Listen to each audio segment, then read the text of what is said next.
Chapter 1. The Copper Stove. Zhang, you cannot take all this grain, including the seeds for next spring.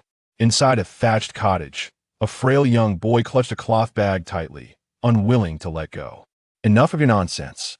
You farm Yang's land, so you must pay the grain. This is a matter of principle. Your spring grain is of no concern to me. Zhang, a portly man with a face full of flesh and eyes wide like copper bells, suddenly kicked the boy in the face. His robust physique, honed from years of martial training, lent tremendous force to the kick, leaving the boy bleeding from his mouth, rolling on the ground several times before coming to a stop. Zhang cast a cold glance at him, hoisting the recently plundered grain over his shoulder and humming a tune as he departed. 18 touches. Oh, 18 touches, touching the little peach and the little apricot. The boy, struggling to rise, watched Zhang's retreating figure, his frail body trembling slightly, his eyes aflame with rage, fixated on a stone in the corner. Bang! The November wind rattled the wooden door, causing it to sway, and Zhang's footsteps seemed to momentarily falter. Time appeared to stand still, until after a brief moment, the footsteps resumed, gradually fading away. Inside the cottage, the boy, in despair, let the brick he had been holding slip from his hands. Ultimately, he dared not retaliate. Years of malnutrition had rendered his body too weak to confront such an opponent. If he were to strike back, he might very well be killed on the spot. "Father, mother, I've tried my best," the boy murmured, his pale lips moving slowly as he sank down against the wall. His name was Ji Dai, a descendant of generations who had resided in Unheard village, living off the land. Shortly after his birth, his father succumbed to a chronic illness, leaving his mother to raise him alone until he turned 5. However, fate proved cruel. His mother, too, fell victim to a chill and departed when he was just 5 years old. Thus, he was left alone in the world. The wealthy Yang family nearby, seeing a child so easily bullied, took advantage of his vulnerability, seizing his family's meager land at an absurdly low price. Subsequently, they charged him a yearly fee to rent it back. Over the years, the fees had increased year after year, and now he was required to surrender all his grain just to meet the demand. It was evident they wished to leave him with no means of survival. He was weary, uncertain of what the future held. He might starve to death, as there was no food left. Yet, recalling how his mother had clutched his hand tightly on her deathbed, her faint voice urging him to live on, Ji Dai staggered to his feet once more. Mother said, "As long as one lives, there is hope." Ji Dai survived. He himself did not know what the meaning of survival was. Perhaps, deep within, it was a simmering resentment and indignation against those heartless wealthy families that fueled his will to live. He longed to rid himself of the oppressive scoundrels. But the Yang family kept many skilled fighters, rumored to have connections with practitioners of the mystical arts, far beyond the capacity of a malnourished 14-year-old boy to confront. Ji Dai wiped the blood from the corner of his mouth, only to smear it further across his face. His stomach was growling in protest. He glanced around the empty house, devoid of any possessions. Even the furniture tables and stools had been sold off. Over the years, the place could only be described as barren. Suddenly, a sweet voice floated in from the doorway. "Brother Ji, are you busy today? Can you take me to catch crabs?" Ji Dai turned at the sound, his gaze landing on a small girl, 7 or 8 years old, clad in straw sandals. Her full name was Li Pingping, a villager like him. Having once witnessed him capture a large crab, she idolized him and often trailed closely behind. During non-farming seasons, Ji Dai frequently took her to the nearby creek to catch crabs. However, with his current worries about survival, he had no leisure for such pursuits, turning his back to her instead. "I have no time." "Oh." Ping stood at the door, not pestering him as usual, and turned to run off. Ji Dai shook his head, ignoring her, his gaze returning to the corner. There lay an overturned stove, equipped with 2 handles, resembling a pot for cooking. It was the only item in the house that might hold some value, said to have been unearthed by Ji Dai's grandfather. It appeared dark and dull, likely a piece of copperware, typically used for storing rice. But now, faced with starvation, Ji Dai had little choice but to approach it, preparing to sell it in town for some money. To his astonishment, as his blood-stained hand grasped the stove, it suddenly shimmered with light. Immediately, the blood on its surface vanished, and the stove transformed into a streak of light, rushing into Ji Dai's body. What just happened? Am I seeing things? Ji Dai was bewildered, rubbing his eyes to confirm that his hands were indeed empty and that the black stove had inexplicably vanished. Where's my stove? As if responding to his call, the copper stove reappeared in his grasp. Stunned, Ji Dai stared at this extraordinary occurrence, and then, as if struck by an epiphany, tentatively uttered, "Withdraw." At his command, the stove instantly vanished from his hands. "Come forth," Ji Dai called again. Without fail, the stove reappeared in his hands once more. Could this possibly be a treasure used by celestial beings? Witnessing this miraculous scene, Ji Dai clutched the copper stove tightly to his chest, abandoning the thought of selling it, resolved to study its potential. Perhaps it could turn his fortunes around. At that moment, a series of hurried footsteps approached from outside the cottage. "Brother Ji, take this to the apothecary in town. It should fetch you some money, and here is some bread for you to eat." The little girl who had just left rushed back, spreading her small, delicate hands. She placed a wild ginseng root about the thickness of a finger and a piece of bread into the copper stove he was holding. Ji Dai was momentarily taken aback, gazing at the steaming bread and ginseng, his voice catching in his throat. "Ping Ping, I cannot accept this." Before he could finish, the little girl giggled and ran away. "Brother Ji, in Ping Ping's eyes, you will always be the strongest. You can catch the biggest crabs, you must be strong. Life will surely get better." Hearing her innocent words, Ji Dai felt a lump in his throat, tears welling in his eyes.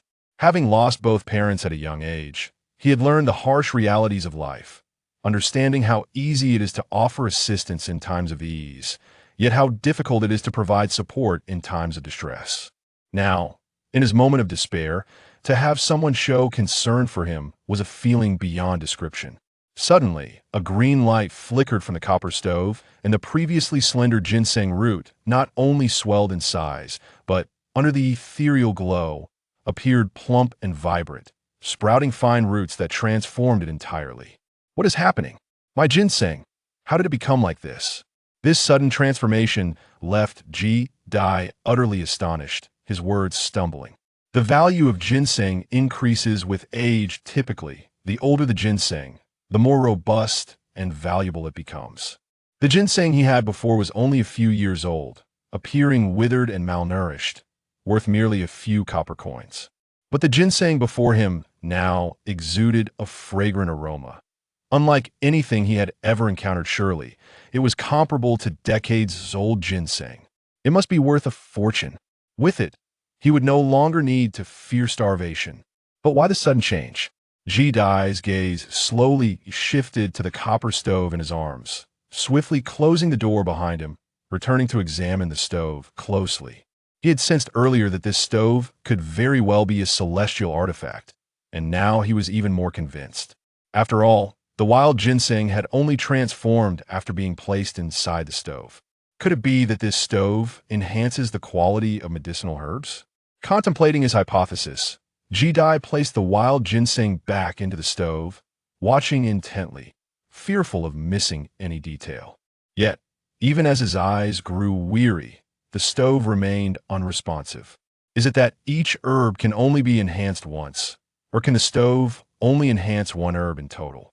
If it's the latter, then, Ji Dai consumed the bread Ping Ping had given him, filling his stomach a little, and after a moment's thought, decided to venture into town to sell the wild ginseng. Before departing, he washed his face, removing the bloodstains. With a thought, he stored the stove within his body and set off, carrying the wild ginseng, making his way toward the town several miles away. Chapter 2. Zhangfeng. After traversing several miles along the mountain path, Ji Dai finally reached the town outside the village, arriving at the entrance of the Qishuan apothecary. From what he knew, herbalists from nearby villages brought their gathered herbs here. At the entrance, a black flag fluttered in the wind, the words Qishuan emblazoned in large characters. The boy, clad in straw sandals, stood at the door, scraping the mud off his shoes against the blue stone slabs before stepping inside.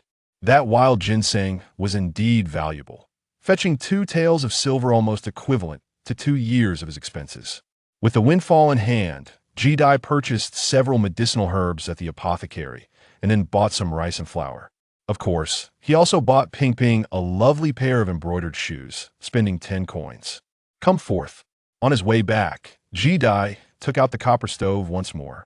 He then pulled out the ginseng he had just purchased from the apothecary, placing it into the stove, and eagerly awaited what would happen next. Buzz! Once again, a green light flickered within the furnace. As before, the ginseng, which had initially been no thicker than a finger, regained its plumpness, exuding a faint yet fragrant aroma. With this treasure, I shall never have to worry about starving again, Jedi exclaimed with uncontainable excitement, unable to resist planting a kiss on the copper furnace. Just as he was about to retrieve the other 2 herbs to experiment with, he suddenly spotted a red streak of light sweeping across the horizon, descending not far from him. What has fallen from the sky? Jedi halted, sensing that within that fiery glow, there appeared to be a figure. But how could a person plummet from the heavens? A cultivator? His heart raced, pounding against his chest, as curiosity propelled him forward, stepping closer to the source. Gradually, his vision revealed a large pit, over 10 feet in diameter. From a distance, he could discern a figure lying within the pit, confirming that what he had seen was indeed a person. Having fallen from such a height, I wonder if they're still alive, Jedi mused, stopping several yards away from the pit to peer inside. At this distance, he could make out the scene within the pit. The figure was an elderly man, clad in tattered robes stained with blood, a large pool of crimson beneath him, his eyes closed, leaving his fate uncertain. At that moment, Jedi noticed a small linen pouch hanging from the man's waist. If this person is indeed a cultivator, could it contain methods of cultivation? Jedi's heart raced with anticipation as he steeled himself, placing the ginseng aside. He then sought out a stick over 10 feet long, cautiously approaching the figure in black. When he was merely 3 steps away, the stick was within reach of the little pouch. Curiosity piqued, Jedi extended the stick to hook the pouch, eager to uncover its contents. To his astonishment, the seemingly lifeless elder suddenly raised a hand, grasping the stick and pulling forcefully. He attempted to drag Jedi closer. Feigning death? A chill ran down Jedi's spine. He had never anticipated that someone so gravely injured could possess such strength, and he was nearly yanked to the elder's side. Fortunately, he reacted swiftly, having remained vigilant, and he quickly released the stick, retreating to a safer distance, though he was drenched in cold sweat, as if he had danced with death. Young friend, I am Zhang Feng, a disciple of the 7 Mysteries sect. Not long ago, I was ruthlessly pursued by villains, sustaining grievous injuries, and my life hangs by a thread. I possess methods of cultivation. All of this can be yours, if only you would grant me a peaceful resting place. The elder in black, realizing his ambush had failed, spoke slowly, his voice weak. Seeing that the man appeared incapable of further action, Jedi gradually relaxed. Very well, I shall return tomorrow morning to help you find peace. After the recent encounter, Jedi was filled with wariness towards the elder, and he was naturally reluctant to fully trust his words. After all, if the man's request were truly so simple, why had he initially pretended to be dead to lure Jedi closer? Young friend, the methods of cultivation can only be imparted verbally. If I perish, you shall gain nothing. The elder's voice grew noticeably anxious upon hearing this. Only moments ago, you claimed the methods were with you. Now you say they can only be conveyed orally. Jedi thought to himself with a cold smile, suspecting the elder's urgency indicated he might not survive the night. Thus, he settled down at a distance, patiently awaiting the elder's passing before approaching to inspect. The sky gradually darkened as night descended, the chill of deep winter in November permeating the air. Initially, the elder still had a voice, persistently trying to persuade Jedi to come closer, but eventually, whether he succumbed to exhaustion or death, his voice faded into silence. Jedi, possessing great patience and unwilling to take risks, remained vigilant in the biting wind, nearly devoid of sleep. The surroundings were eerily quiet. This path was seldom traversed, rarely seeing a soul for 3 to 5 days, let alone at this moment. As dawn approached, he set down the ginseng in his arms and cautiously moved closer to the elder. With the moon shining brightly and stars sparse, visibility was high, and each step Jedi took was accompanied by a pause to observe any sign of life from the elder. Blood pooled beneath him, beginning to frost over, his body unmoving, eyes wide open as if he had truly departed this world. Remaining cautious, Jedi, when only 2 steps away, retrieved another stick to hook the elder's pouch. This time, the elder showed no response, not even a blink of his eyes. Only then did Jedi breathe a sigh of relief, confirming the elder was indeed dead. He discarded the stick and, filled with excitement, seated himself nearby to examine the pouch in his hands. However, after several attempts, he found the pouch utterly resistant to opening, even his teeth failing to penetrate it. Could it require a drop of blood to recognize its master, much like the copper furnace? Jedi pondered, furrowing his brow, and bit his finger, allowing his blood to drip onto the pouch. Buzz! A faint glow flashed across the surface of the pouch, the blood rapidly vanishing. Correct! Jedi rejoiced inwardly, feeling a connection form with a space roughly the size of a person within. Inside, he could see several sets of garments, a small blue booklet, a black token, a few seemingly herbal items, and a dozen white stones. So all the treasures reside within this pouch. Could it be that this is the portable space of an immortal? Jedi exclaimed with delight, recalling tales of immortals possessing such spaces. This pouch was likely a magical artifact of that kind.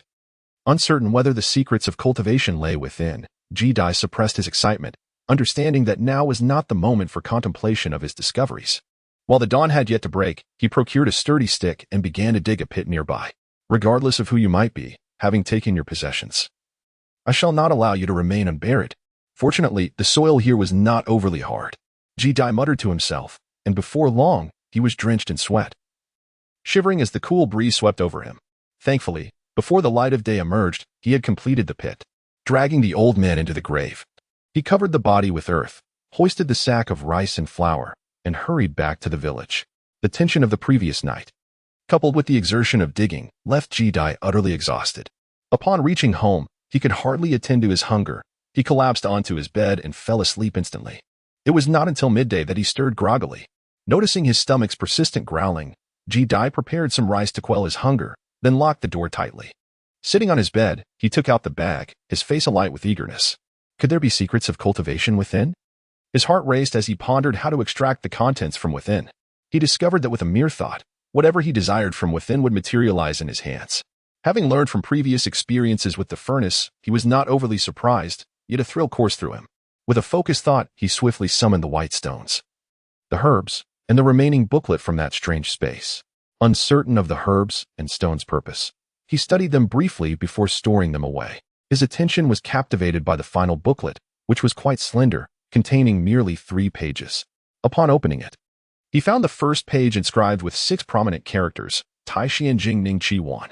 Chapter 3, Tai Xian Jing, Jedi murmured, grateful that his mother had taught him to read in his youth, allowing him to comprehend the text. Soon, he had perused the entire booklet, his heart pounding with excitement. This was indeed a manual for cultivation, detailing the methods for the first realm of practice, the Qi refinement period. According to the text, if one assumed a specific posture, sitting cross-legged, and synchronized their breathing accordingly, they could absorb the spiritual energy of heaven and earth into their body. Once the spiritual energy accumulated to a significant degree, transforming into a vast ocean, one could achieve the monumental breakthrough known as foundation establishment. What foundation establishment entailed was beyond Jedi's understanding. He only knew that upon becoming an immortal, no one would be able to oppress him again. All those like young Yuanhua were mere trifles. He was determined to reclaim the land his parents had left behind. With a heart full of fervor, Jedi sat cross-legged on his bed, attempting to practice the cultivation methods outlined in Tai Xian Jing Ning Chi Wan. As the day slipped by unnoticed, nightfall descended upon him. Jedi finally sensed a warm current emerging within her, lingering just above her lower abdomen. It was faint, akin to a candle flickering in the wind, on the verge of extinguishment. Is this the essence of spiritual energy? Jedi felt a surge of excitement at her cultivation progress. She rose from her bed to prepare a modest meal before returning to her place to continue her practice. According to the records in the booklet, the Qi refinement stage comprises 9 levels. And her current level of spiritual energy was still a considerable distance from the first layer of Qi refinement. The passage of time was unhurried for Ji Dai. Soon, a night had passed, and to his astonishment, he found himself utterly untroubled by fatigue. Instead, he felt invigorated. The spiritual energy within him had burgeoned to more than double its previous strength, approximately the thickness of 3 strands of hair. He had drawn closer to the first layer of Qi cultivation. Moreover, he discovered that holding the white stone greatly accelerated his training speed. Unbeknownst to him, this white stone was known as a spirit stone, imbued with the essence of heaven and earth, which facilitated his enhanced cultivation pace. This revelation filled Ji Dai with exuberance akin to the effects of a potent stimulant. For the following days, he remained indoors, clutching the spirit stone. Immersed in his studies of the Tai Chi and Jing, condensing Qi volume, neglecting food and sleep. On the 4th day, the warm current in his lower abdomen had nearly attained the width of a finger. While he was in the midst of his practice, a sudden rumble emanated from within him, enveloping his body in a comforting warmth. He felt himself grow taller, and his eyes sparkled with vitality. I must have reached the first layer of Qi cultivation as recorded in the Tai Chi and Jing. This stone is truly a remarkable treasure. My cultivation speed has nearly doubled. Ji Dai exclaimed joyfully, opening his eyes wide. Having just achieved a breakthrough, he was not eager to continue practicing. Instead, he gazed excitedly at the spirit stone in his hand, now reduced to powder. Regrettably, after several days of diligent practice, he had consumed 5 of the 11 stones he possessed. Once depleted, they could not be replenished. Shaking his head, Ji Dai felt no great concern regarding this matter. After all, he could still cultivate without the stones. He retrieved a herb from the bag and examined it closely. This particular herb was predominantly purple, standing over a foot tall, with 3 round leaves. Unlike ordinary herbs, this one seemed suited for cultivators, and he wondered whether its grade could be enhanced. Curiosity piqued. He summoned a copper furnace and placed the purple herb inside. As he watched with anticipation, a vibrant green light emanated from within the furnace, followed by a delicate fragrance that filled the entire room. How delightful! I wonder if it is edible. Ji Dai's eyes sparkled as he noticed that the herb he had just placed in the furnace had sprouted an additional leaf, and the aroma had grown even more intense, stirring a strong desire to consume it. However, Ji Dai restrained his impulse, aware that he was unfamiliar with the herb's properties and dared not consume it recklessly. After carefully putting away the herb in the copper furnace, he ceased his cultivation and glanced at the shoes he had purchased for the young girl. He wondered what she had been up to these past few days, as she had not come to seek him out. Ji Dai shook her head and walked toward her home. You naughty girl, have you learned to steal? Who taught you? At this moment, within a courtyard, a middle-aged man wore a stern expression, holding a wooden stick. Before him, Li Pingping timidly extended her palm. No one taught me. I just thought Brother Ji was too pitiful, so I gave him the things. Father, you can punish me. Seeing her willingly accepting the blame, Li's father found himself in a predicament. He was torn. He had only just discovered that the ginseng he kept in the cabinet was missing, and upon inquiry, he learned that his daughter had gifted it to that boy from the Ji family. Just then, he spotted Ji Dai outside the courtyard. Get lost, Li's father said dismissively. He didn't harbor any particular animosity towards the lad, yet he had no desire to entangle himself with him. Raising Li Pingping alone had already been a significant challenge, and he didn't wish to take on an additional burden. Uncle Li, a few days ago, Pingping gave me the ginseng. I sold it. And here are 10 copper coins. I intended to have her give this to you, but since she has come to find me these past few days, I brought it myself. Ji Dai hastily produced 10 copper coins and placed them on the table. And this is a gift for Pingping. Thank you, Brother Ji. Pingping exclaimed joyfully as she accepted the red embroidered shoes. Hurry and try them on. I just estimated your foot size when I bought them. Ji Dai smiled and ruffled her hair. If they don't fit, I'll take them back and exchange them. All right. Li Pingping gleefully dashed into the house, clutching the shoes. She was only wearing straw sandals and could finally switch to fabric shoes. Wait, put the shoes down. Li attempted to call his daughter back but was too late. Children are innocent and do not think too much. Yet he was acutely aware of Ji Dai's situation. Where did he suddenly acquire so much money? Had the boy done something nefarious? Don't worry, Uncle Li. This money is clean. I found some savings left by my parents. Ji Dai, understanding his concerns, recited a well-prepared explanation. I see. Just don't spend this money recklessly. Take it back, as you might need it in the future. Li Yi sighed. That ginseng wouldn't fetch such a high price, let alone a pair of shoes. It's all right. I have more. Ji-dai waved his hand and took his leave. He knew the little girl's foot size and was too worried about the fit. In the following days, life returned to its usual tranquility. Ji-dai continued his training and meals, yet the 6 spirit stones he possessed were quickly depleting. Though his cultivation was on the verge of breaking through to the 2nd level of chi training, until one day, Li Pingping burst through the door. Her face pale as she threw herself into his arms. "Brother Ji, father has been taken away by bad people." As Ji-dai observed her choked demeanor, he puzzledly lifted her into his arms and comforted her, saying, "Ping Ping, it's all right. Take your time and tell me what happened." At that moment, 2 brawny men clad in formidable attire appeared at the doorway, sneering, "There's one here. Come with us." It was these individuals who had taken her father away. Li Pingping nestled closer into his embrace. Chapter 4. The outbreak. Ji Diao comforted Pingping and raised his head to gaze outside, instinctively sensing the ill intentions of the visitors. "Who are you?" he inquired calmly, surveying the attire of the 2 individuals before him. "Master Yang has matters to discuss with you.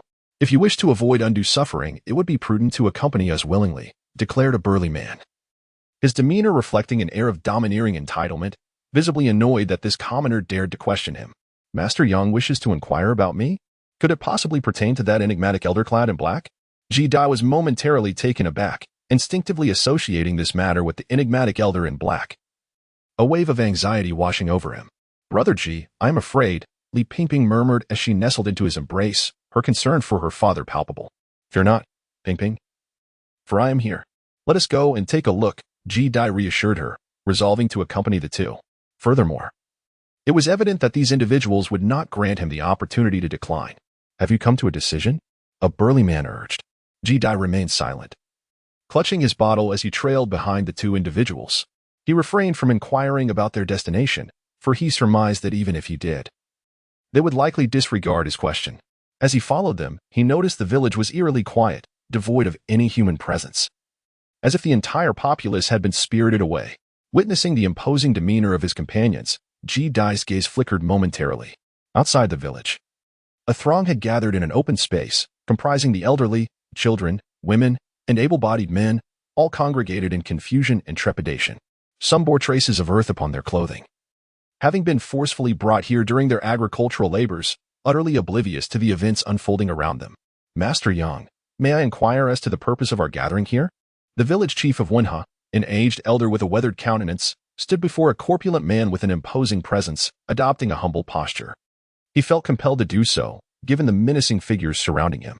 "Fear not, esteemed chief. I am no villain. I merely seek to investigate certain matters. If you respond truthfully, you shall be released in due course." Master Yang, adorned in a robe of violet silk that appeared somewhat cumbersome, exuded an air of authority that evoked no mockery from those present. He spat out a grape skin and glanced at the village chief, who hastily nodded. "Yes, we shall speak freely." The chief, albeit with a smile, was acutely aware that beneath this affable facade lay a ruthless disposition capable of consuming its prey whole. At that moment, 2 burly men emerged from the village, escorting a young lad. Upon seeing the familiar faces of the villagers ahead, Ji-dai's attention fixated on a rotund figure at the forefront, none other than Master Yang himself, the usurper of his family's land. Moreover, the steward from days prior stood nearby, directly behind Master Yang. The coldness concealed in Ji-dai's eyes shifted away from the 2 individuals. Ping Li was also present, and upon seeing the daughter Ji-dai was holding, he let out a sigh of relief. "Uncle Li," Ji-dai greeted as she walked over and gently set Ping down. The 2 burly men who had escorted Ji-dai approached Yang Yuanwei and respectfully stated, "Yuanwei, all 310 people from Wenha village have arrived. Why has it taken so long?" Yang Yuanwei cast a fleeting glance at him. "It is my subordinate's fault." The man quickly bowed his head. "This shall not happen again," Yang Yuanwei admonished, yet did not pursue the matter further. Smiling as he gazed at the villagers in front of him, who were unaware of the unfolding event, "Since everyone is present, I shall not keep you in suspense. I am certain you are all curious about the purpose of my summons." Upon hearing this, the villagers fell silent, eagerly awaiting his next words. Yang Yuanwei declared in a clear voice, "The reason I have called you all here is due to a murder case that is related to your Wenha village.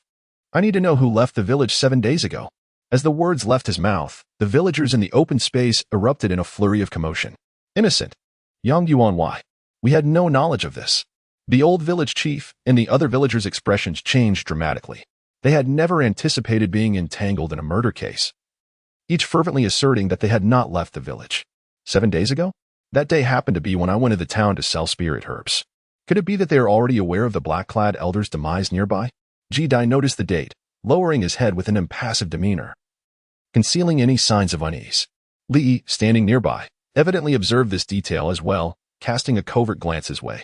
He recalled that his daughter had given Ji-dai some mountain ginseng to exchange for money in the town, though he could not ascertain if it had indeed been 7 days prior. A reward of 10 taels of silver for anyone who provides clues, Yang Yuanwei declared. Unperturbed by the lack of volunteers, he tossed out the 10 taels as bait, knowing it would be an irresistible sum for the villagers. Sure enough, a sharp voice soon pierced the air. I know who it is. I happened to be working in the fields that day and saw Ji-dai leave the village. He didn't return for several hours. This was a farmer woman who had, a week ago, seen Ji-dai depart while she toiled in the fields. Tempted by the promise of silver, she was the first to implicate him. Ji-dai, Yang Yuanwei pondered, struggling to recall such a name, yet it mattered little. Who called Ji-dai? He inquired, scanning the crowd. It's that lad. Zhang Guanshi eagerly pointed toward Ji-dai. The surrounding villagers, fearful of attracting trouble, instinctively distanced themselves. Even Li Ping was whisked away by Li Yi. This sensation of being cast aside by the world enveloped Ji-dai, filling him with a sense of desolation. He bore no resentment towards the farmer woman, regaining his composure as he addressed Yang Yuanwei. I did indeed leave the village 7 days ago, but only to sell ginseng in the town. The person you speak of is not one I have killed. Whether it was you or not, I will know once you are captured, Yang Yuanwei replied with a sneer, commanding, seize him. Understood, Zhang Guanshi exclaimed, striding forward with evident confidence, dismissing Ji-dai as a mere boy unworthy of concern, his large hand reaching out to grasp him. Boy, surrender quietly, and you may suffer less punishment. Get away. Ji-dai's lips trembled as he recalled the years of oppression endured at their hands, now facing unwarranted aggression. A surge of boundless fury erupted within him. In an instant, the energy within him surged, and he unleashed a powerful punch. You're not even close. Zhang Guanshi scoffed, a seasoned martial artist who had never regarded a starving youth as a threat. He stood his ground, clenching his fist and launching forward. The sound of shattering bones echoed as Zhang Guanshi, in a state of utter disbelief, was sent sprawling backward like a lifeless dog. How could this be? A deathly silence enveloped the crowd, villagers wide-eyed in disbelief. Did he truly just send someone flying that far? Is this boy a monster? Was this still the Ji-dai they knew? The woman who had spoken previously lowered her head, terrified to meet Ji-dai's gaze. Chapter 5, the most venomous heart of a woman seeing Zhang Guanshi, half-conscious and unable to rise from the ground. Ji-dai was momentarily taken aback by the strength he had just displayed. Fool. Yang Yuanwei's expression darkened. Just as he was about to order the others to subdue Ji-dai, a voice rang out from above, Chi Refinement Stage 1. It was a woman's cool voice, prompting the villagers to collectively look up. They beheld a man and a woman descending from the sky, the woman in flowing green garments, tall and graceful, towering over Ji-dai by half a head, her long legs accentuated by the sheer fabric of her skirt, provoking wild imaginations. The man, clad in a blue long robe, had his long hair cascading casually behind him, a linen pouch hanging from his waist, his demeanor gentle and refined. Standing together, they were the epitome of a golden boy and jade maiden. Immortals. The villagers, witnessing their ability to fly, fell to their knees in terror. The men who had been preparing to strike halted in their tracks. Honorable sirs, the investigation has confirmed it is indeed that boy. He was the only one to leave the village 7 days ago. Even the previously haughty Yang Yuanwei wore a fawning expression, utterly unashamed. Few knew that in his youth he had joined a sect of immortals known as the Seven Xian sect. This name was the same as the one Zhang Feng had mentioned earlier. However, due to his lack of talent, he had never progressed in cultivation, relegated to managing the sect's affairs in the mundane world. The two figures before him were core members of that very sect, capable of determining his fate with a mere flick of a finger. What do you think, Song Shimi? The man addressed as Zhou Su turned to the woman beside him, his voice low and contemplative. These two are exceptionally powerful.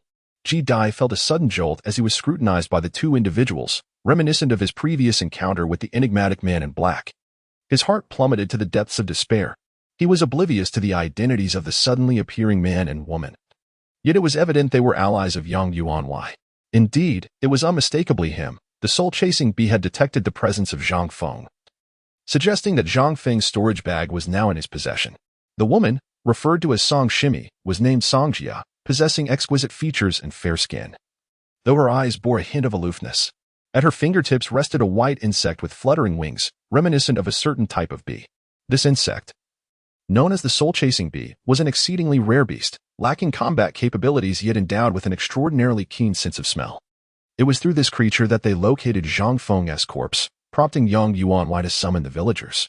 I have indeed encountered Zhang Feng's body, but I am not his murderer. I can return the storage bag to you. Ji Dai's assessment of the situation was astute. Upon hearing the woman's words, he immediately comprehended that the insect possessed some tracking ability. He surmised that the storage bag they referred to was the small pouch he had retrieved from the man in black. Without hesitation, he produced it from his robe and handed it over. What mattered most within was the cultivation methods and spirit stones. He had already sealed the spirit stones, and he was indifferent about the medicinal herbs, feeling little remorse. Zhou Su cast him a surprised glance but refrained from taking the bag, stating, "Rest assured, we are not here to seek vengeance for Zhang Feng, for the one who harmed him is indeed us. This fellow stole a spirit herb from our sect. Our only interest is in retrieving that herb. Check your storage bag to see if there is a green, vine-like plant. You may consider the rest as your reward." Very well. Ji Dai's mind stirred, and after a search in the spatial realm, he located a green vine among the herbs and presented it to them. "Thank you for your cooperation." Zhou Su waved his hand, and the vine was drawn into his grasp by a mysterious force. After scrutinizing it carefully and confirming its authenticity, he stored it away. "Let us depart, Song Shimi." "Wait, Brother Zhou. This person is likely Zhang Feng's disciple. It would be prudent not to leave behind a potential threat." Song Jia shot a glance at Ji Dai, her eyes flickering with malice. Her words sent a chill down Ji Dai's spine. Acutely aware of the venomous nature concealed beneath her attractive facade, unable to restrain himself, he erupted, "You vile woman. Who would have imagined that beneath such a beautiful exterior lies a heart as treacherous as a serpent's?" Since she intended to eliminate him regardless, he might as well vent his frustration. Seeking death, Song Jia's countenance darkened, raising her hand with the intent to extinguish him on the spot. "Wait, Song Shimi." Zhou Su interjected, shaking his head. This individual likely stumbled upon Zhang Feng's corpse after his demise. Otherwise, given his character, he would not have let a chance at survival slip away. He has probably already slain Zhang Feng, siphoning his vitality, and subsequently slaughtered this village to recuperate. Although Ji Dai could not comprehend the meaning of absorb his vitality, he grasped the general implication of the phrase, and a shiver of dread coursed through him. No wonder that old man had insisted he step forward that day. It was, after all, a ploy to devour him and restore his own life. The sensation of having silently traversed the gates of the underworld left Ji Dai's complexion as pale as a ghost. Yet, this individual had cultivated the techniques of our sect.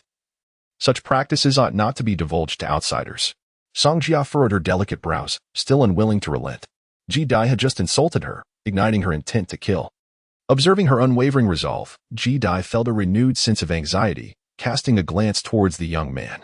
Indeed, though Zhang Feng was a traitor, he had ultimately mastered the techniques of our Seven Shin sect. This youth had inherited his skills and could be taken back to the sect.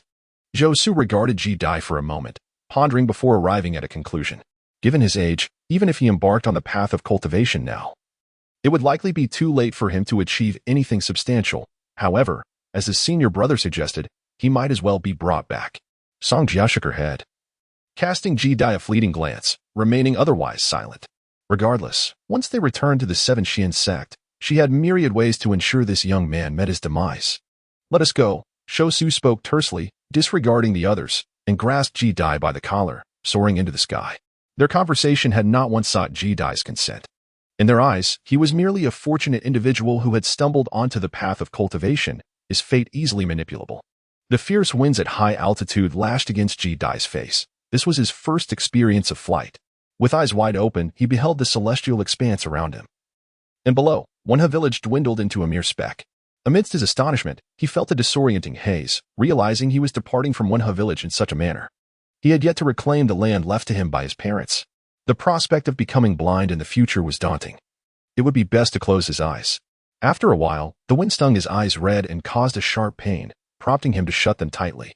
Chapter 6, Arrival at the Seven Shin Sect. The beast stable the Seven Shin Sect is situated within the borders of Sangzhou. It boasts 5 peaks, perpetually shrouded in mist, resembling 5 towering pillars reaching toward the heavens. A river flows from west to east, weaving through the 5 peaks and dividing them into southern and northern banks. The southern bank features 2 mountains belonging to the outer sect. while the 3 peaks on the northern bank serve as the sanctum for core disciples and esteemed elders in seclusion. At this moment, Zhou, the young man, hastened with Ji Dai, who kept his eyes tightly shut, feeling anxious about the unknown 7 Xin sect. After all, he had been forcibly brought here by the youth. A sensation of helplessness gnawing at him as he was unable to steer his own fate. Soon, they landed on one of the peaks on the southern bank. Feeling the solid ground beneath him, Ji Dai opened his eyes to see a stone tablet not far off, inscribed with the grand characters, Outer Sect. Beside it, a pathway paved with blue stones led into the distance, flanked by ancient towering trees and exquisite pavilions that appeared as if they belonged to a realm of immortals. Even the air here seemed more refreshing than that of his village. The arrival of the changing seasons suddenly felt like a blessing in disguise. At that moment, the woman, Song Jia, also descended nearby. Junior sister Song, please assist him with his identity. I shall seek out the elder to report, Zhou said with a slight nod. However, Song Jia merely responded with a cold nod, her gaze drifting over to Ji Dai, causing him to shiver involuntarily. He had previously insulted this venomous woman, having offended her, and she had long harbored intentions to eliminate him. Now that they found themselves in this place, would she seize the opportunity for vengeance? As Ji Dai's heart raced with unease, the youth Zhou had already dashed toward the peaks across the way, leaving Song Jia to cast a detached glance in his direction before following suit. Her voice, akin to the frigid winds of January, sent a chill down one's spine. Ji Dai cautiously followed behind her, traversing the narrow path beside the stone monument, uncertain of their destination. That malicious woman, after instructing him to keep up, paid him no further attention.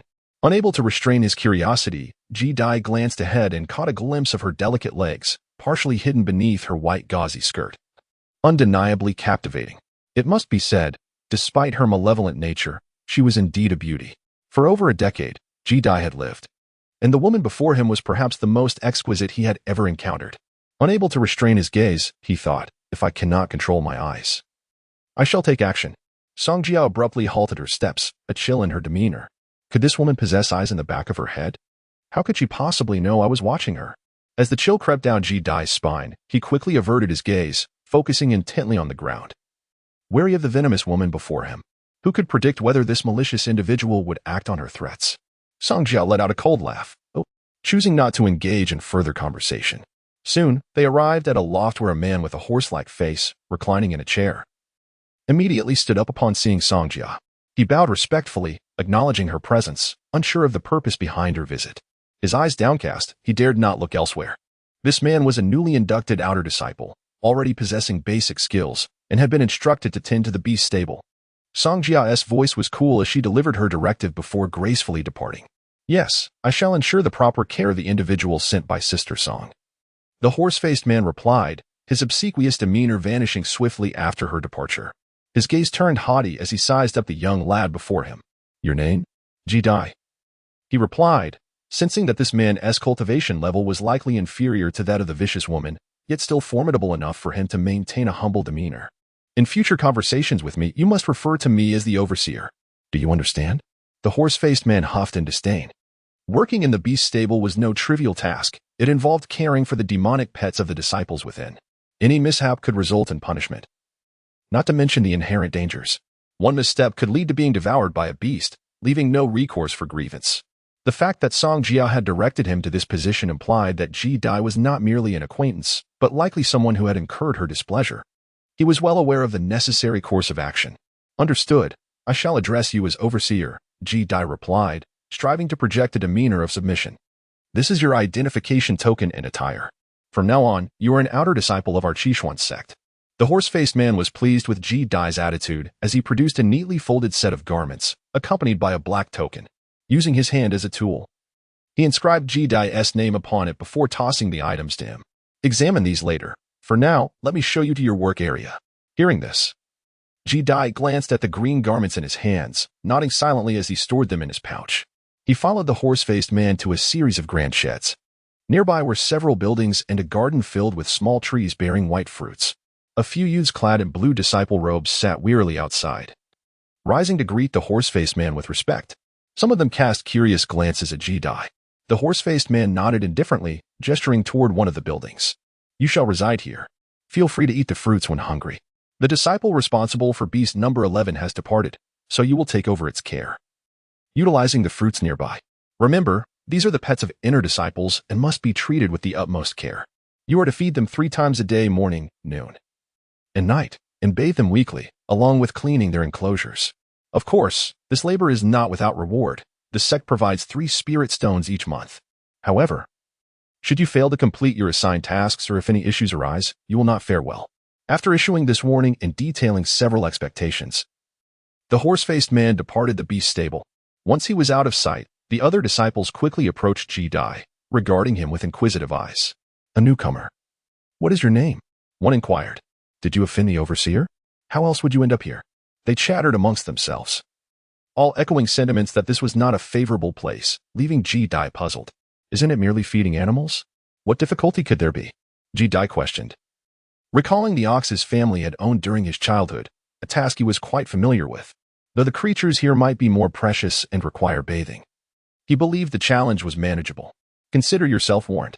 The disciple who previously cared for beast number 11 just left a couple of days ago. You should see for yourself. One fair-skinned youth hinted, glancing toward the adjacent shed. Every disciple that arrived here initially found the task simple, but upon encountering the creatures, their confidence often evaporated. Witnessing their mysterious demeanor, Jedi felt a flicker of doubt as he entered the shed to assess the situation. He had been assigned to the beast stable by that woman, and indeed, he had crossed her. Was she perhaps seeking revenge? Inside the shed were individual enclosures resembling cells, each marked with a tag, and the growls of beasts echoed ominously from within. Upon witnessing the creatures confined within, Jedi stood frozen in shock. What in the world? I have to bathe these beasts? Chapter 7. Spirit Fruits. I must wash them and also clean their quarters? Jedi cast his gaze towards the adjacent enclosure on his left, where a snow-white tiger, shackled by iron chains, nearly caused his eyes to bulge in astonishment. He had anticipated the presence of mere livestock, but to his surprise, it was a tiger. A howl echoed from another enclosure, piercing the air. Wolves. How could they be so immense? Jedi's complexion drained of color as he beheld a wolf towering over him, its height surpassing that of a man. Recalling the words of the horse-faced man, his heart sank, and he glanced at the number plate of the enclosure, number 3. Thank goodness. This is not my responsibility. Taking a deep breath to steady his nerves, he ventured deeper into the shelter, searching for his designated enclosure, number 11, and gradually felt his anxiety dissipate. Some enclosures housed ordinary animals. For instance, a white crane, albeit of a rather large stature, loomed taller than Jedi himself. He silently prayed for his assigned beast to be of a more typical nature. Soon, he arrived at enclosure 11 and peered inside with bated breath. In the next moment, he heard the sound of his own swallowing. Within the enclosure, instead of a wolf or a tiger, coiled a colossal python, as thick as a water barrel, stretching at least 2 or 3 times the length of a person. Its scales were jet black, adorned with glistening, cold light upon its forehead. Every 7 days, he was required to clean the enclosure and bathe this enormous serpent. This marked Jedi's 3rd day at the beast stable. Jedi had become quite accustomed to the daily feeding routine. He plucked a fruit from the orchard and chewed on it while gazing at the shed. The thought of bathing that snake in just 4 days made him feel somewhat overwhelmed. Over the past 3 days, he had gathered quite a bit of information about this beast stable. The creatures housed here were all tamed, mostly docile, and posed no threat unless provoked. However, that certainly did not apply to the one he was responsible for. It was said that not long ago, it had violently torn the arm off a disciple assigned to care for it. The gruesome scene sent chills down Jedi's spine. Moreover, this creature was the pet of a rather famous disciple, making it untouchable. Naturally, he doubted whether he could even defeat it. According to his findings over the past 2 days, the beasts in this stable were all demon beasts, creatures that, having accidentally absorbed the spiritual energy of heaven and earth, embarked on a path of cultivation. The demon beasts within the stable were all at the chi refinement stage, and the one he was raising was said to be at the pinnacle of the 3rd layer of chi refinement. There was simply no way he could contend with it. After finishing the fruit, Jedi could not help but rub his cheeks. He carried a basket of fruits and entered the shed, pouring them all into the enclosure of number 11. Yet, the large black snake merely opened its cold eyes to glance at him before shutting them again, showing no interest in the fruits scattered on the ground. Whether it chose to eat or not was of no concern to him. Jedi had contemplated building a rapport with it over the past couple of days, but to his dismay, it seemed utterly indifferent. He shrugged it off and exited the shed. After all, it would eat when hungry. Back in his room, Jedi sat dazed on the bed. The room contained only a single bed, devoid of any other furniture, stark in its simplicity. He thought to himself, it would be fine. If necessary, he simply wouldn't enter, as he could hardly believe they would force him. As for any other potential punishments, they were certainly preferable to losing his life. Ji-Dai gritted his teeth, the tension of recent days dissipating in that moment. Ji-Dai closed his eyes and devoted himself to his cultivation. After experiencing a series of events, he had come to understand the significance of strength. Without it, one's fate would be dictated by others. It was not until around the afternoon that Ji-Dai concluded his training, his face etched with deep concern. Still unable to break through to the second level of chi cultivation, he was uncertain of the reason, but he felt as though his progress had encountered an insurmountable barrier. Was this a universal experience, or was he uniquely afflicted? With a sigh, Ji-Dai reflected on his short time in cultivation, unaware that the realms of chi cultivation, 2nd, 5th, and 7th levels, were formidable hurdles. Breaking through these levels proved to be more challenging than ordinary realms. It was not uncommon for those with lesser talents to remain stuck at such levels for 3 to 5 years. Let me try again. I refuse to believe I cannot break through, he muttered, shaking off his discouragement as he stepped outside to deliver a basket of fruit to the black snake. Upon exiting, he chanced upon a few disciples gathered nearby, one of whom was the handsome youth who had advised him days prior, seemingly named Luo Chang. He was brandishing a fruit in his hand, boasting to the disciples beside him, this spirit-enhancing fruit was a reward from senior brother Wu, who noticed how well I cared for his demonic pet. Envy me, Luo Chang exclaimed, his pride palpable. The other disciples remained silent, their eyes revealing their envy. This fellow was extraordinarily fortunate. Not only was his demonic beast docile, but its owner was also generously rewarding him from time to time, this time with a spirit-enhancing fruit. It should be noted that such fruit contains spiritual energy capable of significantly enhancing cultivation, far surpassing the efficacy of spirit stones. Hearing about the fruit's ability to elevate one's cultivation, Ji-Dai paused, curiosity piqued. He observed that the fruit in Luo Chang's hand resembled the ones from their garden, albeit with a lighter hue. He involuntarily exclaimed, "Why does that fruit look so similar to what we consume?"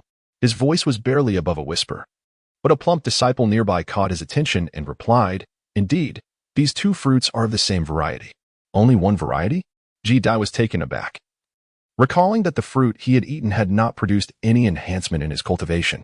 The disciple elaborated on the complexity of the situation, explaining that both fruits were indeed of the same species, but the one in Luo Chang's possession was mature and capable of enhancing cultivation, whereas the ones they consumed were unripe, providing little more than a means to satiate hunger. The reason for harvesting these fruits prematurely was twofold. The maturation period was lengthy, requiring nearly a decade, and the fruits were primarily intended to feed demonic beasts. The sect cultivated these trees elsewhere, nurturing them until maturity before harvesting. Not ripe yet? Ji-Dai absorbed this information, his heart racing as he thought of his copper furnace. He recalled how the small ginseng he had initially placed inside had directly augmented its age by several decades. He wondered if placing the fruit inside the furnace would yield similar results. If it could indeed enhance age by decades, it should be fully matured. Excusing himself with a casual pretext, Ji-Dai hurried back to his room, securing the door with a stone before summoning the copper furnace. He retrieved a fruit and placed it within, his anticipation palpable. They are both plants, surely it can work. Buzz. The familiar green light appeared, and Ji-Dai's heart raced as he awaited the glow to dissipate. He swiftly extracted the fruit from the furnace and examined it closely. Its color was slightly lighter than before, appearing nearly identical to the one Luo Chang had. However, the true test lay in whether it could enhance his cultivation. Chapter 8. A surge in cultivation uncertain of its efficacy. Ji-Dai took a deep breath and cautiously bit into the fruit. Its texture was entirely different from when he had consumed it previously. This time, it melted in his mouth, releasing a warm current that surged through his body, pure spiritual energy. It can truly enhance cultivation. Ji-Dai's eyes sparkled with delight, his appreciation for the copper furnace growing exponentially. It was indeed a genuine treasure, continually presenting him with surprises. Yet, the immediate priority remained to refine this newfound spiritual energy. Thus, Ji-Dai set aside his excitement, closed his eyes, and began to channel the Tai-Chien scripture, absorbing the spiritual energy that flowed into him. Instantly, he felt a warm sensation enveloping him, each pore of his body relaxing in bliss. Once he had completely absorbed the medicinal properties, he opened his eyes joyfully, regarding the bitten fruit. The effect of this spirit-enhancing fruit was astounding. One bite equated to the benefits of absorbing 3 spirit stones. This performance made Ji-Dai's heart race once more. It was important to note that spirit stones required time to absorb. While consuming this fruit had only taken a few moments, yielding results comparable to several days of training. No wonder the disciples were so envious. This fruit was indeed a remarkable find, and with the copper furnace at his disposal, he could procure as many of these fruits as he desired. I must break through to the second level of chi cultivation. Ji Dai's eyes gleamed with determination. He felt the barrier of his cultivation loosening, and with a mere bite of the spirit-enhancing fruit still remaining, he wasted no time and quickly consumed the rest of the fruit. Boom. This time, the warm current surged more powerfully, flowing into his chi si under the guidance of the Tai Xian scripture. At one moment, a thunderous sound echoed within him, and Ji Dai felt an overwhelming warmth as his aura intensified, successfully breaking through the long-standing barrier of the second level of chi cultivation. Moreover, the upward trend continued unabated. Ji Dai kept his eyes closed, continuing to refine the residual medicinal energy. Eventually, the spiritual energy that had initially been the size of a finger had expanded several times, gradually approaching the scale of a small canal, before he slowly opened his eyes, having finally achieved the second level of chi cultivation. Ji Dai gazed ahead with clarity. His formerly dark skin had lightened slightly, and he had grown taller and more resolute. Reflecting on this transformation, he couldn't help but acknowledge the role of that woman in his journey. A cold smile crossed his lips at the thought of her. Had she not arranged for him to be placed in the beast's stable, he might not have broken through so swiftly. Of course, he had no intention of expressing gratitude towards her, nor would he allow himself to become arrogant. The second level of chi refining is far from the ultimate goal. I must remain humble, for my strength is still insufficient. That woman's cultivation level is unknown to me, but one day, I shall surpass her. Shaking his head, Ji Dai quietly resolved not to forget his identity simply because he had broken through to the second level of chi refining. He planned to venture out and gather some of those fruits to enhance his cultivation by placing them in the bronze furnace. No one paid attention to this endeavor, as these fruits grew rapidly, abundant throughout the garden. However, Ji Dai refrained from harvesting too many at once, partly because he would not use them all in a short period, and also because he did not wish to arouse suspicion, though no one would likely suspect him. Exercising caution never hurts.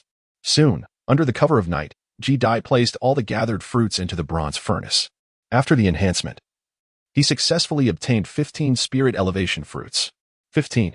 Ji Dai's breath quickened. Earlier that day, Luo Chang had received a single spirit elevation fruit, which had stirred envy among many disciples. If news of his 15 fruits were to spread, it would undoubtedly invite the jealousy of countless individuals. Nevertheless, Ji Dai was wise enough not to reveal this information. Having lost his parents at a young age and grown up alone, his maturity was profound. Otherwise, he would have perished long ago. He stored the excess spirit elevation fruits in a storage bag and began to savor one. According to the records, breaking through to the third level of chi refining required a tremendous amount of spiritual energy, several times that of the second level. Yet, with the spirit elevation fruits, his progress was swift. After consuming nearly 10, a sudden rumbling echoed within him. Remarkably, having just recently broken through to the second level, he achieved another breakthrough. Entering the third level of chi refining, the spiritual power within him had expanded to the scale of a small stream. If this speed were to be known, it would undoubtedly leave many in astonishment. After all, he had only been cultivating for just over half a month. Reaching the third level of chi refining, Ji Dai felt little sentiment about it and continued to consume the remaining 5 spirit elevation fruits. The scale of his spiritual power gradually approached that of a small brook. The next day, carrying a basket of fruits, Ji Dai made his way to the shed, deep in thought. He couldn't shake the feeling that the enhancement from the spirit elevation fruits seemed to have diminished considerably. Furrowing his brows, he pondered the reason. As he consumed more of the spirit elevation fruits, he noticed that the improvements in his cultivation began to wane. He recalled hearing that for minor ailments, it is often best not to take medicine. On one hand, medicine can be toxic, and on the other, excessive use can lead to the body developing resistance. Could it be that these fruits were the same? Ji Dai contemplated deeply, believing his hypothesis was likely very close to the truth, yet felt powerless to alter the situation. After all, this was an uncontrollable factor. Regardless, if the enhancement had diminished, so be it. After all, he had an abundance of fruits. Ji Dai smiled with an open heart, refusing to dwell on his worries, and soon arrived at compartment number 11. As was customary, Ji Dai poured the fruit inside, observing the colossal creature within no longer exhibiting the initial trepidation. The black serpent appeared to possess only the cultivation level of the pinnacle of the third stage of chi training, a level I now share. Although I may not yet be able to vanquish it, the danger has significantly diminished. Witnessing its haughty demeanor, seemingly dismissive of my presence, Ji Dai felt no anger. With a swift glance around to ensure the shed was unoccupied, he retrieved a spirit-enhancing fruit that had been processed in the copper furnace from his storage pouch. After a brief contemplation, he tossed it beside the black serpent. Ever since he discovered the abundance of these fruits capable of enhancing cultivation in this place, he had no desire to leave. Thus, it was imperative to cultivate a cordial relationship with this creature to avoid any unpleasant encounters while cleaning the compartment or bathing. However, Jedi harbored uncertainties about whether the black serpent would take an interest in the fruit. Fortunately, those concerns proved unwarranted, as the black serpent seemed to sense something. Hesitantly opening its eyes and bringing its massive head closer to the spirit-enhancing fruit. In the next moment, it devoured the fruit in one gulp, its eyes revealing a look of satisfaction. Effective. Chapter 9. No choices made. A flicker of joy ignited within Jedi's heart as she produced another fruit. Do you wish to have some? She had heard that the demon beasts in the chi refinement stage possessed a degree of intelligence akin to that of a 3-year-old child. Yet she remained uncertain whether he could comprehend human speech. Upon catching sight of the fruit in her hand, the black serpent's eyes reflected a distinctly human yearning, and it immediately coiled and lunged toward her. Jedi's expression immediately darkened, as uncertainty washed over him regarding whether the wooden barrier of the enclosure could withstand the creature. Instinctively, he took a step back. It was only when he heard the clinking of chains that he noticed the serpent's tail tightly bound to an iron ring, from which a chain extended deep into the ground. The serpent strained against its restraints, roaring in frustration, yearning to seize the fruit, yet all its efforts were in vain, for the chain held it firmly in place, preventing any escape from the enclosure. Beast, do you dare to covet? Jedi, regaining his composure upon witnessing its futile struggle, let out a cold laugh and tucked the ethereal fruit away. Remember, I can grant it to you, but you cannot seize it. This fruit is off limits for now, perhaps. If you behave better next time, I may reward you. Jedi cast a fleeting glance at the creature, indifferent to whether it comprehended his intent, and strode out of the shelter. His objective was to instill an understanding of hierarchy in the serpent, for he realized that no amount of spiritual fruits would engender gratitude in such a beast. After all, the previous disciple, despite daily offerings, had suffered the indignity of having his arm torn off by the creature, a testament to its nature. Expecting it to feel indebted was futile. However, he could leverage these fruits in an attempt to encourage obedience. Obedience, after all, would yield rewards. Yet, whether this creature possessed the requisite intelligence remained uncertain. The path ahead was fraught with challenges. Exiting the shelter, Jedi cradled his head in his hands, his expression devoid of urgency. It was only the 4th day since his arrival at the beast pen, with 3 more days ahead dedicated to cleaning the compartments.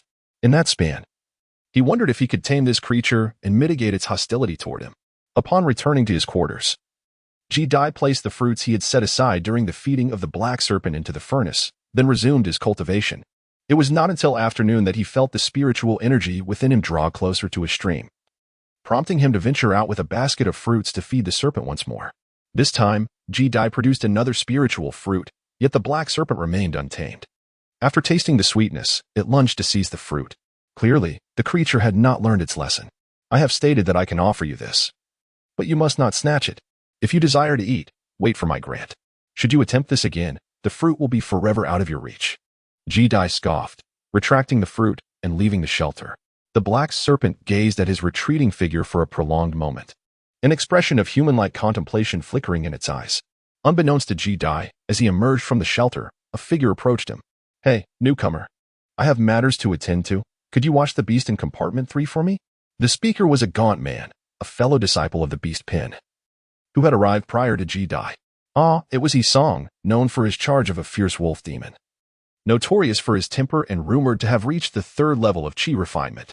It appeared that he was now too intimidated to enter the compartment himself and sought to delegate the task to Jedi. How would this newcomer respond? His cultivation seemed to be merely at the 1st level of chi refinement. He likely wouldn't dare defy Song's command. The commotion instantly attracted the attention of other disciples in the vicinity, eager to witness the unfolding drama. They were acutely aware that Song's claim of having business was merely a pretext.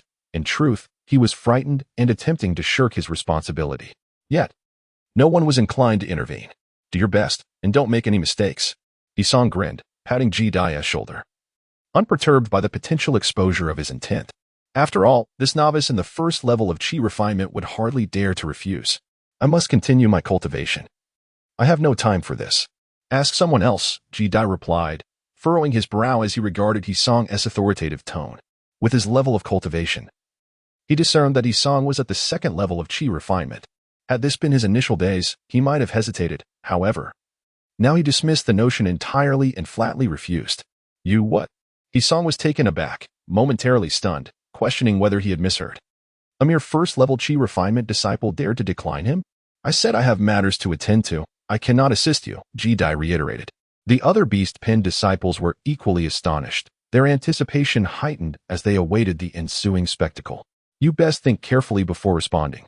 Isong, finally comprehending Ji-Dai's refusal, felt his face flush with embarrassment, his anger simmering. What? You think you can force me?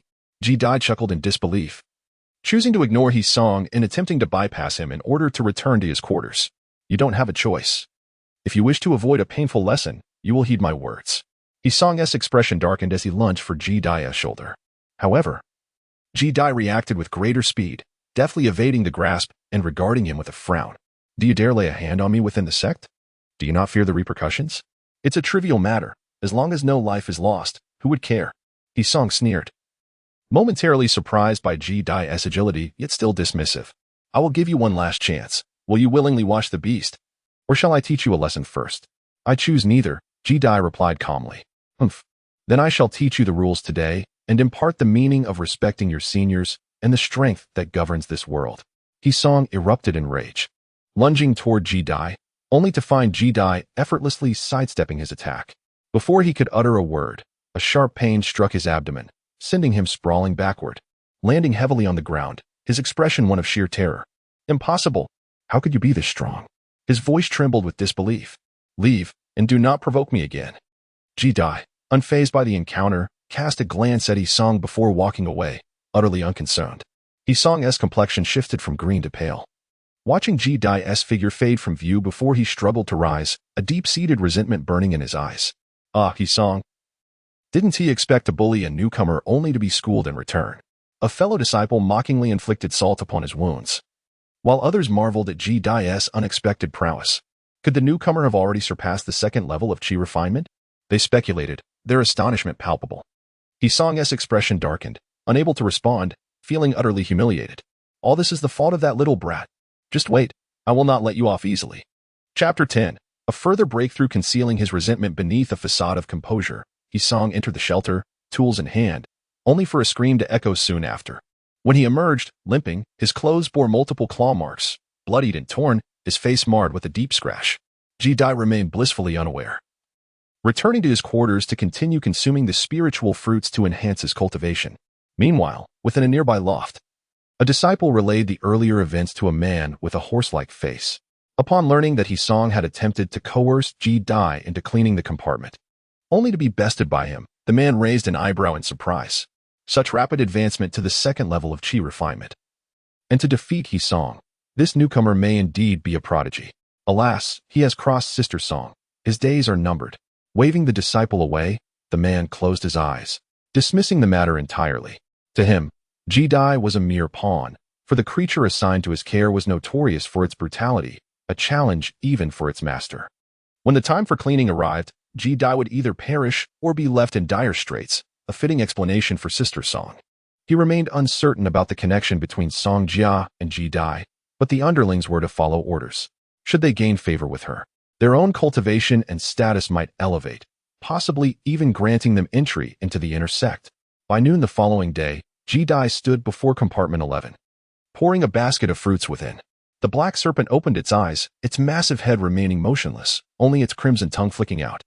Ji-Dai was acutely aware of what it anticipated. Surveying the deserted surroundings, he produced a spirit fruit, upgraded with his copper furnace. This time, the black serpent, with its vertical pupils, fixated intently upon it, revealing an unmistakable yearning. Yet, whether it was the effect of Ji-Dai's words from the previous day or the realization that it could not break free from its chains, it refrained from lunging forward. Quite well, it seemed to have abandoned any thoughts of snatching it away. Ji-Dai was immensely pleased with this outcome and promptly tossed the fruit into its vicinity. After all, such fruits were abundant at his disposal. The black serpent, upon witnessing the fruit rolling beside it, appeared momentarily stunned. After a brief hesitation, it leaned in and swiftly consumed it, its crimson eyes reflecting a look of satisfaction as it turned to regard him. Thud! Another fruit tumbled down beside it. After a moment of astonishment, it quickly devoured that one as well, feeling its internal cultivation approach the 4th level of Qi training. Remember, as long as you heed my instructions, if I direct you east, you must not venture west. I can provide you with a fruit at every meal. The black serpent seemed to comprehend his words, flicking its tongue as it gazed at the young man outside, its eyes betraying a strangely human-like submission. Ji Dai was quite satisfied with this and, after speaking, turned to leave the beast stable. Outside the shelter, there were no disciples in sight. Some were cultivating in their own quarters while others were absent from the beast stable. After all, apart from feeding time, the disciples had the freedom to allocate their own time, and many chose not to linger in the beast stable during their leisure hours. Reflecting on my time at the 7 Shin sect, I realized I had yet to venture beyond this place and was unaware of the scenery outside the stable. Ji Dai merely sighed at this thought. He had no intention of wandering about in this unfamiliar environment, lacking friends or acquaintances.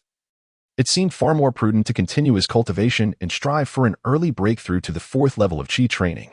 After gathering some fruits from the garden, he returned to his quarters. On the way, he encountered He-Song, who was limping and bore a bloody scratch mark across his face, likely inflicted by the demonic wolf he was responsible for while cleaning its enclosure. He-Song's eyes were filled with malice upon seeing him. The snow wolf he tended was notoriously ferocious and loathed bathing, resisting every attempt. Previously, when both he and the wolf were of similar cultivation levels, he managed to hold his ground. Now that the beast had advanced to the 3rd level of Qi training, it had become a source of considerable torment for him. Had it not been for the sect's domestication efforts, which had dulled some of its wild instincts, he feared he might have already met his demise. Was he dissatisfied with the severity of his injuries? Ji Dai caught a glimpse of the resentment in He-Song's gaze and let out a cold laugh. Do not rush. Soon you shall follow in my footsteps, perhaps even suffer worse. He-Song scoffed derisively and limped away. Ji Dai disregarded the foolishness around him and returned to his quarters, dedicating himself to cultivation except for the time spent feeding the snake.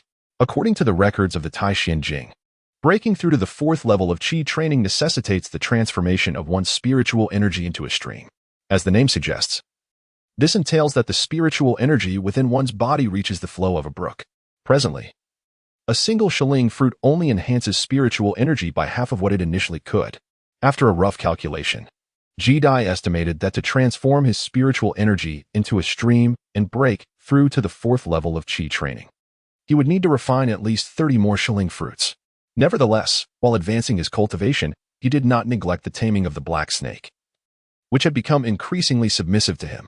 As the 7th day in the beast stable approached, Ji Dai sat on his bed, seemingly oblivious to the passage of time. With his eyes closed, his aura continuously grew stronger.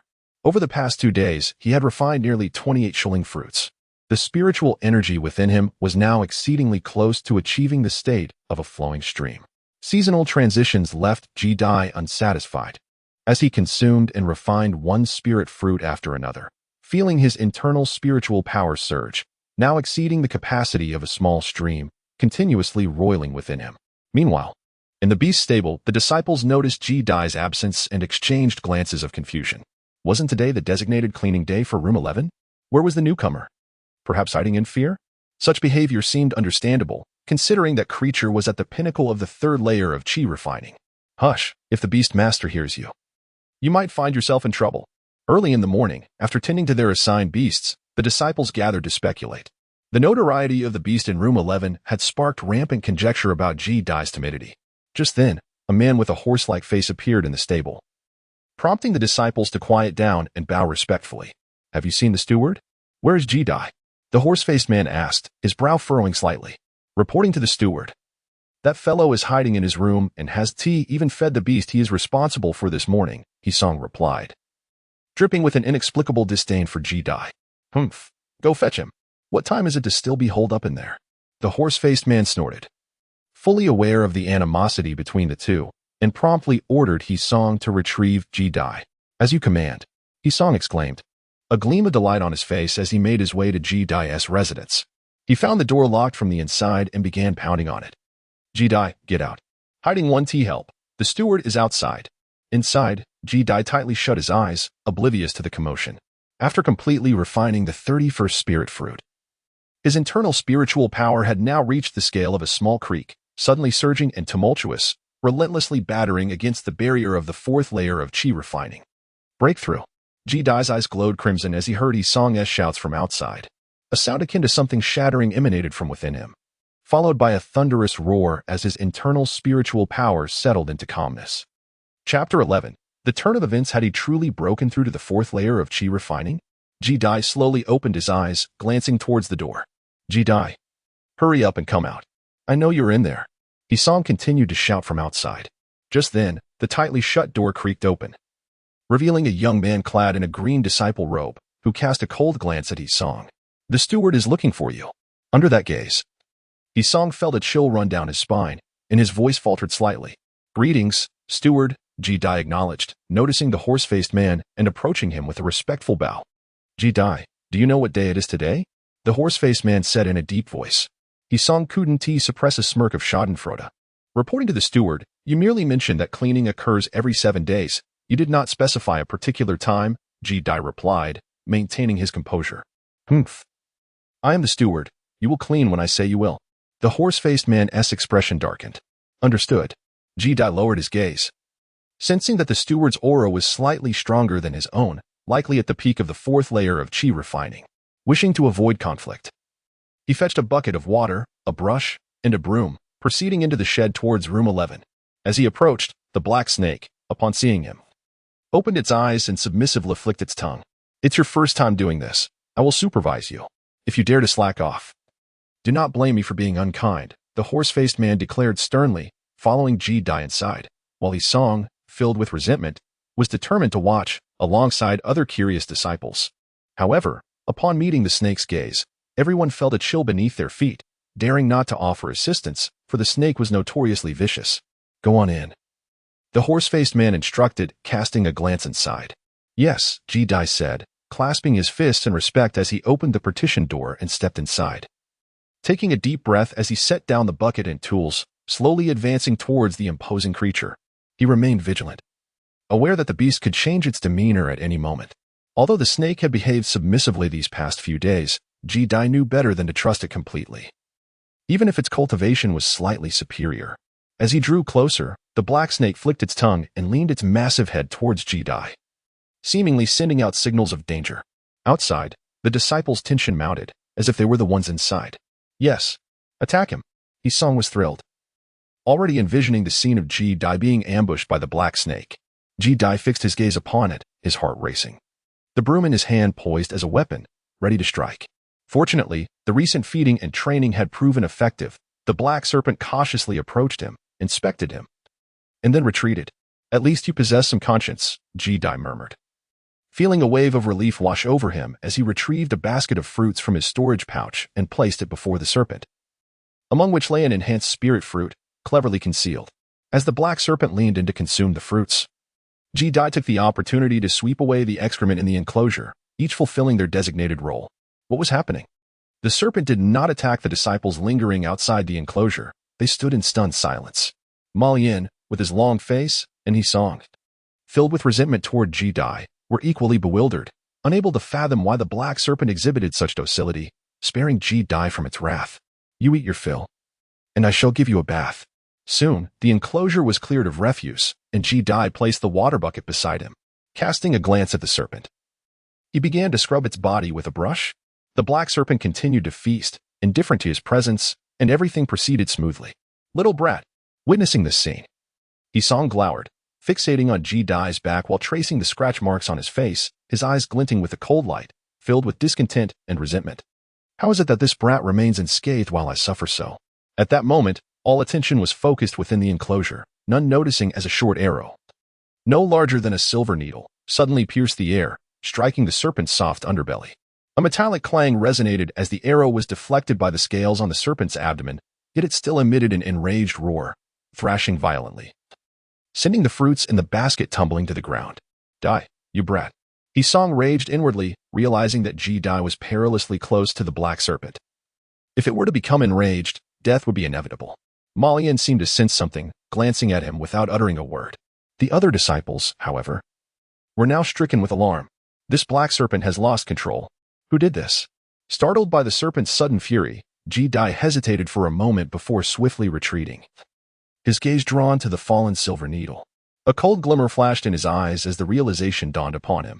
Someone sought to harm him. Song. The only one with whom he had unresolved grievances upon arriving at the beast stable was Song, apart from him. He could not fathom who else would wish him dead. This brat. Dai forcefully stifled his anger, unable to dwell on it further. His focus shifting to the now agitated serpent, which was thrashing about, roaring in distress. He could not ascertain whether the serpent in this state would turn against him. However, it soon became evident that the creature regarded everyone as an enemy, its body lashing out like a colossal whip aimed directly at him. Damn it! Dai's pupils contracted as he channeled his spiritual energy to its fullest, retreating rapidly toward the exit. But just as he reached the doorway, it was abruptly slammed shut. The task is not complete. You are not permitted to leave, Malian stated coldly from outside. Dai fixed his gaze upon him. The black serpent now in a state of chaos, yet the other party demanded that he continue to cleanse it? Why don't you come and do it yourself? The steward. At this moment, the black serpent, unaware of who had attacked it, was indeed under the steward's command. Dai could only suppress his fury. However, before he could finish his words, he was abruptly interrupted. Rules are rules. The task remains incomplete, and you are forbidden to emerge. This is a direct order from the steward. Should you dare to defy it, you would be committing an act of insubordination, and according to the sect's regulations, your cultivation could be revoked, and you expelled from the sect. The man with the horse-like face emphasized the words the steward with disdain. This peasant had offended senior sister Song, and in such a moment, he naturally intended to enforce the rules. Of course, these rules were his own. The sect's regulations did not stipulate when disciples were required to attend to such trivial matters as cleaning the compartments. Fine, I shall remember this. Dai's eyes bore into him. Though he did not comprehend the entirety of the situation, he could discern that the other party was deliberately making things difficult for him. He was perplexed as to why he was being targeted. He believed he had not offended this individual. Are you threatening me? The man with the horse-like face glanced at him, sensing his rage, a flicker of mockery flashing through his eyes. The other disciples, witnessing this scene, felt that the man's actions were somewhat inhumane, yet under the weight of his gaze, they fell silent, too intimidated to speak. After all, he was the steward, and his cultivation far surpassed theirs. They could not afford to offend him. At that moment, the black serpent lashed its body, sending countless fruits scattered across the ground flying toward the crowd. Chapter 12. Fierce. How dare you threaten the steward, utterly oblivious to the consequences. Song, who had covertly attacked the black serpent in hopes of inciting its wrath against Dai, was inwardly thrilled. Offending the steward would ensure that this young man would face dire repercussions in the future. Oh, I nearly forgot. Whether he could even leave this compartment today is in serious doubt. Dai cast a cold glance at Song and, witnessing the multitude of fruits hurtling towards him, had no time to look elsewhere. He turned, using the basket as a shield before him, yet his heart was shrouded in chilling dread. Since arriving at the 7 Shin Gate, he had diligently avoided trouble, seeking merely to survive in peace.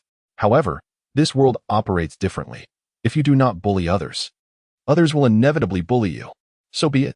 If you cannot vanquish me, then I shall ultimately bring about your demise. Bang, bang, one by one. The fruits exploded against the basket, leaving numerous holes in its surface, while some struck his arms, sending sharp pangs of pain coursing through him and leaving a bruise on his forearm. Outside the compartment, a chorus of wails echoed as indiscriminate attacks rained down, with some fruits piercing through the wooden barriers and striking them. Once the cacophony of cries subsided, Dai discarded the battered basket, ignoring the bruise on his arm, and lifted his gaze to confront the enraged black serpent. The chains rattled ominously, taut and ready to snap, accompanied by incessant hissing. The earlier cold arrow had awakened the beast's primal instincts, causing it to perceive everyone before it as an enemy. Fortunately, the compartment was spacious enough, spanning over a dozen yards, and with the serpent bound by chains, it was temporarily unable to assault them. Yet, this situation clearly discouraged any approach. Dai lowered his gaze, concealing his emotions. The horse-faced man was watching him from outside. If he failed to complete his task, he would be falsely accused of insubordination, facing expulsion from the sect and the destruction of his cultivation. Therefore, he had to subdue this beast. Roar. The black serpent, having just endured an attack, was now on high alert, and as Dai approached, it lunged forward with its massive head. The disciples outside the compartment shook their heads in pity. This black serpent was at the pinnacle of the 3rd layer of chi refinement, and its tough hide made it far more formidable than humans in the early stages. Typically, 2 or 3 individuals were required to subdue it together. Without any spells to cast, there was no hope of victory. However, just then, Dai's body moved in an uncanny manner. evading the serpent's charge with remarkable speed. Before the onlookers could comprehend, the serpent launched another attack, baring its bloody maw and lunging for Ji-Dai once more. "Be still, you beast." Ji-Dai's eyes reflected no fear. Utilizing his agile physique, he adeptly dodged the serpent's snapping jaws, while the creature's tail was bound, restricting its movements. Each time it lunged at him, Ji-Dai skillfully evaded, inciting the serpent's fury as it relentlessly pursued him. This untrainable beast, if it could not be tamed, then it must be brought to submission. As the seasons turned, Ji-Dai's pupils were cold and desolate. After evading the black serpent's vicious bite once more, he channeled his spiritual energy and struck forcefully at its head with his bare fists. The impact resonated with a loud thud. Despite the serpent's scaly head, it still felt disoriented, opening its bloodied mouth in a furious roar. A foul stench assaulted Ji-Dai's senses, deepening the chill in his eyes. Yet his mind grew increasingly clear and composed. His feet moved with remarkable agility, deftly dodging its snapping jaws. Before the serpent could react, he leaped onto its back, raising his fists to deliver another brutal blow. "Yield, beast!" The black serpent, in pain, let out a series of mournful cries. Ji-Dai had already transcended to the 4th level of chi training, his strength immense. His fists fell like rain upon the creature, each strike eliciting a pained response as it thrashed about, attempting to dislodge him. "Curse beast, your skull is as tough as it is stubborn." Ji-Dai gripped tightly, refusing to be thrown off, continuing to rain down his fists upon it. Regrettably, the serpent's forehead was lined with numerous hard scales, rendering each strike nearly self-destructive. Soon, blood oozed from his knuckles, yet Ji-Dai felt no pain. His eyes gleamed with a fierce light as his anger surged forth, his fists relentlessly hammering the wailing serpent. How could this be? Why is this brat so formidable? This serpent is at the pinnacle of the 3rd level of chi training. This scene astonished everyone, leaving Hisong in a state of frenzied disbelief. Even the man with the horse-like face frowned, sensing a discrepancy in the rumors. This boy hardly resembled someone at the 2nd level of chi training. He was toying with the serpent as if it were a mere plaything. At this moment, the battered serpent slammed its back against the wall, attempting to force Ji-Dai off through self-destructive means. This tactic proved somewhat effective, as Ji-Dai could not suppress a pained grunt from the impact. "Curse beast, it seems you still refuse to yield. Let us see who falters first." As the serpent charged towards the wall again, Ji-Dai's expression darkened. He redirected all his spiritual energy, delivering a barrage of punches to its head. The struggle between man and serpent intensified. Ji-Dai's strikes grew more ferocious, while the serpent was forced to endure both the damage from its own collisions and Ji-Dai's relentless assault. After a while, with a resounding crash, the exhausted serpent collapsed onto the ground, utterly incapacitated. Witnessing this, Ji-Dai finally ceased his onslaught and jumped down, his own body aching from the serpent's repeated assaults, feeling as though his bones might shatter. Yet he stood tall, gazing down at the serpent. "Yield?" The serpent could not speak, but its eyes reflected a profound, human-like fear. Ji-Dai scoffed coldly. "Indeed, there are certain individuals in this world who are utterly ungrateful. One may provide them with abundant food and drink, yet they fail to regard you with any semblance of respect. How much simpler it is to instill fear with a single blow." Hiss. Meanwhile, outside the cubicle, an eerie silence prevailed, broken only by the sound of gasps. This scene was undeniably fierce. A formidable black serpent at the pinnacle of the 3rd level of chi refinement had been stripped bare by someone using only their bare hands. Has this young man broken through to the 3rd level of chi refinement? As the highest-ranked cultivator in the vicinity, the man with the horse-like face observed with heightened seriousness, his expression laden with gravity. He could ascertain that Ji-Dai was certainly not at the 2nd level of chi refinement. After all, while the black serpent's movements were restricted and could not unleash its true power, the opponent had largely relied on agility to achieve victory. Yet, that was undeniably a tangible 3rd-level peak of chi refinement. An attack from the 2nd level could scarcely inflict harm, merely tickling the opponent. This implies that the young man was at least at the 3rd level of chi refinement. Remarkably, since Ji-Dai's arrival at the 7 Mystic Sect, nearly 7 days had elapsed, and he had consecutively broken through 2 realms. The day he arrived with Sister Song, he could be absolutely certain that Ji-Dai was only at the 1st level of chi refinement at that time. Ji-Dai was oblivious to the thoughts of the horse-faced man. Despite the lingering pain, she took up the brush and began her arduous task. The black serpent, utterly exhausted, still yearned to struggle. Ji-Dai had shown restraint earlier, and due to the creature's tough skin and muscle, it had not sustained any serious injuries. Yet it was still in a miserable state, requiring time to recuperate. "Don't move." Unexpectedly, seeing it thrash about, Ji Dai landed a punch on its head. The black serpent, feeling aggrieved, ceased its struggles. Chapter 13. I act solely on your commands. The group of disciples outside the partition watched this fierce spectacle in silence. Soon, Ji Dai had thoroughly washed the serpent and turned to the horse-faced man, her tone stripped of respect, leaving only indifference. The others snapped back to reality and directed their gaze at the horse-faced man. He frowned, about to speak, when a sharp voice interrupted, "Manager. This person dares to abuse Sister Zhang's beast, leaving it in such a state. It's utterly inhumane. He must not be spared." It was Song, who pointed accusingly at Ji Dai. The surrounding disciples, upon hearing this, expressed their disdain. They were aware of the enmity between the two. Yet they considered Song to be a petty individual. Observing this individual repeatedly seeking attention, Ji Dai's heart turned cold as she calmly regarded the horse-faced man. "Ji Dai, do you have anything to say?" The horse-faced man inquired, casting a glance at her. "Abuse? When did I ever abuse this black serpent? Wasn't I merely following your commands?" Ji Dai retorted. "Such eloquence. When did I instruct you to mistreat this serpent?" The horse-faced man scoffed. Although he had indeed sent Ji Dai to bathe the serpent, he had not authorized such treatment. The manager certainly has a short memory. Just moments ago, you ordered me to clean it, and since it was uncooperative, I subdued it to fulfill your task. Is that not so?" Ji Dai replied unperturbed, firmly maintaining her stance. "You instructed me. I am merely executing your orders." She had no faith that this incident would lead to any repercussions from the Seven Mysteries sect.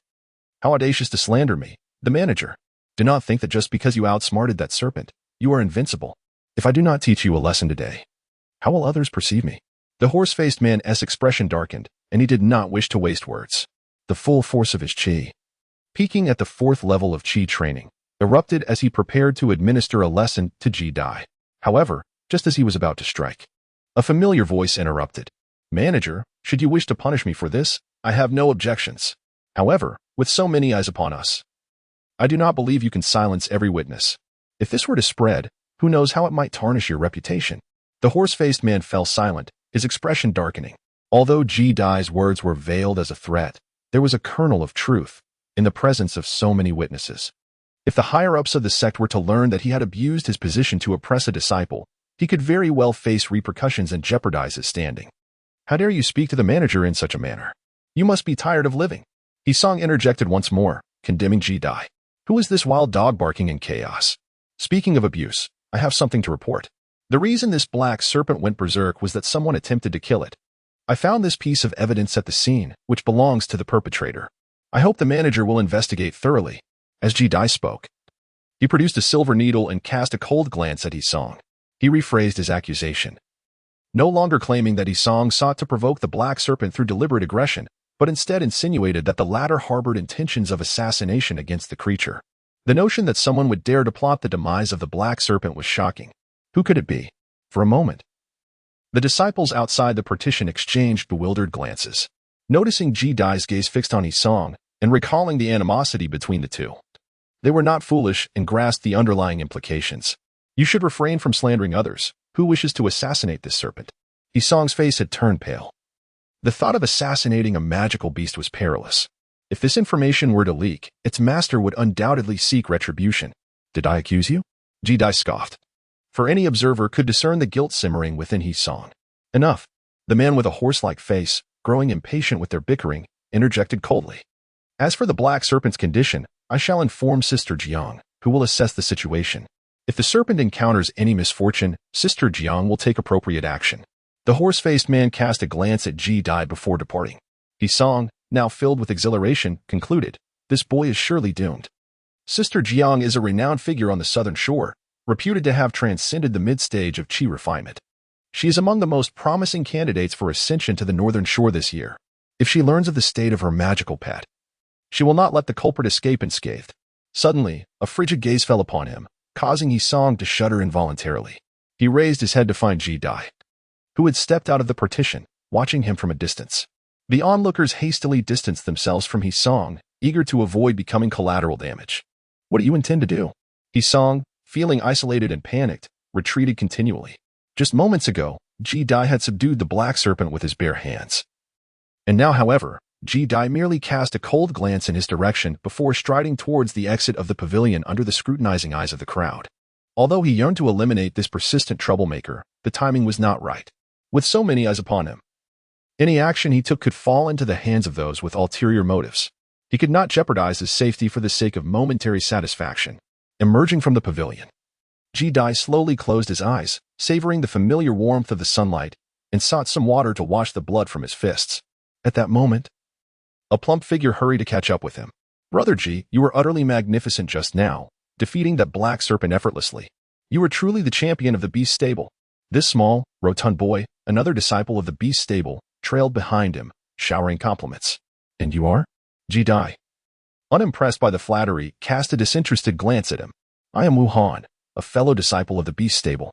My name, Wu, signifies a fierce warrior." The little fat boy displayed his two prominent canine teeth. "Wu Han." Ji-Dai cast a glance at him. This fellow was plump and not particularly tall, with a chubby face that exuded a certain joviality, which was quite at odds with the notion of fierceness. Wu Han seemed to understand the implication of his gaze and let out a wry smile, remarking, "This name was bestowed upon me by my parents. I apologize for any amusement it may cause you, Brother Ji." As Ji-Dai strolled towards the orchard, intending to gather some fruits, he inquired, "What brings you to me?" Wu Han, with an air of mystery, replied, "Do you know who the master of the black snake you were raising is?" "Who?" Ji-Dai asked. "Sister Jiang." Wu Han continued, "What is Sister Jiang's cultivation level? Is she formidable?" Ji-Dai, hearing the name for the first time, paused in contemplation, his curiosity piqued. Noticing Ji-Dai's lack of knowledge on the subject, the plump boy glanced around before saying, "I am not certain of her exact level, but Ji Shixiang, being new here, may not be aware that Sister Jiang is a highly sought-after figure in the outer sect of the Southern Shore, and one of the top contenders for promotion to the Northern Shore this year. She is likely on the verge of breaking through to the later stages of Qi cultivation." Southern Shore? Northern Shore? Ji-Dai was hearing about the division of Qishuan sect for the first time, and he regarded Wu Han with surprise. Wu Han, evidently unprepared for Ji-Dai's focus on this detail, suppressed a surge of prepared commentary and remarked, "Considering you are new to this place, it's understandable that you wouldn't know. The Qishuan sect is divided into the southern and northern shores. The southern shore is where the outer sect is located, which is us, divided into Beast Peak and Herb Peak. The Beast Peak is where we currently reside, while the northern shore serves as a retreat for inner disciples and sect elders. Rich in spiritual energy." Wu Han gradually elucidated the circumstances of the Qishuan sect, his eyes shimmering with longing as he spoke of the northern shore. Beast Peak, Herb Peak. Ji-Dai's eyes flickered with realization, suspecting that the malicious woman and the young man who accompanied him were likely disciples of the northern shore, especially since the man with the horse-like face had shown almost subservient respect towards Songjia. "What must one do to become a disciple of the northern shore?" Ji-Dai inquired. "One way is to break through to the later stages of Qi cultivation, which allows direct entry to the northern shore. Alternatively, one must secure first place in the annual Southern Shore competition to be promoted to the northern shore." Wu Han, having been in the Qishuan sect for several years, shared this knowledge with great familiarity, as if recounting treasured anecdotes. Ji-Dai also learned that the Seven Mysterious sect would hold a grand competition at the Southern Shore every 3 years, open to all disciples from the southern region. The victor not only earns the opportunity to ascend to the northern shore, but also receives a precious cultivation elixir known as the Pei Yuan Dan, which enhances one's spiritual prowess. This particular assessment is set to take place in just over a month.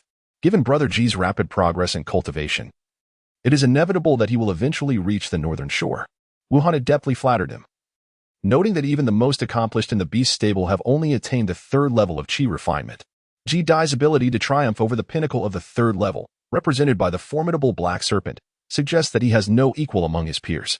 Cultivating a good relationship with him is undoubtedly prudent, for with the talent he has displayed, it is entirely possible he will ascend to the northern shore in the future. Season smiled lightly, expressing a lack of fervor for becoming a disciple of the North Shore. After all, he possessed that bronze furnace and, for the time being, had no need for elixirs. However, although senior brother Ji was exceptionally gifted, it was prudent to exercise caution. Wu Han deftly shifted the conversation, remarking that Sister Jiang was a favored candidate for this year's North Shore entrance, having injured her cherished beast. It was conceivable that she might direct her ire towards him. His words were veiled yet served to gently caution Ji-Dai. "Thank you." Regardless of the underlying intentions, Ji-Dai appreciated the goodwill. He had contemplated the ramifications of his actions at the moment he struck, should Sister Jiang seek retribution. He was confident in his ability to quell her wrath. Senior Brother Ji, you must be cautious and perhaps avoid the beast stable for the next few days. I understand. Ji Dai clasped his hands in gratitude, yet he harbored no intention of fleeing. One may evade the initial confrontation, but ultimately the inevitable would occur. As long as he remained within the Seven Mystics sect, it was only a matter of time before he would be discovered. This was not his desire. Ultimately, it was his strength that had led to this predicament. The entire situation stemmed from the actions of that officious woman. Had he possessed strength akin to hers, would she have dared to deliberately vex him? Ji Dai's gaze was resolute, having come to a profound understanding of the significance of power through this series of events. Shortly after Wu Han departed, he retreated to his quarters, retrieving the Tai Xian Jing from his storage bag to study. He recalled that it contained records indicating that upon breaking through to the 4th level of Qi training, one could perform a minor spell. And as he had just reached that threshold, it was the perfect opportunity to acquire new skills. Object manipulation technique, Ji Dai murmured, swiftly turning to the 3rd page of the booklet, which detailed a spell by that name. This technique was not primarily for direct assault, but rather served as an auxiliary spell, attainable by those at the 4th level of Qi training and above. The method of cultivation was straightforward. It involved projecting spiritual energy to manipulate objects at a distance, boasting high practicality for both combat and intimidation. Ji Dian took out a fruit for experimentation and, following the method recorded in the Taoist canon, attempted to manipulate the spiritual energy within his body to levitate the fruit. After 2 or 3 attempts, the fruit finally wobbled into the air, but it could not be sustained for even a breath before it fell to the ground once more. Despite the changing seasons, Ji Dai remained undeterred and continued his relentless attempts. He was not as foolish as one might think. Within a loft, a man with a horse-like face listened to his subordinate, a disciple from the beast stable, recount the events that transpired following his departure, a cold smile gracing his lips. If this rustic fool dared to seek vengeance against Hisong on the spot, he would conveniently accuse him of harming a fellow disciple. Yet, to his surprise, this rustic fool managed to restrain himself. Go, inform Senior Sister Jiang about the Black Snake incident, the man with the horse-like face commanded, closing his eyes. He held no animosity towards Ji Dai. Rather, it was the latter's lack of discernment that had led him to offend Senior Sister Song. What should I say? The disciple inquired. Simply state that a newcomer has injured her demonic pet, and that will suffice. Understood. At this moment, Ji Dai remained blissfully unaware of these developments. Inside his room, had there been an outsider present, they would have been astonished to witness a fruit levitating before him, seemingly sprouting wings as it flitted about. Upon closer inspection, however, one would find it amusingly evident that the fruit's flight path was erratic, akin to that of a drunken reveler. The one guiding its flight was none other than Ji Dai himself, who had now acquired the ability to control lightweight objects in flight for extended periods. Albeit with a certain clumsiness, Ji Dai recognized his limitations and understood that practice was essential. Soon enough, his internal spiritual energy waned, causing the fruit to fall from the air and roll onto the ground. He retrieved some enhanced spirit-enhancing fruits from his storage bag and consumed them to replenish his spiritual energy. With renewed focus, he continued practicing, pausing only to take a spirit-enhancing fruit whenever his energy depleted. After several repetitions, he sensed an imperceptible solidity in his cultivation. Although his ultimate level of cultivation did not elevate, it had become more robust than before, and his combat prowess had seen a notable enhancement. In a fleeting moment, Ji Dai realized that during this time, he had been solely focused on enhancing his cultivation, indiscriminately consuming spirit fruits. This was akin to constructing a building without properly laying the foundation. While there may be no immediate issues as the structure rises to a certain height, a collapse is inevitable. However, with each consumption of spiritual energy, his cultivation had been tempered, becoming increasingly stable, an unintended stroke of fortune. Ji Dai felt a twinge of fear. His training was still in its infancy, and lacking a master-esque guidance, he was akin to crossing a river by feeling for stones, nearly veering off course. Understanding this, Ji Dai refrained from further consuming spirit fruits to elevate his cultivation. Instead, he diligently practiced controlling external objects with spiritual energy, seizing the opportunity to refine his abilities. Unbeknownst to him, a guest had already arrived in the beast pen, having met Senior Sister Jiang. Chapter 15. Are you teaching me to work? She was an unparalleled beauty, adorned in a gown of fiery red, her long skirt trailing behind her elegantly as she walked. The disciples she encountered in the beast pen bowed their heads in respect, not daring to reveal any other emotions, acknowledging Senior Sister Jiang. Jiang Mo Li's demeanor was indifferent as she made her way into the beast shelter of compartment 11. The newcomer was in for a rough time. A group of disciples looked at her retreating figure with pity, shaking their heads, too hesitant to follow. Senior brother Ji. Senior sister Jiang has arrived. They are calling for you. Soon, Wuhan, breathless, stood outside Ji Dai's door. Has she come? I shall take a look. Ji Dai had already heard the commotion, concluding his practice early. Upon stepping outside, he found that a crowd of disciples had gathered around the beast shelter. As he appeared, a chilling gaze immediately fixated upon him.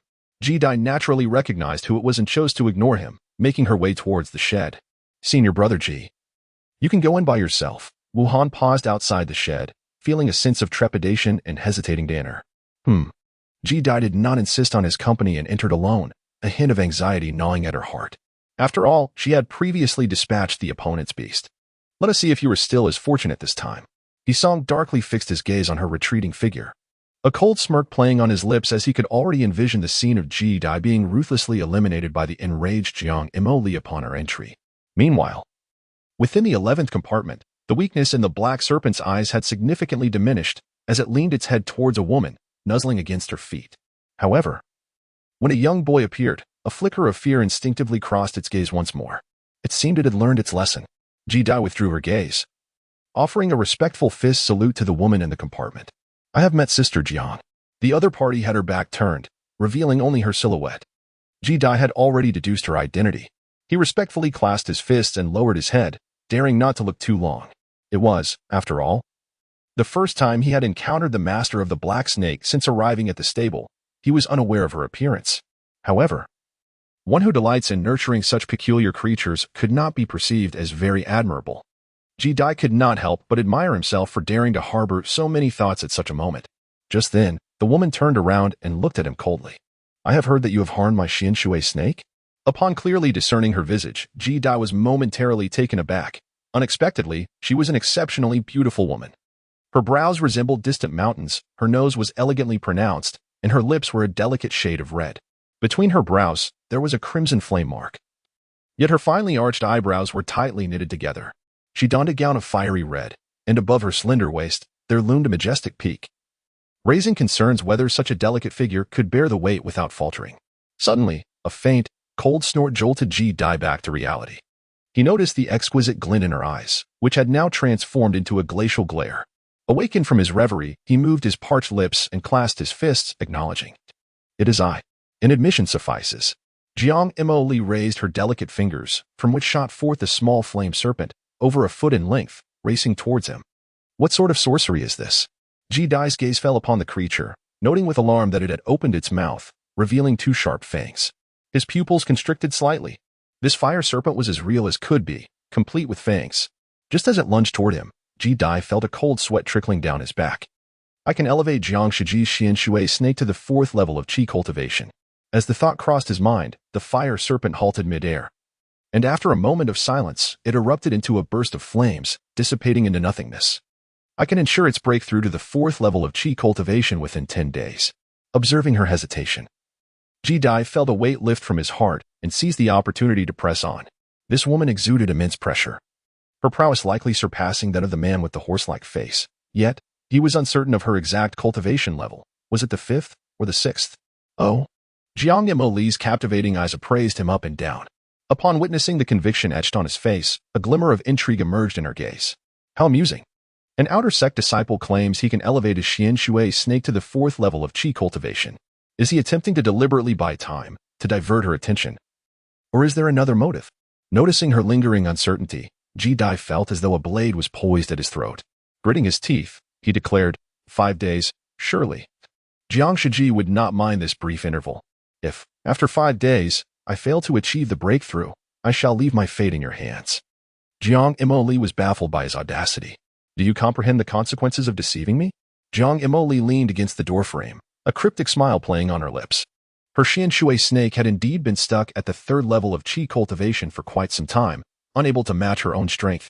Consequently, she had refrained from bringing it along during sect missions or excursions. However, should it break through to the 4th level, it would be akin to possessing a formidable ally at the 5th level of qi cultivation. Ji Dai remained remarkably composed, uncertain but hopeful for an opportunity from Sister Jiang. Jiang Imoli gazed at him in silence for a moment, her alluring lips parting slightly. Very well, I shall grant you 5 days. If you can elevate your beast to the 4th level of qi training, I may consider overlooking your previous transgressions. Ji Dai, though hesitant to speak further, felt a sense of relief wash over him. The plan had ultimately succeeded. Indeed, wagering with Jiang Imoli to elevate her magical serpent to the 4th level of Qi training was a scheme he had long contemplated. As Ji Dai respectfully bid farewell to Sister Jiang upon exiting the beast pen, she did not turn back, leaving with an air of indifference. What transpired? Sister Jiang did not direct her ire towards him. The surrounding disciples, witnessing Ji Dai's seemingly unscathed exit, could scarcely believe their eyes, feeling it was utterly illogical. Sister Jiang, do not let his insidious words deceive you. Hisong was unwilling to allow Ji Dai to escape unscathed. Seeing Jiang Imoli depart, he rushed forward, only to trip over a stone and fall comically, eliciting a chorus of laughter. Disregarding his embarrassment, Hisong scrambled to Jiang Imoli's side, grasping her skirt. This scoundrel dares to mistreat your magical beast, utterly disregarding your authority. You cannot let him off so easily. Are you instructing me?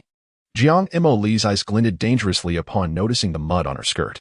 With a flick of her finger, a small flame serpent shot forth, sending Hisong flying into the orchard behind him. Serves him right, Wuhan snickered. Cursing, Hisong spat blood before rising once more, his eyes flashing with resentment. Yet, upon meeting Jiang Imoli's frigid gaze, fear replaced his bravado, leaving him speechless. Jiang Imoli cast a dispassionate glance at him before turning her attention back to Ji Dai. Remember, you have but 5 days. Her voice carried an implicit warning. Yes, I shall ensure Sister Jiang is satisfied, Ji Dai replied, bowing respectfully. Chapter 16. He Chang. Jiang Imoli said nothing further and departed with an air of nonchalance. Sister Jiang has actually left. How did you manage to turn the tide, senior brother Ji? Wuhan inquired, curiosity sparkling in his eyes. Sister Jiang is reasonable. I explained everything to her. Upon learning the full story, she showed great magnanimity and did not blame me, Ji Dai replied casually. And what does the 5 days entail? Wuhan questioned, skepticism evident. Some matters are best left unasked. This is a secret between Sister Jiang and me. If I divulge it, she may become upset. Ji Dai chuckled, patting Wuhan's shoulder while catching a glimpse of Hisong leaving with a sullen expression. Internally, he smirked, allowing Hisong to live a while longer. This fellow persistently sought to eliminate him, akin to an irritating fly buzzing incessantly. Ji Dai was not one to be trifled with, yet here in the 7 Xian sect, he could not act on his wrath. He would let Hisong linger for a time. After all, given Hisong's abilities, he could only cause annoyance without stirring any real trouble. Ji Dai shook his head and returned to the room. In the days that followed, the beast stable returned to a state of tranquility. However, after enduring a series of upheavals, the atmosphere had subtly transformed. Nowadays, among all the disciples in the stable, save for Hisong, the others regarded Ji Dai with profound reverence. He began to exude an aura reminiscent of the foremost figure within the beast stable, which inevitably aroused discontent among some disciples, their gazes laced with deeply concealed hostility. They feared him, and it was due to his formidable prowess. Ji Dai sensed this shift and recognized that it was all a consequence of his own strength and immutable reality. Each day, he continued to feed the snakes. And to facilitate their ascension to the 4th layer of Qi training, he would reward them with a spirit ascension fruit during each feeding.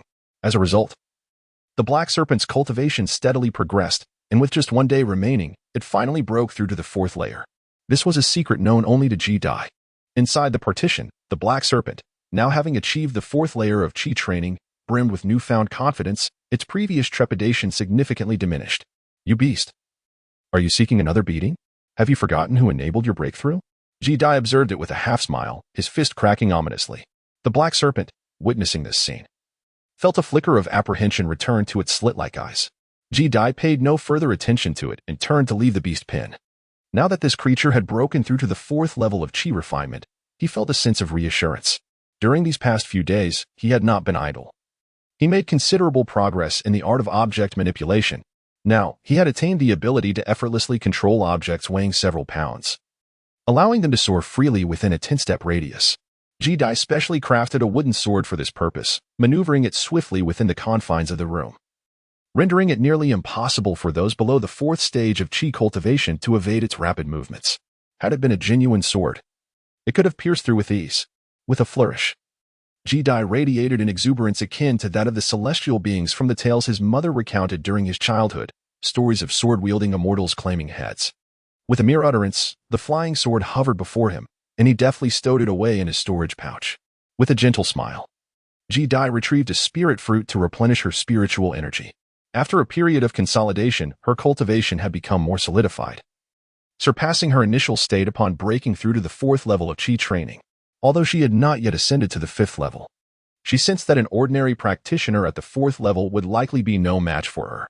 Just then, a sudden sound of hurried footsteps echoed from outside, indicating that someone was monitoring her. A surge of caution filled Ji Dai's heart. She instantly leaped from her bed, darting to the window like an arrow released from a bow. She flung open the window, only to find the sun shining brightly outside. Yet the area was devoid of any presence. Had they fled? Ji Dai furrowed his brow as he noticed a small hole freshly created in the window. He immediately stepped outside to search the area but found no one. "Senior brother Ji, what is the matter?" At that moment, Wuhan approached from the direction of the beast stable, having observed Ji Dai's search with a look of curiosity. "Did you see anyone outside my room just now?" Ji Dai turned to him. "Not at all, but I did see Yi Chong leave the beast stable in a hurry. Is something wrong?" Wuhan's expression was puzzled. "Yi Chong? Was it him?" Ji Dai frowned, recalling that Yi Chong seemed to be a cultivator at the 3rd layer of Qi refinement. He pondered whether it was he who had been watching him. But why would he want to keep tabs on him? "Senior brother Ji, what's wrong?" Wuhan looked at Ji Dai's flickering expression, filled with confusion. "It's nothing," Ji Dai waved him off, concocting an excuse to send him away before returning indoors. As Wuhan saw him disappear behind the door, his gaze flickered, and he walked toward the beast stable. "Yi Chong, why would he monitor me?" Inside, Ji Dai sat cross-legged on his bed, deep in thought. Regardless, this incident served as a wake-up call. He must exercise more caution in the future. Fortunately, he hadn't retrieved the copper furnace earlier. Ji Dai exhaled slowly, realizing that this event had rung an alarm bell for him. The beast stable was not a safe place, and he should refrain from exposing the copper furnace or practicing with spirit elevation fruits there. He also needed to sort through the remaining spirit elevation fruits in his storage bag, since the other party had seen him consume one. He was unaware of their motives for surveillance and felt a lingering sense of unease. Thus, he resolved to keep his supply of spirit elevation fruits to a minimum in the future, ideally consuming them on the spot. "You say he has reached the 4th layer of Qi refinement and can manipulate objects? Moreover, he even used a spirit elevation fruit?" At that moment, in an upper chamber, a man with a horse-like face regarded the beast stable disciple who had come to report, his gaze sharpening slightly. "Absolutely true. I witnessed it with my own eyes." The disciple nodded repeatedly. Where could he have obtained a spirit elevation fruit? He is merely an outer sect disciple. The horse-faced man rose and began to pace, his face a mask of bewilderment. Originally, he had instructed someone to discreetly monitor Ji Dai simply to discern what he was up to that allowed Jiang Mo Li to let him off so easily.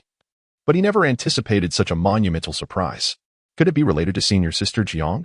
Did she give him that spirit elevation fruit? The disciple hesitated. "I feel it's not so simple." The horse-faced man shook his head slowly. "That lad's cultivation speed is astonishing. He has advanced from the 1st to the 4th layer of Qi refinement in merely 10 days. My instincts tell me that Ji Dai must have more spirit elevation fruits. You may leave now. This matter must not be disclosed." The horse-faced man dismissed the disciple, his eyes gleaming with greed. "Ji Dai, no wonder you could break through to the 4th layer in such a short period. I must uncover the secrets you harbor." However, if you were to demand them directly, Ji Dai would undoubtedly refuse and alert him to his intentions.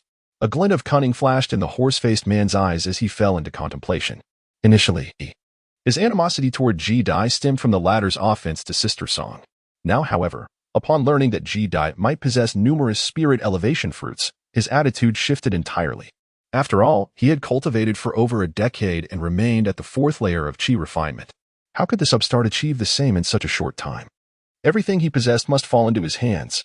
Shaking his head, the horse-faced man muttered to himself, "Whatever secrets he hides must surely be in his storage bag." Chapter 17. A disturbed mind and peculiar preferences. As night deepened, the sky appeared draped in a veil, adorned with countless twinkling stars.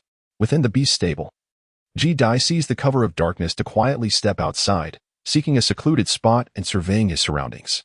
The events of the day had served as a reminder that the beast stable was not a safe place, henceforth. He would refrain from consuming spirit elevation fruits there to avoid revealing the copper furnace. Although this would slow his cultivation progress significantly, there was no alternative. Once he confirmed that the area was deserted, Ji Dai glanced around and moved toward a large stone nearby, where he retrieved the copper furnace and upgraded several spirit elevation fruits, beginning to enhance his cultivation. At present, each spirit elevation fruit only provided a third of the initial enhancement, and as he consumed more, their effectiveness continued to wane. However, Ji-Dai was not lacking in spirit elevation fruits. He believed that breaking through to the fifth layer of chi refinement was merely a matter of time. Beneath the moonlight, Ji-Dai sat cross-legged behind the stone, his ears attuned to the sounds around him, ready to detect any approach immediately. Winter had arrived, and the surroundings were notably quiet, save for the gentle rustling of leaves stirred by the night breeze, as Ji-Dai diligently refined the spirit fruit to enhance his cultivation. The night breeze stirred the azure robes that draped his somewhat frail figure. His countenance had grown significantly more refined compared to when he first joined the Seven Mysteries sect. It was not until dawn that Ji-Dai concluded his practice and departed from the location. Today seemed to mark the fifth day, as Sister Jiang had mentioned. Upon returning to the beast stable, it was already morning, and he went unnoticed, retreating to his quarters to continue his cultivation until noon. He then ventured to the orchard, gathering a basket of fruits to deliver to the beast shed. Brother Ji. Along the way, he encountered several disciples from the beast stable, who all affectionately called him Brother Ji. In the realm of cultivation, merit precedes all, although Ji-Dai had joined the sect later. His ability to vanquish the black serpent was unmatched by any of them. As the season subtly shifted, Ji-Dai nodded slightly, devoid of any sense of pride, cradling the fruit as he approached the beast shelter.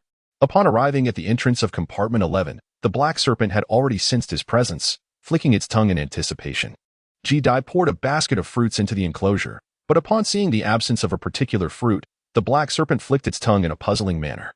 How ridiculous! This ugly serpent still desires that kind of fruit. Such wishful thinking. During the day, Ji-Dai had no intention of training in the beast stable, and thus lingered without haste, observing the creature with a faint smile of amusement. Since this serpent had already attained the fourth level of chi cultivation, there was no need to feed it the ethereal fruit anymore, lest it be seen by others. At that moment, the serpent's eyes unexpectedly revealed a semblance of docility, which Ji-Dai failed to notice, and he remarked, "It is quite strange, isn't it? One would expect your owner to be just as grotesque as you. Or perhaps afflicted with some psychological disorder. Who would have thought?" Suddenly, a woman adorned in a resplendent crimson palace gown appeared behind him, her lips curling slightly upon hearing his words. Who would have thought? Her voice was light and melodious, akin to the sweet song of a bird. Ji-Dai, feeling bored as he watched the black serpent feed, instinctively blurted out in response to the voice that wafted from behind him. It was only after speaking that he paused, realizing the voice sounded familiar, reminiscent of Senior Sister Jiang's. Could it be such a coincidence? As Ji-Dai felt a sudden chill run down his spine, he swiftly turned around, only to be met with the sight of a woman clad in resplendent crimson palace attire, her delicate face shrouded in an icy demeanor. In that moment, the last flicker of hope within him was extinguished. Damn it, how could this woman move without a sound? Why did she stop speaking? Jiang Imoli subtly tugged at the corners of his attractive lips, having encountered Senior Sister Jiang before. Sweat beads trickled down Ji-Dai's forehead as he feigned ignorance to his words, swiftly offering a flattering remark. Sister Jiang moved like the wind, utterly soundless, leaving me in profound admiration. Had it not been for this, I might still be unaware of my own psychological peculiarities and idiosyncrasies. Jiang Imoli raised an eyebrow with an air of calm, her expression inscrutable. Clearing his throat, Ji-Dai coughed lightly twice, forcing a smile as he said, "Sister Jiang, I was merely speaking nonsense earlier. Please do not take it to heart. Consider it a dog's inability to speak with elegance, and do not hold it against me." Jiang Imoli cast him a cold glance before shifting her gaze to the Xianshui snake in the adjacent compartment, remaining noncommittal. She had already noted moments ago that the snake's cultivation had remarkably ascended to the fourth level of chi refinement, which astonished her. She could not fathom how Ji-Dai had achieved this, her eyes fixed intently upon him.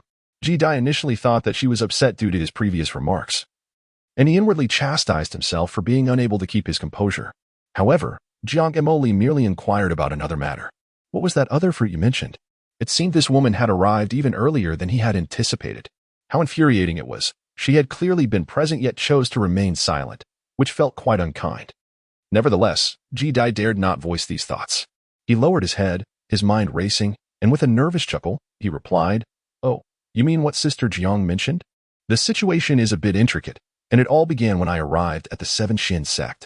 To get to the point, I stumbled upon a type of fruit nearby that looked quite delectable, so I decided to offer it to this black serpent to see if it would enjoy it.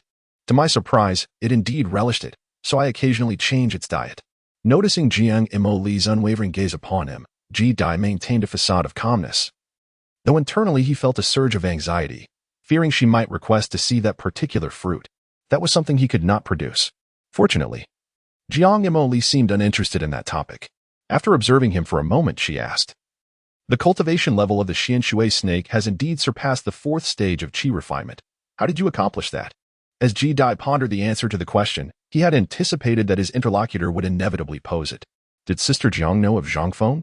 Ji Dai raised his gaze toward her. Zhang Feng? That traitor? Why do you inquire about him? Jiang Emoli frowned, puzzled by the inquiry. The term traitor caused Ji Dai to momentarily pause. He dared not question its meaning.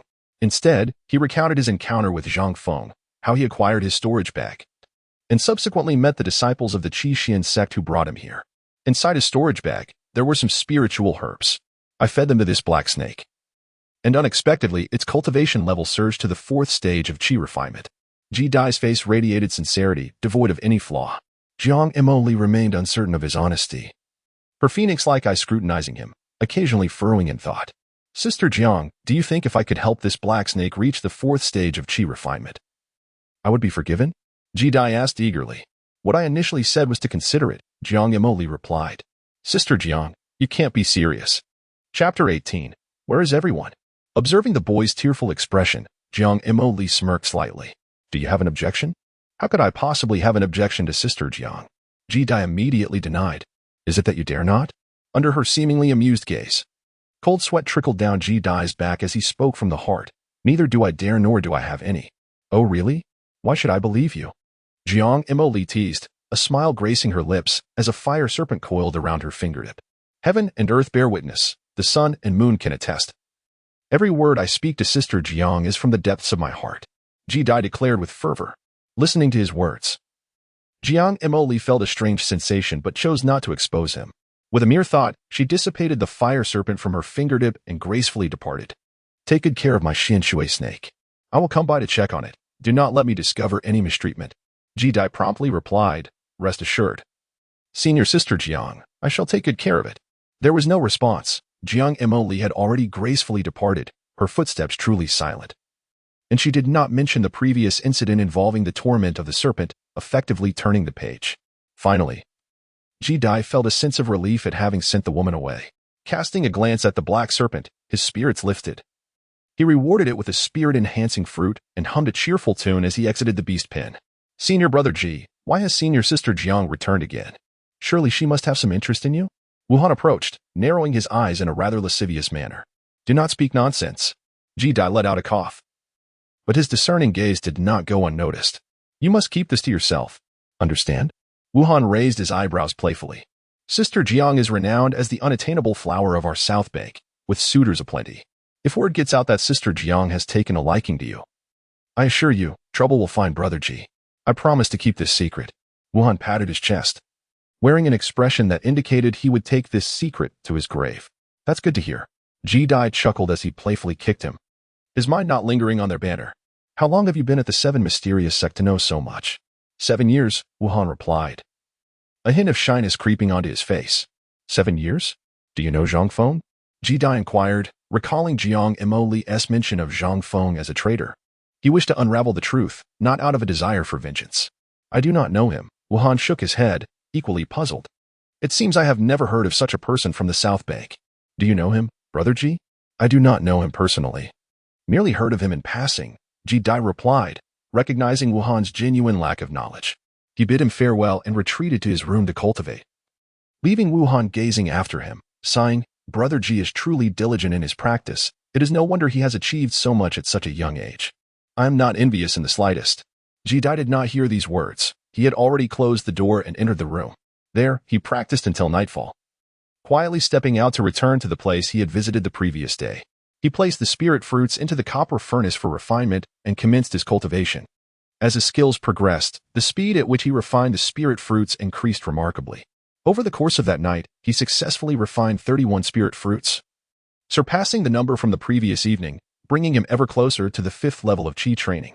As fate would have it, tomorrow marked yet another day for cleaning after that beast. Ji Dai hoped that the creature would not cause another ruckus the following day. After feeding the black snake and exiting the beast pen, he couldn't help but feel a twinge of reflection. Unbeknownst to him, it had been nearly half a month since he arrived at the 7 mysterious sect. During this time, he had made significant progress. Even during the period spent practicing the object manipulation technique to stabilize his cultivation, he continued to advance steadily each day. Now, he was on the brink of reaching the pinnacle of the 4th level of Qi training. As he pondered, a young man with a pockmarked face approached, inadvertently bumping into Ji Dai's shoulder, causing him to furrow his brow slightly. The young man, noticing his displeasure, hurriedly apologized. "I'm so sorry, senior brother Ji. I was paying attention to the road." "It's fine," Ji Dai replied, choosing not to react harshly, his narrowed gaze following the retreating figure. He recognized him as Chang, the very individual who had been spying outside his door the day before, highly likely the one responsible for the earlier disturbance. As Ji Dai cast a few more glances, he discreetly took note of the situation but chose to ignore it. He retreated to his room to cultivate until the afternoon, after which he wandered into the adjacent orchard. The air buzzed with the sound of bees flitting about him, one even landing on his shoulder. "I am not a flower," Ji Dai chuckled, unleashing a ripple of spiritual energy that sent the bees scattering. He then made his way to the stable, dumped a basket of fruits, and returned to his room. As night fell, he quietly slipped out again, heading towards a familiar place. The buzzing sound returned, encircling him, and Ji Dai was left astonished as he glanced around. Are there mosquitoes at this time of year? He pondered, but soon realized that they were not mosquitoes at all. His keen vision as a cultivator revealed them to be bees. More bees. Ji Dai furrowed his brow slightly. He recognized these bees as grass bees, which typically worked from dawn to dusk. Yet here they were, foraging at night. After a moment's contemplation, he shrugged it off and continued towards the location he had visited the previous night. Strangely, the bees followed closely behind him, and it dawned on Ji Dai that something was amiss.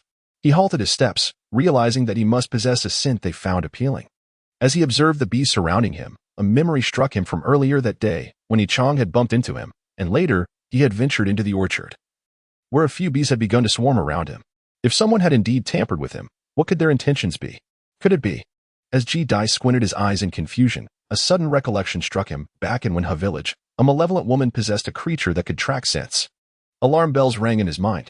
At that moment, a figure was slowly approaching from several hundred feet away. How audacious to venture into such a place. He had unwittingly chosen an excellent grave for himself. The figure was none other than the man with a horse-like face, accompanied by an insect fluttering before him, resembling some kind of bee, endowed with a tracking ability. Having left the bee stable behind, this scoundrel, under the cover of night, had arrived here for dubious reasons. The man with the horse-like face pursued the insect, drawing ever closer to Ji Dai, increasingly convinced that Ji Dai harbored a secret. Just then, the insect abruptly halted and burrowed into his sleeve. It was nearby. The man with the horse-like face scanned the area and soon spotted a large rock ahead. Concealed behind that stone, he thought. Everything you possess shall belong to me. A glint of avarice flickered in his eyes, and he moved stealthily towards the rock, making not a sound. A gust of night wind rustled the trees, and with utmost caution, he drew nearer to the stone, envisioning the despair that would cloud Ji Dai's face upon discovering him. However, as he finally reached the rock, he was met with emptiness. Only a piece of clothing lay there. Where is he? Just as confusion washed over him, a frail fist suddenly struck from the side. Chapter 19. The First Kill. The man with the horse-like face felt his pupils constrict, unable to comprehend how Ji Dai had detected him. In a panicked reaction, he raised his arm to block. In the next instant, Ji Dai's fist collided with his forearm, eliciting a pained grunt as he staggered back several steps, his entire arm trembling and hanging limply. His expression darkened as he glared at the youth before him. Damn it, how did you notice the purple leaf pollen on my clothes? Indeed, purple leaf pollen. Ji Dai narrowed his eyes, his mind as clear as glass. That scoundrel Chang had intentionally bumped into him during the day to sprinkle this pollen upon him. Humph. Even if you've discovered it, what of it? Boy, hand over the spirit fruit in your storage bag, and I might grant you a more merciful death. The man with the horse-like face quickly regained his composure, sneering derisively. As Ji Dai lifted his gaze, he pondered the reason behind the man's fervent desire to end his life. Frowning, he declared, I do not possess the spirit fruit. The man with the horse-like visage sneered. Since you refuse to surrender it, I shall take your life myself. With a swift motion, he produced a long sword from his storage pouch, which transformed into a streak of light, hurtling towards Ji Dai. Do you dare to commit murder within the Seven Shin sect? Are you not afraid of the sect's retribution? Ji Dai's expression darkened, realizing that there would be no peaceful resolution today.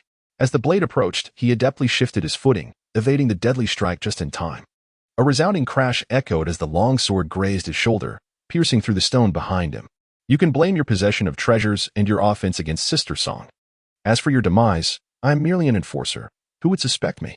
Besides, with the bone-dissolving powder in play, you shall meet a fate so dreadful that no one would recognize your remains. With no witnesses in the vicinity, who would ever know it was I who killed you? The man guffawed, retrieving the sword that had just soared away, its brilliance illuminating the surroundings with a chilling gleam. Seeing him advance once more, Ji-Dai raised his hand and summoned a wooden sword from his storage pouch. Channeling his spiritual energy, he transformed it into a beam of light that surged directly towards the man. A mere wooden sword. The horse-faced man scoffed, his long sword, a low-tier magical artifact comparable to extraordinary iron, slicing through the air. With a single slash, the wooden sword was cleaved in two, crashing to the ground. Yet, at that moment, a gust of wind, imbued with the force of a fist, surged forth from the front. Humph! Overestimating yourself. The man's expression shifted slightly as he swiftly swept his long sword across. A soft sound echoed as the leaves suspended in midair were severed cleanly in two, their edges smooth and impeccably neat. Ji-Dai was immediately forced to retreat, standing at a distance with a gloomy expression. The long sword in his hand posed a significant threat. Unless it was dealt with, he would have no chance of inflicting any harm on his opponent. Even if he managed to close the distance, he would still be forced back. However, the man with the horse-like face had no intention of granting him a moment to ponder. Once again, he channeled his spiritual energy into the sword, transforming it into a brilliant beam of light that swiftly magnified in Ji-Dai's pupils. As Ji-Dai swiftly retreated, a sharp blade pierced his shoulder, causing a stream of crimson to flow forth. Observing the sword light pivoting to strike again, he summoned all his spiritual energy and fled towards the nearest forest. You cannot escape. Surrender your storage bag, and I may consider sparing your life, sneered the man with the horse-like face, relentlessly pursuing him, occasionally slashing with his sword to close the distance. Isn't it the ascension fruit you desire? Here, take it. Ji-Dai chose his path of escape while remaining acutely aware of the movements behind him. Noticing the man in pursuit, he coldly laughed and extracted several ascension fruits from his storage bag, throwing them behind him.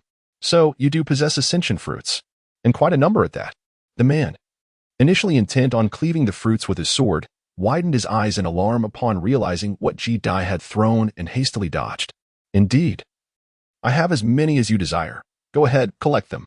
Ji-Dai laughed heartily, tossing more ascension fruits towards him. No need to rush. I can collect them after I've dealt with you. The man's eyes gleamed with greed, fully aware that Ji-Dai was purposely scattering the fruits to distract him, intending to seize the opportunity for a sneak attack. Consequently, he merely evaded, his body darting in all directions.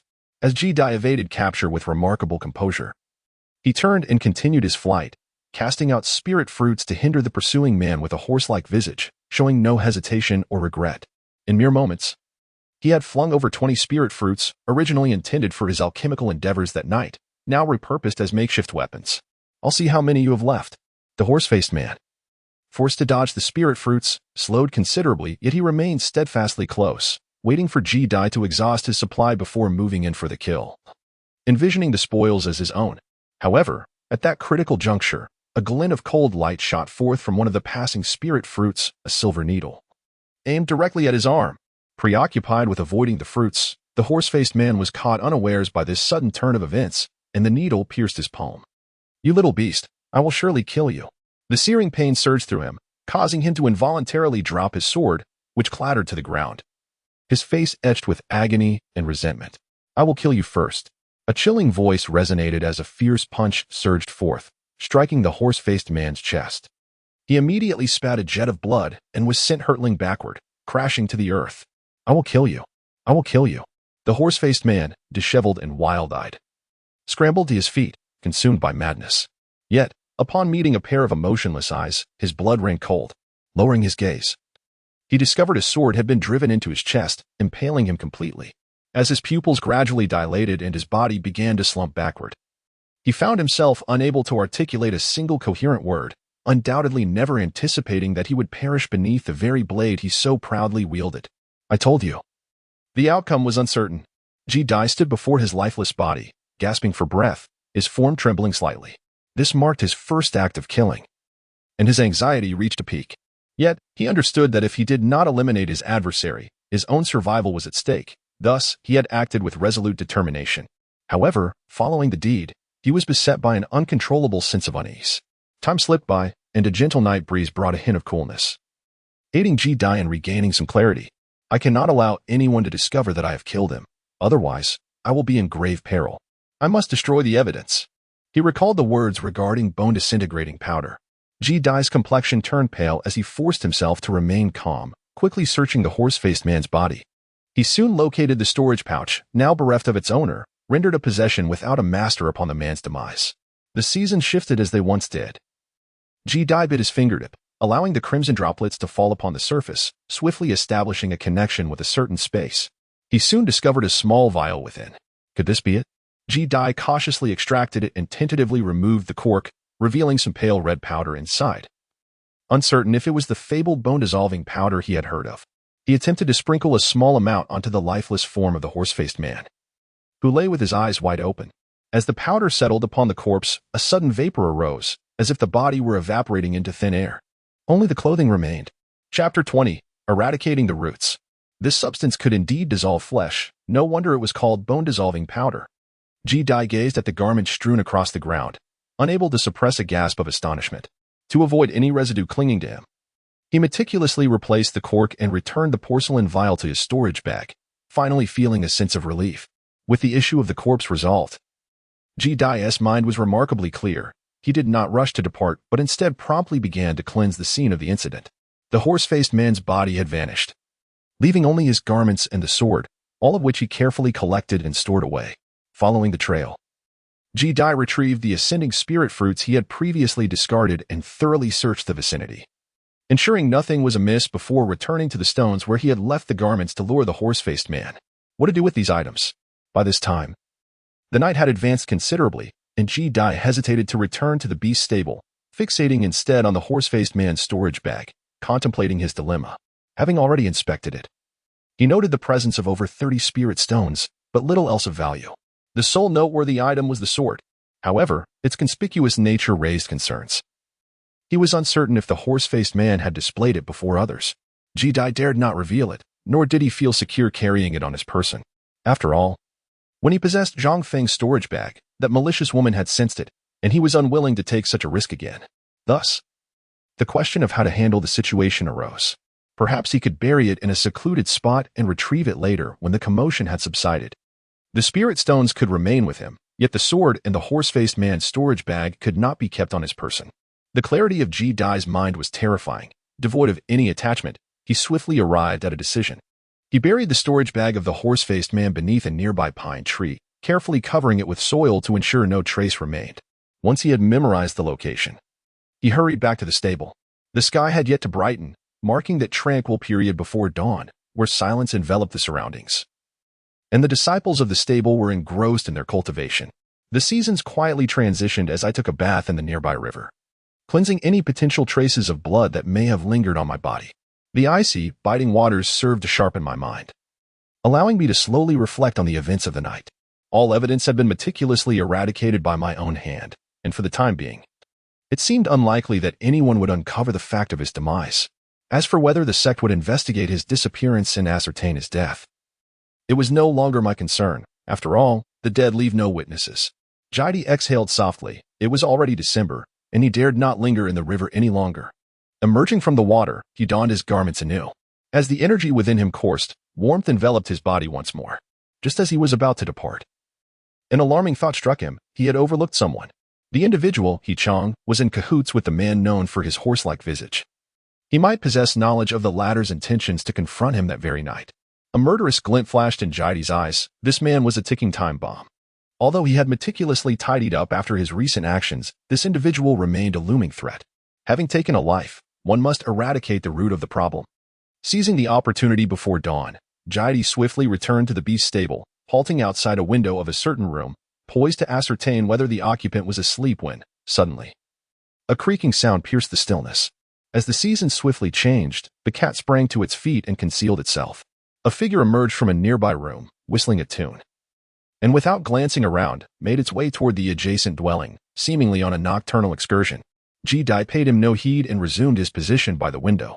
The window was covered with a layer of hard paper, through which he peered at the interior through a small hole. The moon had inexplicably slipped behind the clouds. Yet with his remarkable vision, he could still discern the scene within the room. Not here? Dai's gaze faltered slightly as he realized the bed was empty. While pondering where the other might have gone, a familiar voice suddenly called from behind. He-Chang, what are you doing here so late? Upon noticing his silence, He-Chang approached in confusion, intending to pat his shoulder, when the figure he recognized as He-Chang abruptly turned around. Seeing that youthful face, imbued with a hint of indifference, He-Chang's expression changed. Initially, he had assumed that He-Chang was watering plants outside, but to his surprise, it was him instead. He-Chang had no time to contemplate this, as the sight of Ji-Dai's cold demeanor instinctively stirred a sense of foreboding within him. Just as he contemplated fleeing, Ji-Dai lunged forward and seized his throat. In the depths of despair reflected in He-Chang's eyes, Ji-Dai remained remarkably calm, swiftly breaking his neck. Having already crossed this threshold once, Ji-Dai felt no emotional turmoil. This person bore animosity towards him. And now he had inadvertently stumbled upon Ji-Dai's intent to silence him. Although He-Chang was oblivious to this, Ji-Dai was determined not to leave behind a threat. After hastily disposing of the body in the beast stable using a bone-disintegrating powder, he returned to the room. To his astonishment, He-Chang was absent. Did he somehow sense Ji-Dai's intent to eradicate him, or had he merely stepped out? This night was nothing short of harrowing. Ji-Dai sat on the bed, furrowing his brow, uncertain of the reason. He could only wait for the morrow to reveal the truth. However, with his adversary absent, there was no need for concern about being watched. Ji-Dai's spirit swiftly calmed as he began refining the spirit-enhancing fruit, preparing to break through to the 5th layer of Qi training. His spiritual energy had doubled since his recent breakthrough to the 4th layer, evolving towards the scale of a river. After nearly an entire night of effort, his spiritual power finally peaked, ready to challenge the 5th layer of Qi training. Unable to break through the following day, Ji-Dai, as if unperturbed, gathered his tools and proceeded to compartment 11, his brow furrowed. Despite reaching the pinnacle of the 4th layer of Qi training the previous night, he found himself unable to ascend to the 5th layer after numerous attempts. Regardless of how many spirit-enhancing fruits he consumed, his spiritual energy showed no sign of increase.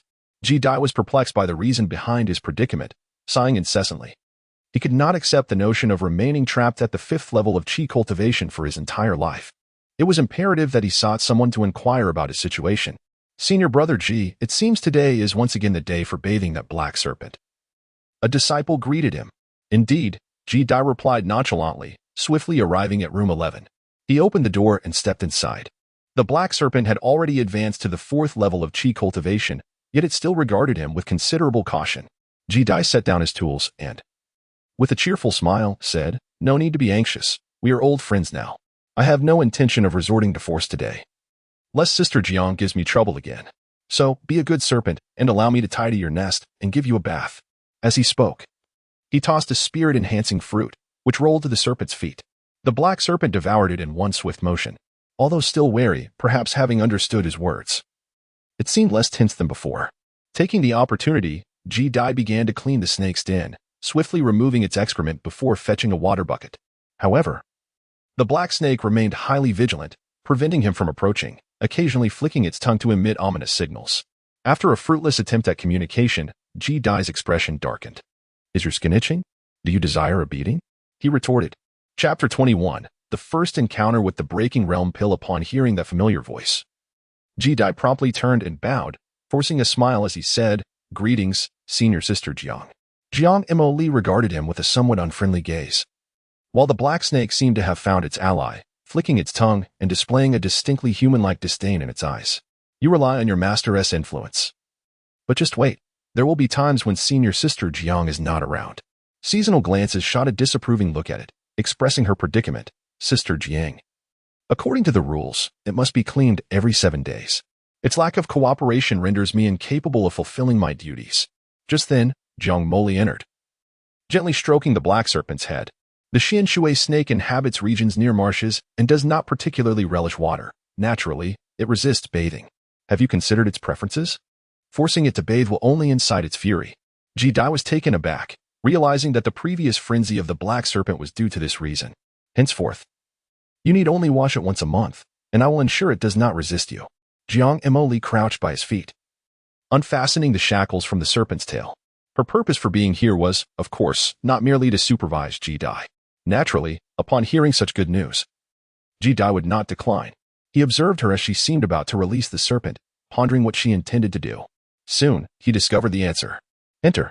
After Jiang Mo Li removed the serpent's shackles, she produced a small flaxen pouch and, With a sharp command, the massive black serpent transformed into a streak of light, vanishing into the pouch.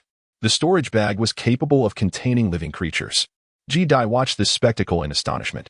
Jiang Emoli stood up once more, casting a glance back, and explained in a calm tone, "This is not merely a storage bag.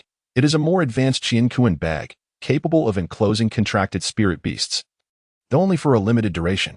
I shall be departing from the sect for a while, so you need not tend to the Xianshui serpent for the time being." The Qianquan bag left Ji-Dai momentarily stunned, and he clasped his fist in salute. "May you have a safe journey, senior sister Jiang." Jiang Emoli nodded slightly in acknowledgement and proceeded toward the exit of the compartment. "Senior sister Jiang, may I inquire about something?" Ji-Dai hesitated before calling out to her. Jiang Emoli paused but did not turn around. "What is your question?" Ji-Dai promptly recounted his situation. "You must be encountering a bottleneck." Jiang Emoli assessed him thoughtfully. "A bottleneck?" Ji-Dai queried in confusion. "When it comes to the first realm of qi cultivation, the second layer, the fifth layer, and the seventh layer, breaking through these three realms is significantly more challenging than the usual levels. I observe your cultivation has reached the pinnacle of the fourth layer. To break through, barring any unforeseen circumstances, it will likely require several years," Jiang Emoli reflected. "Several years?" Ji-Dai was taken aback.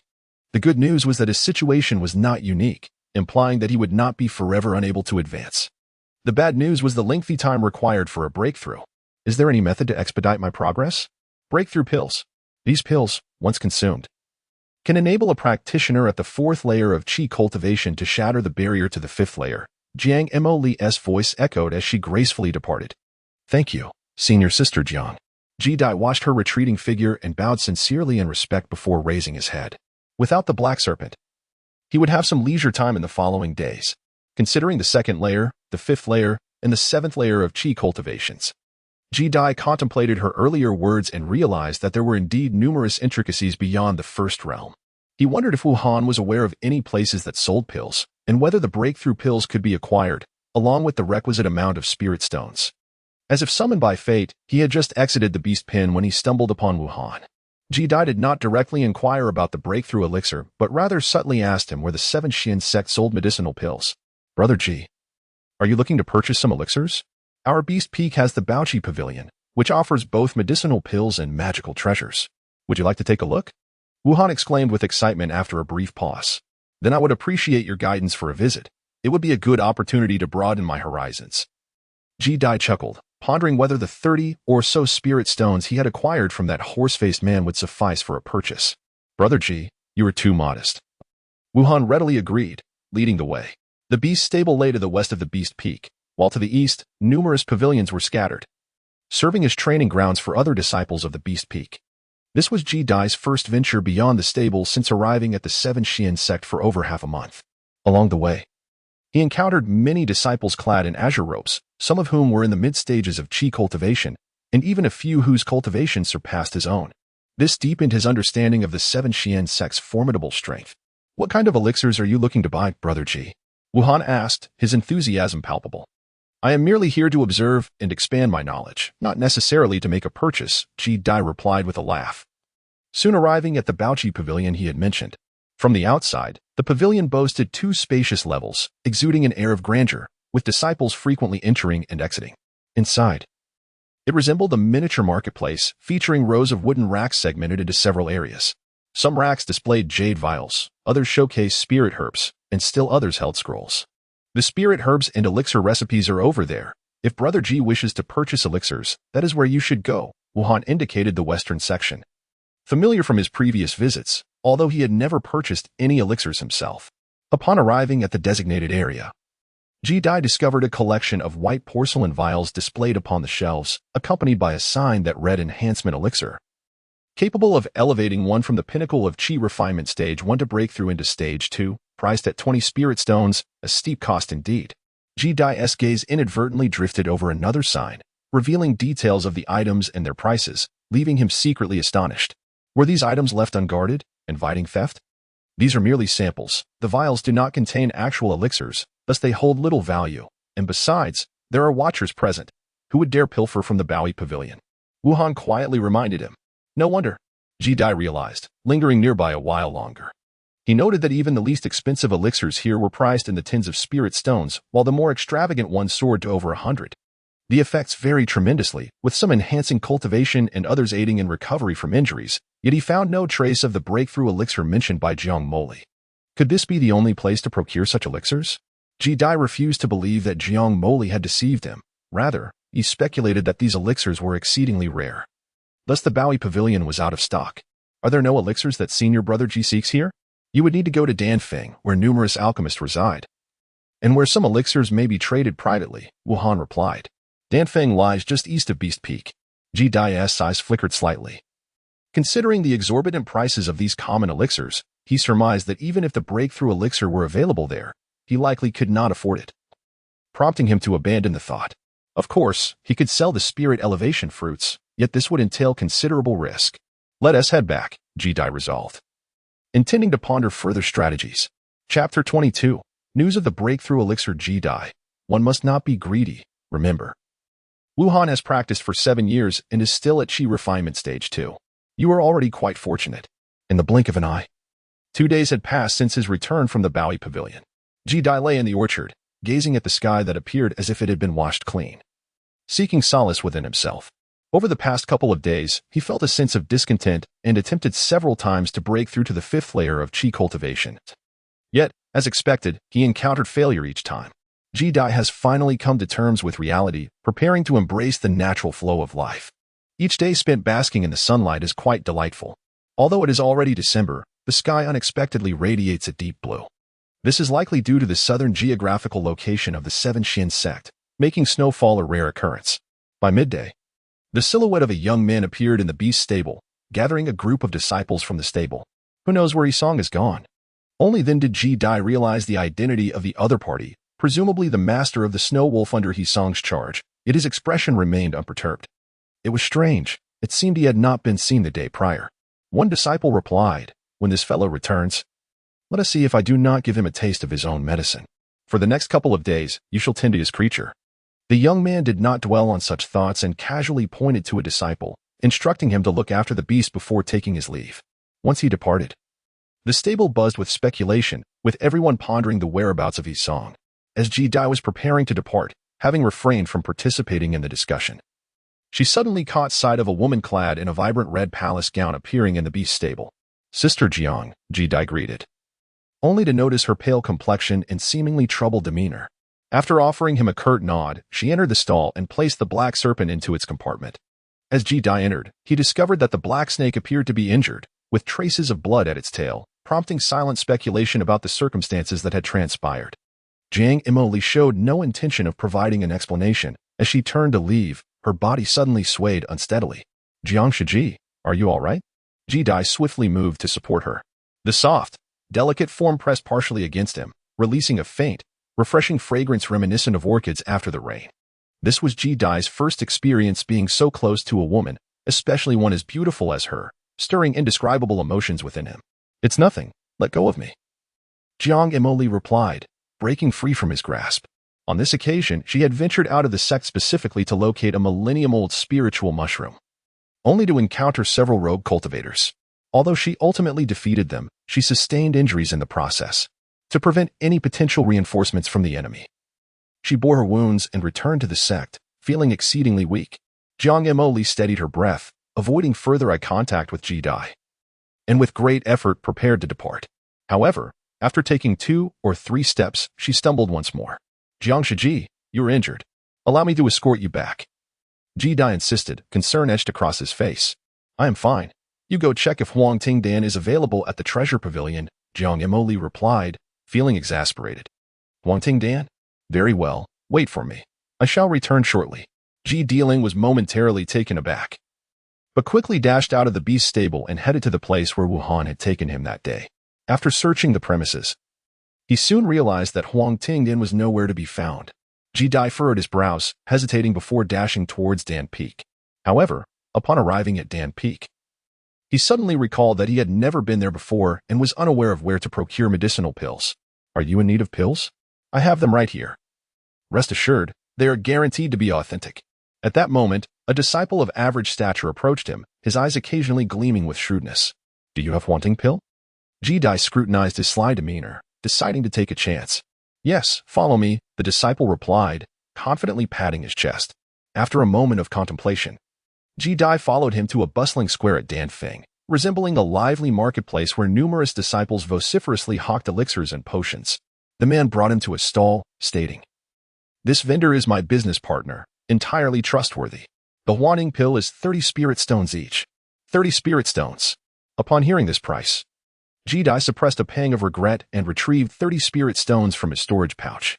Uncertain of the severity of Jiang Moli's injuries, he speculated that the Huaning pill was meant for healing. After some deliberation, he resolved to purchase it up front, intending to seek reimbursement later. "Should you require anything further, do not hesitate to find me. My name is Duan Kuan," he said with a cheerful smile as he accepted the spirit stones and handed Ji-Dai a jade vial he had just received from the vendor. "Is this the Huaning pill?" Ji-Dai, unfamiliar with the appearance of the Huaning pill, examined it, revealing only a black pill within, with little else discernible. Just as he prepared to depart, a thought struck him. "Do you have any Breaking Realm pills?" "Breaking Realm pills? I don't possess that particular elixir, but I have information regarding it.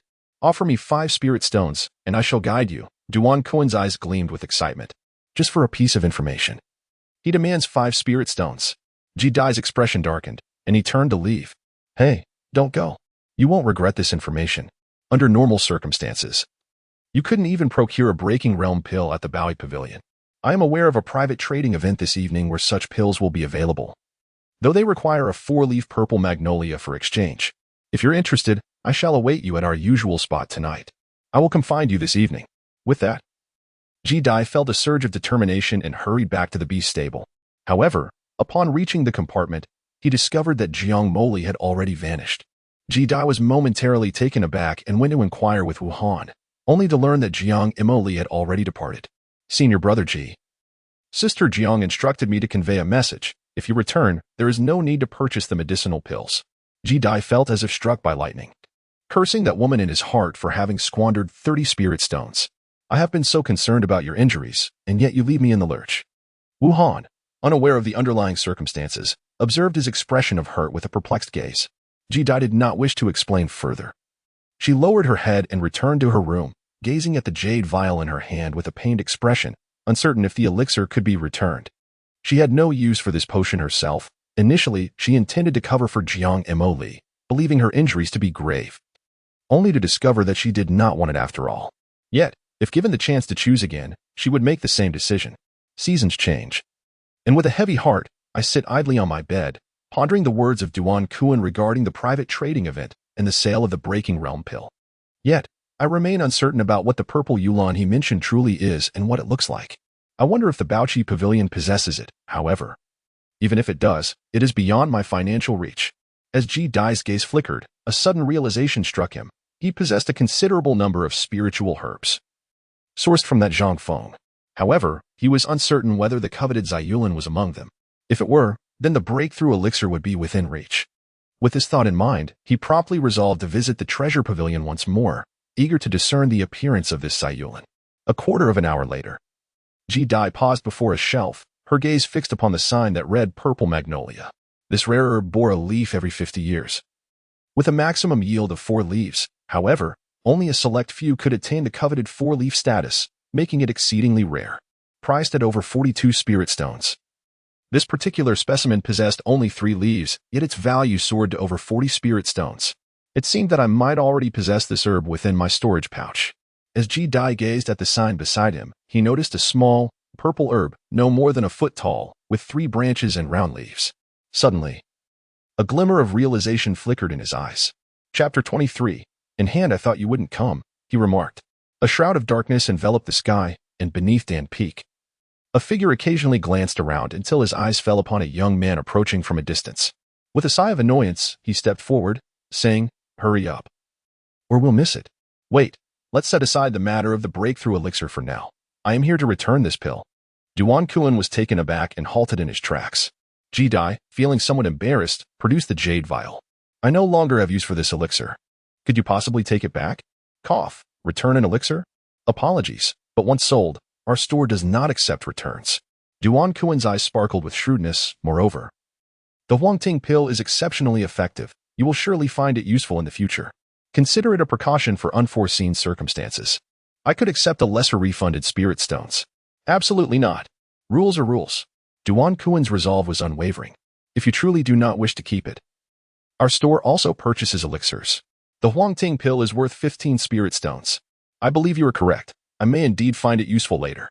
With that, the bargaining price plummeted by half. Ji Dai muttered a curse under his breath at the merchant's cunning and tucked the jade vial away. Even if it were to gather dust in his storage, he would not sell it. He could always use it himself. Now, tell me about the trading event you mentioned today. Ji Dai said calmly. Seeing the situation, Duan Kuan sheepishly withdrew his hand, which had been poised to receive the vial. This trading event is organized by Senior Brother Yi. Typically held once a month, with alchemists participating each time. Information about the items available is generally released in advance to attract disciples, including the breakthrough elixir you seek. If you wish to attend, give me 5 spirit stones, and I will take you there. This is a deposit. You can pay the remainder upon arrival. After a moment of contemplation, Ji Dai retrieved 2 spirit stones from his storage bag and handed them over. Very well, Duan Kuan, unperturbed by the possibility of Ji Dai reneging on the agreement, took the lead. Season followed closely behind him, and after approximately a quarter of an hour, they arrived at the entrance of a chamber. Duan Kuan stepped forward and knocked on the door. Moments later, the door creaked open, revealing a disciple at the threshold. Possessing the cultivation of the 4th level of Qi refinement. Invitation, please, he requested. This invitation allows only one person to enter. You may go inside. I shall remain here and await your return. Please hand me the remaining spirit stones once you emerge. Duan Kuan retrieved a crimson invitation from within his robe and extended it forward. With a blend of skepticism and curiosity, Ji Dai handed over the spiritual stone to him. Under the guidance of the disciple, he entered the door, traversed the courtyard, and arrived at a hall-like chamber, which was brightly illuminated. Inside, 10 black wooden armchairs were arranged. On the left chair sat 4 individuals, 3 men and 1 woman, each possessing a cultivation level of at least the 5th layer of Qi refinement. As he entered, their gazes briefly assessed him before they nonchalantly returned their attention elsewhere, showing little interest. The trading session begins at the hour of the rooster. Please take a seat and wait, the disciple remarked before departing. Ji Dai scanned the surroundings and settled into the lower seat on the left, accompanied by 2 others. Gradually, more individuals entered, casting glances at one another, yet silence enveloped the room as they awaited the commencement of the trading session. By the time 10 seats were filled, 9 had already been occupied. At that moment, a figure emerged from the back of the hall, Brother Yi. The attendees rose in unison to clasp their fists in greeting, and Ji Dai mirrored their actions with a semblance of respect. There's no need for formalities. Now that you are here, I trust you are all familiar with the rules. Let us begin, the newcomer said with a faint smile as he took his place at the head of the table, the very host of this trading event. I possess a century-old fire spirit mushroom. I do not seek spirit stones, but rather an exchange soul pill. The woman seated to the left initiated the exchange, producing a vibrant red mushroom from her storage pouch. The sight of the century-old fire spirit mushroom captivated the attention of most present, its allure undeniably intense. This rare fungus flourishes in extreme heat, and its consumption directly enhances one's cultivation. However, the exchange soul pill was equally elusive, known to augment a cultivator's spiritual power. And few had brought it along, prompting a sense of regret among many. A man cloaked entirely in black produced a jade vial, tossing it towards the woman. Once both parties confirmed the exchange, she departed, while the remaining men lingered. The trading session progressed with another disciple presenting an item resembling ginseng, approximately 2 fingers wide, which drew the attention of those around. This is snow spirit ginseng. I shall not elaborate on its effects, as I believe you are all well aware. I do not wish for spirit stones, merely a trade, he announced. A fellow disciple responded, and they exchanged their respective items, both content with the transaction. Bartering, is it? Ji Dai observed quietly from his seat, pondering when it would be his turn for the breaking boundary pill. At that juncture, a sweet, youthful voice rang out. I possess a breaking boundary pill. I do not seek spirit herbs, only a 4-leaf purple magnolia. The speaker was a petite girl clad in a blue dress. Her youthful visage clearly well known among the attendees, instantly drawing numerous gazes with her declaration. A breaking boundary pill? Alas, to require a 4-leaf purple magnolia, which is exceedingly rare. 3-leaf versions are already uncommon, while 4-leaf ones surpass even the herbs needed for higher-tier elixirs. Most present were at the 5th level of Qi training, showing little interest in the breaking boundary pill, although 2 were at the 4th level and intrigued. They ultimately had to forego the opportunity due to the rarity of the four-leaf purple magnolia. I have a four-leaf purple magnolia. I will trade with you, Ji-Dai interjected, producing a specimen over a foot tall from his storage pouch. Indeed, the very herb he had tested in the copper furnace back in Wenha village. Is that truly a four-leaf purple magnolia? Gasps of surprise echoed as all eyes turned towards him. The girl's youthful face lit up with joy. The two exchanged their items, and as the petite maiden clutched the purple magnolia, her breath quickened. She needed it to concoct a special elixir. And her wish had finally been fulfilled. Ji-Dai gazed excitedly at the jade vial in his hand. Upon uncorking it, a subtle fragrance wafted forth, enchanting his senses. In that fleeting moment, he felt an exhilarating urge within him, as if he were on the verge of transcending his limitations. Realizing that this was indeed the breakthrough elixir, he promptly recorked the vial. I shall take my leave then, he declared. The petite maiden, satisfied with his confirmation, nodded slightly before rising to depart. The trading event continued unabated, with individuals presenting various elixirs, spiritual herbs, and items for exchange. Ji-Dai obtained what he desired and, having lost interest in the rest, departed with equal resolve. The promise to wait for Duan Kuan had long since dissipated, yet Ji-Dai was unfazed. He cradled the jade vial, treating it with utmost reverence, and hastened back to the beast stable. Once he entered his quarters and secured the door, he retrieved the warm jade vial from his bosom, his heart pounding with excitement. 5 layers of chi cultivation. Ji-Dai poured the elixir from the vial, moistening his parched lips as his eyes gleamed with anticipation. With a decisive pop, he removed the cork and let the precious medicine cascade into his palm. In an instant, the fragrant aroma of herbs enveloped the entire room. Ji-Dai delicately pinched the black pill in his palm, bringing it to his lips before swallowing it. Chapter 24. Has the plot been uncovered? I have arrived at the 5th layer of chi refinement. As the elixir entered his body, Ji-Dai closed his eyes, feeling a warm current flowing down his throat. In an instant, his aura began to strengthen continuously, and the spiritual energy within him surged like tumultuous waves, as if a storm had risen at sea. At a certain moment, his aura seemed to reach a critical point, followed by a deep yet melodious rumble suddenly emanating from within. The momentum of the 5th layer of chi refinement radiated outward. In that moment, he felt clarity in his ears and vision. Even the rustle of the wind outside seemed to echo in his ears. Is this the 5th layer of chi refinement? When the spiritual energy within him gradually settled, Ji-Dai excitedly opened his eyes. Though there appeared to be only a single realm separating the 4th and 5th layers, the breakthrough was exceedingly challenging. Throughout the entire southern bank of the Seven Xian sect, there were likely very few at the 5th layer. Even Jiang Imoli seemed to be at merely the 6th layer, only one realm above him. Now, I am far more powerful than when I was at the 4th layer. The reputation of breaking through a realm is indeed well-deserved. Ji-Dai was elated. Following his breakthrough, the spiritual energy within him had doubled compared to that of the 4th layer, drawing ever closer to the transformation of spiritual energy into a river.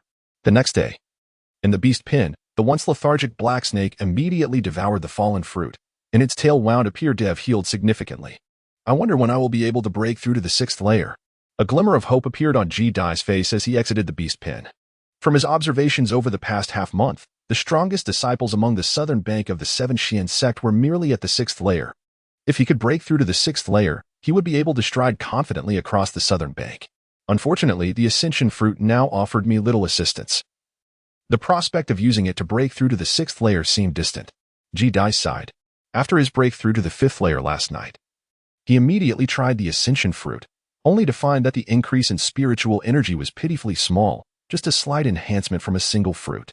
He wondered if it was due to his excessive consumption of this fruit that he had become immune. Or perhaps the ascension fruit simply had minimal efficacy for practitioners at the 5th layer. Or perhaps both reasons were at play. In any case, Ji-Dai felt quite helpless about it. The rapid pace of his cultivation was largely attributed to the ascension fruit. Now, with its effects diminished, his future cultivation speed would likely slow considerably. Nevertheless, having just broken through to the 5th layer, there was no need to rush to the 6th layer. He would take his time. Ji-Dai shook his head, not feeling particularly disheartened. As he was about to return to his dwelling, he suddenly noticed 2 figures approaching from outside the stable. They were 2 men. One was a young man brimming with arrogance, emanating a powerful aura of cultivation, while the other, with a face full of pockmarks, followed closely behind him, exuding obsequiousness. This was the long-missing Yichang. Ji-Dai furrowed his brow, casting a glance at the pair, sensing that they might have come in relation to the death of the horse-faced man. Indeed, upon spotting Ji-Dai still lingering outside, Chang's eyes lit up with excitement. Brother Xing, he is the murderer of Manager Wang. Seize him at once. With fervor, Chang pointed a finger at Ji Dai, who stood not far away. He had been present the night the horse-faced man sought Ji Dai, initially tasked with keeping watch over the stable. However, he never anticipated that. Instead of Manager Wang's return, he would encounter Ji Dai coming back, which prompted him to flee the stable under the cover of darkness. The subsequent events unfolded as he had feared. The horse-faced man had not returned, likely having met his demise. To avoid retaliation from Ji Dai, Chang promptly reported the murder of Manager Wang to the sect elders, albeit omitting certain details, never mentioning the misconduct that preceded the incident. Is this Ji Dai? The young man, surnamed Xing and named Zhong, was merely 25 years old, yet he had already reached the 5th level of qi refinement. Gaining considerable notoriety throughout the Beast Peak, he halted a short distance from Ji Dai and, upon hearing Chang's accusation, disdainfully lifted his eyelids. You, daring enough to kill a manager, possess quite the audacity. His words were imbued with spiritual energy, exploding like thunder in the air. What does the senior brother mean? I cannot comprehend. Ji Dai maintained his composure. Cannot comprehend? Allow me to clarify. The young man declared. This individual has reported that you murdered Manager Wang Yun of the stable. By the order of Elder Xing, I am here to apprehend you. Will you surrender willingly? Or shall I take matters into my own hands? Xing Zhong sneered, striding confidently toward Ji Dai, his fingers transforming into claws as he aimed to seize Ji Dai by the shoulder, intent on capturing him. Ji Dai's expression darkened as he gazed at the captured hand. A chill coursing through him. He quickly retreated while urgently explaining, Senior brother must have mistaken the person. How could I possibly have killed the steward?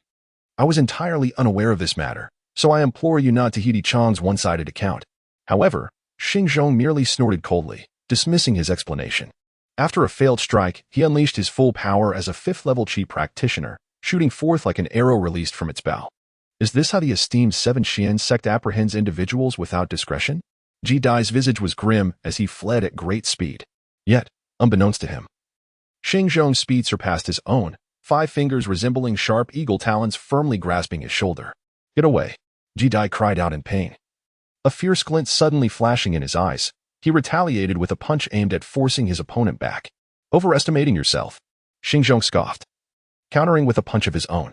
The ensuing collision reverberated loudly, causing both to involuntarily step back 2 paces. How could this be? He actually managed to withstand senior brother Xing's strike. Chang watched this scene unfold, his expression one of disbelief. It is essential to note that Xing Zhong was a genuine 5th-level qi practitioner, while Ji Dai, as far as he knew, was merely a 4th level. The two were not on the same tier, yet reality stood before them. Ji Dai had indeed withstood a blow from Xing Zhong. You are not a 4th-level practitioner, rather. You are at the 5th level. No wonder you were able to kill Wang Yun. However, you must have only just broken through to the 5th level, making you no match for me. I advise you to surrender. Xing Zhong furrowed his brow, deducing Ji Dai's cultivation level from the aura he had just unleashed. I did not commit murder. Why should I surrender? Ji Dai retorted with a cold smile, wiping the blood from the corner of his mouth. His gaze fixed intently on Xing Zhong, fully aware of the truth in his opponent's words. He had just broken through to the 5th level, and his prowess was evidently inferior. That previous punch felt as though it had struck a solid wall, leaving him at a distinct disadvantage. Yet, to yield was out of the question. Is it possible that someone has taken action against senior brother Ji? Who could it be? It appears to be senior brother Xing. He is indeed a formidable 5th-level practitioner. I believe I heard him say that senior brother Ji killed the steward. What is happening? At this moment, a group of disciples from the beast stable were drawn in by the commotion, recognizing Xing Zhong among them, their expressions shifting slightly. Humph. Stubborn and unyielding. Chapter 25. Raising the tiger skin as a banner. Stubborn and unyielding. Since you refuse to surrender, do not blame me. Xing Zhong coldly huffed, the aura of a 5th-level qi practitioner erupting from him as his right hand began to swell and petrify, charging towards Ji Dai with ferocity. This was a technique he had cultivated, the petrification technique. Upon reaching mastery, one could transform any part of their body into hard rock, making it difficult for even a 9th-level practitioner to inflict harm. However, he had not yet reached such heights and could only convert his right hand into rock. Yet it was still an impressive feat. The power of a single punch was sufficient to shatter bronze and iron. What manner of technique is this? Ji Dai's gaze sharpened. Instinctively sensing danger, he dared not meet it head-on. With a wave of his hand, several stones beneath his feet soared into the air, aimed at obstructing Xing Zhong's advance. Yet, in the next instant, The flying stones were all pulverized to dust by a single punch from Xing Zhong. Is this all you've got? He sneered, striding towards Ji Dai with a commanding presence.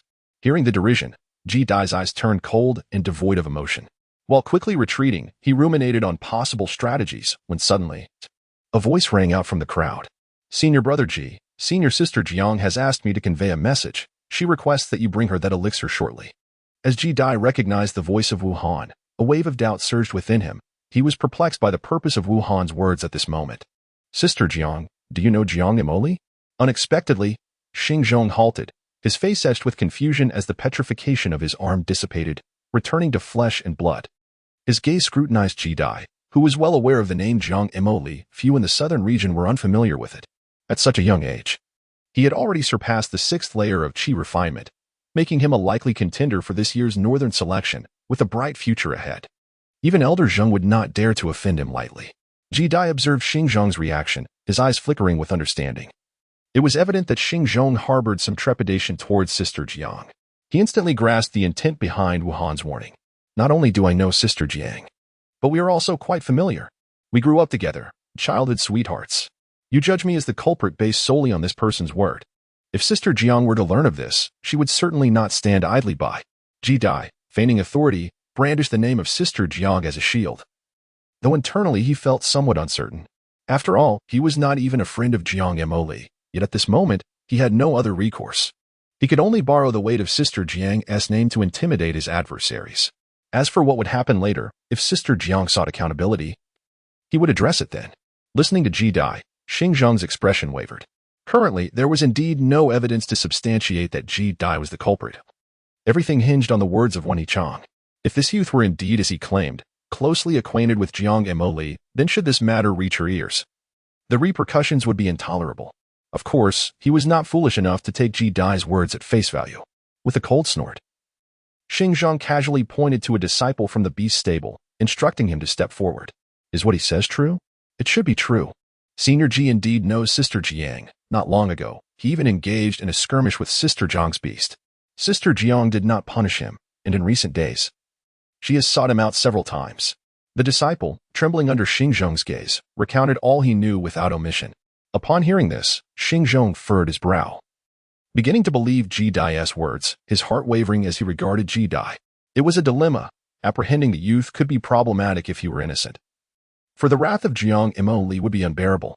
Conversely, releasing him would leave him unable to explain himself to Elder Zheng. Seeing Xing Zhong's indecision, Yichang's expression shifted. He had now thoroughly offended Ji Dai. It was a matter of either eliminating Ji Dai or being eliminated himself. Could they truly let this person, who had slain the steward, go free? Go report this matter to Elder Zheng and let him decide. Xing Zhong cast a detached glance at Yichang, recognizing that this was beyond his authority, and ordered Yichang to summon Elder Zheng. He then looked at Ji Dai, saying, "You will await Elder Zheng's arrival here. When the time comes, he shall determine whether you are the culprit." His tone had softened considerably. All right. Ji Dai nodded, surprised at the utility of Sister Jiang's name. Standing quietly by the side in anticipation.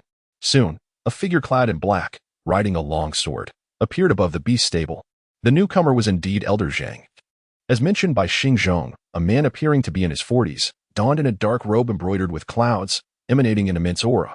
He descended before the gathered crowd, causing everyone present to bow their heads in reverence, too intimidated to meet his gaze. So, this is Elder Zheng?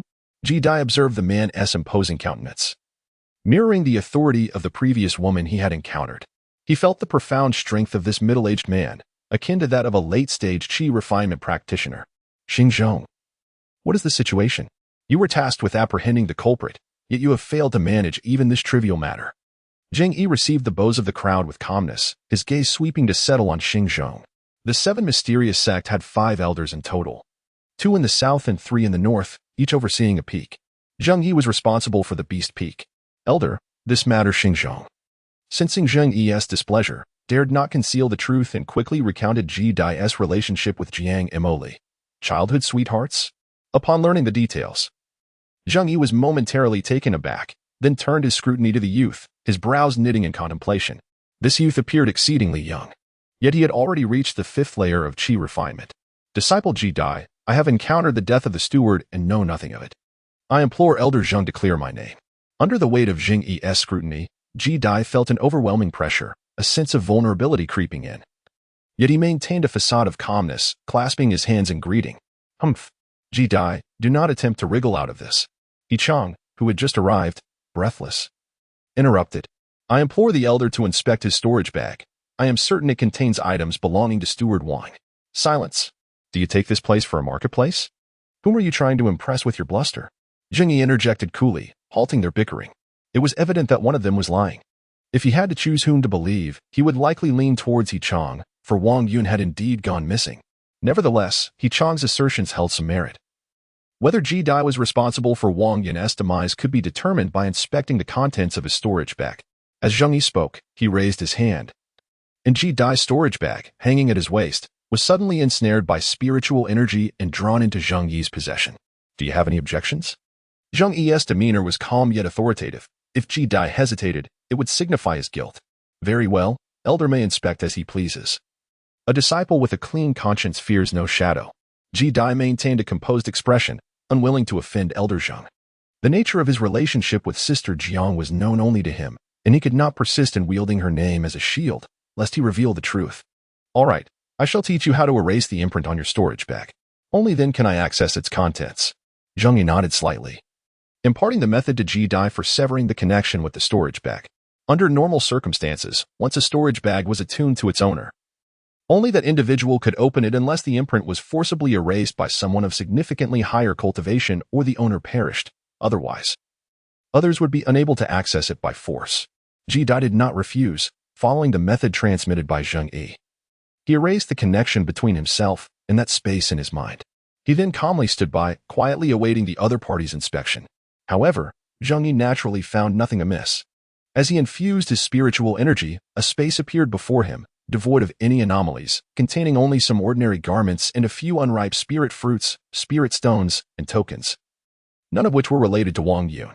The only noteworthy items were a few spirit herbs and a bottle of medicinal pills tucked away in the corner. As an outer sect disciple, how could one possess such spirit herbs? Surely, these were beyond your means to purchase. With a thought, several herbs materialized before him, suspended in midair. These spirit herbs were all at least a century old, including the rare amber vine capable of refining high-grade first-turn pills. Their value was considerable, not something an ordinary disciple could own. These items must belong to Manager Wang. This lad had been in the beast stable for less than a month. How could he afford such treasures? Yi Chang exclaimed with excitement, believing he had found a flaw. You say he has been at Qi Xian's sect for less than a month? What was his cultivation level upon arrival? Zheng Yi paused, catching the implication in his words. Indeed, Ji Shixiang had only been in the beast stable for just under a month, arriving at the first level of qi refining. The surrounding disciples corroborated this. In less than a month, he had advanced from the first to the fifth level of qi refining. Even Zheng Yi could not help but marvel at Ji Dai's remarkable talent, surpassing even Jiang Mo Li. Were all childhood companions this formidable? If you cannot provide a reasonable explanation regarding the origins of these spirit herbs, it will imply that Wang Yun was indeed killed by you. After a moment of reflection, Zheng Yi gazed coolly at the young man before him. If the true culprit were indeed this youth, no matter how prodigious his talent, he would still be dealt with according to the sect's regulations.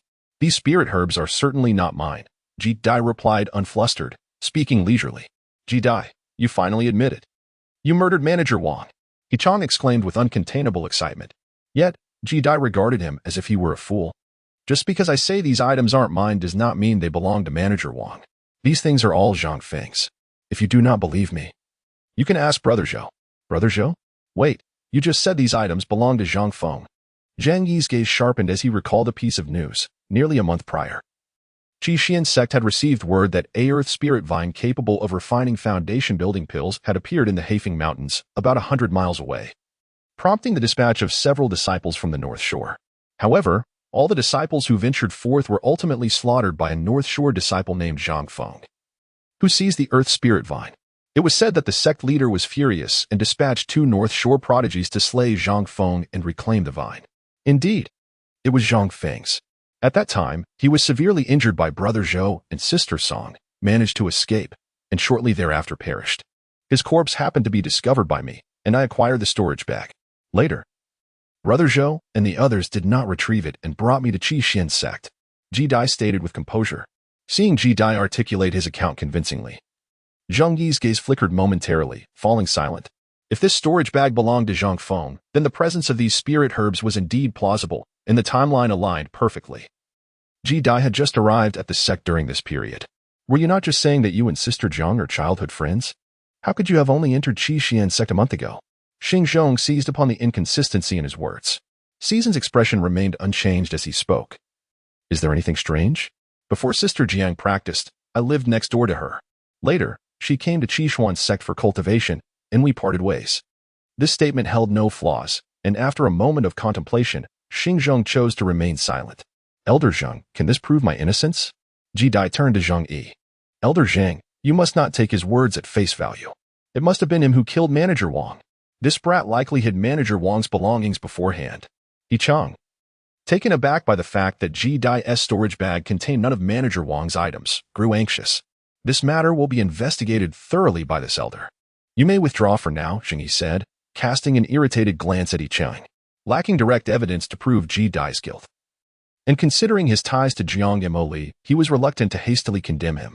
After all, Ji Dai's talent had reached its limits, and it was highly probable he would only attain the 7th level of Qi training. Otherwise, he wouldn't have been sent to the southern shore to manage mundane affairs. Offending two prodigies in succession was not a wise course of action. Yi Chang, unaware of Zhang Yi's thoughts, dared not speak further upon sensing his displeasure. Swallowing his words in frustration, your storage bag and elixirs are returned to you. After admonishing him, Zhang Yi waved his hand to return Ji Dai's belongings. This matter is not over. If you did not kill him, I will not wrongfully accuse you. However, if you are guilty, no one, even with Jiang Mo Li's influence, will protect you. Understood. Ji Dai clasped his fists. After the two departed, he cast a faint glance at Yi Chang before averting his gaze. You may disperse. Yes. The disciples around him, filled with reverence, began to disperse. Brother Wu, did Sister Jiang truly ask me to deliver the elixirs to her? Ji Dai approached Wu Han, who had yet to leave, with a smile. Ahem, Senior Brother Ji, my apologies, it seems I misremembered. There is no such matter, Wu Han replied sheepishly. Thank you. Ji Dai understood that Wu Han was intentionally reminding him. He patted Wu Han's shoulder, saying, Come to my room this afternoon. I have something for you. With that, he returned to his quarters.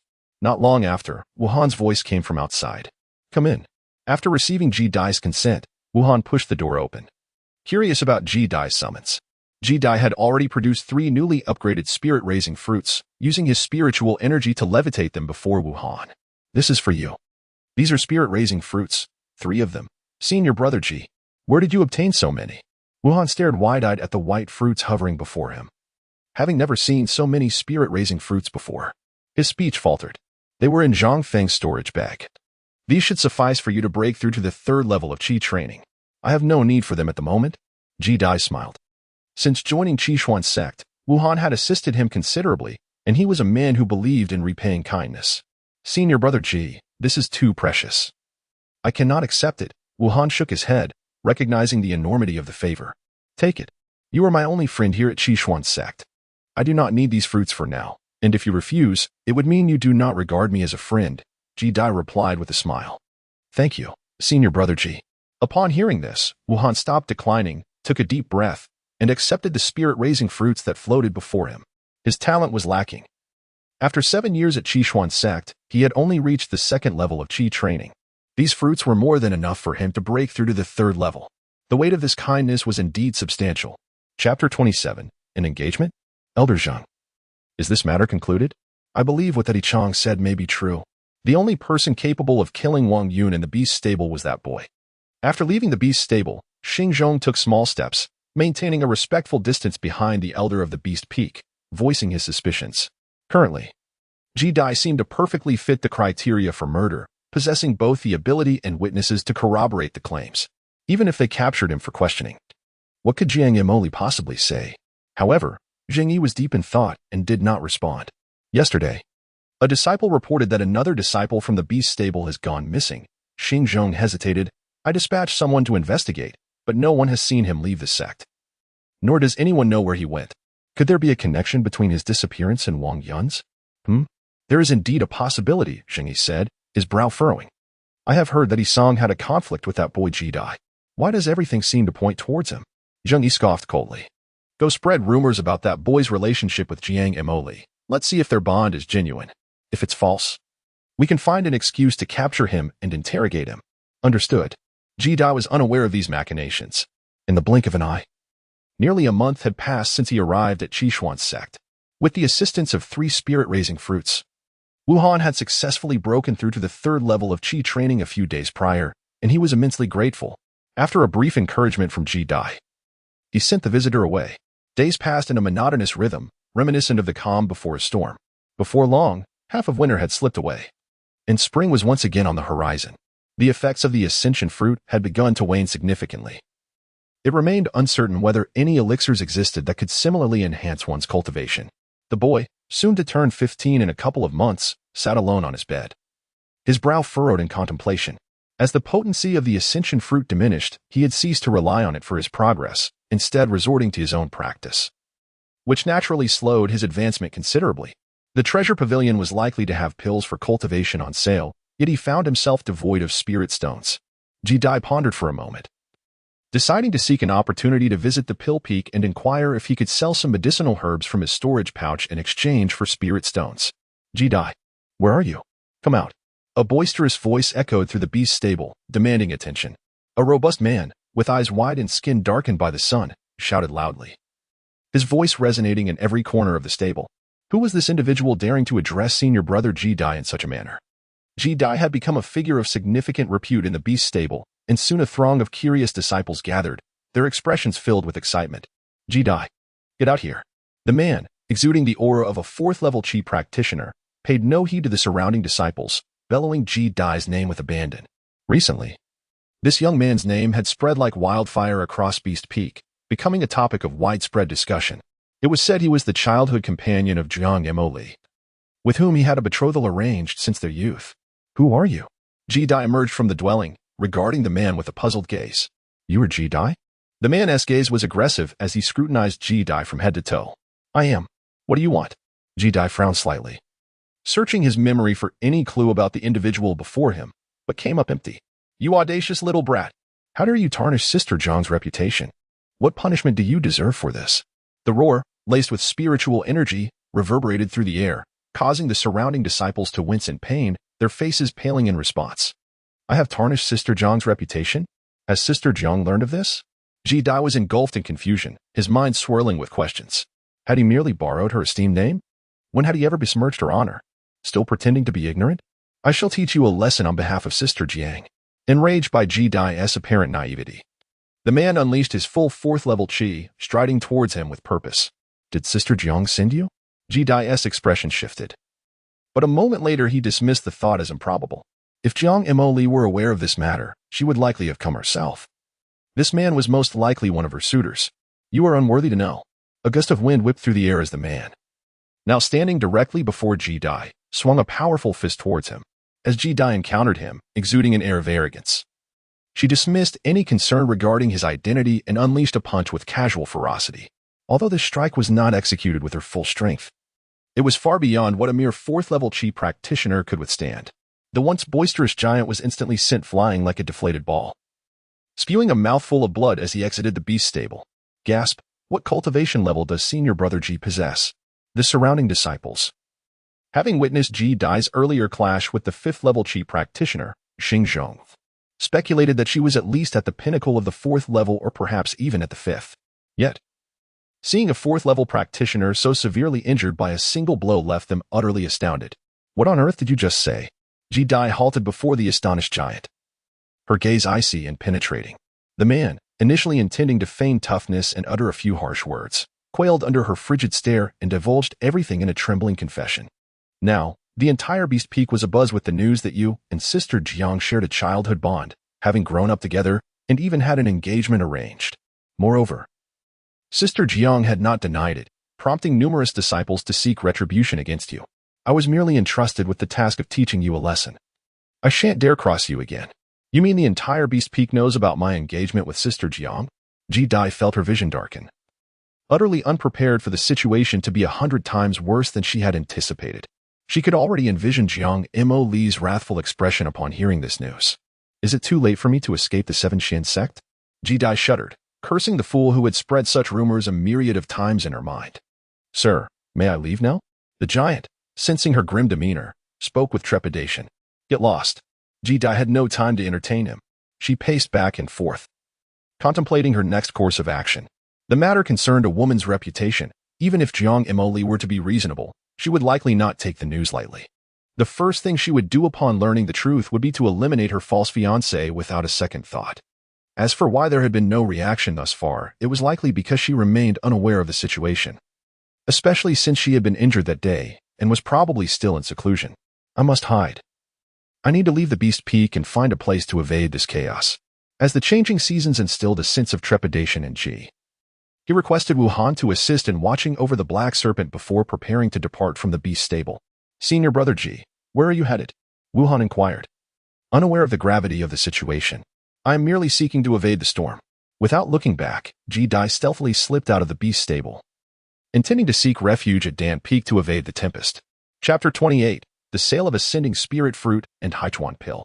Dan Peak, when observed from the outside, revealed a sparse arrangement of structures scattered across the mountainside, partially shrouded in mist. Cursed be the scoundrel! In this unfamiliar land, Ji-Dai found himself wandering aimlessly. As he muttered curses at the slanderous rogue in his mind, a thunderous roar suddenly erupted nearby, capturing his attention.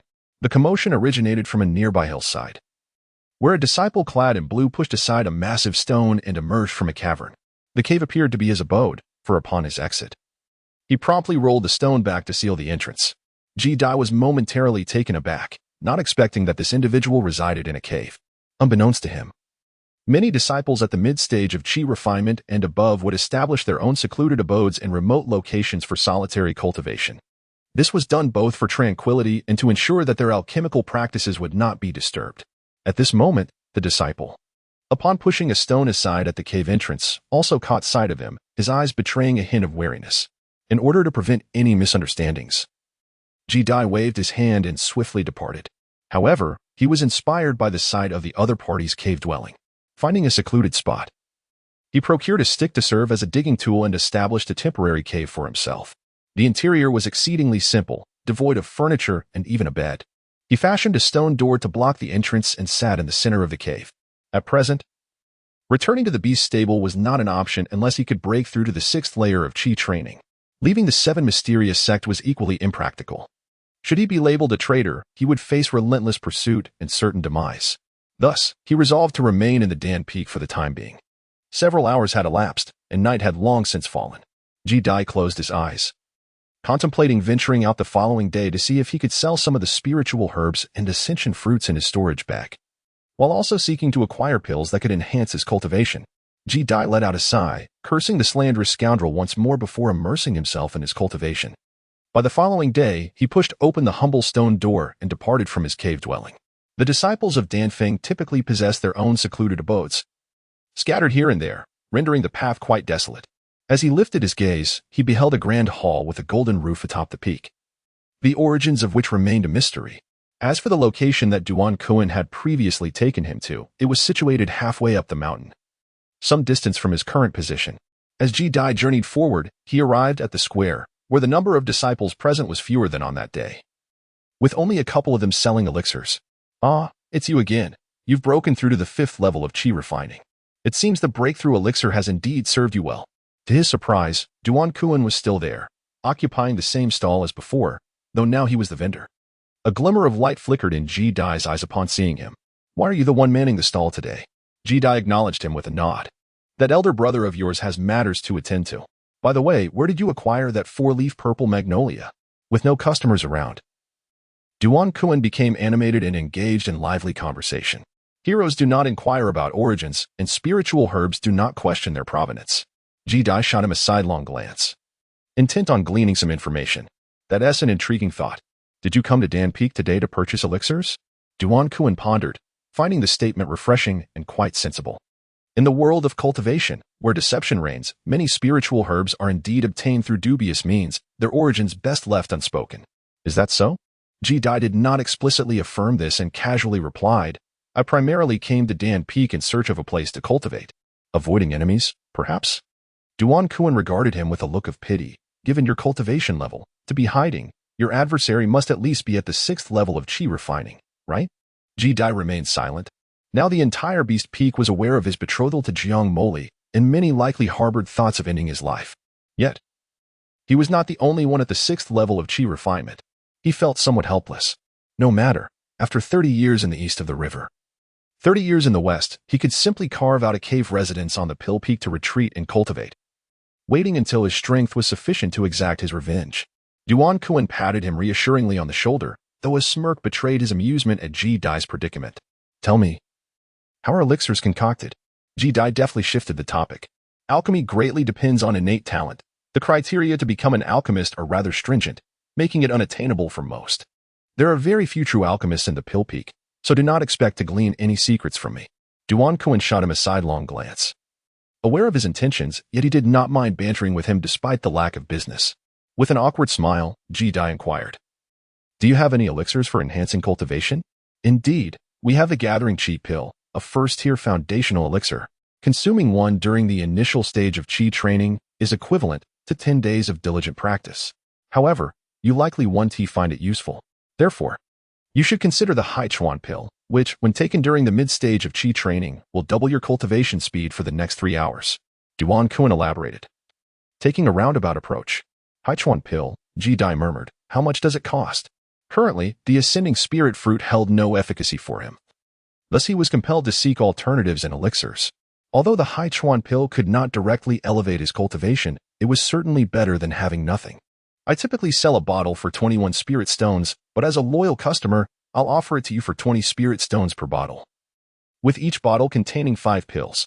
Would it be possible to purchase it on credit for 20 spirit stones?" Ji Dai asked timidly. He was utterly destitute, not even possessing 2 spirit stones, let alone 20. "Get lost." Duan Kuan's eyes flashed with disdain as he waved him away, feeling somewhat exasperated at having wasted his breath. Cough. "I was merely jesting. Do you know where I could sell spiritual herbs?" Ji Dai, not holding a grudge against his pragmatism, shifted the conversation to more pressing matters. "Spiritual herbs?" Duan Kuan's eyes brightened. "Are you looking to sell spiritual herbs?" "Yes, once I sell the herbs, I can purchase the elixirs," Ji Dai explained. "But spiritual herbs require the right buyer, as most herbs hold little value before they are refined into elixirs. The same herb may be worthless to some, yet invaluable to those planning to concoct elixirs. What spiritual herbs do you have for sale?" Duan Kuan assessed him, contemplating potential profit. "Is there a demand for ascending spirit fruits?" Ji Dai pondered briefly. "How many do you possess?" Duan Kuan's expression turned peculiar as he processed the information. The ascending spirit fruit was inherently a cultivation-enhancing herb. It was baffling that Ji Dai possessed such a valuable item yet sought to sell it for elixirs. However, with profit to be made, Duan Kuan was unconcerned about Ji Dai's motivations. 5 pieces, along with some other herbs. Ji Dai hesitated to reveal too much. Wary of arousing suspicion, he retrieved 5 upgraded ascending spirit fruits, 14 spirit stones each. The ascending spirit fruit is most beneficial during the initial stage of Chi training, while its effects diminish significantly for those in the mid-stage. This price is quite fair. Agreed. Ji Dai recognized the truth in his words. The fruit's efficacy for mid-stage practitioners was indeed reduced, and given that he had an abundance, he made no attempt to haggle. Duan Kuan withdrew 70 spirit stones from his storage pouch and offered them to Ji Dai, who, however, declined the offer. Let us exchange it all for Hai Chuan pills. Chapter 29. A Counterattack. Upon returning to his cave dwelling, Ji Dai clutched the recently acquired Hai Chuan Dan, sealing the entrance once more. Hai Chuan Dan. The fellow had claimed that consuming this elixir would double his cultivation speed. Could it truly be that remarkable? Intrigued, Ji Dai pinched a small pill between his fingers. It was about the thickness of his pinky, distinct from the previous Huaning Dan, and radiated a faint white hue, revealing a surface marked with subtle indentations. With a mixture of skepticism and hope, he placed the pill in his mouth and closed his eyes. Only after 3 hours did he gradually open his eyes, feeling the surge of spiritual energy within him. Astonishingly, his cultivation speed had nearly doubled. Those 3 hours equated to a full day of arduous practice, proving to be far more effective than his usual method of refining and absorbing spirit stones. The investment in spirit stones had indeed been worthwhile. As Ji Dai gently closed her eyes, she took another pill of Hai Chuan Dan, with 3 bottles containing a total of 15 pills consumed over the next few days. She did not venture outside again until the last of the Hai Chuan Dan was fully utilized. Upon stepping out of her cave abode, she intended to procure more. Before departing, she upgraded the remaining spiritual herbs in her storage pouch, preparing to exchange them for spirit stones. This is a century-old bilan grass. Why is your bilan grass blue? Its potency far surpasses that of ordinary bilan grass. It must be several hundred years old. Ji-Dai also presented a wisteria flower, which typically has 3 petals. Yet hers astonishingly had 4. In the plaza, Duan Kuan gazed at the spiritual herbs Ji-Dai produced, his eyes nearly bulging in disbelief. This was not because the herbs were exceptionally rare. On the contrary, the herbs Ji-Dai revealed were quite common, primarily utilized in the concoction of mid-tier first-grade elixirs. However, these particular herbs were of a quality that far exceeded that of ordinary varieties. To put it plainly, the elixirs crafted from these herbs would undoubtedly possess effects that surpass those of typical spiritual herbs. How much can they fetch in spirit stones? Ji-Dai could hear him gulping audibly, his voice concise. Well, if you do not mind the amount, I will take them for 100 spirit stones. Duan Kuan replied, slightly gritting his teeth. Ultimately, spiritual herbs require the right buyer to secure a high price. Without a buyer, the risk of holding on to them remains significant. These 2 herbs of yours are not intended for refining elixirs that enhance cultivation. Accepting them carries its own risks. He did not deceive Ji-Dai with this statement, as he typically dealt in the reselling of elixirs and herbs, and acquiring them at a high price was fraught with peril. If they failed to sell, they would be left in his possession. Please give me the Haichuan Dan. Ji-Dai did not haggle. There are only 2 bottles of Haichuan Dan left. I shall offer you the remaining spirit stones. Agreed. Ji-Dai nodded, accepting the spirit stones in 2 bottles of Haichuan Dan, yet did not hasten to return to the cave dwelling. Upon the summit of Dan Peak, the sale of elixirs extends beyond Duan Kuan. Many alchemists offer their surplus potions for sale. A mere stroll around Dan Peak reveals numerous disciples engaged in the sale of elixirs. These individuals are not necessarily alchemists themselves, but rather the devoted followers of those who are. Ji-Dai sold some ascending spirit fruits from his storage bag and combined with the 60 spirit stones he possessed. Along with the 2 bottles he had before, he now had precisely 8 bottles of Haichuan pills, enough for 10 days. At this moment, his cultivation level should be on par with that of the young man he had previously encountered. In a direct confrontation, if that fellow did not utilize the petrifying spell, the outcome would likely be a 50-50 chance. Time in cultivation is fleeting. 10 days passed in the blink of an eye. Ji-Dai had consumed all 8 bottles of Haichuan pills. He slightly opened his eyes, feeling the spiritual energy within him, confident that when he next encountered that X, he would not be as helpless as before. However, he remained humble, stretched lazily, brushed off the dust from his clothes, and exited his cave to sell some more ascending spirit fruits and purchase additional Haichuan pills. Yet, just as he returned outside, a fire snake approximately half a foot long suddenly struck from behind. Under the intense heat, several strands of his hair ignited spontaneously. Fortunately, Ji-Dai reacted swiftly, turning around and delivering a powerful punch. Boom. The fire snake dissipated instantly, but the sleeve on his arm was burned halfway, leaving his exposed skin slightly charred and painfully hot. Why did you launch a sneak attack on me? Ji-Dai regarded this with indifference, narrowing his eyes coldly at the advancing young man. Quite a quick response. You actually managed to dispel my fire snake. It seems you are at least at the 4th level of chi refinement. Kid, hand over your storage bag, and I might spare your life. The young man, radiating the aura of the 4th level of chi refinement, wore a mask to conceal his face. He was Lu Wenbin, a disciple of Dan Feng. Over the past few days, Ji-Dai's sale of numerous ascending spirit fruits had drawn his attention, igniting nefarious thoughts of robbery. Attempting to rob me? Ji-Dai stared coldly at him, seemingly coming to an understanding. Good that you know. Lu Wenbin shouted, anxious that the commotion might attract other disciples' attention. He ceased his idle talk and lunged forward, intending to settle the matter swiftly. His cultivation had reached the pinnacle of the 4th level of chi refinement, even if Ji-Dai could dispel the fire snake. He dismissed him as merely an ordinary practitioner of the same level. However, in the moment he launched his attack, Ji-Dai mysteriously vanished from sight. What astonishing speed! Lu Wenbin struck at the afterimage, instantly plagued by a sense of foreboding. Just as he was about to locate Ji-Dai, he felt as if a 1,000-pound weight had collided with his back, resulting in a mouthful of blood spewing forth onto a nearby tree trunk. His eyes widened in terror as he sensed several bones had shattered, rendering him incapable of rising, leaving him to gaze helplessly at Ji-Dai. You are not at the 4th level of chi refinement. I never claimed to be at the 4th level. Ji-Dai's gaze was icy as he stepped forward. Realizing he had kicked a hard stone, Lu Wenbin fought through the pain to rise and flee. Do you think you can escape? Ji-Dai sneered. And with a burst of speed, he lunged forward, seizing Lu Wenbin by the neck. What do you want? Let me go? If you dare to kill in the Seven Shin sect, the elders will not spare you. Lu Wenbin trembled, his eyes filled with sheer panic. Hand over your storage bag and erase the marks on it. Ji-Dai's expression remained cold. He had just arrived at Danfeng, seeking to cultivate in peace, genuinely unwilling to invite trouble. However, since this individual sought to rob him, he certainly would not let him off easily. Storage bag? Forget about it. Ji-Dai tightened his grip. Cough, cough. I'll hand it over. I've already erased the marks. Just let me go. A suffocating sensation washed over Lu Wenbin, and finally, fear overwhelmed him as he obediently erased the marks on his storage bag. Get lost.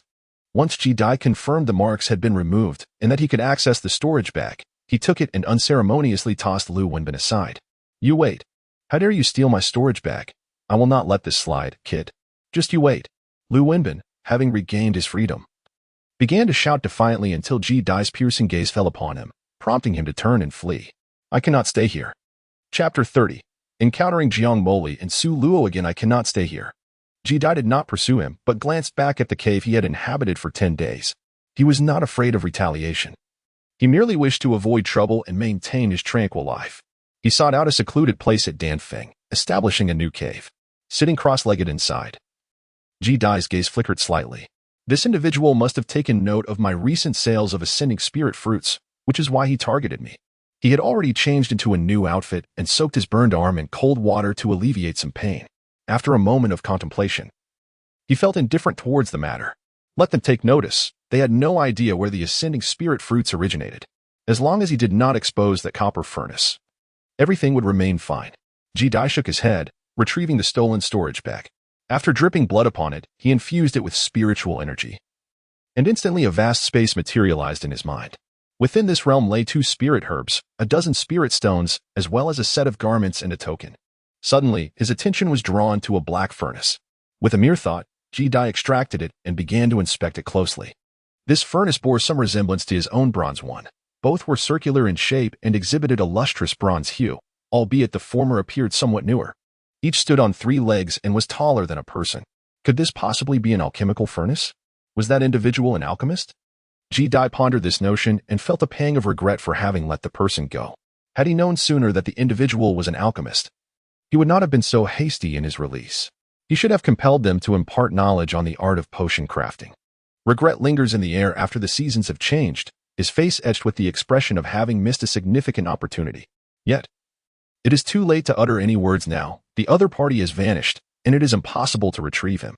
With a resigned sigh, Ji-Dai retracted the stove and rummaged through his companion's storage bag, hoping to discover some alchemical manuals.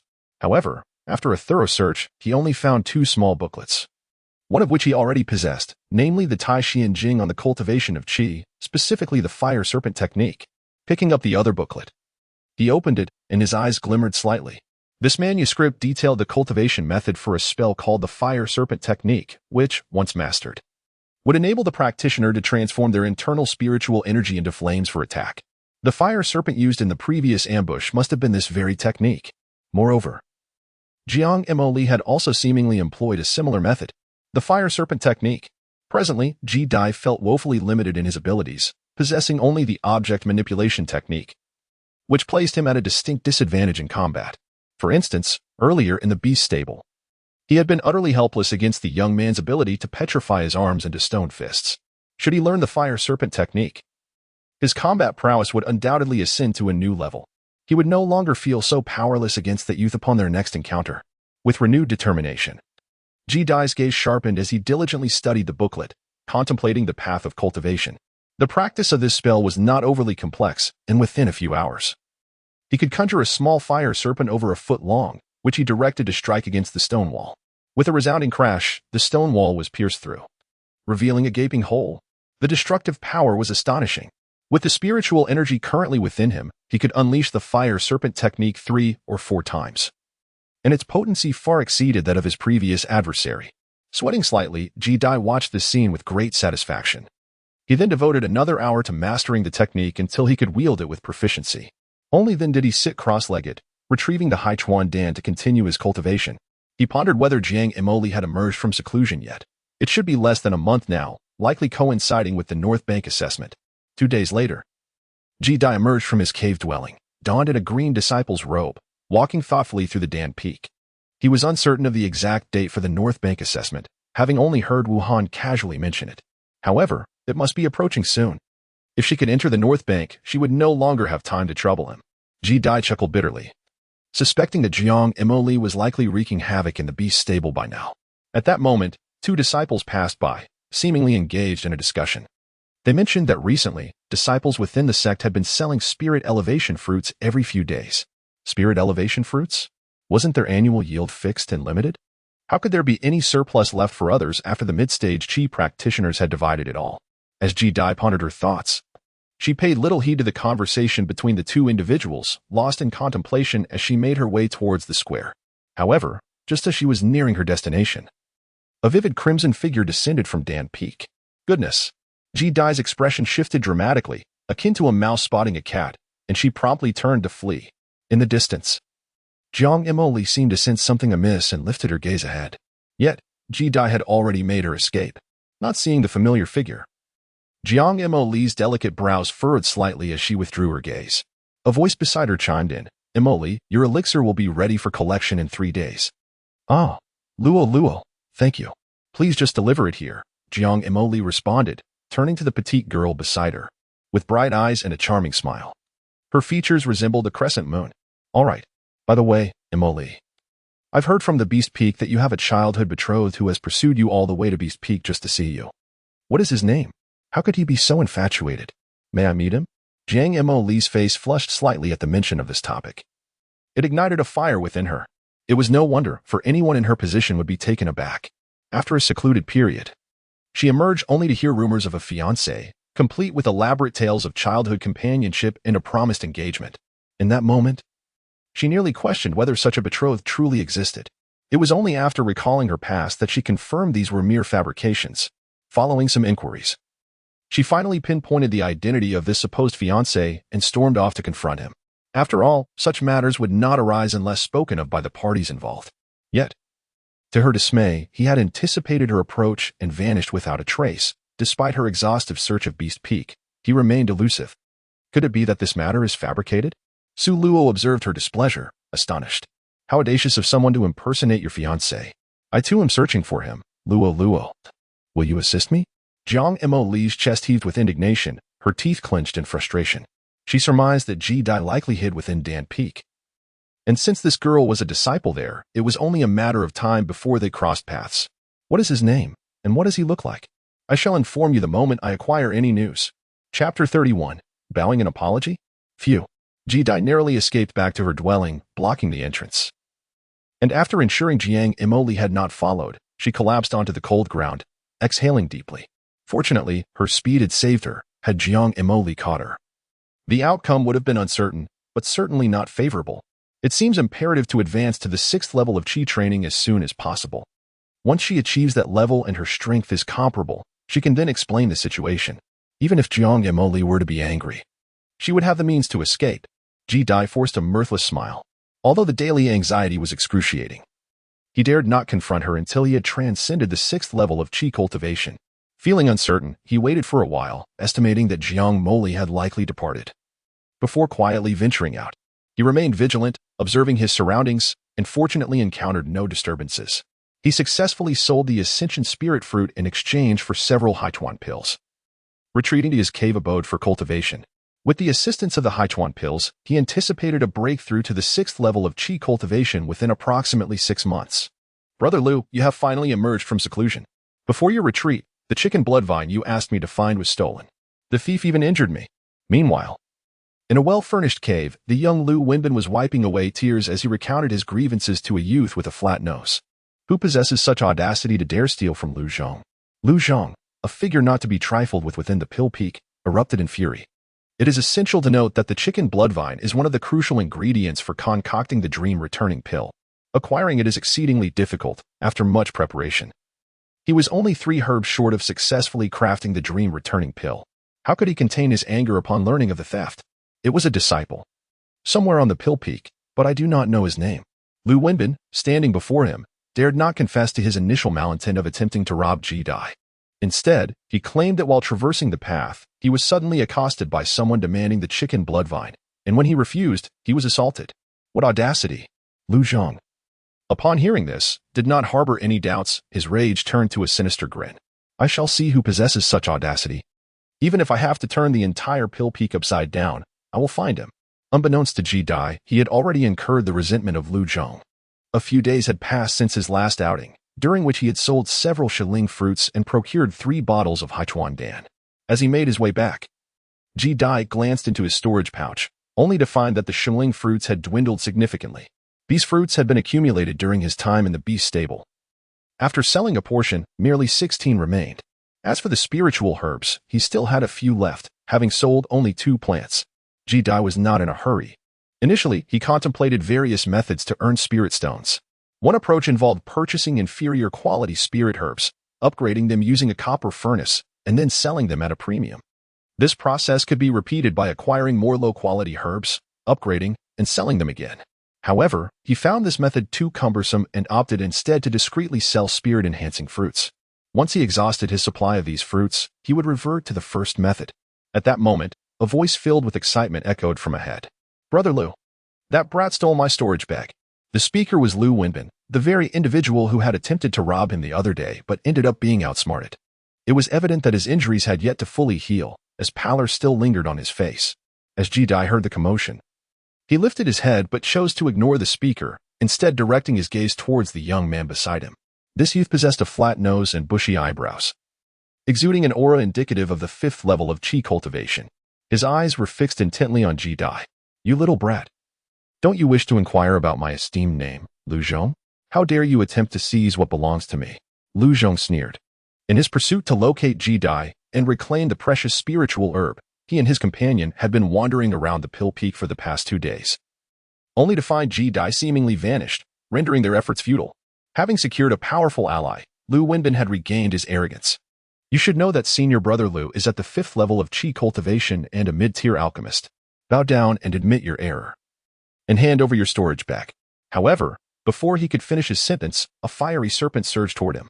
Lu Wenbin was caught off guard by the sudden attack and could not evade in time. Blood spewed from his mouth as he was sent flying like a ragged dog, crashing to the ground several steps away. His injuries worsened, leaving him unable to rise. The 5th level of Qi cultivation, Lu Zhang, undeterred by his companion's plight, maintained a grim focus on Ji Dai. Do you know who I am? I advise you to kneel and apologize now, he added. I will grant you the opportunity to kneel and confess your wrongs, and I may choose to forgive you and allow your departure. Ji Dai, amused by Lu Zhang's arrogance, interrupted with a cold laugh. What nonsense. You come here demanding I kneel and apologize, thinking yourself to be of some significance? In this life, I bow to no one but my parents.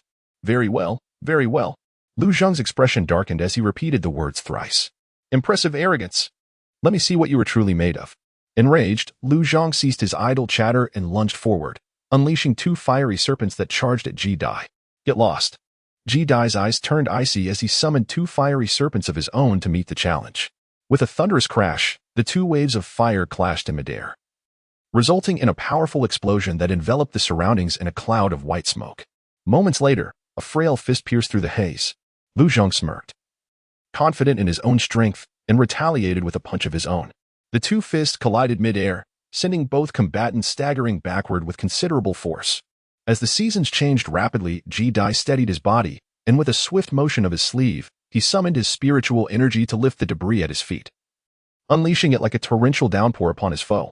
Although Lu Zhong was at the 5th level of Qi cultivation, he had spent most of his time refining alchemical potions and lacked substantial combat experience. When confronted with the barrage of flying stones, he instinctively raised his arm to shield his face. Fortunately, the rock striking his body did not inflict significant harm, being at the 5th layer of Qi. Such minor injuries were easily overlooked. However, his anger surged. Just as he was about to retaliate, Ji Dai, like a shadow, seized the opportunity created by Lu Zhang's distraction and appeared before him, delivering a punch to his face. The impact of that blow flattened his already broad nose, causing blood to flow, mingling with a strange, bittersweet taste. You seek death. Lu Zhang screamed in fury, utterly enraged. As a mid-tier alchemist at the 5th level of Qi, he had never been treated with such disdain. Yet, in response, another punch landed, sending his teeth flying and filling his mouth with blood and foam, rendering his speech incoherent. His mind swirled in confusion. In the next moment, he was kicked away, crashing into the distance, unable to rise for an extended period. Ji-dai stood before him, coldly pressing his foot against his chest, her eyes devoid of warmth. Since the onset of this confrontation, she had exhibited no trace of emotion. You just proclaimed that I should kneel and apologize to you? In the distance, Lu Wenbin, witnessing this scene, turned pale with fright, ignoring his own pain. He abandoned his companions and fled. Look, even your subordinates have forsaken you. Ji-dai scoffed, choosing not to pursue him, for she knew he posed no real threat. What do you intend to do? I warn you, release me at once. Lu Zhang stammered, his face smeared with blood, feeling utterly humiliated as he struggled beneath her foot. Still so defiant? Ji-dai chuckled coldly, pressing her foot firmly against his face, forcing his head down into the ground. Lu Zhang, unaccustomed to such humiliation, thrashed about desperately.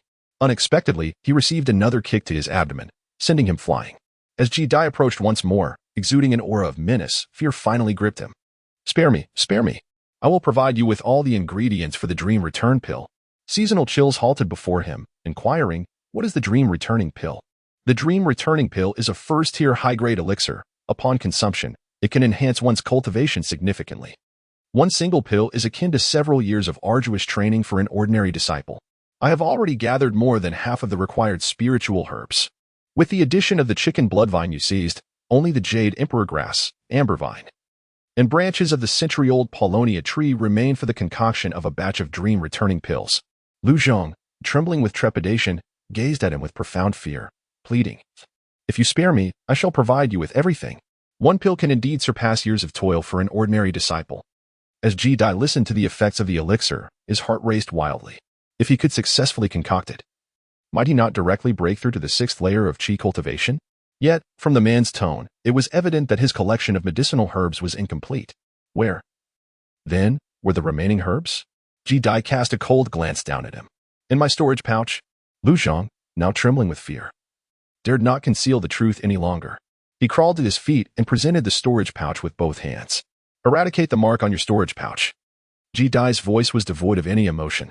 Yes. Lu Zhang, frightened into submission, wiped away the mark and reverently offered the pouch to him with both hands. Ji-dai took over the items and conducted a thorough inspection. Inside, apart from spirit stones and a black furnace, there were indeed several herbs, though it remained uncertain if they were the ones he referred to as the herbs for the dream-returning pill. Additionally, there were a few bottles of elixirs, seemingly the Hai Chuan Dan. All of this has been willingly given to you. I certainly did not coerce you, Ji-dai remarked, casting a sidelong glance at him. Yes, indeed. These are all my offerings to you. Lu Zhang felt as though his heart was bleeding, yet he dared not voice any dissent. These herbs represented years of his dedication. He had intended to gather them all to seek the assistance of a high-ranking alchemist, hoping to refine them and thereby break through to the 6th level of qi training. Now, however, they had all been seized by Ji-dai. Ji-dai was thoroughly satisfied with his attitude and put away his storage bag. Suddenly, a thought struck him, and he coldly gazed at him, inquiring, regarding the dream-returning pill you just mentioned, is it within your capabilities to concoct it? My lord, I am merely a mid-level alchemist. Lu Zhang stammered, mustering the courage to respond. In our southern region, apart from Elder Tian, the only high-level alchemist of the first rank is Sister Su Luo. If you wish to produce the dream-returning pill, you might consider seeking her assistance. Sister Su Luo. Ji-dai silently furrowed his brow, committing the name to memory. He proceeded to pose further inquiries about alchemy. Lu Zhang, having completely lost his resolve to resist, divulged all that he knew. Not daring to withhold any information, to practice alchemy, one must first possess a soul force that far exceeds that of others. Only then can one unlock the sea of consciousness, extract the essence of spiritual herbs, and condense the pills. Lu Zhang spoke at length, anxious that he might inadvertently omit something and incur Ji-dai's displeasure. Ji-dai listened attentively as he engaged in the intricate art of alchemy. The process of concocting elixirs was far from the simple act of brewing medicine or cooking. It was a meticulous endeavor. Initially, one had to delve into the sea of consciousness, separating the essence of the refined spiritual herbs from their impurities. Simultaneously, one needed to project their spiritual awareness to observe the dynamics within the alchemical furnace.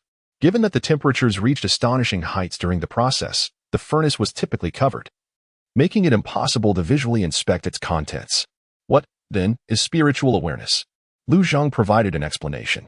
Spiritual awareness emanates from the sea of consciousness, which, in turn, originates from the soul.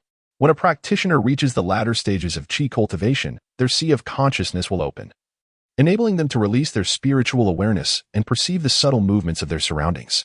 However, some individuals are endowed with a naturally potent soul power, allowing them to awaken their sea of consciousness even at the first stage of qi cultivation. Jaidi pondered these revelations, realizing this was a new enlightenment for him. Regrettably, despite being at the 5th layer of qi cultivation, he had yet to awaken his sea of consciousness, indicating that his soul power was insufficient and ill-suited for the art of alchemy. It was no wonder that the prerequisites for becoming an alchemist were exceedingly stringent. With a sigh of resignation, Jaidi accepted this reality, yet he did not lose heart. Since he could not refine elixirs himself, he would seek assistance from others. He inquired further with Lu Zhong, including questions about the characteristics of the 3 remaining spiritual herbs for the dream-returning pill.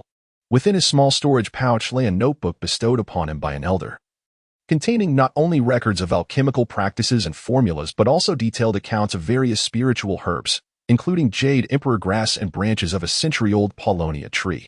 Get lost, Jaidi said, his gaze flickering as he indeed discovered the alchemist's notebook in his storage pouch, prompting him to dismiss Lu Zhong. Lu Zhong, feeling as if he had been granted a reprieve, left without a hint of insult, departing as if fleeing for his life.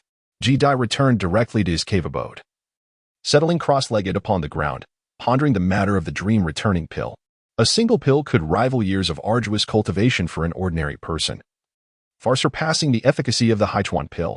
It might even enable him to directly break through to the 6th layer of qi training. He wondered if he could procure the 3 spiritual herbs, ambervine, jade emperor grass, and the century-old Sephora tree branches. With a fleeting glance, Jaidi resolved to seek out Duan Kuan the following day to inquire if he possessed any means to procure the remaining 2 types of spiritual herbs. However, the matter of alchemy posed a challenge. It was necessary to find a first-tier high-level alchemist. As for Su Luo, Jaidi furrowed his brow in silence. Unfamiliar with the individual before him, he resolved to proceed cautiously, focusing on gathering the remaining spiritual herbs. Once he had contemplated the matter thoroughly, Jaidi produced the tome he possessed, the alchemist's manuscript. As he turned to the first page, a line of small text caught his eye: elixirs, the essence of heaven and earth, subtly embody the yin and yang of the world. This was the introductory phrase, signed by the esteemed elder of the 7 mysterious sect. Could it be that this manuscript was authored by him? Jaidi pondered quietly, flipping through the pages. The tome was substantial, detailing not only the art of alchemy but also providing descriptions of various spiritual herbs, albeit limited to those that were a century old. The entries included ambervine, jade emperor grass, and the century-old paulownia tree. Jaidi swiftly located descriptions of these 3 herbs, noting their shapes, distinctive features, and their purposes before storing the information away. Chapter 33, Paulownia. Would it appeared that these 3 spiritual herbs were quite rare. The next day, Jaidi emerged from his cave dwelling, wandering about the Alchemist Peak, inquiring about the whereabouts of ambervine, jade emperor grass, and the century-old paulownia tree branches. After all, if he could procure these 3 herbs, he would be able to concoct the dream-revisiting elixir. Naturally, he was eager. Of course, Jaidi had not been without doubts regarding Lu Zhong's words. However, after perusing the alchemist's manuscript the previous day, he found it contained information about the dream-revisiting elixir and the required spiritual herbs for its creation. Upon inspection, he confirmed that the herbs in Lu Zhong's storage bag, combined with a chicken bloodvine from Lu Wenbin's bag, indeed left only these 3 herbs necessary for the elixir. Regrettably, despite his extensive search, Jaidi was unable to procure the 3 herbs. Nonetheless, he did gather some information about Sister Su Luo. Her reputation on Alchemist Peak was formidable, even overshadowing that of the elders. It was said that she could refine high-grade first-turn elixirs while still in the mid-stage of qi cultivation, earning her accolades from the elders of Alchemist Peak. Jaidi's understanding of the seasonal cycles in alchemy was rather superficial. He was unaware of the significance of concocting high-tier elixirs during the mid-stage of qi refinement. Yet the very notion seemed immensely impressive. After some contemplation, he arrived at the plaza of Danfeng. Regardless of the prowess of others, it bore little relevance to him. His primary objective was to gather the 3 essential spiritual herbs to refine the dream-returning elixir. Duan Kuan was a familiar face, as he frequented the place daily. Jaidi disclosed the names of the 3 herbs he sought and inquired about them. Duan Kuan was undoubtedly better informed and possessed more channels for information. So he ought to know. Centennial Paulownia wood branches, along with jade emperor grass and amber vine? Upon hearing Ji Dai's requirements, Duan Kuan cast a sidelong glance and remarked, "These herbs are fundamental for the dream-returning elixir and are quite challenging to procure. However, I can acquire a 70-year-old Paulownia wood branch. Would you be interested? 70 years? Absolutely," Ji Dai replied without hesitation. With his copper furnace, he could enhance the quality of the herbs, potentially elevating it to a century's worth. 80 spirit stones. If you want it, I shall wait for you here tomorrow. Duan Kuan raised 3 fingers. 80 spirit stones sounds fair. Additionally, could you please inquire about the jade emperor grass and amber vine? I assure you, I shall not neglect your efforts. Ji Dai agreed readily. In recent days, he had amassed a considerable number of spirit stones, totaling around 60 to 70, alongside a dozen or so spirit elevation fruits in his storage bag. After arranging to retrieve the Paulownia wood branch the next day and requesting Duan Kuan's assistance in gathering information on the remaining 2 herbs, Ji Dai took his leave. True to his reputation, Duan Kuan was remarkably efficient. The next day, upon visiting him, Ji Dai paid the 80 spirit stones and received a black branch. This branch, over a foot in length, bore a black bark that was smooth and appeared freshly harvested, still retaining moisture within its fibers. Is this truly the Paulownia wood branch? Ji Dai pondered. He had encountered information about it in the alchemist's notebook, which stated that this wood possessed extraordinary vitality, even when severed. The branches and trunk would not wither for decades and could sprout anew if planted in the soil, a remarkable phenomenon indeed. Rest assured, I, Duan, would never stoop to selling counterfeit goods, Duan Kuan interjected from the side. Ji Dai nodded and stowed the item into his storage bag, only to hear his voice again. You asked me yesterday to inquire about the jade emperor grass and amber vine. I found someone who knows where to find the jade emperor grass. Who has it? Ji Dai immediately inquired. Now that he had acquired the branches of the Paulownia tree, if he could gather the jade emperor grass, only the amber vine would remain, allowing him to concoct the dream return pill. 5 spirit stones, no bargaining, Duan Kuan said, extending 5 fingers. Ji Dai readily produced 5 spirit stones for him. As far as I know, there is only one disciple named Wang Si at Dan Peak who possesses the jade emperor grass. If you wish, you may seek him out to purchase it. Duan Kuan smiled as he accepted the spirit stones. What is his cultivation level? Ji Dai's gaze flickered. 5th level of Qi training. 5th level of Qi training? Ji Dai nodded. After inquiring about the details and residence of this Wang Si, he took his leave. Meanwhile, in a hall, Lu Zhang, still nursing his injuries, was lamenting to a young man of exceptional demeanor in front of him. Brother Yi, that little rascal not only stole my storage bag but also injured me. As the foremost disciple of Dan Peak's younger generation, you must seek justice for me. Due to a few teeth being knocked out by Ji Dai, his speech was somewhat garbled, lending a comical air to his complaints. Such words cannot be spoken lightly. The foremost disciple is Sister Su. Moreover, you should report this matter to the elders. They will certainly address your grievances. The young man, leaning in his seat, stretched his limbs. His eyebrows appeared sharp, and his face was chiseled, as if sculpted by a master.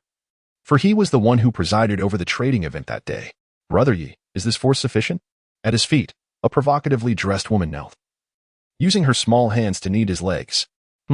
Just right, you see, replied with a wicked smile, from his vantage point able to see a deep cleft. Hee. Brother Yi, you're so annoying. The woman, noticing his gaze, looked up with a giggle, yet did not conceal her allure, her figure swaying enticingly. Dressed like this, are you not inviting my gaze? You see, grinned mischievously, reaching out to grasp a handful of soft snow-white flesh, eliciting a soft cry from her. Witnessing their flirtation, Lu Zhang lowered his head, not daring to look further. That little rascal is quite cunning. I fear he may deny everything before the elders. This claim was evidently flimsy and would not deceive you see. The elders are astute and will investigate thoroughly. Lu, see our guest out? You see, chuckled, pulling the woman onto his lap, prepared to discuss the intricacies of life.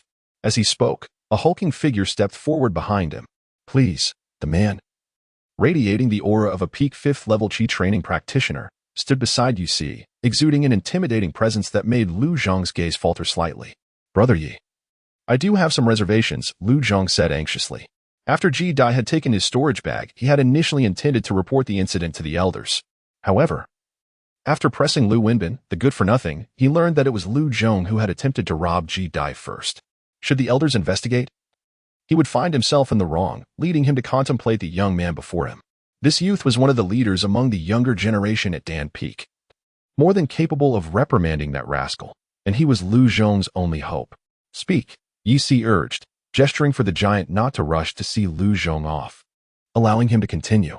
Brother Yi, I admit that my subordinate initiated the conflict due to some grievances. However, that little rascal was indeed ruthless. He hurt me severely in his bid to seize the materials I collected for the dream return pill. If you can champion my cause, I am willing to share half of the medicinal herbs with you. Materials for the dream return pill? Yi Si laughed nonchalantly. Rest assured, Lu. Such matters occurring at Dan Peak will not escape my notice. The hulking man stepped forward. You should accompany Lu to retrieve his storage bag. It is outrageous to commit violence in broad daylight at Dan Peak. Demand his bag back and make him apologize. Should he refuse, teach him a lesson. Thank you. Brother Yi. Chapter 34. The little thief. The location Duan Cohen mentioned should be around here. At that moment, Ji Dai stood before a closed stone door, gazing at it. Uncertain if anyone was inside, he refrained from barging in and tentatively called out a couple of times outside the cave. However, after 3 unanswered calls, he wondered if perhaps no one was home. Given the secluded nature of the area, there were no other disciples nearby, and only his voice echoed in the surroundings. Not in? Ji Dai frowned and sat cross-legged by the entrance, prepared to await the return of the occupant. Yet, after more than an hour had passed, there was still no sign of anyone. The seasons changed without haste as Jidi quietly awaited. Not long after, a disciple approached from afar. Who are you? And what are you doing outside my dwelling? This was a young man, around 25 or 26, clad in the same disciple attire, emanating the aura of a 5th-tier Qi practitioner. Upon noticing Jidi seated outside, his gaze turned wary. You must be Wang Si. Jidi rose, brushing off his garments. What brings you here? Wang Si remained on guard. Do not misunderstand. I harbor no ill intentions. I merely heard that you possess Yuhuang grass and wish to inquire if it is for sale. Jidi donned a benign smile. Yuhuang grass. Upon realizing that the inquiry was regarding the Yuhuang grass, Wang Si relaxed slightly, scrutinizing him with a discerning gaze. So, that is your purpose. I apologize, but I do not wish to sell the Yuhuang grass at this time. Not for sale? Jidi frowned, emotions of both joy and concern swirling within him. Joyful, for his journey had not been in vain. This individual indeed possessed Yuhuang grass. Concerned, for the other party was unwilling to part with it. Brother Wang, are you perhaps planning to concoct a dream-returning pill with this Yuhuang grass? Jidi was not inclined to concede easily, rubbing his hands together as he approached with a semblance of camaraderie. May I ask how many spiritual herbs you have gathered for the dream-returning pill? If it is not many, why not sell them to me? After all, you cannot assemble them all at once. Leaving them idle serves no purpose, does it? That is of no concern to you. Wang Si retorted. To be frank, I have already found a buyer for this Yuhuang grass, and he is scheduled to collect it today. Wang Si's demeanor softened as he cast a sidelong glance at Jidi. So you might as well give up. With that, he opened the stone door of his dwelling and stepped inside. Just as he was about to close it, Jidi unexpectedly followed him in. What do you intend to do? Wang Si's wariness resurfaced. There is no need for you to be anxious, Brother Wang, Jidi persisted, wearing a broad smile. I simply wish to inquire the price at which you are selling it. It is not for spiritual stones. The buyer has promised me 3 soul-enhancing pills. Wang Si replied with a dismissive snort. Soul-enhancing pills? Jidi furrowed his brow in contemplation. He had encountered descriptions of such pills in the alchemist's notebook. Although merely a mid-tier first-grade pill, it was said to enhance one's soul and could even augment one's spiritual perception. What are the benefits of the soul-enhancing pill, Brother Wang? Jidi inquired, rubbing his hands together. Do you possess a superior pill? Wang Si regarded him with a skeptical glance. I do. What pill is that? The dream-returning pill. Upon hearing the name of the dream-returning pill, a flicker of hesitation and intrigue crossed Wang Si's face. You have a dream-returning pill? Not at present. Before Ji Dai could speak to drive someone away, he quickly added, however, I am merely 2 types of spiritual herb short of gathering all the materials needed for the dream-returning pill, once I successfully refine it. I assure you, Brother Wang, I will present you with a share of the dream-returning pill. What do you think, Brother Wang? Ji Dai spoke with anticipation in his eyes. However, before Wang Si could respond, a melodious voice, laced with amusement, suddenly drifted in from outside the cave. Who is so shameless as to undermine my efforts? Are they not aware that such actions are quite dishonorable? As Ji Dai listened to the mocking voice, he awkwardly lifted his gaze towards the entrance of the cave, where a round-faced girl caught his attention. She was a petite maiden, her clear eyes sparkling with vitality, and she raised her chin to observe the 2 of them. I have met senior sister Su Luo, Wang Si immediately clasped his fist in greeting. Much to Ji Dai's surprise, for he had not anticipated that this girl was the renowned senior sister Su Luo. Wang Si, how ungracious of you.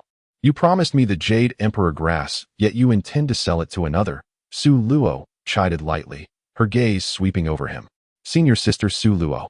I distinctly refused, but this fellow insisted on purchasing it.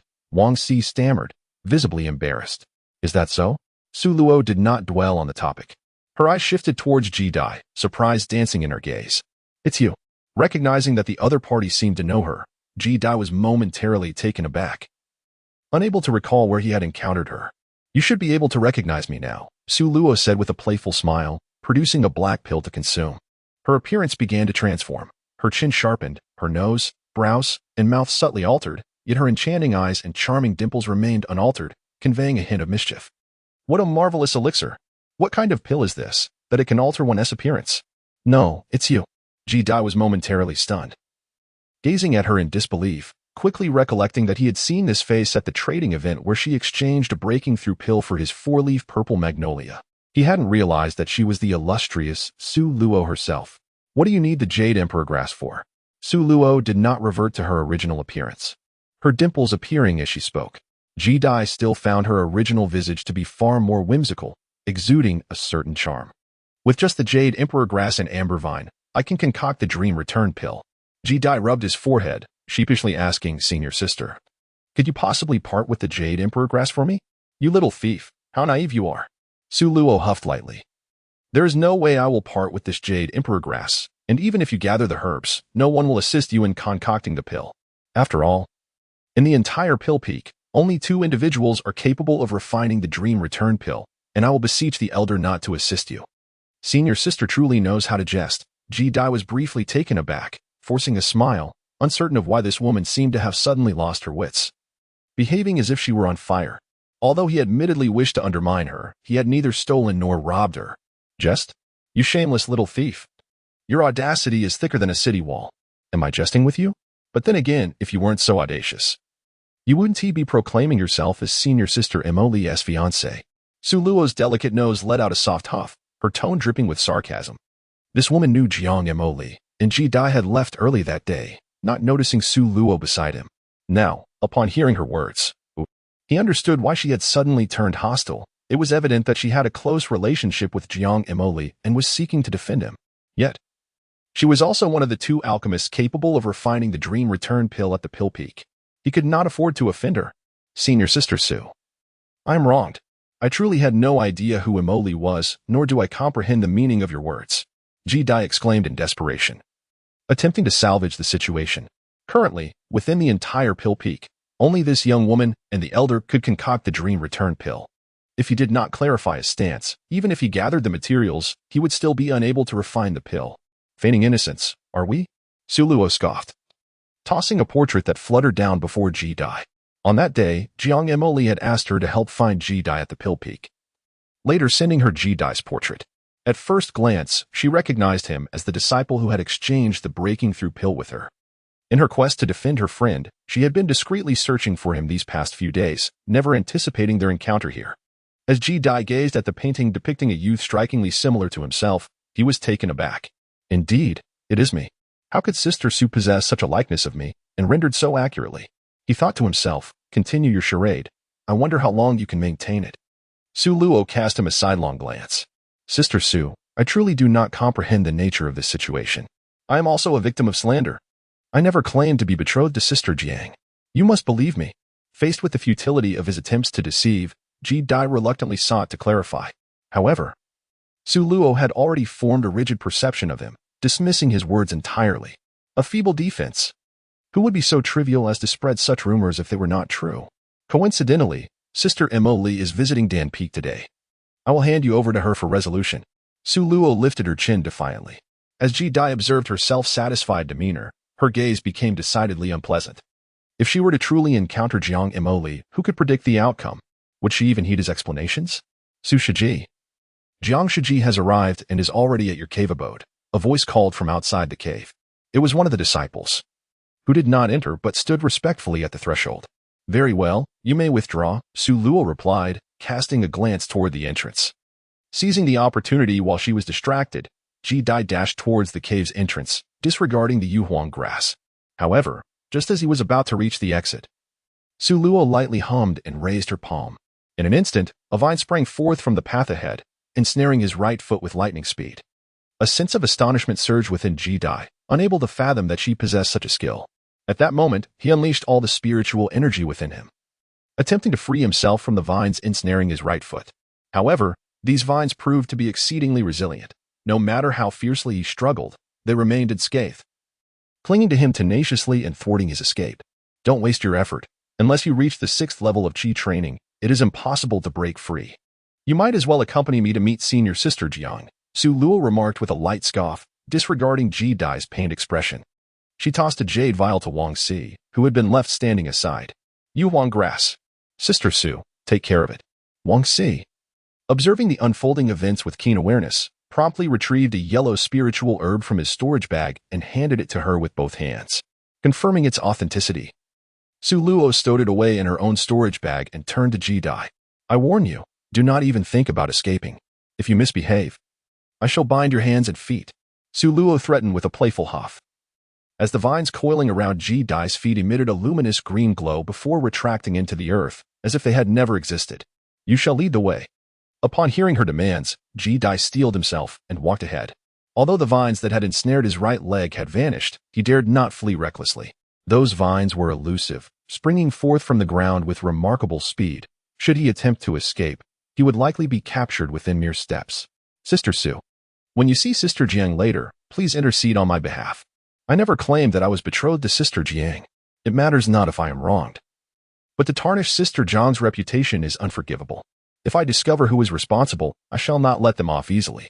He spoke to divert her attention, all the while plotting his escape in silence, even attempting to argue. Do you think I would believe you? Move quickly. Yet, Su Luo maintained a vigilant distance of 2 steps behind him, her gaze fixed upon him as though she were guarding a prisoner. Sister Su, I truly am not making excuses. You must believe me. Ji Dai forced a smile, striving to continue distracting her with words. However, Su Luo seemed to see through his intentions and, growing impatient, chose to ignore him entirely. Brother Lu, that fellow Lu Wenbin, upon seeing that scoundrel, headed towards Wang Si's cave. We must hurry. We cannot let him escape. Meanwhile, not far from them, 2 figures approached briskly. One of them was Lu Zhang, accompanied by Lu Cheng. As they advanced, both parties soon caught sight of one another. It is him. Lu Zhang halted, excitedly pointing at Ji Dai. Is this the boy? Lu Cheng, towering like a massive wall, scanned the two with a terse command. Kid, I will say this once. Hand over your storage bag and kneel in apology. This was becoming tiresome. He had heard those words at least 3 times before. His ears were nearly calloused from the repetition. Could they not come up with a fresh approach? Ji Dai, driven forward by Su Luo toward her cave, paused momentarily upon seeing them, his brows knitting together coldly. Humph. Since you refuse to cooperate, I shall personally make you kneel. Lu Cheng sneered, striding forward. However, before he could take many steps, 2 vines suddenly erupted at his feet, swiftly ensnaring his legs. The assailant was none other than Su Luo, her petite frame unyielding as she faced the 2. I care not for your grievances. Now, leave. I must take this person with me. She had consumed a disguise pill, its effects lasting half an hour, hence the 2 did not recognize her. Oh, what bravado. Lu Zhong paused, then burst into laughter. Who do you think you are? Commanding us to leave? Do you believe you are Sister Su?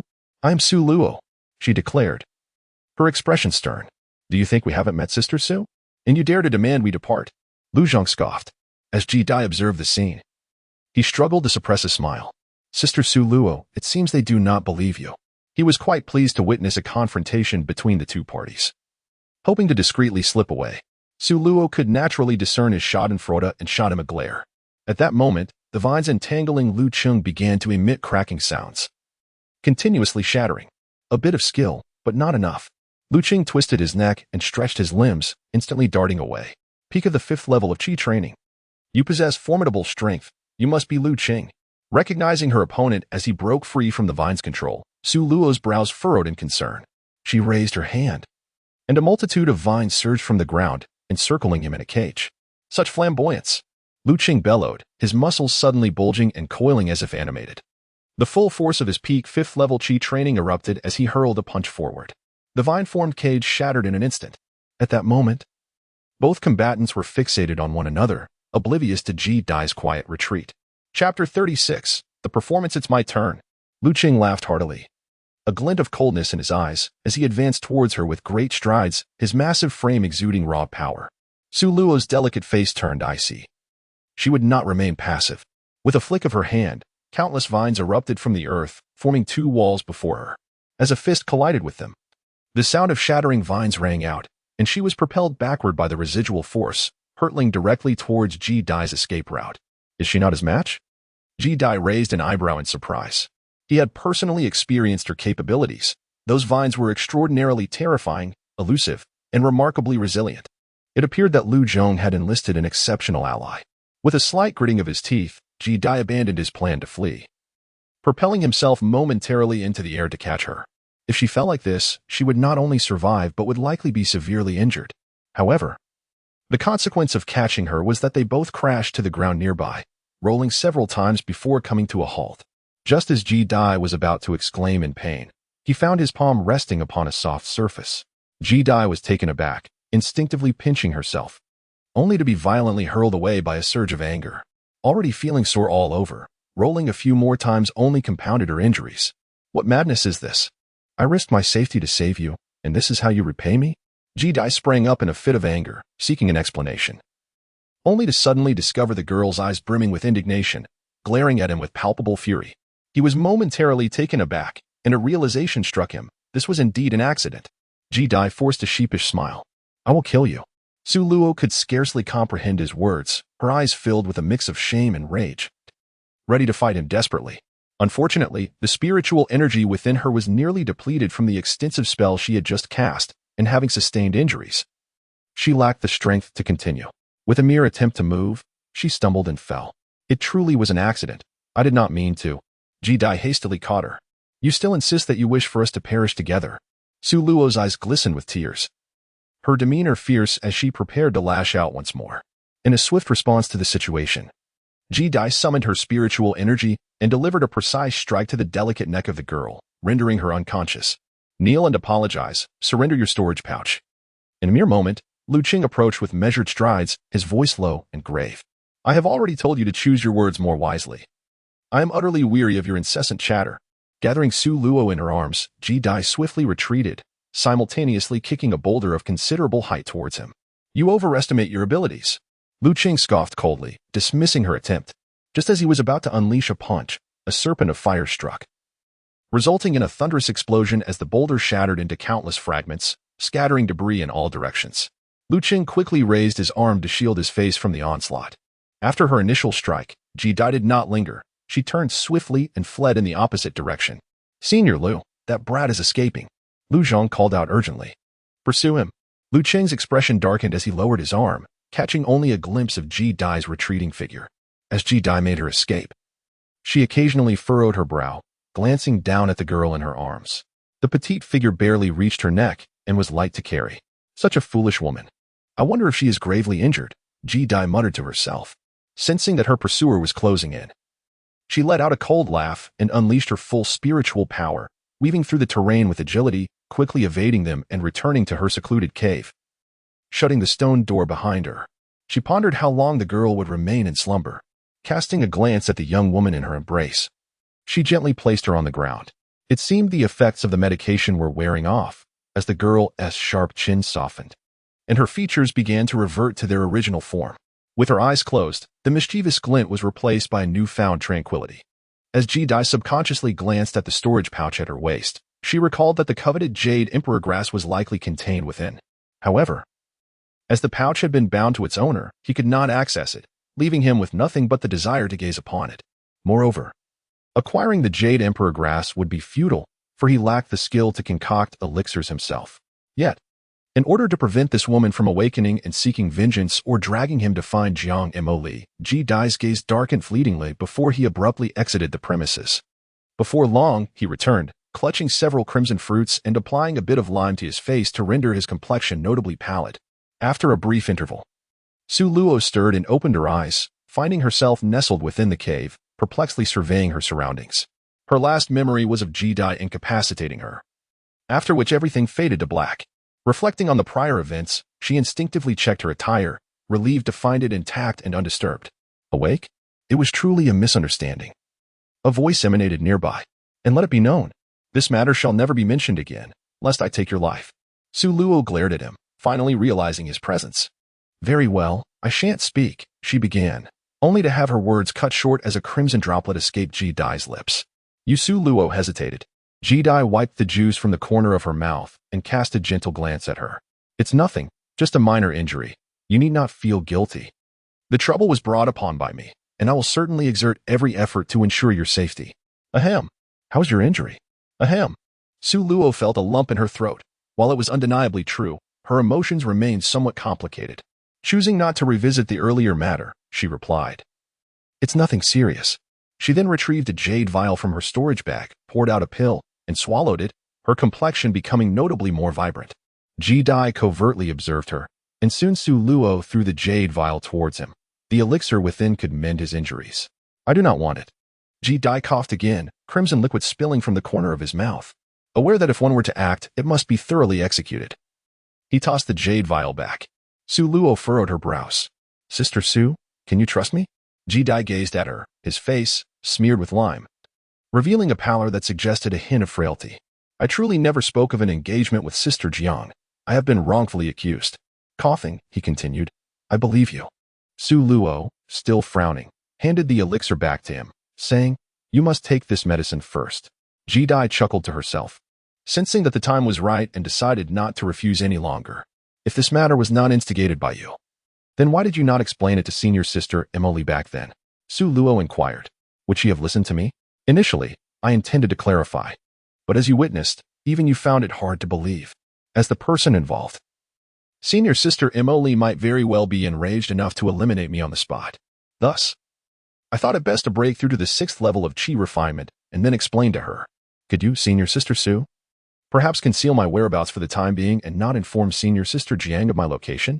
Ji Dai offered a wry smile. Chapter 37, Collaboration. Su Luo hung her head, eager to refute him, yet upon reflection, she found some truth in his words.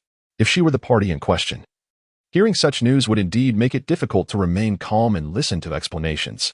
All right, I shall not disclose your whereabouts to senior sister Emily. The girl murmured. Ahem, thank you, senior sister Su. The cave fell into a tranquil silence once more. Su Luo sat there, seemingly lost in thought. Not in a hurry to leave. Unknowingly, her mind drifted back to the recent incident where Ji Dai had taken advantage of her, leaving her feeling flushed with embarrassment.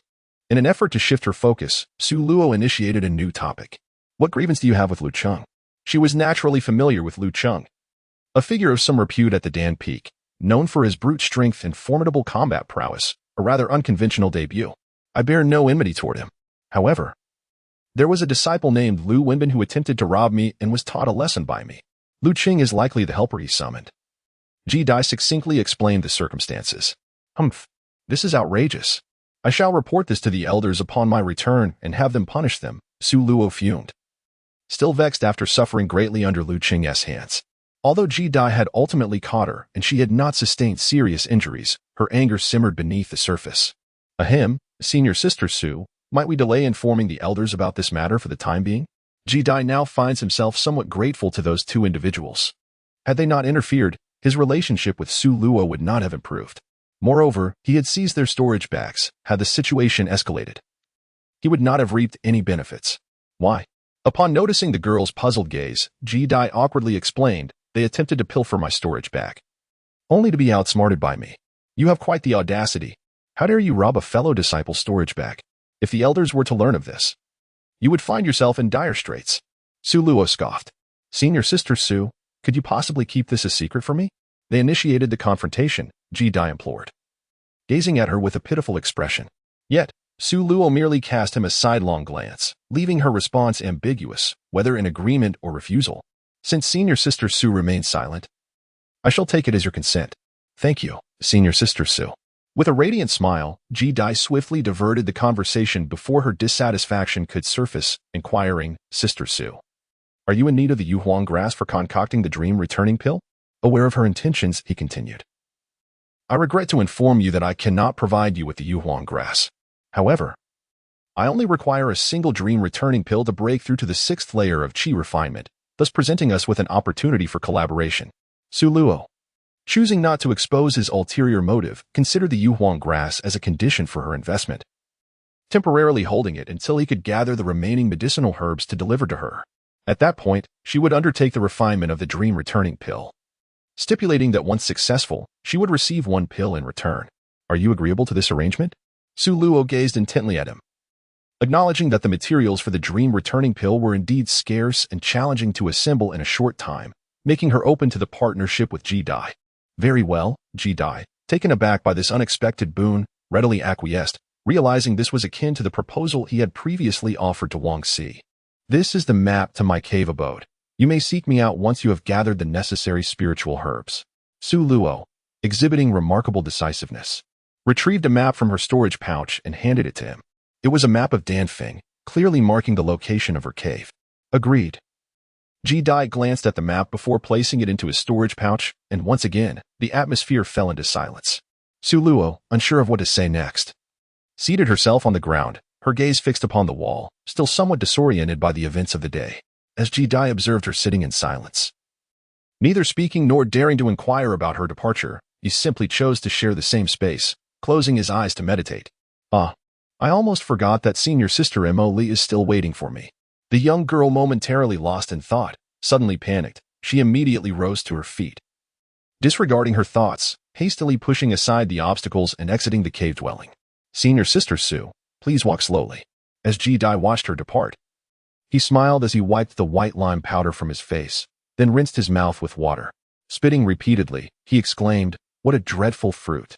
After several rounds of cleansing his palate, he finally felt the bitterness in his mouth diminish somewhat. This fruit was abundant near his dwelling, yet its flavor was atrociously poor, bitter, and astringent. Upon tasting it, his entire mouth was stained red, and even the saliva he expelled appeared blood-like. When he first arrived, he had considered this fruit as sustenance, but after a few bites, he abandoned that notion. To his surprise, it had now served a purpose by successfully deceiving Su Luo. The girl possessed considerable talent, yet her naivety made her an easy target for manipulation. Ji Dai felt a twinge of guilt for exploiting her innocence, but he rationalized that it was beyond his control. Shaking his head to dispel the feeling of remorse, he retrieved his storage bag and summoned a bronze furnace, placing the paulownia wood branch inside. With a flash of light emanating from within, he extracted the upgraded branch. The enhanced paulownia wood exhibited significant changes. Its bark bore faint patterns resembling tree rings, making it far superior to ordinary century-old paulownia wood. After a moment of contemplation, Ji Dai took out a collection of dream-returning pills, arraying them before him. These elixirs varied in color, featuring tendrils red as blood yet adorned with green leaves, alongside objects resembling small radishes. Now, only the amber vine was needed. The amber vine thrived in damp locales, reaching just over a foot in height, with black stems and transparent leaves, hence its name. Seated in a meditative posture, Ji Dapan mumbled to himself about the descriptions of amber vine found in the alchemist's notebook. Suddenly, a revelation struck him as he slapped his forehead, recalling that he had several spirit herbs tucked away in his storage pouch. He wondered if any of them might be the elusive amber vine he had been tirelessly seeking over the past few days, inadvertently overlooking his own resources in the process. With a heart full of anticipation, Ji Dai retrieved the spiritual herbs from his storage pouch. Moments later, he beheld a plant almost identical to the one described in the alchemist's notebook, his heart racing with excitement. The amber vine was also present. The materials for the dream recollection pill were complete. Sister Mo Li, at the peak of Danfeng, shrouded in mist, stood a majestic hall amidst the clouds, with pavilions towering over the mountains. This was the forbidden ground of Danfeng. Aside from the elders and Su Luo, few dared to tread here. However, today a woman clad in a red palace dress stood gracefully, her flowing hair billowing gently, exuding an ethereal beauty that resembled a statue. From a distance, Su Luo spotted her and composed herself before approaching. "Where have you been, Luo Luo?" Jiang Emoli turned around, sensing something unusual in her expression. Her curiosity piqued by the apparent change. "I went to find a disciple to procure the spiritual herbs, but there were some minor complications," Su Luo replied, her gaze evasive, reluctant to confess her misfortune. To shift the topic, she produced a jade vial and said, "Here, Sister Emoli, your elixir." "Thank you," Jiang Emoli responded, not pondering much further, as she gracefully accepted the vial, glancing at its contents before placing it into her storage pouch. Has that fellow had any news? No. Su Luo shook her head, having promised Ji Dai not to disclose his whereabouts to Jiang Imoli. Nothing at all? He seems to be avoiding us. Jiang Imoli remarked with a light scoff. Su Luo discreetly observed her. What's wrong? Jiang Imoli queried, puzzled by Su Luo's hesitation. Have you investigated thoroughly? I suspect that the matter may not have originated from that person named Ji Dai. Well, what I mean to say is it possible that your affair got leaked by someone else? Humph. Impossible. I have already inquired. He openly told others that we are childhood friends, innocent and untainted. This must be his doing. Chapter 38. 3 dream recollection pills. It remained uncertain whether Jiang Imoli had left Danfeng. Inside the cave, Ji Dai carefully stowed the spiritual herbs before suppressing his inner excitement, to avoid falling into a trap. He waited an entire night before crafting a simple mask and ventured out, following the marked cave on the map. Along the way, he glimpsed the majestic pavilions and halls atop the mountain, quietly speculating their purpose until he quickly located the cave indicated on the map. Sister Su, are you there? Ji Dai removed his mask and stood before the tightly sealed stone door, calling out twice. After a brief silence, the stone door slowly creaked open, accompanied by a familiar voice, "Come in." As Ji Dai entered the cavern, he perceived a chilling silence return, and the stone door behind him thundered shut. Igniting a sense of curiosity within him, he raised his gaze to survey the interior, which was far superior to his own abode. Upon entering, he found himself in a spacious stone hall, at the center of which lay a pool, its waters bubbling forth in a continuous cascade. Surrounding it were stone furniture, tables and chairs, meticulously arranged. To either side were stone chambers. Through one door, he could faintly discern a stone bed, presumably belonging to Su Luo, while the other door remained firmly shut, shrouded in mystery. The distinctiveness of Su Shurjia's dwelling was striking in comparison. His own cavern resembled a squalid shack. Ji Dai clicked his tongue in quiet astonishment as his gaze fell upon the stone table where Su Luo sat, cradling a stone cup in her hands. He sensed an unsettling tension in her demeanor, a flicker of anger etched upon her brow. Just as he pondered the cause of her distress, a cup hurtled towards him with alarming speed. What was Su Shurjia's intention? Ji Dai was momentarily taken aback, unable to comprehend the sudden shift in her mood. Instinctively, he sidestepped with urgency. The stone cup collided with the wall behind him, splattering the remaining hot water that cascaded to the floor with a resounding splash. What is the meaning of this? Ji Dai questioned, his heart still racing as he struggled to suppress his frustration, relieved that his reflexes had saved him from a more dire fate. Su Luo, seeing her aim had missed, rose in indignation, declaring, "You deceived me." Deceived you? What do you mean? Ji Dai was utterly bewildered. Imoli Shurjia informed me that she had investigated, and you, in front of her, claimed that you were childhood friends. I should have revealed your whereabouts to her then. Su Luo retorted, her arms crossed, a cold smirk playing upon her lips. Ji Dai finally understood why she had suddenly changed her demeanor. Rubbing her forehead, she said, I did mention that I have known Sister Jiang since childhood, but the matter of an arranged marriage is not something I initiated. As she recounted the circumstances of that moment, she clarified that her words had merely been a means of self-preservation. Why should I trust you? Su Luo hummed softly, though her doubts had lessened somewhat. I swear, every word I spoke to Sister Su is the truth. If there is any falsehood, may I never find rest in death. Ji Dai asserted earnestly as she stepped forward. If you do not believe me, Sister Su can send someone to inquire at the beast stable. I will certainly send someone to investigate. Su Luo turned her head away from him, her voice lower now, devoid of anger. Seeing that her mood had finally stabilized, Ji Dai felt a sense of relief and smiled. It's good if Sister Su goes. Have the spiritual herbs for the dream recollection pill been gathered? With a huff, Su Luo shifted the topic. They have been collected, just lacking the jade emperor grass. Ji Dai nodded and retrieved several spiritual herbs from her storage bag, laying them on the table. The girl's gaze softened as she surveyed the herbs, and she collected them all into her storage bag before walking towards a nearby stone chamber. If you dare deceive me, I will keep the refined pills for myself and give you not a single one. The booming sound of the stone door opening accompanied her threat. This threat seemed rather feeble, and Ji Dai chuckled. All right. By the way, Sister Su, when will these pills be ready? Su Luo had already entered the stone chamber, her figure swallowed by the descending door, leaving only her voice behind. For high-grade pills, the refining will take about a day. During this time, do not disturb me, nor rummage through my cave. A day then. Ji Dai made good use of this time, finding a quiet corner to sit cross-legged and consuming a Haituan pill. Commencing her cultivation, the cave fell into silence once more, Only the sound of flowing spring water could be heard. After an indeterminate number of hours, the stone door on the right side of the cave rumbled open again. Ji-dai, who had been meditating in the corner, immediately opened her eyes, her gaze brimming with excitement. Su Luo had warned him not to disturb her during her seclusion. Now that the door had opened, it was highly likely that the dream recollection pill had been successfully refined. At that moment, a unique fragrance wafted from within the door. Just a whiff made Ji-dai feel a slight enhancement in her cultivation. Truly, the dream recollection pill lived up to its reputation. The mere scent had such an effect.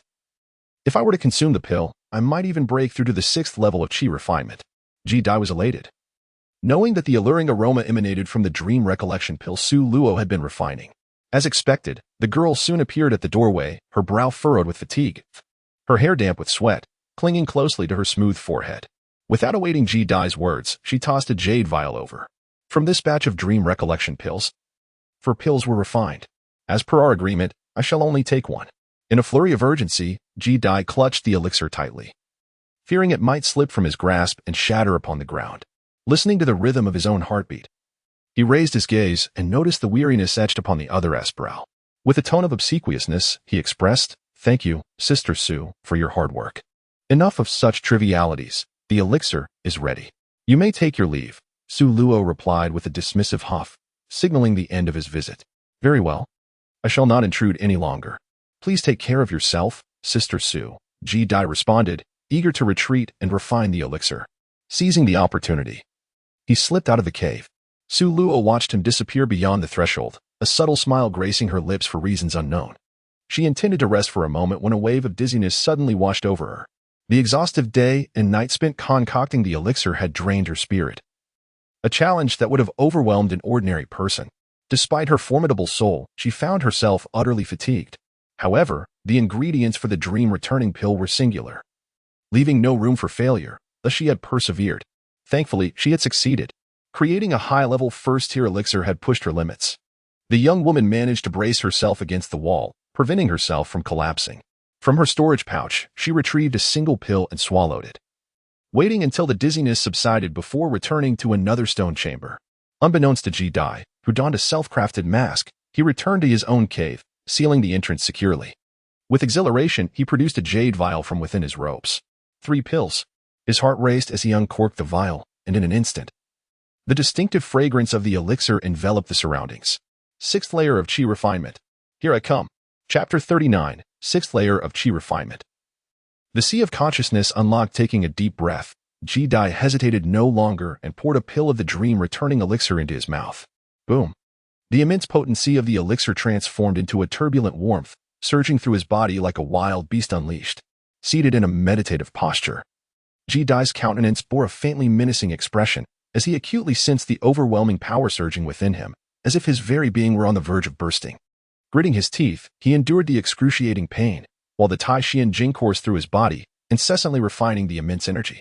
The adage, "Only by enduring the bitterest hardships can one rise above the rest," resonated profoundly with Ji-dai, a humble man of humble origins. As time progressed, Ji-dai's aura steadily ascended, eventually nearing the level of Su Luo's presence during the day, both reaching the pinnacle of the 5th layer of qi cultivation. Just shy of breaking into the 6th layer, he paused, feeling the precipice of his potential. Ji-dai licked his parched lips and gazed at the 2 remaining dream recovery pills in the jade vial. Resolutely, he extracted one more and swallowed it. The sensation of his body nearing its limits surged once again. With unwavering determination, Ji-dai activated the Tai Xian Jing, and with a series of cracks, at a pivotal moment, his aura finally reached its zenith. Suddenly, a sound reminiscent of something shattering echoed from within him, followed by a resounding boom reverberating in his mind. Ji-dai felt invigorated, his senses sharpened, and his body buoyant, as the spiritual energy within him surged, nearly equivalent to the combined flow of 4 small streams. He had successfully reached the 6th level of qi training. Suppressing his elation, he refined the remaining potent essence of the medicine within him, then gradually opened his eyes, his gaze brimming with excitement. At present, among the entire southern shore of the 7 mystic sect, only a handful could rival his prowess, aside from the elders of the 2 peaks. However, Ji-dai swiftly regained his composure, not allowing himself to wallow in the joy of his breakthrough. His eyes fell upon the last remaining pill, and with resolute determination, he swallowed it whole. In a short while, this final dream recovery pill was completely refined, and the spiritual energy within him had surpassed the scale of 4 small streams. It would not be long before it transformed into a river of spiritual power. With a heart full of excitement, Ji-Dai exited his dwelling, eager to test his newfound strength. A thunderous roar erupted as 6 serpentine flames, exuding an aura of terror, struck a boulder outside his cave. The immense stone, weighing nearly 1,000 pounds, exploded upon impact. Were there a human present? Even one at the 5th level of Qi training would inevitably meet their demise. The 6th level of Qi training, however, presented a different story. If he were to confront that individual named Lu Cheng, Ji-Dai felt confident of his victory. Pleased with his creation, Ji-Dai reveled in the fact that he could simultaneously unleash 6 fire serpents, with ample spiritual energy still remaining within him. As long as he did not encounter anyone at the 7th level of Qi training, he had nothing to fear. Yet, one must not become arrogant. Excessive confidence could lead one perilously close to ruin. Shaking his head, the youth quickly dispelled the exhilaration brought on by his breakthrough. Just as he prepared to return to his dwelling, a vivid scene suddenly materialized before his eyes. In this vision, both the ants foraging on the ground and the leaves dancing in the wind were distinctly visible, as if projected within his mind. Although this spectacle vanished in the blink of an eye, Ji-Dai was left in a state of astonishment. An illusion. Ji-Dai's expression turned serious. Sensing that what he had witnessed was no mere figment of his imagination, he began to search the vicinity to validate his experience. As expected, he soon discovered an ant just a few paces away, confirming that it was not an illusion. He could genuinely perceive the surrounding environment. Wait. This must be the effect of his consciousness extending outward, relaying sensations back to him. Have I opened my sea of consciousness? Ji-Dai conjectured boldly, his heart racing with excitement. The awakening of the sea of consciousness is not a fixed event. It occurs when the soul becomes sufficiently powerful. Most cultivators experience this awakening around the 7th level of Qi training. Only upon unlocking the sea of consciousness can one control the externalization of their consciousness, allowing for intricate awareness of their surroundings, as Lu Zhong had previously explained. However, this remained merely a hypothesis. Ji-Dai gently closed his eyes, preparing to confirm his suspicion. The sea of consciousness originates from the soul, nestled deep within the mind. With unwavering focus, Ji-Dai sensed its presence and soon discovered an additional space within his mind. White mist wafted throughout this realm, creating a hazy atmosphere, while a black medicinal cauldron floated serenely within. Is this truly my sea of consciousness? Ji-Dai finally confirmed. And in his joy, he undertook several attempts, causing the scenes around him to crystallize once more, now encompassing a radius of approximately 5 zhang. Within this span, neither the ants on the ground nor the birds in the sky could escape his discerning gaze. A delightful surprise, he had not only transcended to the 6th level of Qi training but had also awakened his sea of consciousness.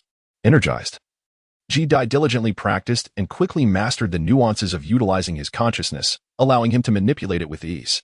He exhaled deeply, deciding against returning to his dwelling to continue his cultivation. Having breached the 6th level of Qi training, he now held a respectable position on the southern shore. However, reaching the 7th level was no small feat. It would require an abundance of dream rejuvenation pills, which were notoriously scarce, making them difficult to procure even with spiritual stones. I wonder how things are at the beast stable, now that I've reached the 6th level of Qi training. Perhaps it is time to meet Jiang Mo Li and clarify matters with her. Ji-Dai thought of Jiang Mo Li, resolved to return to the beast stable. Some issues must ultimately be confronted. There is no escaping them, after all, as he could not hide from her forever. Moreover, with his recent breakthrough, he felt a newfound sense of confidence. Having made up his mind, Ji-Dai exited his cave without further concealment, boldly traversing the path down the mountain. Soon, as anticipated, he encountered Lu Cheng, who had come seeking news. Ji-Dai stood atop the mountain, gazing down at Lu Cheng, who was a mere dozen steps away. Their eyes locked from a distance, surrounded by lush thickets and rugged stones. This time, let us see where you flee, he mused. Moments later, footsteps echoed from behind. As a strikingly handsome young man approached, accompanied by Lu Zhong, whose face was twisted in a cold smirk directed at Ji-Dai. It was Brother Yi. Disciples passing by recognized Yi's name, and, sensing the tension, hastily withdrew. How tiresome. Ji-Dai cast a frosty glance at him before turning his attention to the young man beside him, recognizing him as the host of the recent trading event. Shall we engage together? Ji-Dai's expression was one of icy detachment, unperturbed by the confrontation. No need. You are not worthy of my effort. Yi replied with a slight smile, exuding confidence that caused Ji-Dai's brow to furrow slightly. Kneel and apologize. Surrender your storage bag. A voice called out. Lu Cheng, with an expression of perpetual coldness, strode forward, declaring, I told you to choose your words more wisely. Ji Dai shot him a disdainful glance and flicked his fingers, unleashing a fire serpent that shot forth with astonishing speed. With a resounding thud, Lu Cheng, who had previously exuded arrogance, was struck, spewing a mouthful of blood as his body was sent careening backward. Chapter 40. Returned to the beast stable, Lu Cheng crashed heavily against a rocky outcrop, blood spraying forth. His aura was utterly diminished, devoid of the earlier bravado. How is this possible? Brother Lu has actually been defeated. The scene left the once confident Lu Zhong wide-eyed with disbelief, while Lu Cheng grappled with the reality of his situation, incredulous that someone who had been an insignificant insect merely days ago could now so easily wound him. There is nothing impossible, Ji Dai replied calmly, his tranquil demeanor piercing Lu Cheng's heart like a steel needle. Come again, Lu Cheng roared, humiliated, charging at Ji Dai like an enraged lion. Enough, a calm voice interjected, halting him. He is at the 6th level of Qi refinement. You are no match for him. Defeat is simply defeat. There is no shame in it. A fleeting victory or loss does not define you. In your own realm, you could slay him like a dog. Return and train diligently, EC stated matter-of-factly, assessing Ji Dai's cultivation level without a hint of disturbance regarding Lu Cheng's defeat. Lu Cheng, though resentful, found himself compelled to obey UC's words and ultimately retreated obediently. Now it is your turn. Seasons changed, but the words of his adversary ignited a fire within Ji Dai's heart, directing his ire squarely at Yi Si. Unfamiliar with the man's identity, he felt no inclination to inquire. If his opponent sought to deceive him, then he would retaliate. Yet, upon hearing Ji Dai's challenge, Yi Si merely remained unmoved, stating, I have previously mentioned that you were unworthy of my engagement. His tone was nonchalant, as if recounting an utterly mundane event. After all, he had long since surpassed the 6th level of Qi cultivation, and despite Ji Dai's equal standing, he did not regard him as a threat. This declaration caused Ji Dai to furrow his brow once more, a sardonic smile curling his lips as he retorted, I wonder if your strength matches your boastful tongue. Yi Si, devoid of emotion, replied calmly, a feeble attempt at provocation. You openly harm a fellow disciple, and should I refrain from intervening, Elder Tian will undoubtedly seek justice. I shall await that day. Ji Dai scoffed, unperturbed, leaving with a final remark as he descended the mountain. As he passed by Lu Cheng, he sensed the icy gaze directed at him, yet chose to ignore it and continued on his way. Lu Cheng fixed his eyes on Ji Dai's retreating figure without attempting to stop him and approached Yi Si, asking, Senior brother Yi, are you truly going to let him go? Lu Zhong expressed his dissatisfaction, and Lu Cheng stood beside him, confusion etched across his face. This boy has already broken through to the 6th level of Qi cultivation. He has likely refined the materials for the dream-returning pill into elixirs. Capturing him now serves little purpose.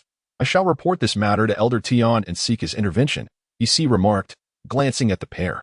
Just days prior, he had heard that this young man was still at the 5th level of Qi cultivation, yet he now stood at the 6th. The Beast Peak had seen half a month pass since Ji Dai's departure, yet his notoriety remained undiminished. Whispers of him echoed everywhere. This fellow named Ji Dai was indeed elusive, with no news of him surfacing, akin to a turtle withdrawing into its shell. It was said that he had the audacity to impersonate Senior Sister Zhang's fiancé. How foolish. Rumors suggested that he had spread these tales himself, claiming that he and Senior Sister Jiang were childhood sweethearts, innocent and untainted. Recently, it was reported that Senior Sister Jiang had stormed toward the beast stable, only to find he had fled in advance. Serves him right, such a shameless scoundrel. His demise would be a fitting end. As Ji Dai listened to these voices, an unusual expression crossed his face as he made his way back to the stable. Half a month had passed, yet the stable remained unchanged. However, upon his arrival, the disciples were momentarily taken aback, for they had learned that Senior Sister Jiang did not recognize Ji Dai, her childhood companion. All his claims had been mere self-aggrandizement. They harbored a sense of disdain, and none were inclined to approach him at this moment, choosing instead to keep their distance. Ji Dai was indifferent to the situation. Upon reaching the edge of the orchard, he suddenly spotted a familiar figure. Brother Wu. Senior Brother Ji, what brings you back? Wuhan momentarily hesitated, his expression shifting. Sister Jiang has been searching for you everywhere. She is furious and wants to vent her anger on you. You should hide. It's fine, Ji Dai replied nonchalantly, patting his shoulder. I appreciate your care for that serpent over the past half-month. Suddenly, a piercing voice came from behind. Ji Dai, you have finally shown yourself. Elder Zheng has issued an order. You are accused of slaughtering your fellow disciple, Yi Song, and I am commanded to apprehend you. The speaker was Xing Zhong, who had been inquiring about Ji Dai's whereabouts for the past few days, as he had seemingly vanished. Only recently had a disciple reported seeing him return to Beast Peak, prompting Xing to come immediately. Brother Xing, how could Yi Song's death possibly be related to senior brother Ji? Wu Han's complexion changed as he attempted to defend Ji Dai. However, Xing Zhong coldly snorted, releasing his aura and forcefully pushing Wu Han back. You have no place to speak here. Wu Han's expression darkened. And just as he was about to protest, Ji Dai interjected. Yi Song is dead? What does that have to do with me? Ji Dai turned to face Xing Zhong, shrugging his shoulders. You are the only one here who had a grudge against him. If you are not the culprit, then who is? Xing Zhong sneered. So what if I had a grudge against him? Does that prove my involvement in his death? Ji Dai raised his hands in a gesture of indifference. This person was of questionable character. Who knows who he might have offended in private? Enough nonsense. I claim you are the murderer. So you shall be taken in for questioning. Xing Zhong's cold smile indicated he had no intention of listening to Ji Dai's explanations. He lunged at Ji Dai, fingers outstretched to seize his shoulder. Whether Ji Dai was responsible for Yi Song's death was uncertain, but the disappearance of Steward Wang had been witnessed by Yi Chong, and it was undoubtedly linked to Ji Dai. Now convinced that Ji Dai had no connection to Jiang Mo Li, he determined that all was a fabrication by Ji Dai. Since no one would protect him, it was essential to investigate the matter thoroughly. Yi Song's death was merely a pretext. However, just as Xing's hand reached out, Ji Dai tightly grasped his wrist. Xing Zhong winced in pain, attempting to withdraw, only to discover Ji Dai possessed extraordinary strength, akin to a vice. Ji Dai, do you intend to defy orders? His face darkened, unable to fathom how Ji Dai had grown so powerful in just a few days. Get lost. Whether this is your wish or Elder Jing's, I did not kill him, so do not provoke me. Ji Dai coldly released his grip, the force causing Xing Zhong to stagger back several steps. You underestimate me, boy. Since you refused to comply willingly, do not blame me for being impolite. Xing Zhong steadied himself, his expression shifting between rage and determination. His arm suddenly swelled to twice its size, petrifying before he charged at Ji Dai once more. Chapter 41. The South Bank Competition. Xing Zhong's face contorted with veins, revealing a ferocious demeanor. He held back no punches, unleashing a powerful strike with his petrified right arm aimed directly at Ji Dai. The previous encounter had placed him at a disadvantage, which he could not accept. He needed to reclaim his dignity. Yet, all he met was Ji Dai's calm gaze, reminiscent of an adult observing a petulant child, evoking a sense of self-inflicted humiliation in him. This is your doing. He believed this blow would severely wound Ji Dai. After all, only a few days had passed. Even if Ji Dai had improved, how much could he have advanced? Boom. All that awaited him was a terrifying fire serpent that expanded rapidly in his vision. And in an instant, Xing Zhong was sent flying, crashing heavily outside the stable, raising clouds of dust. Hiss.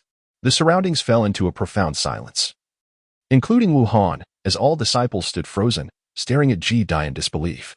Xing Zhong's reputation at Beast Peak was formidable, yet he was unable to withstand even a single strike from Ji Dai. Senior brother Ji is incredibly strong, Wu Han murmured, a fervent admiration blooming in his eyes, audible only to himself. But soon he recalled that the other party was a subordinate of Elder Zhang. If Ji Dai were to slay him, the situation would only exacerbate. Ji Dai was acutely aware of this. He had just held back, and the injured Xing Zhong had not succumbed to death but merely sustained some superficial wounds. He coughed violently, rising from the ground amidst a cloud of dust, casting a resentful glare at Ji Dai. You are finished. You have already slaughtered our fellow disciples, and now you have harmed me. Elder Zhang will not let you off. Ji Dai's gaze fell coldly upon the disheveled and unsteady Xing Zhong, responding with a mocking laugh. You incessantly accuse me of slaying fellow disciples. Pray tell, where is your evidence? If you can present proof of my guilt, I shall concede. Merely because I had a grievance with Yi Song, who has now vanished, does that render me the murderer? Are you suggesting that the elder, due to his formidable strength, can wield the fates of disciples at will?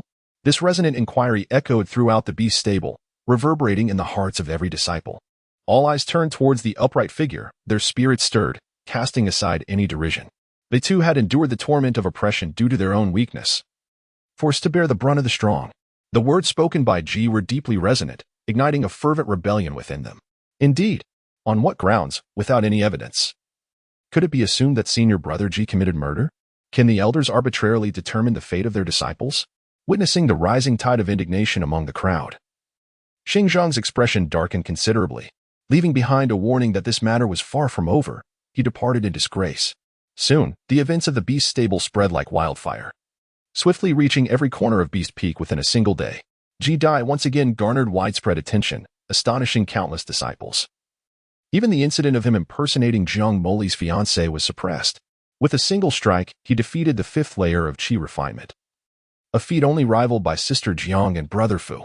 Has this fellow truly surpassed the 6th layer of Qi refinement? Was Yisong truly killed by him?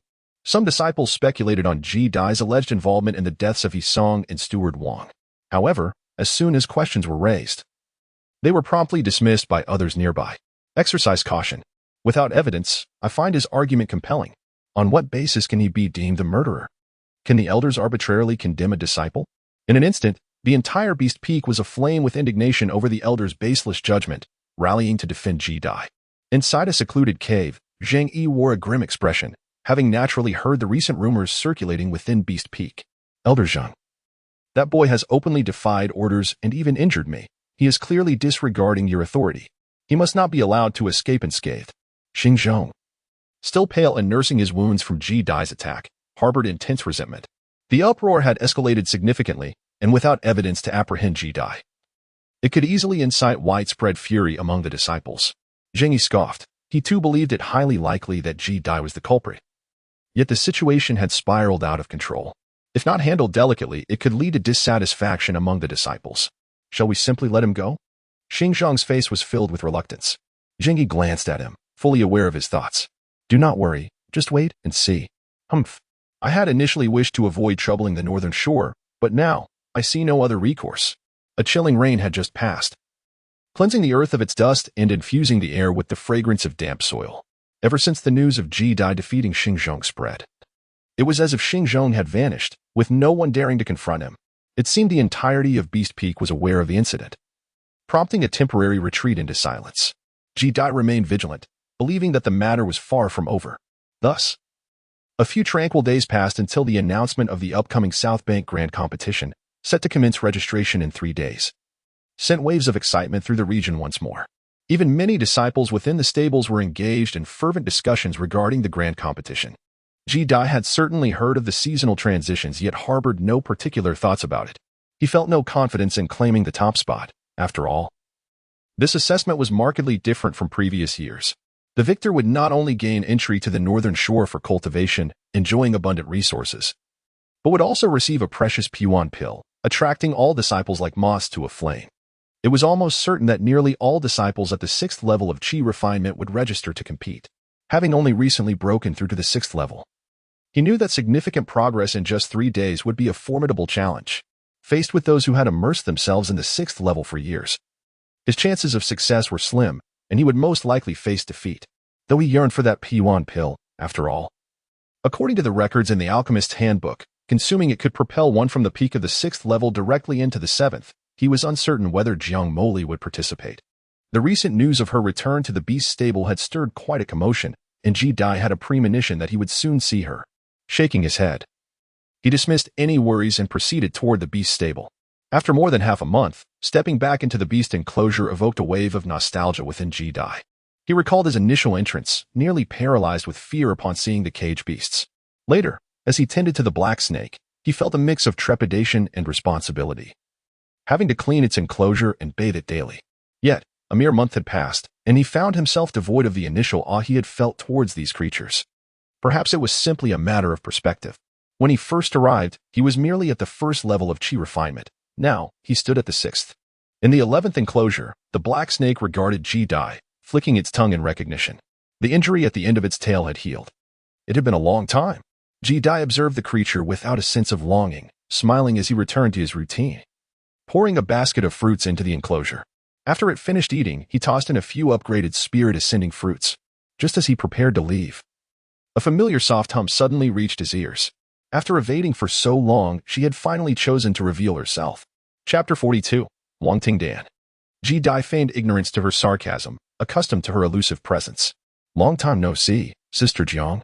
Ji-Dai turned around, respectfully clasping his fists. With his keen perception, he had sensed her arrival the moment she stepped in. Yet, the only response he received was a cold fire serpent.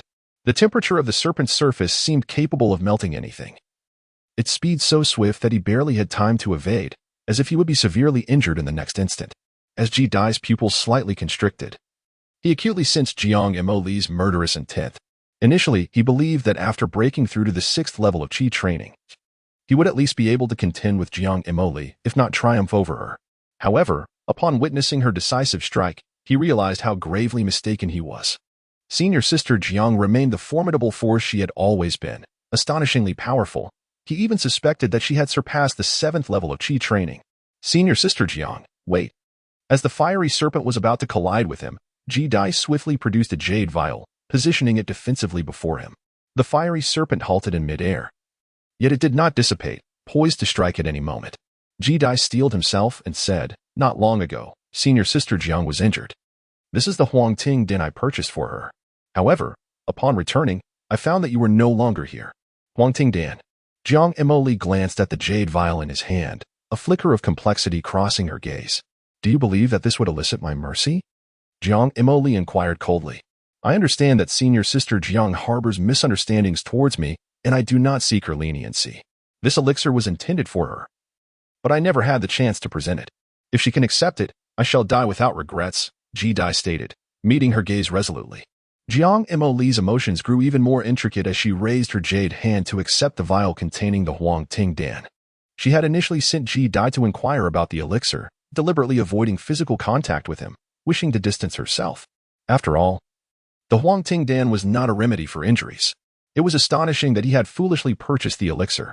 She observed the boy's clear eyes, uncertain whether he truly felt no regrets in his death or if he hoped to soften her heart with this elixir and gain her forgiveness.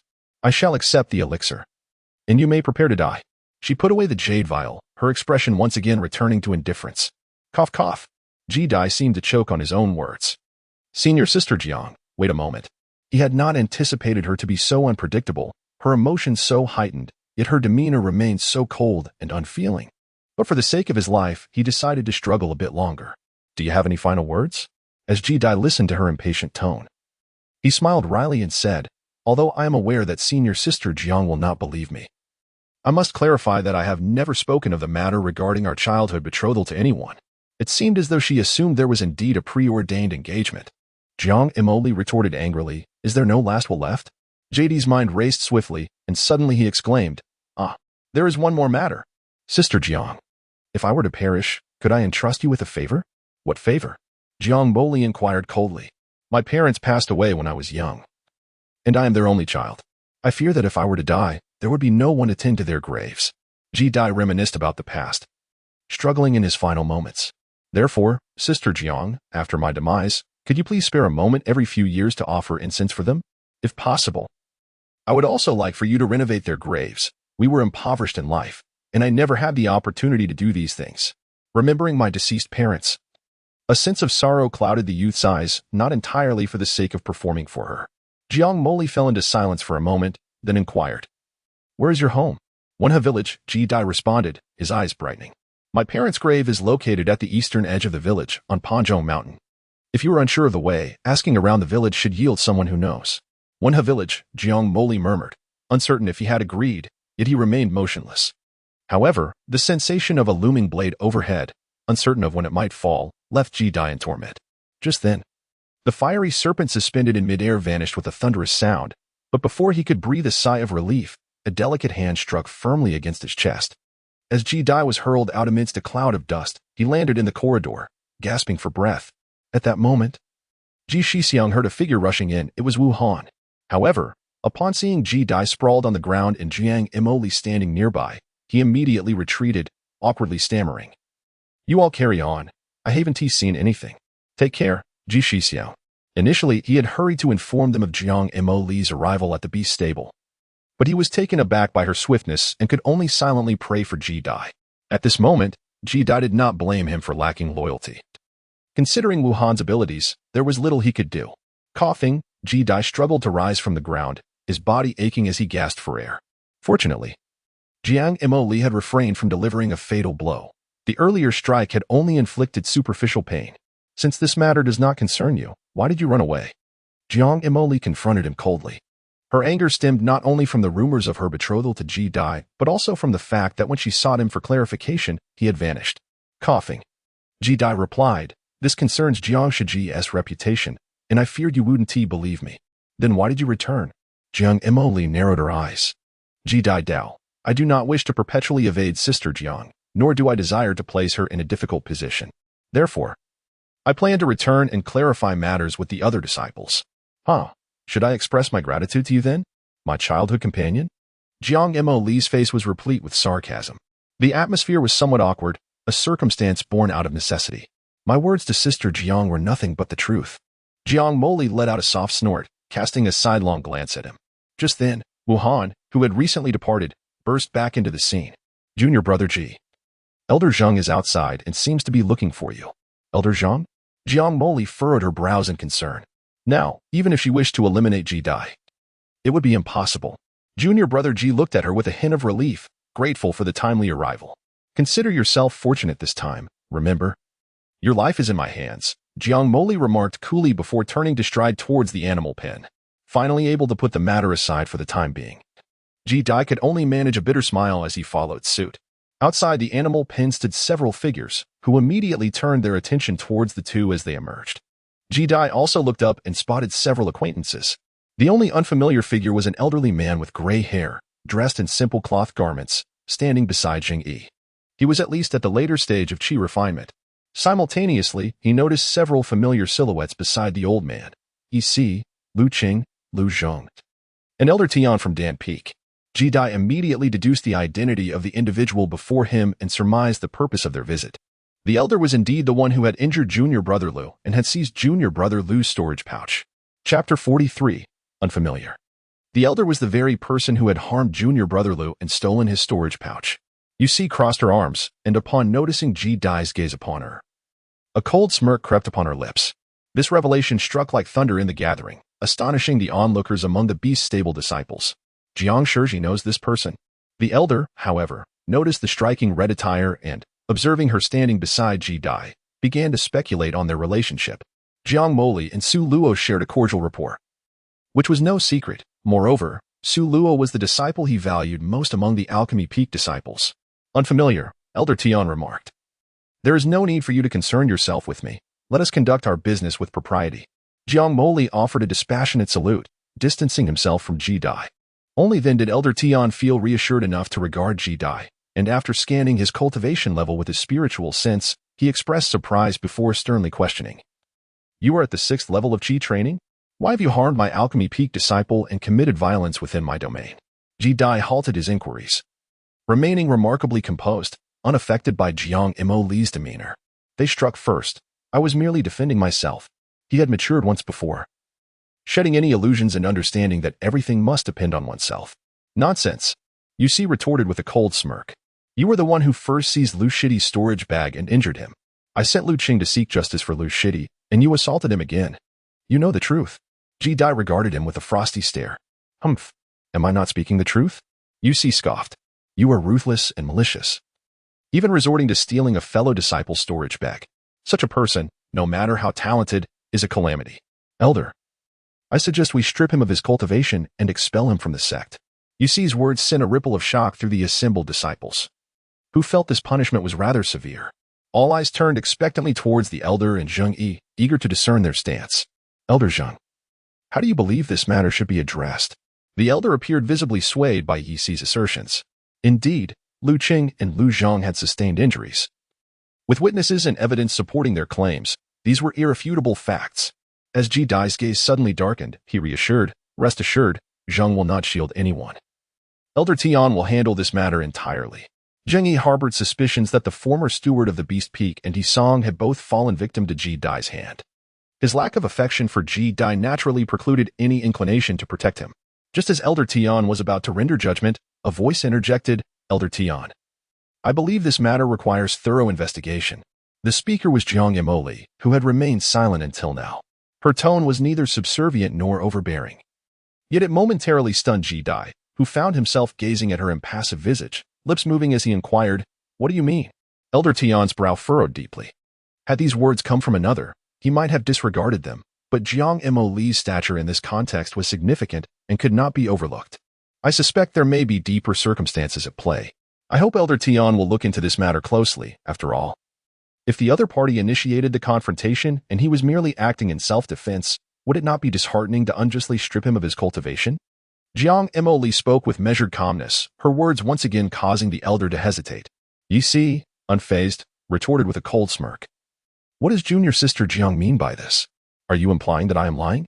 Such a possibility cannot be dismissed," Jiang Emoli replied, her expression unyielding. You see was momentarily taken aback by her bluntness, yet he insisted, regardless, "It is a fact that this individual attempted to seize Lu's shitty storage bag. It was your people who initiated the ambush, seeking to rob me first. I merely returned the favor in kind." Ji Dai countered, twisting the narrative. "This is merely your account. Do not attempt to deceive junior sister Jiang or elder Tian."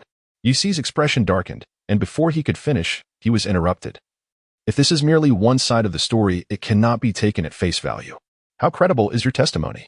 Jiang Emoli smiled faintly, further unsettling Yu Xi. As the two continued their contentious exchange with no resolution in sight, elder Tian, exuding the aura of a seventh-layer Qi practitioner, interjected with a frown, "Enough." However, before he could proceed, a delicate voice chimed in, "Elder Tian, I have something to report as well." The assembly turned towards the source of the voice. And upon seeing the petite figure of Su Luo, they collectively paused in surprise. Yu Xi furrowed his brow, puzzled by her unexpected arrival. Ji Dai was momentarily taken aback, uncertain as to why the young girl appeared in this place. "What is the matter?" Elder Tian instinctively inquired. "I have heard that someone has injured a fellow disciple. Is Elder Tian going to punish him for this? I can testify to this matter." Ji Dai acted solely in self-defense. It was Lu Qing who initiated the attack. The newcomer was none other than Su Luo, who had received the news. Approaching closer, her gaze swept over Lu Qing and Lu Zhong. "Sister Su, one must speak with evidence." Yu Xi's expression darkened, perplexed as to why Su Luo would assist Ji Dai. Elder Tian cast a cold glance at him, signaling him to remain silent. "How do you know?" He held Su Luo in high regard and naturally had no doubts about her words. "Just a few days prior, I was with Ji Dai, and he was the one who injured me." Su Luo's face was filled with resentment as her gaze shifted from Lu Qing and Lu Zhong. "Is this true?" Elder Tian's expression quickly darkened, his eyes fixed intently on Lu Qing and Yi Si, prompting a swift change in their countenance. "Sister Su, do not slander without basis. How could Lu Qing dare to injure you?" Su Luo huffed lightly. "It is absolutely true. At that time, I had taken a disguise pill. They did not recognize me and approached with the intent to rob my storage bag. I implore Elder Tian to uphold justice for me. Is this true?" The elder turned to Ji Dai, his gaze inquiring. "Indeed, it is true." As Ji Dai caught the girl winking at him, he felt an odd amusement. These two would not dare to rob her storage bag, but he understood the girl's intention. "Do you have anything to say?" Elder Tian's aura was ominous, his voice exploding directly in the ears of the two. How could it be that the person from that day was truly you? Lu Zhong finally realized that the person he encountered that day was indeed the real Su Luo. "Elder, I had no intention of robbing Sister Su's storage bag." Lu Qing's expression also changed slightly. "At that time, Sister Su was in disguise. We encountered Ji Dai and asked him to hand over Lu's shitty storage bag, which led to a misunderstanding. So, it was you who initiated the attack." Elder Tian's voice was heavy with anger. "I only sought to retrieve Lu's shitty storage bag. And at that time, they had already fled." "Humph. This is mere sophistry. The sequence of events has been made clear by that Lu Wenbin. He was the one who attempted to rob Ji Dai's storage bag first, which resulted in him being robbed. Subsequently, Lu Zhong, dissatisfied, sought trouble with Ji Dai, leading to this entire series of events.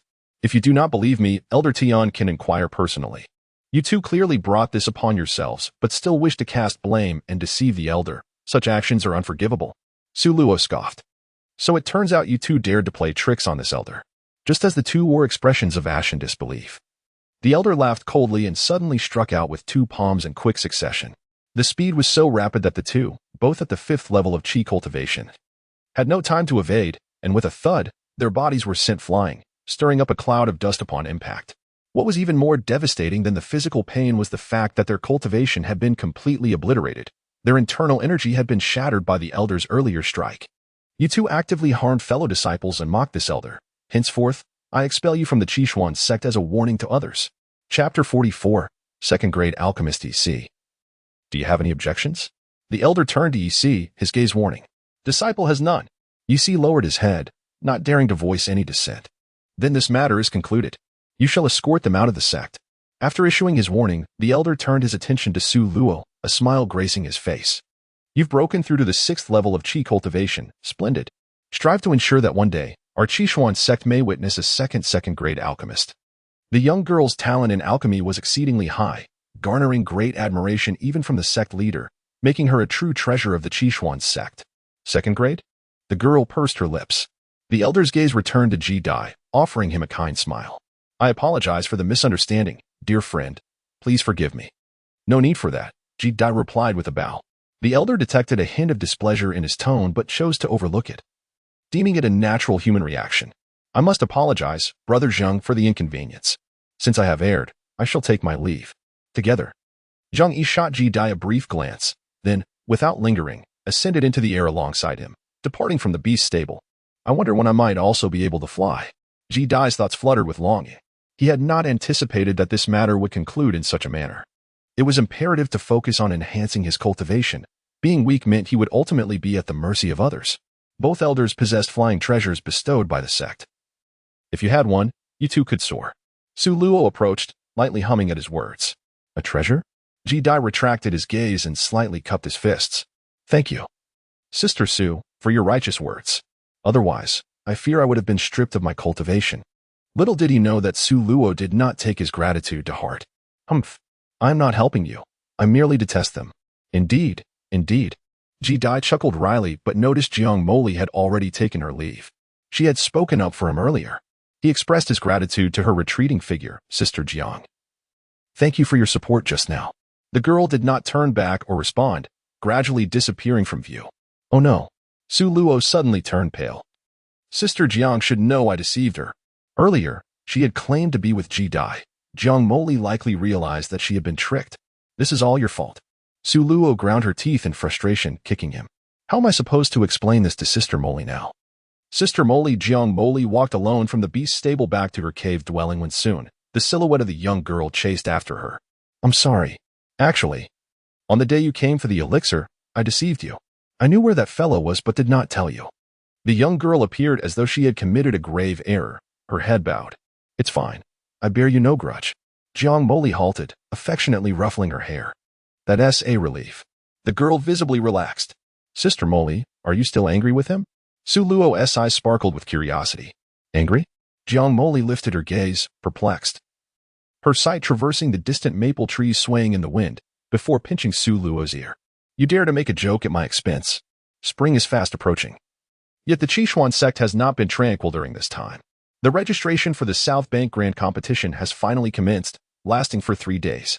After 3 days, the registration will close, and the competition will begin. The victor shall gain entry to the North Bank for training, alongside a reward of a cultivation pill. Consequently, in recent days, the topic of greatest discussion among the disciples of the South Bank has been who will emerge victorious. With 2 individuals receiving the highest acclaim, Yi Si from the Alchemy Peak, who has broken through to the 6th level of Qi cultivation for many years, and Jiang Moli from the Beast Peak, who is equally formidable. As for those beneath the 6th level of Qi cultivation, most are merely there to join the excitement. Ji Dai refrained from joining the commotion. Now that he had unlocked his spiritual sea, he established a cave dwelling near the beast stable, where he diligently practiced while delving into the art of alchemy, eager to embark on this formidable endeavor. However, over the past 2 days, he had squandered considerable amounts of medicinal herbs. Each attempt at refining elixirs had ended in failure. The reasons for his failures were either mistakes made during the extraction of impurities from the spiritual herbs or an excessively high flame during the alchemical process. He understood that practice was essential. On the day after the registration commenced, Ji Dai paused by the stream to wash his face, only to unexpectedly encounter Su Luo. The young girl, her dark tresses cascading behind her, emerged gracefully from the flowing waters, her petite form reminiscent of a sprite. You've reached the 6th level of Qi cultivation as well. Aren't you going to register for the Southern Shore Grand Competition? Ji Dai inquired with curiosity. Having not heard any rumors regarding her participation, I have no intention of going. What's the point of fighting? She replied dismissively. Even if I went, I wouldn't stand a chance. Approaching him, she pouted slightly. Are you participating? Forget it. I'd rather avoid embarrassment, Ji Dai responded, shaking his head, finding no shame in his reluctance. That's for the best. If you were to register, it's likely you would encounter that Yi Si. You have grievances with him, and he would undoubtedly seek revenge during the contest. The girl seated herself beside him, resting her chin on her hands as she gazed at the azure sky. The stream babbled softly, and the two young souls sat in silence, with the ever-changing clouds above serving as the only witness to their encounter. Ji-dai, captivated by her delicate features, felt a sudden wave of emotion stir within him. Tilting her head, the girl regarded him curiously as Ji-dai tentatively asked, "May I seek your guidance on some alchemical techniques? You wish to practice alchemy?" She replied, her expression one of surprise. Ji-dai uttered a soft acknowledgement. However, the young girl turned her back on him, declaring, "Why should I teach you? Who do you think you are?" With that, she dismissed the idea of teaching him altogether. Ji-dai, undeterred, decided to return and study diligently on his own. In recent days, he had secretly ventured to Dan Peak, where he sold several spirit ascension fruits in exchange for a considerable quantity of spiritual herbs. He refused to believe that others could achieve what he could not, that he could not become an alchemist. What kind of attitude is that? He thought, as the irate girl, for reasons unknown, flicked her sleeves and departed. Life continued serenely, with the time until the grand competition at the South Bank drawing ever closer. Yet it seemed to have little bearing on Ji-dai's existence. Within the cave, flames blazed fiercely, and a black alchemical furnace hovered in midair. With his eyes closed, Ji-dai sat cross-legged before the furnace, inhaling the fragrant aroma wafting from within. His spirit was invigorated. Inside the obsidian alchemical cauldron, he could discern the impurities of various spiritual herbs being meticulously separated and extracted under his controlled spiritual energy amid the intense heat. Throughout this delicate process, Ji-dai remained exceedingly cautious, steadfastly centering his mind and regulating the flame's temperature, while simultaneously keeping his consciousness attuned to the movements within the furnace. Once all the impurities had been extracted, a sense of relief washed over him. He then proceeded to consolidate the liquid essence, as detailed in the Alchemy Handbook, compressing it with his spiritual force. Before long, four perfectly round pills emerged within the dark cauldron. The elixirs had materialized. The roaring flames were extinguished, and the black cauldron plummeted to the ground with a resounding thud. The lid spontaneously flew off, landing beside it.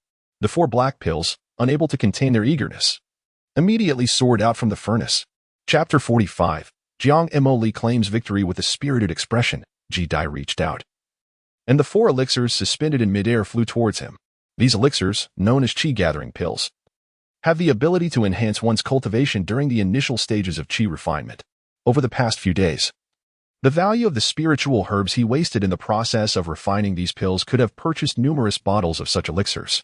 Nevertheless, he was filled with excitement as he carefully stored them in a porcelain vial, treating them as treasures. After all, this was the very first batch of elixirs he had successfully concocted. By mastering the art of producing beginner-level elixirs, he had, in theory, already established himself as a novice alchemist. Becoming an alchemist would greatly facilitate his future endeavors, as he would no longer need to rely on others for the creation of elixirs. The excitement of the seasonal transition did not linger too long for Ji-dai, who intended to refine his skills further by concocting a mid-tier first-grade elixir. As winter melted away, the arrival of spring signaled the conclusion of registrations for the Southern Shore Grand Competition, which soon commenced. In no time, the name of the victor echoed throughout the Southern Shore, Jiang Mo Li. She had successfully transcended to the 7th level of chi training, triumphing in the competition and astonishing all. Did Sister Jiang truly claim victory? Indeed, she has reached the 7th level of chi training, murmured Ji-dai as he returned from the Bowie Pavilion, where he had purchased spiritual herbs. The discussion surrounding this remarkable event filled the air. He felt no surprise. Having witnessed her prowess firsthand, he had suspected that she had broken through to the 7th level, and the current events affirmed his earlier conjecture. Jiang Mo Li had indeed surpassed the 7th level of chi training. However, considering her achievement, the P1 pill seemed to hold little significance for her. One could not help but wonder why she chose to participate in this competition. Was it perhaps to reserve it for that serpent? The intricacies of a woman's heart are as elusive as needles in the depths of the sea, and Ji-dai could not fathom Jiang Mo Li's intentions. As tranquil days passed for another month, Jiang Mo Li departed for the northern shore, taking the black serpent with her. This sudden departure left Ji-dai with an inexplicable sense of loss. Even he could not discern the reason behind it. Perhaps it was because Jiang Mo Li was one of the few individuals he had encountered since arriving at the Seven Xian sect with whom he had felt a genuine connection. Now, with her journey to the northern shore, the chances of their paths crossing again had diminished, potentially even to the point of never meeting again in this lifetime. No. As long as I travel to the northern shore in the future, there shall still be an opportunity for reunion. Ji-dai quickly dispelled his melancholy. His cultivation continued unabated. Unable to achieve a rapid breakthrough to the 7th level of Qi training, he sought materials for the dream returning pill while delving into alchemy. After his initial success in crafting a first-grade elementary elixir, he faced numerous failures before finally producing his second batch. This led him to lament the scarcity of alchemists. Given the exorbitant costs involved, the path of alchemy was largely inaccessible to ordinary individuals. Fortunately, he possessed a bronze furnace, enabling him to upgrade spiritual herbs for lucrative sales, coupled with an endless supply of spirit-enhancing fruits, ensuring he would not lack for spiritual stones. As time passed, nearly another month slipped away, and Ji Dai's success rate in elixir production reached approximately 80%.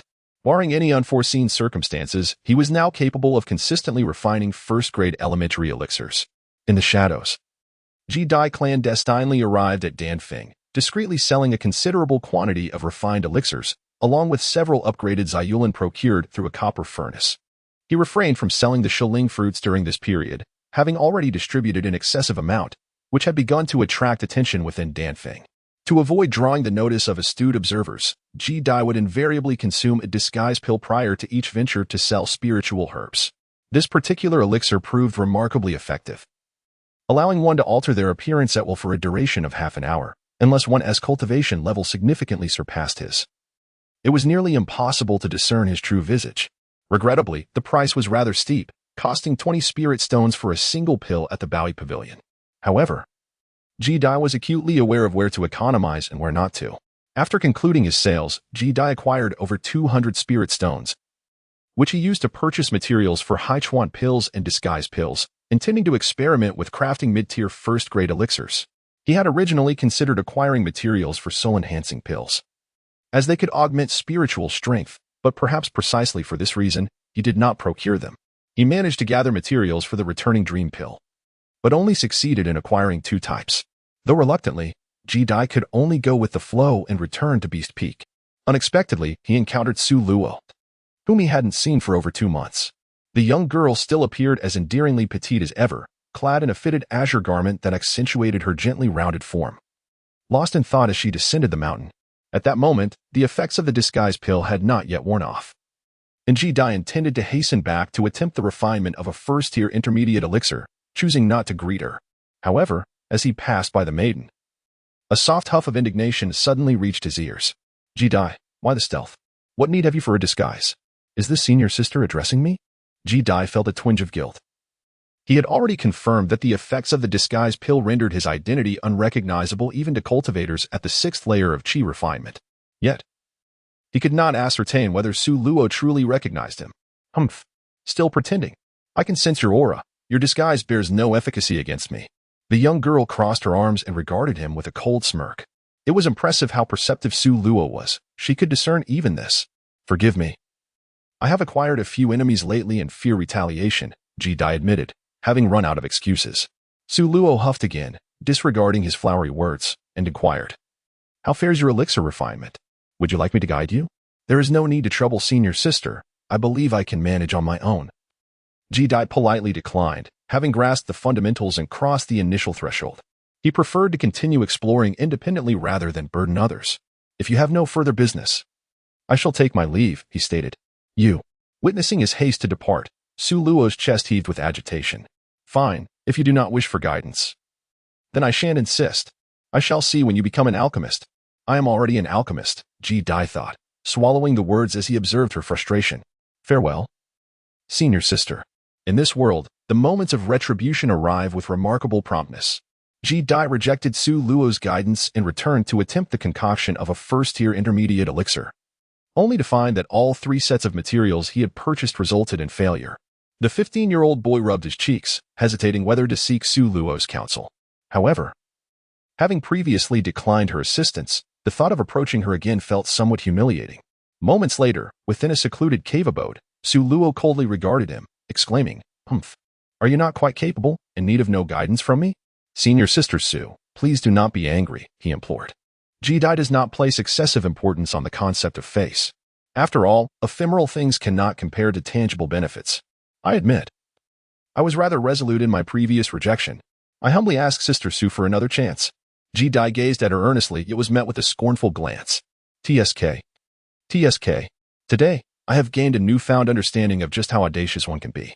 Chapter 46. Little Master. Though Su Luo's words dripped with sarcasm, her heart was tender beneath her sharp tongue. In the days that followed, she meticulously shared her insights on alchemy with Ji Dai. The path of alchemy is fraught with challenges at every small level, each akin to an insurmountable chasm. As a first-tier high-level alchemist, it was effortless for her to guide Ji Dai. Thus, for the next few days, Ji Dai sought her counsel daily. The young girl, in her newfound role as a teacher, explained techniques such as controlling flame temperature, extracting spiritual herbs, and solidifying pills. In just a few days, Ji Dai felt immensely enriched. Many of his previous confusions in alchemy were cleared, and he made significant strides in his craft. Su Luo was quite pleased with his eager attitude. I have been imparting theoretical knowledge these days, she said with a serious expression in the cave. Ultimately, theory must be complemented with practice. I shall personally demonstrate the techniques for you. Pay close attention to my methods during the alchemical process. It may help you avoid many pitfalls in your practice. If this news were to spread, the disciples of the alchemy peak would undoubtedly harbor feelings of envy and admiration toward Ji Dai. After all, this talented young girl was indeed a bona fide, first-tier high-level alchemist. Observing her perform alchemy, even for a first-tier mid-level alchemist, would certainly yield great benefits and enhance their cultivation. Thank you, Sister Su. Ji Dai expressed his heartfelt gratitude. His alchemical techniques had primarily stemmed from the introductory alchemy master's journal, and he had mostly relied on his own exploration since then. Being able to witness the alchemical process of a first-tier high-level alchemist was indeed a rare opportunity that would greatly benefit his understanding of the craft. Follow me, the girl said with a light huff as she led him to the side chamber of her cave. The temperature here was significantly higher than in other parts of the cave. It was her usual space for alchemy. Watch closely. I will only demonstrate once, Su Luo remarked, noticing his curious gaze sweeping around the room. Understood, Ji Dai replied, holding his breath and focusing intently on her every movement. Su Luo was quite satisfied with his demeanor. With a flick of her wrist, she summoned a half-human tall purple alchemical furnace from her storage bag. With a snap of her fingers, flames ignited at the furnace's base, illuminating her delicate features. In that moment, the girl was transformed. All emotions were set aside, and her small face displayed an unwavering concentration, as if she were engaged in a sacred endeavor. One herb after another was tossed into the furnace, impurities separated with grace, and the entire process flowed seamlessly. Her mastery in controlling the flame's temperature was exceptionally refined, far beyond what Ji Dai could compare. Ji Dai held her breath as she observed every subtle movement, contrasting it with the scenes from her previous alchemical endeavors, refining her understanding and recognizing her numerous shortcomings. After nearly half an hour, a fragrant aroma wafted from the furnace. In the moment the elixir was complete, the girl waved her delicate hand, and 4 perfectly round pills soared from the cauldron, swiftly captured into a jade vial. How is it? The girl inquired, her hair slightly damp against her forehead, revealing a hint of fatigue. I have gained invaluable insights. Thank you, Sister Su. Ji Dai expressed her heartfelt gratitude. Humph. I know you only grasp a portion of the knowledge, yet you feign understanding for the sake of appearances. Nevertheless, I am not merely a girl, I am also your master. Tonight, reflect deeply on what you have learned, and feel free to ask me any questions you may have. Tomorrow, I shall personally guide you in the art of alchemy. The girl lifted her chin proudly. As Ji Dai observed her seemingly composed demeanor, he found himself both amused and exasperated, choosing not to elaborate. What elixir had Senior Sister Su just concocted? The soul-enhancing pill, capable of augmenting one's spiritual strength. The young lady replied with a slight hum. Ji Dai felt a dryness in his throat at the mention of the soul-enhancing pill. Did he desire it? Su Luo cast him a sidelong glance, discerning his burgeoning interest. Ji Dai hesitantly inquired, Is it possible? Of course not. Who are you to warrant such a gift? I can purchase it, Ji Dai replied meekly. Purchase? I lack for spirit stones. Su Luo scrutinized him. What do you intend to offer? As one of the 2 high-ranking first-tier alchemists from the southern bank of the Seven Xian sect, any pill she casually concocts would attract a throng of disciples vying to buy it. She certainly would not be in one of spirit stones. After all, even disciples from the northern bank would beseech her for alchemical creations. What does Sister Su desire? Ji Dai recognized the sincerity in her words. Let me consider. If you answer a question for me, I shall bestow upon you 2 soul-enhancing pills. The girl's eyes sparkled with mischief. What does Sister Su wish to inquire? Ji Dai was momentarily taken aback. Such a favorable proposition was not to be dismissed. Do you harbor feelings for Sister Jiang? The girl demanded, her expression stern. Ji Dai cleared his throat twice, Why would Sister Sue ask such a thing? Is that not indicative of affection? She retorted, playfully delivering a light smack to his head. Sister Jiang is undeniably beautiful. One must surely have thoughts about her. Ji Dai covered his head, but before he could complete his sentence, a jade vial came hurtling towards him. Humph! Shameless! To be so brazenly desirous, yet speak with such lofty pretenses. Su Luo's expression was one of contempt. Ji Dai recognized that the jade bottle was the one that had contained the soul-enhancing pill moments ago. In a fluster, she hastily caught it and tucked it away. Awkwardly explaining, ahem, I merely stated that I have experienced it. Such thoughts are entirely natural. Moreover, it is impossible for us. Senior Sister Jiang would never regard me favorably. Leave. The young girl glared fiercely, pointing towards the cave entrance. Even the changing seasons dared not disturb her brow. As she was about to exit the cave, a voice echoed from behind. Come tomorrow to refine your elixirs. I shall examine your results. Confounded by the abrupt shift in Ji Dai's demeanor, she paid it little mind and returned to her abode. There, she retrieved the 2 soul-enhancing pills, designed to elevate one's spiritual awareness. Ji Dai's heart raced as she examined one of the pills, holding it before her eyes for a moment before placing it delicately upon her tongue.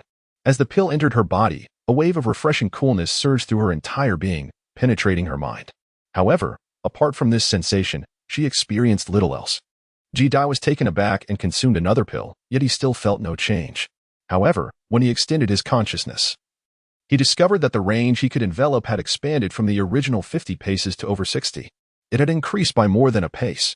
The next day, within Su Luo's cave dwelling, she presented him with the materials for a chi-gathering pill, instructing him to attempt the refinement. With her guidance, she assured him that while he might not succeed on the first try, he could expect to achieve success within 5 to 10 attempts, thus becoming a beginner first-tier alchemist.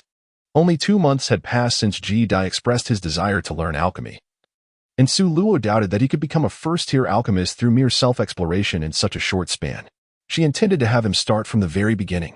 Senior Sister Su, may I refine a mid-tier first-tier pill? I wish to assert that I am already a first-tier alchemist, not a novice devoid of knowledge. Ji Dai began to say, but he was interrupted by the young woman. Alchemy requires a step-by-step approach. Even second-tier, third-tier, or higher-level alchemists began with first-tier pills. Su Luo, mistaking his ambition for arrogance, felt a twinge of displeasure. Hearing her earnest admonition, Ji Dai could only manage a bitter smile and acquiesce to her wishes. Preparing to refine a first-tier pill. Go ahead. I will observe, and if you make any mistakes, I shall provide guidance. Chapter 47. Making it difficult for you. Go ahead. I will observe, and if you make any mistakes, I shall provide guidance. Perhaps sensing that her earlier demeanor had been somewhat harsh, Su Luo softened her tone. Ji Dai said little, accepting the materials for the gathering chi pill. No amount of explanation could rival the impact of the tangible facts before them. Under Su Luo's watchful gaze, he retrieved a black alchemical furnace from his storage pouch, and with a deft flick of his fingers, summoned flames from the fire serpent technique, which blazed fiercely at the furnace's base. As the temperature within the furnace steadily escalated, he skillfully placed each herb for the gathering chi pill inside. This was not his first experience in concocting a novice-level elixir. Having absorbed Su Luo's teachings and observed her alchemical processes in recent days, his skills had seen considerable advancement. He even felt a measure of confidence in crafting intermediate-level pills. At this moment, while multitasking to regulate the flame's temperature with his spiritual energy, he also focused on separating the impurities from the medicinal herbs, all while maintaining a composed expression. His adept handling of the process left the young girl beside him astonished. Although Ji Dai's technique could not compare to hers, it was certainly on par with that of many novice and even some intermediate alchemists. It seemed he had been underestimated. However, in the realm of alchemy, despite an impressive procedure, one could not ascertain the outcome until the moment of success arrived. She remained silent, observing as the herbs gradually melted in the furnace under the intense heat. As the seasons shifted, the divine consciousness remained intently focused on the unfolding circumstances within. It skillfully manipulated the spiritual essence, separating the quintessence from the dross, and gradually, an enchanting fragrance of medicinal herbs began to waft through the air. Su Luo gazed in increasing astonishment. This cauldron of elixirs was on the verge of success. Had it been another alchemist with years of experience, her surprise would have been diminished. However, this individual had only commenced their studies in alchemy a mere 2 months prior. 2 months may seem a considerable span of time. Yet in the realm of alchemy, it barely constituted the initiation phase. Many would struggle to even discern the various spiritual herbs in such a brief period, let alone possess the ability to concoct elixirs. Ji Dai remained oblivious to her thoughts, his heart as tranquil as still water. As all impurities were eliminated from the spiritual herbs, leaving only the essence of the spiritual liquid, he emulated the pill-forming technique he had learned from Su Luo, occasionally raising his hand to tap upon the alchemical furnace. Time passed slowly yet seemed to rush by, and within the furnace, the spiritual liquid gradually coalesced into 4 perfectly round pills under the relentless pressure of an invisible force. The pills had been successfully formed. The swift transition of seasons extinguished the flames, and spiritual energy cradled 4 elixirs, which soared from the furnace and landed gently in Su Luo's grasp. Sister Su. How did it go? Ji Dai panted slightly, yet after enhancing his consciousness, he felt little fatigue. Not bad. Su Luo pondered for a moment before posing a question. Is this your first time refining pills? Before consulting you, I had an 80% success rate in concocting first-level foundational elixirs. However, after your enlightening guidance and observing your refining process, I have gained considerable insight. Now, I am nearly certain in crafting first-level foundational elixirs. Ji Dai smiled, while Su Luo's gaze turned to one of indignation. Realizing that Ji Dai's intent to refine a mid-level elixir stemmed from the fact that first-level elixirs posed no challenge for him, she had mistakenly thought him overly ambitious and conceited. Although you can now refine first-level foundational elixirs, do not let pride consume you. The art of alchemy is far more intricate than you perceive. The endeavor to craft mid-level elixirs can wait. It is imperative to solidify your fundamentals first. That will be all for today. You may return. The young lady huffed, disinclined to witness his smug demeanor, and gestured for him to leave. Very well, Sister Su, farewell. Ji Dai understood her intentions were for his own benefit. He rubbed his cheeks, said nothing further, and as he exited her abode, he suddenly heard a sycophantic voice. Su Luo, hold on. Who are you to emerge from Su Luo's dwelling? Are you attempting to steal something? The speaker was a stout young boy. Standing not far from the entrance, his eyes widened in hostility. As Ji Dai turned to investigate the commotion, he was immediately struck by an intense sense of peril emanating from the seemingly unremarkable individual before him. His heart raced with astonishment. Only those who had reached the later stages of chi cultivation could instill such a feeling. Thus, the identity of this person was unmistakably that of a disciple from the North Shore. Who are you, and why have you emerged from Sister Su Luo's cave? Ji Dai inquired. The stout young man fixed his gaze upon him, and just as Ji Dai was about to provide an explanation, a young girl, alerted by the noise, dashed out from the cave, her white embroidered shoes making soft thuds against the ground. He is my friend. Xie Bin, you are not welcome here. Please leave. She asserted firmly, positioning her petite frame protectively in front of Ji Dai, her tone devoid of any politeness, clearly harboring no fondness for the newcomer. Recognizing that the girl was a friend of Su Luo, the tension dissipated. Sister Su Luo, please do not be angry. I was merely concerned for you. Worried he might harbor ill intentions, the stout boy said, his face adorned with a disarming smile as he endeavored to appease her. He then produced a jade vial, stating, "This is a dream recovery pill. I heard that you were attempting to break through to the 6th layer of chi cultivation, so I specially procured this for you." Ji Dai observed the unfolding scene with a peculiar expression, subtly sensing that the chubby youth might be a suitor of Su Luo. His suspicions were confirmed as Su Luo's subsequent words echoed in the air. "Humph. I have told you, I shall never harbor feelings for you. You might as well relinquish any hopes.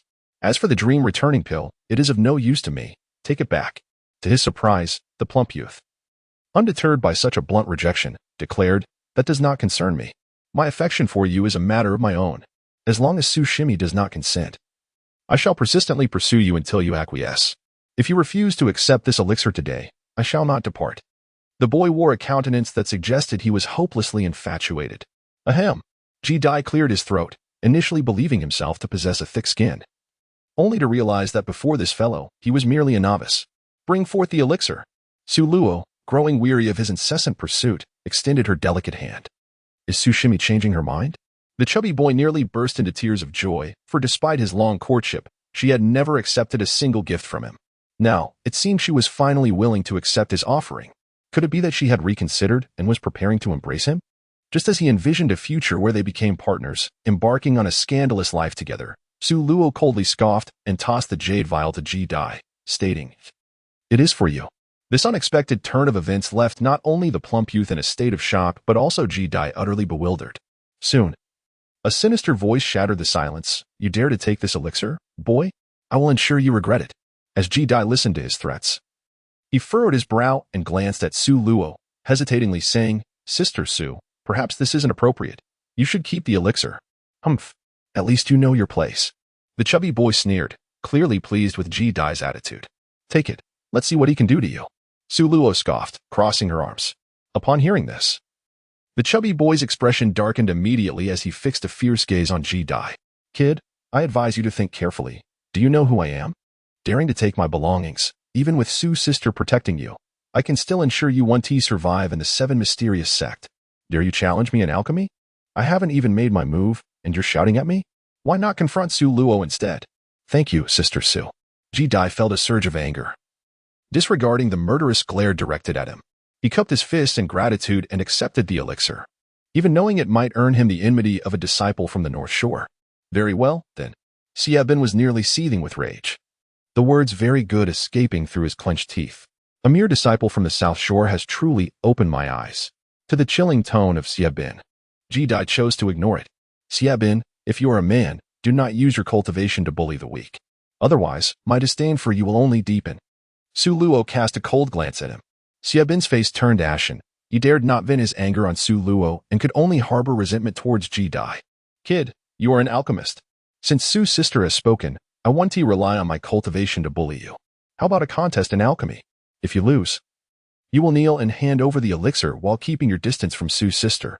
He noticed Su Luo seemed to care for Ji-Dai, which fueled his resentment further. He had pursued Su Luo for so long, even if he could not win her heart, he would not allow anyone else to have her. Alchemy. Ji-Dai frowned, contemplating the challenge without expressing his thoughts.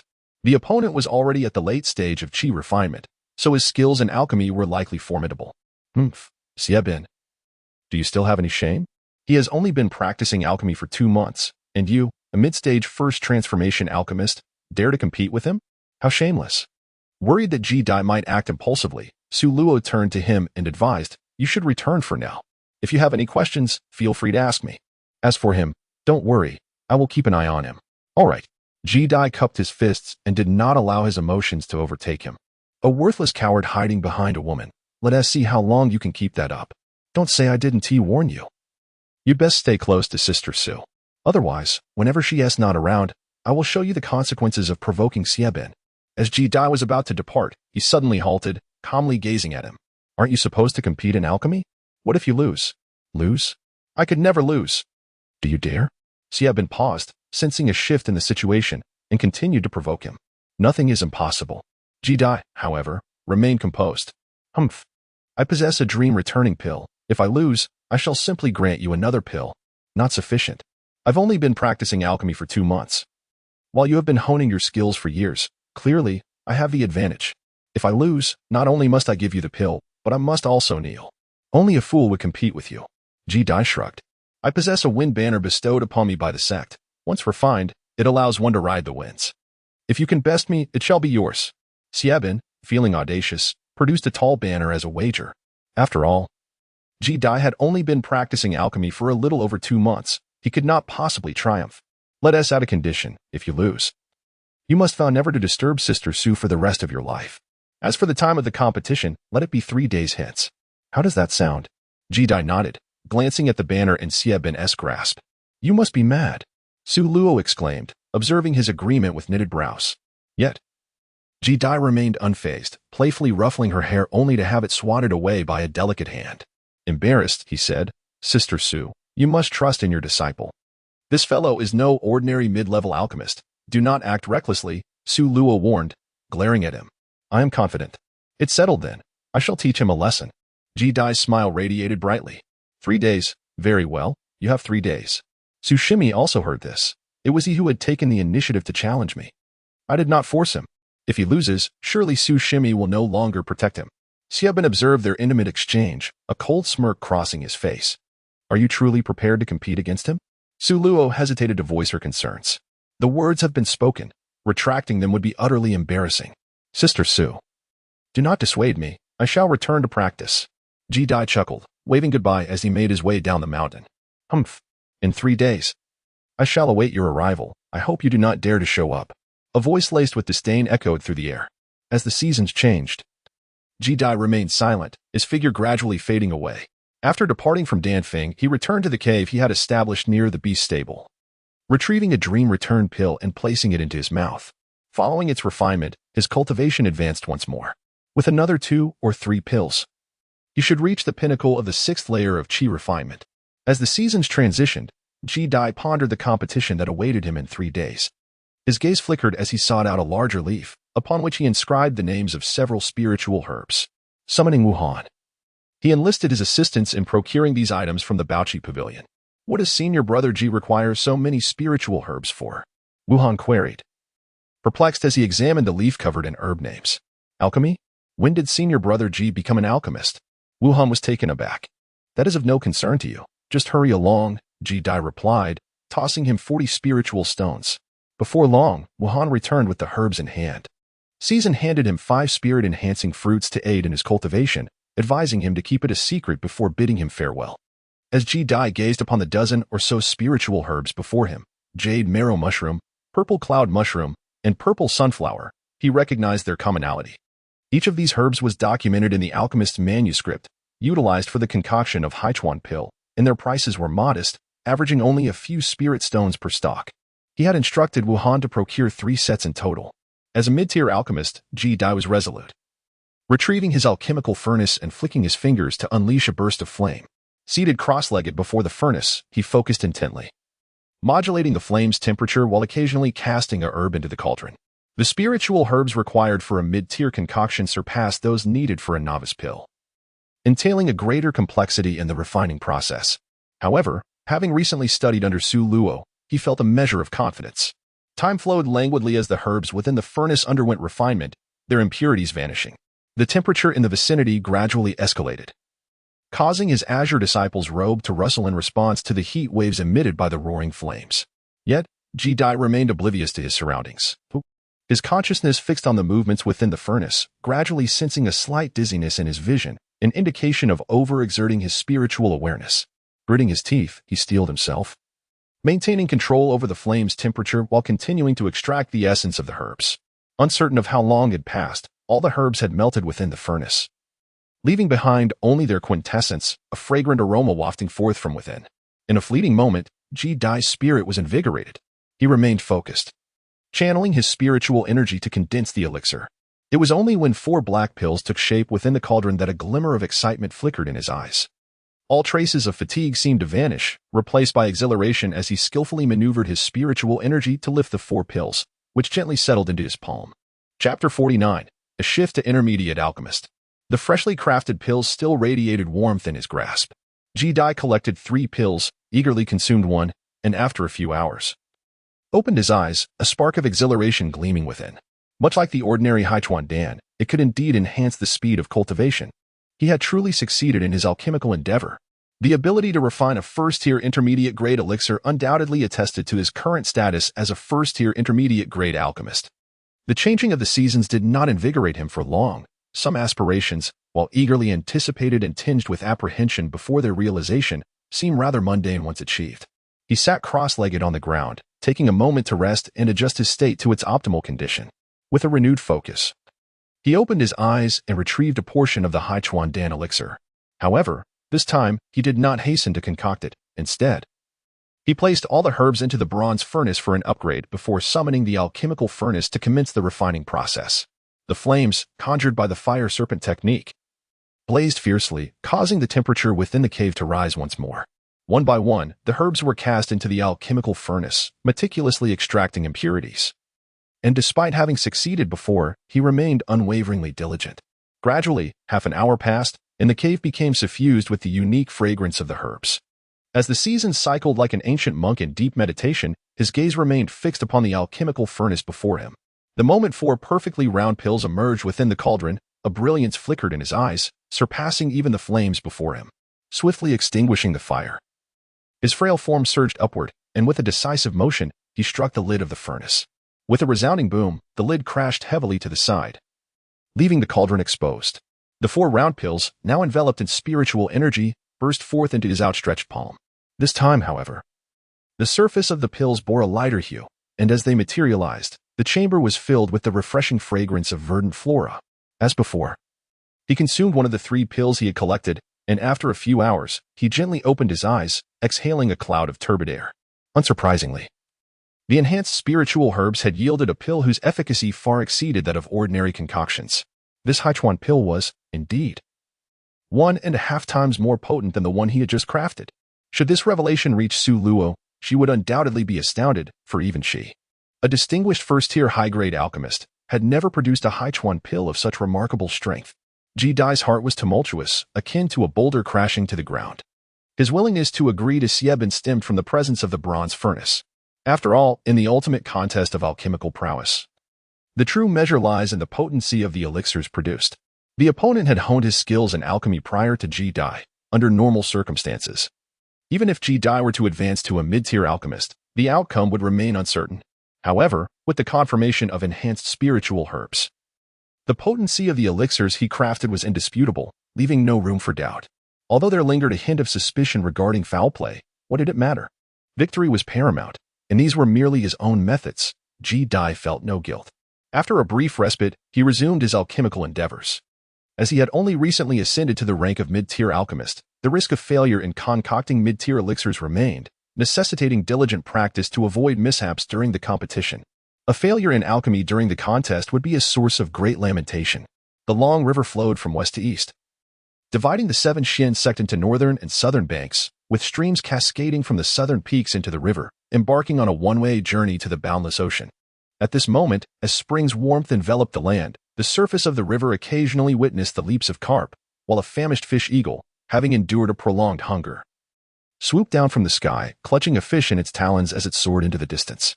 This scene went unnoticed by any observer. In the blink of an eye, 3 days had passed. Ji Dai had remained within his cave dwelling, not venturing outside.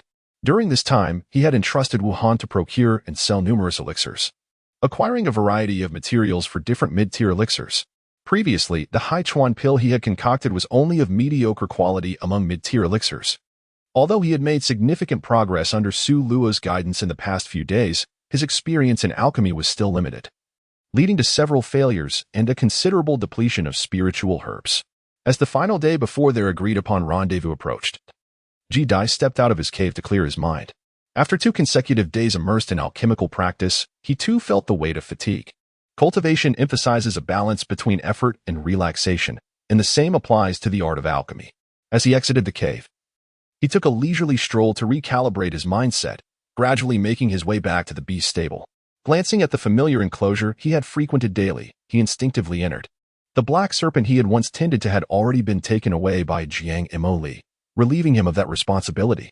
He stood outside the partition for a moment, lost in thought, recalling that it had been nearly 2 months since he last saw Jiang Emoli, wondering how she fared on the northern bank. Ji Dai shook her head, feeling significantly less fatigued as she exited the beast pen, preparing to return to her cave to continue her alchemical practice.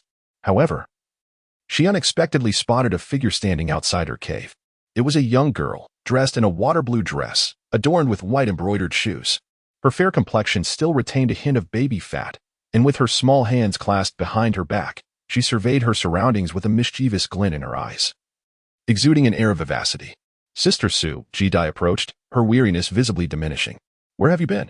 "Never mind that here. Take this." Upon seeing Ji Dai, the girl felt a wave of relief wash over her. She lifted her chin, revealing the small object she had concealed, tossing it over in a manner reminiscent of charity. Ji Dai glanced at the small vial in her hand, hesitating momentarily before looking back at her. Her spiritual sense informed her that it contained the leftover soul-enhancing pills from their previous encounter.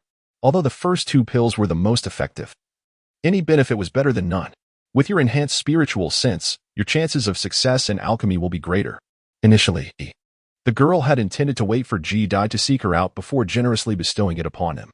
However, since Ji Dai had not approached her in the past few days, she had no choice but to present it herself. "Did Sister Su come just to give me this?" Ji Dai mused, feeling inexplicably warmed by the presence of the girl, who was half a head shorter than him. Having lost his parents at a young age, the only one who had ever shown him concern was Ping Ping. Upon arriving at the 7 Xian sect, she was the first person to genuinely care for him. Su Luo lightly huffed, lifting her chin. "Don't overthink it. You are my protege. If you lose, it will reflect poorly on me." "Thank you, Sister Su. I want to bring shame upon you." Transitioning to a mid-tier alchemist is nothing extraordinary. Ji Dai observed her slightly round face, suppressing the urge to pinch her cheek. Fortunately, the girl remained oblivious to his rebellious thoughts. Your time spent on alchemy is too short. Even if you can manage to concoct a mid-tier pill, it's still, Xiebin has been practicing alchemy far longer than you. There is no need for you to. The girl recalled the words Ji Dai had directed at Xiebin on that day. If you lose, you must stop pursuing her, causing her voice to falter. She did not wish to utter discouraging words that would undermine his confidence, so she turned her gaze away, lost in thought. Chapter 50. This is cheating in the blink of an eye. 3 days had swiftly passed. Standing outside her cave on the Dan Peak, Su Luo gazed down the mountain with a complex expression. Despite having given Ji Dai 2 soul-enhancing pills, she remained doubtful of his abilities and dreaded his arrival. Xiebin stood beside her, observing her occasional frowns. Sister Su, rest assured, I will give him a fair chance. Su Luo shot him a cold glance, ignoring his smugness. Could it be that you still harbor fantasies about him? As if he could ever defeat me, what a delusion. With Elder Tian as the judge, his defeat is inevitable. Xiebin sneered, however. I suspect he may not even dare to challenge me. Those words were likely just to placate you. You are far too noisy. Su Luo interjected coldly, seeing her displeasure reflected in his expression. Xiebin forced a smile, refraining from further comment, though his heart simmered with resentment. You wretched girl. Always acting indifferent toward me. One day, I shall make you pay. Soon, noon arrived. And news of Ji Dai's upcoming alchemical duel with the disciples from the North Bank spread rapidly through Xiebin's deliberate efforts, reaching the entirety of the South Bank. In no time, discussions about this competition flourished among the disciples, for both competitors were figures of significant renown. One was a disciple from the North Bank, naturally drawing attention, while Ji Dai, despite not being from the North Bank, had gained considerable fame on the Beast Peak. Although few mentioned his past with Jiang Imoli now, his remarkable feats, such as defeating a 5th-level Qi practitioner and outsmarting the elders, had elevated his reputation to rival that of any North Bank disciple, though not many recognized him on the Dan Peak. Rumors of his close relationship with Su Luo piqued the interest of many. Who do you think will win this match? Inquired a lean youth, a 3rd-level Qi practitioner from the Dan Peak. It goes without saying, it will undoubtedly be Brother Xie from the North Bank. Although he isn't a first-tier high-level alchemist, he is bound to win. After all, Ji Dai might not even know how to concoct pills, replied another disciple, a 4th-level Qi practitioner, with absolute certainty, eliciting widespread agreement.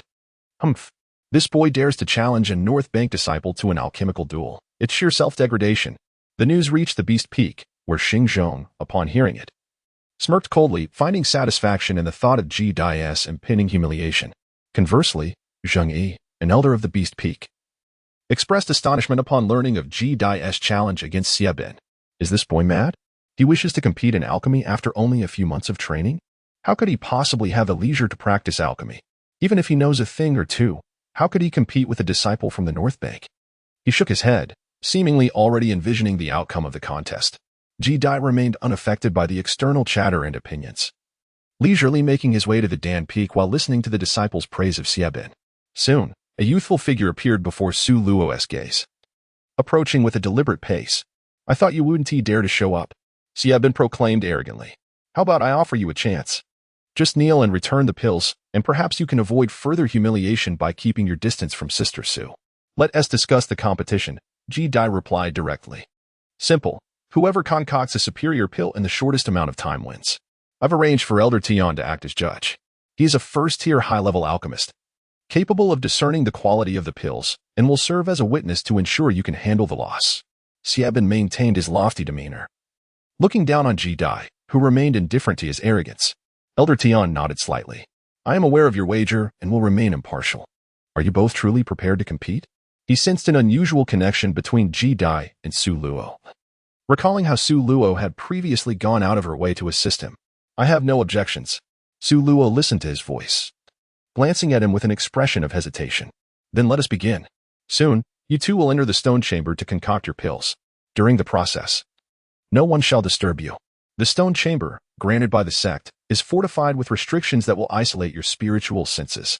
Ultimately, the one who takes the least time and produces the superior pill shall be declared the winner. Elder Tian reiterated the rules. Ji Dai had no objections as he entered the cave dwelling. Just as he was about to approach a side alchemy chamber, Su Luo suddenly adopted a stern expression and directed him toward another stone chamber. Go to that one. All right. Ji Dai glanced over, recalling that it was her bedroom. After a moment of hesitation, he proceeded in that direction. Wait. At that moment, a voice called out, halting him. What is it? Ji-dai calmly paused and looked back, certainly not believing that the person intended to concede. To prevent any foul play where someone might substitute other elixirs, I propose that you only bring the spiritual herbs in the alchemy furnace into the stone chamber, leaving your storage bag outside. It was evident that the someone referred to in this statement was Ji-dai. Senior Sister Su, there is no need for concern. As the seasons changed, Ji-dai observed Su Luo's face, which was filled with fury. Indifferent, she merely smiled and summoned a cauldron from her storage pouch. Extracting various spiritual herbs, the celestial spirit grass, the crimson fire lotus, the profound frost flower, and the gu wang vine, all essential ingredients for concocting the recovery pill. Elder Tian cast a glance, nodding discreetly. They recognized these herbs, known for their use in crafting the recovery pill, which belonged to the mid-tier of the first rank and could assist mid-stage chi practitioners in swiftly recuperating from injuries. Just as he was about to divert his gaze, he suddenly felt as though he had made a discovery, rigidly turning his head back. Something was amiss. The celestial spirit grass appeared peculiar, as did the crimson fire lotus. Upon closer inspection, he realized that the herbs Ji-dai had produced were of a higher quality than their ordinary counterparts. For instance, the celestial spirit grass had leaves that were beginning to turn pale, almost reaching an age of 200 years. Additionally, the crimson fire lotus boasted 6 petals, an extraordinary feat. As the typical maximum was 5 petals, a 6-petal lotus was unheard of. The profound frost grass and the gu wang vine were equally rare. In truth, every herb Ji-dai presented was exceptionally scarce. The resulting pill would undoubtedly surpass the ordinary, granting him an advantage even before the alchemical process commenced. Damn it. Xiebin also noticed the fine herbs Ji-dai had brought forth. Initially brimming with confidence for this competition, he had dismissed Ji-dai entirely, believing his wealth and alchemical prowess far outstripped Ji-dai's. Yet, upon witnessing the collection of such remarkable herbs, his earlier confidence evaporated. Su Luo had gone to great lengths to assist him, gathering such a trove of rare herbs. This was cheating. Young man, you cannot use these herbs for alchemy. Chapter 51. Chi Recovery Pill. Su Luo had indeed exerted herself tremendously to assist him, collecting such a multitude of scarce herbs. However, this was cheating, and he was furious with jealousy. These rare herbs were exceedingly hard to come by, with even a single specimen being a rarity in the market, let alone assembling a complete set for a pill. Yet, if anyone could manage it, it would be Su Luo. Cheating. Su Luo was almost amused by such shameless accusations. Not to mention that these herbs had no connection to her. They were not her gifts to him. Moreover, which rule stated that one could not utilize superior herbs. She was also curious about how Ji-dai had acquired such precious herbs. With these ingredients, the pills Ji-dai would forge would undoubtedly be extraordinary, surpassing the ordinary first-rank mid-tier, providing him with a significant advantage. It mattered not whether Su Luo acknowledged it. Regardless, the contest was to determine the proficiency of alchemy. Both of them needed to concoct the same pill to ascertain the outcome. Xiebin firmly insisted, completely oblivious to the shamelessness of his actions. He had staked his own reputation. If he were to lose to Ji-dai, he would become a laughingstock. Are you still a man? This unscrupulous alteration of the rules immediately provoked a flicker of anger in Su Luo's eyes. Just as she was about to chastise him fiercely, a light laugh interrupted her thoughts. Sister Su, it's all right. Let him have his moment of dishonesty. You wish to compete with the same pill? Very well. What shall we concoct? Seizing the opportunity before Su Luo could respond, Xiebin feigned innocence. The Chi Recovery Pill. Let us brew it together and see who does so faster and whose pill proves more effective. The Chi Recovery Pill was also a mid-tier first-rank pill, which, when consumed, allowed mid-stage Chi practitioners to swiftly recover their expended spiritual energy. The difficulty of crafting it was considered quite challenging among first-rank mid-tier pills. I haven't brought the materials for this pill. Does Sister Su have them? Seasonal Transitions cast a glance at Su Luo, noting his words. The young girl huffed and averted her gaze from the shameless scoundrel, Xiebin. She retrieved a dozen or so spiritual herbs from her storage bag and extended her delicate arm towards him. Here you go. Thank you, Sister Su. Ji-dai expressed his gratitude sincerely, handing her the storage bag for safekeeping before making his way towards a side chamber. Wait. Xiebin called out to him once more. I request that the elder inspect him to ensure he is not concealing anything. Rest assured, I have already scanned him with my divine sense. He carries nothing. Elder Tian remarked, his tone devoid of courtesy, reflecting his disdain for Xiebin's previous actions. Xiebin, seeing the elder's response, fell silent and withdrew the spiritual herbs and alchemical furnace, sneering as he entered another stone chamber. Ji-Dai glanced at his silhouette, nodded slightly at Su Luo, and then, with a subtle smile, carried both the spiritual medicine and the alchemy furnace into a stone chamber on one side. Subsequently, the stone door descended with a resounding thud, and could only be opened from within. Ji-Dai stood behind the door, surveying his surroundings. This room was indeed Su Luo's bedroom, infused with a fragrance reminiscent of the young girl herself. A stone bed occupied one corner against the wall, accompanied by an object akin to a vanity, atop which rested a bronze mirror, likely the only item in the room not crafted from stone. So, this is Senior Sister Su's chamber. The space was quite expansive, capable of accommodating 20 to 30 individuals. Ji-Dai refrained from rummaging through the belongings and instead found a clear spot to sit cross-legged, summoning a bronze furnace. With a smile playing on his lips, he placed a variety of spiritual herbs inside to enhance them.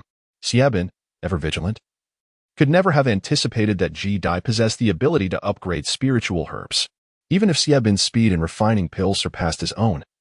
As long as Ji-Dai did not fall too far behind, he would undoubtedly emerge victorious.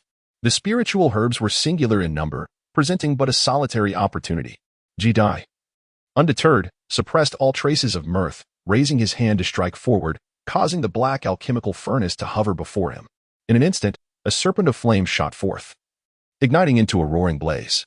The temperature in the surroundings began to rise steadily, yet Ji-Dai remained composed, as tranquil as a still pond. After days of rigorous practice, he had cultivated a significant confidence in concocting mid-tier first-grade elixirs. As the furnace reached its peak temperature, he skillfully tossed in various spiritual herbs, all the while maintaining a vigilant mental focus on the contents, regulating his spiritual power to extract impurities from the herbs. Time slipped by, seconds turning into minutes. As the heat intensified, and Ji-Dai sat like a meditating monk, fixated on the furnace. Even as sweat trickled down his forehead into his eyes, causing a stinging discomfort, he paid it no heed. In the preceding days, he had successfully crafted several mid-tier first-grade elixirs, yet none had ever invoked such tension as this moment. The spiritual herbs were singular in quantity, leaving no room for error. Unbeknownst to him, as time dragged on, his eyes began to redden with strain. He remained steadfastly focused on the furnace, seemingly oblivious to the world around him, gritting his teeth as he meticulously monitored the movements within, extracting the last few impurities from the herbs. Outside the stone chamber, the atmosphere was equally fraught with tension. A young girl seated beside a stone table held a stone cup in her delicate hands, sipping cautiously as if she were a kitten at a bowl of water, occasionally glancing towards the stone chamber. Until a slightly exasperated voice broke the silence. "Luo girl, you've already had 8 cups. Are you not full?" "Ah, my mouth is a bit dry." Su Luo paused, startled, and instinctively set down her cup, softly explaining. This momentary distraction alleviated her underlying anxiety. "Is that truly the case?" The elder, seeing through her pretense, merely stroked his beard. Su Luo felt an unexpected wave of guilt, explaining, "He is my pupil. I did not inquire about your relationship." "Yes, yes." The girl responded distractedly, her gaze fixed on the stone chamber. Only upon noticing the teasing expression on Elder Tion's face did she realize she had inadvertently revealed too much. Pouting, "Elder Tion, I do not wish to engage with you anymore." The elder chuckled at the bashful girl, saying, "Our Luo girl has taken a liking to someone." "Ah, I have not." "Elder Tion, do not speak nonsense. What if someone hears?" A rosy hue crept onto her cheeks, and she covered her eyes, wishing to disappear into a crevice. "Who are you afraid will hear?" The elder asked playfully, fully aware that anyone with keen perception could discern the identity of the young man in question. With a dismissive huff, the girl chose to ignore him. Just then, the stone cup on the table trembled slightly, accompanied by a low rumble. As the stone door on one side of the chamber slowly creaked open, someone had finished refining their elixir. But upon seeing the open chamber, Su Luo's brows furrowed immediately. The revealed door led to the alchemical room. In no time, the door swung wide, revealing Xiaobin at the threshold, who, spotting another closed chamber, laughed heartily. "Su Junior Sister, I told you this brat couldn't win against me. You have yet to win." Su Luo retorted with disdain. "Then just wait and watch. Even if he successfully refines the elixir, I will have taken less time, making me the true victor." Emerging from the chamber, Xiaobin chuckled confidently. Producing a jade vial to hand Elder Tion, "Indeed, in such a short span, I have concocted a chi-replenishing elixir. Your alchemical skills must be nearing a breakthrough to high-tier first grade." Elder Tion's mental scrutiny fell upon the jade vial in his hand. Although he held a certain disdain for the individual, he could not deny that Xie Bin's alchemical prowess was indeed unmatched among his peers at the mid-tier first grade. The techniques employed in crafting these elixirs were commendable. Barring any unforeseen circumstances, the outcome seemed predetermined. Even if Ji Dai were to successfully concoct his elixir, its quality would unlikely match Xie Bin's, and the time differential would seal his defeat. How could that brat's elixir possibly rival mine? Elder Tian was poised to declare the victor.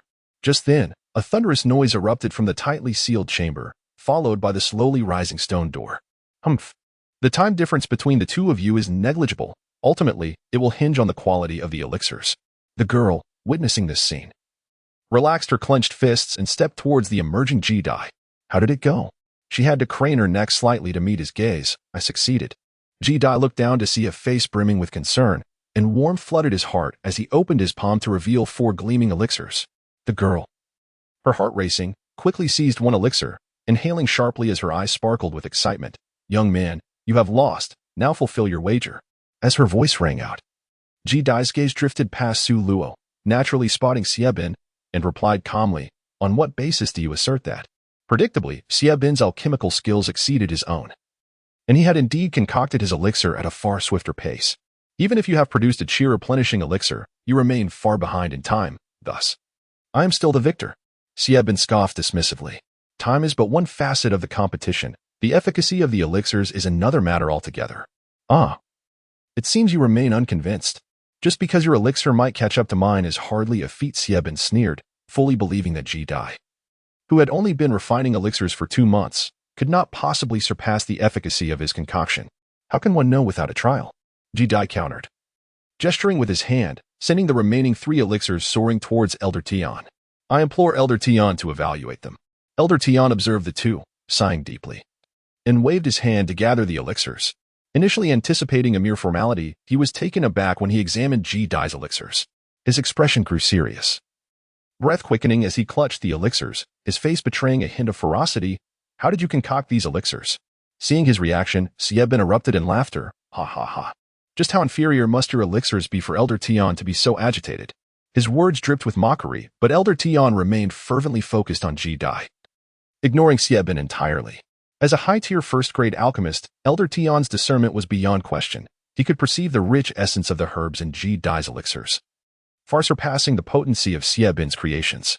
The only explanation for this was that Ji Dai had flawlessly extracted the impurities during the refining process, consolidating all the medicinal properties without a trace of leakage, enhancing the efficacy of the elixirs. Such a feat was beyond even his capabilities, and certainly beyond what some second-tier alchemists could achieve. While higher-tier alchemists could manage this with low-tier elixirs, Ji Dai was merely a first-grade alchemist. How had he accomplished such a remarkable feat? Thus, it was forged through that process. Ji Dai shrugged, unperturbed by Elder Tian's astonishment. Elder Tian's lips twitched, at a loss for words in the face of Ji Dai's nonchalance. Elder Tian, please announce the results, Xie Bin urged impatiently, oblivious to the underlying significance. Elder Tian cast a penetrating glance at him, then turned to Ji Dai, shifting his gaze between the two. I hereby declare that in this competition, Ji Dai emerges victorious. Young man, I told you to concede early. Is Elder Tian mistaken?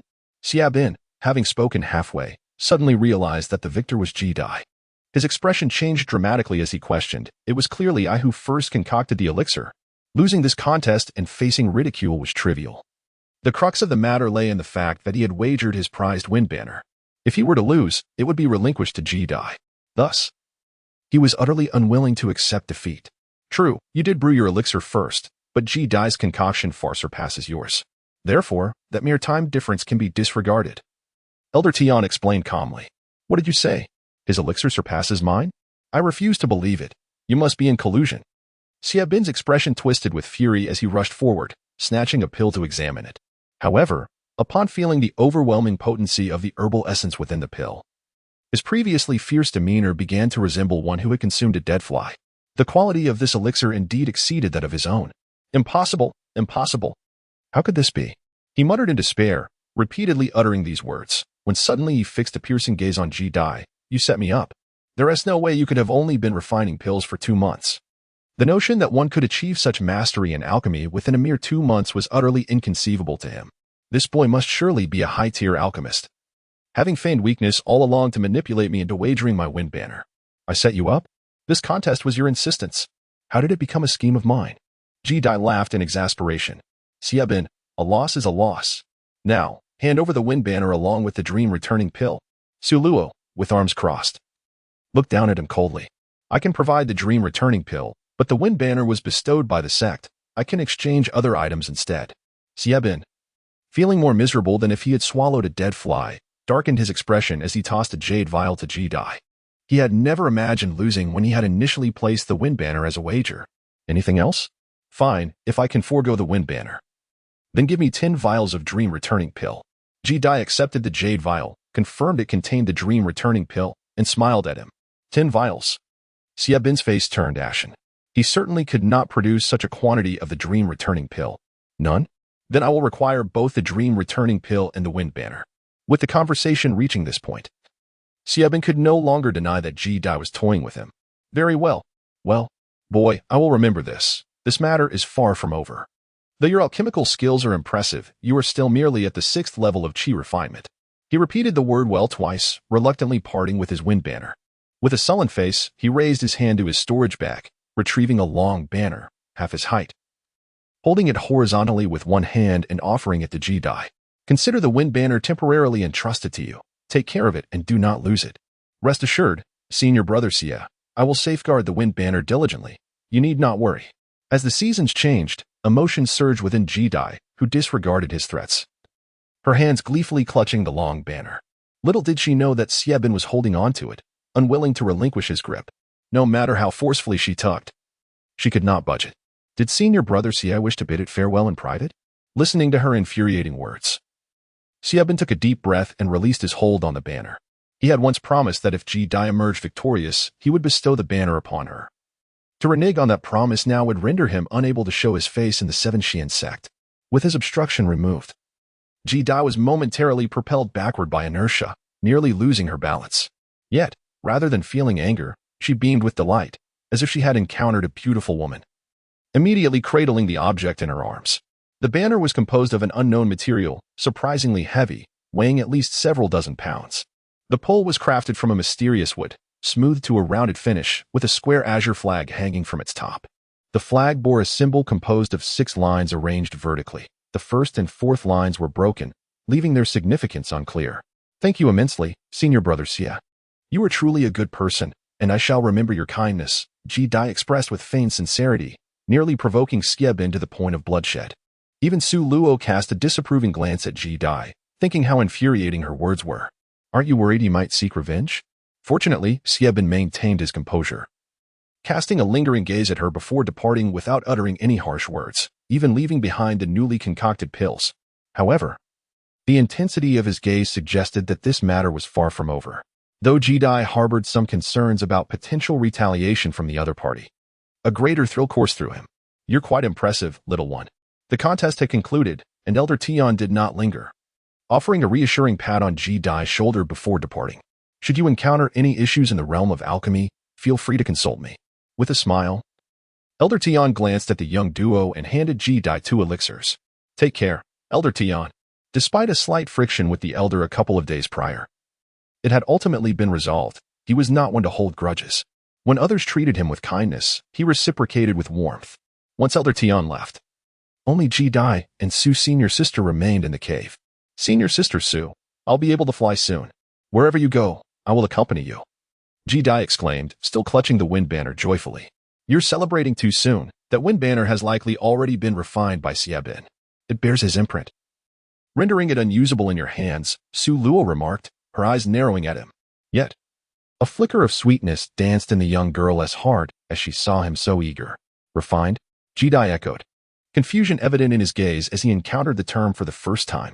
This wind banner is akin to your storage bag. Both are magical artifacts that require refinement for utilization. Even if someone acquires them, they cannot wield their own treasures without refinement, Su Luo patiently elucidated. What should I do then? Should I seek him out to erase his mark?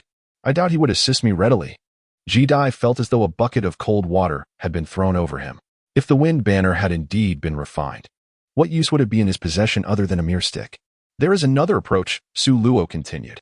You could find someone with greater cultivation than him to erase his mark, and then you could refine it anew. Oh, I see.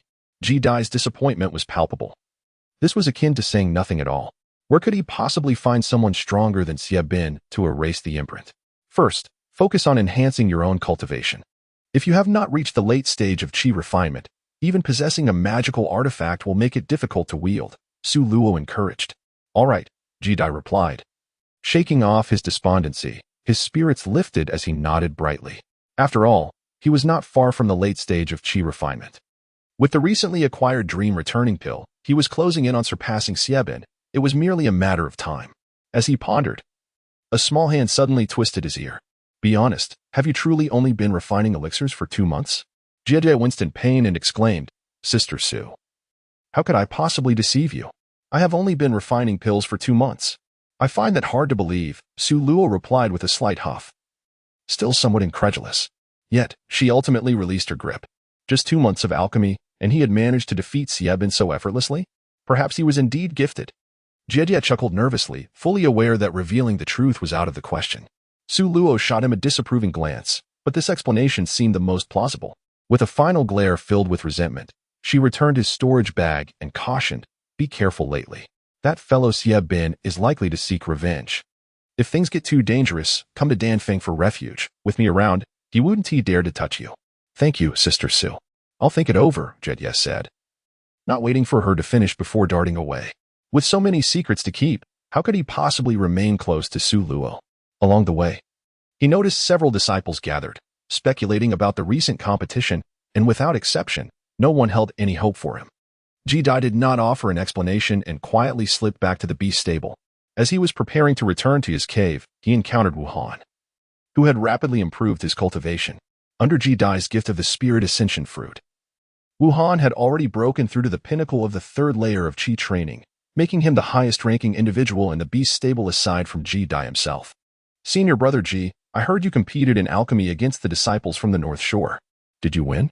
Wu Han exclaimed excitedly, approaching him with unreserved trust. By a slight margin, Ji-Dai replied with a chuckle, returning to his cave.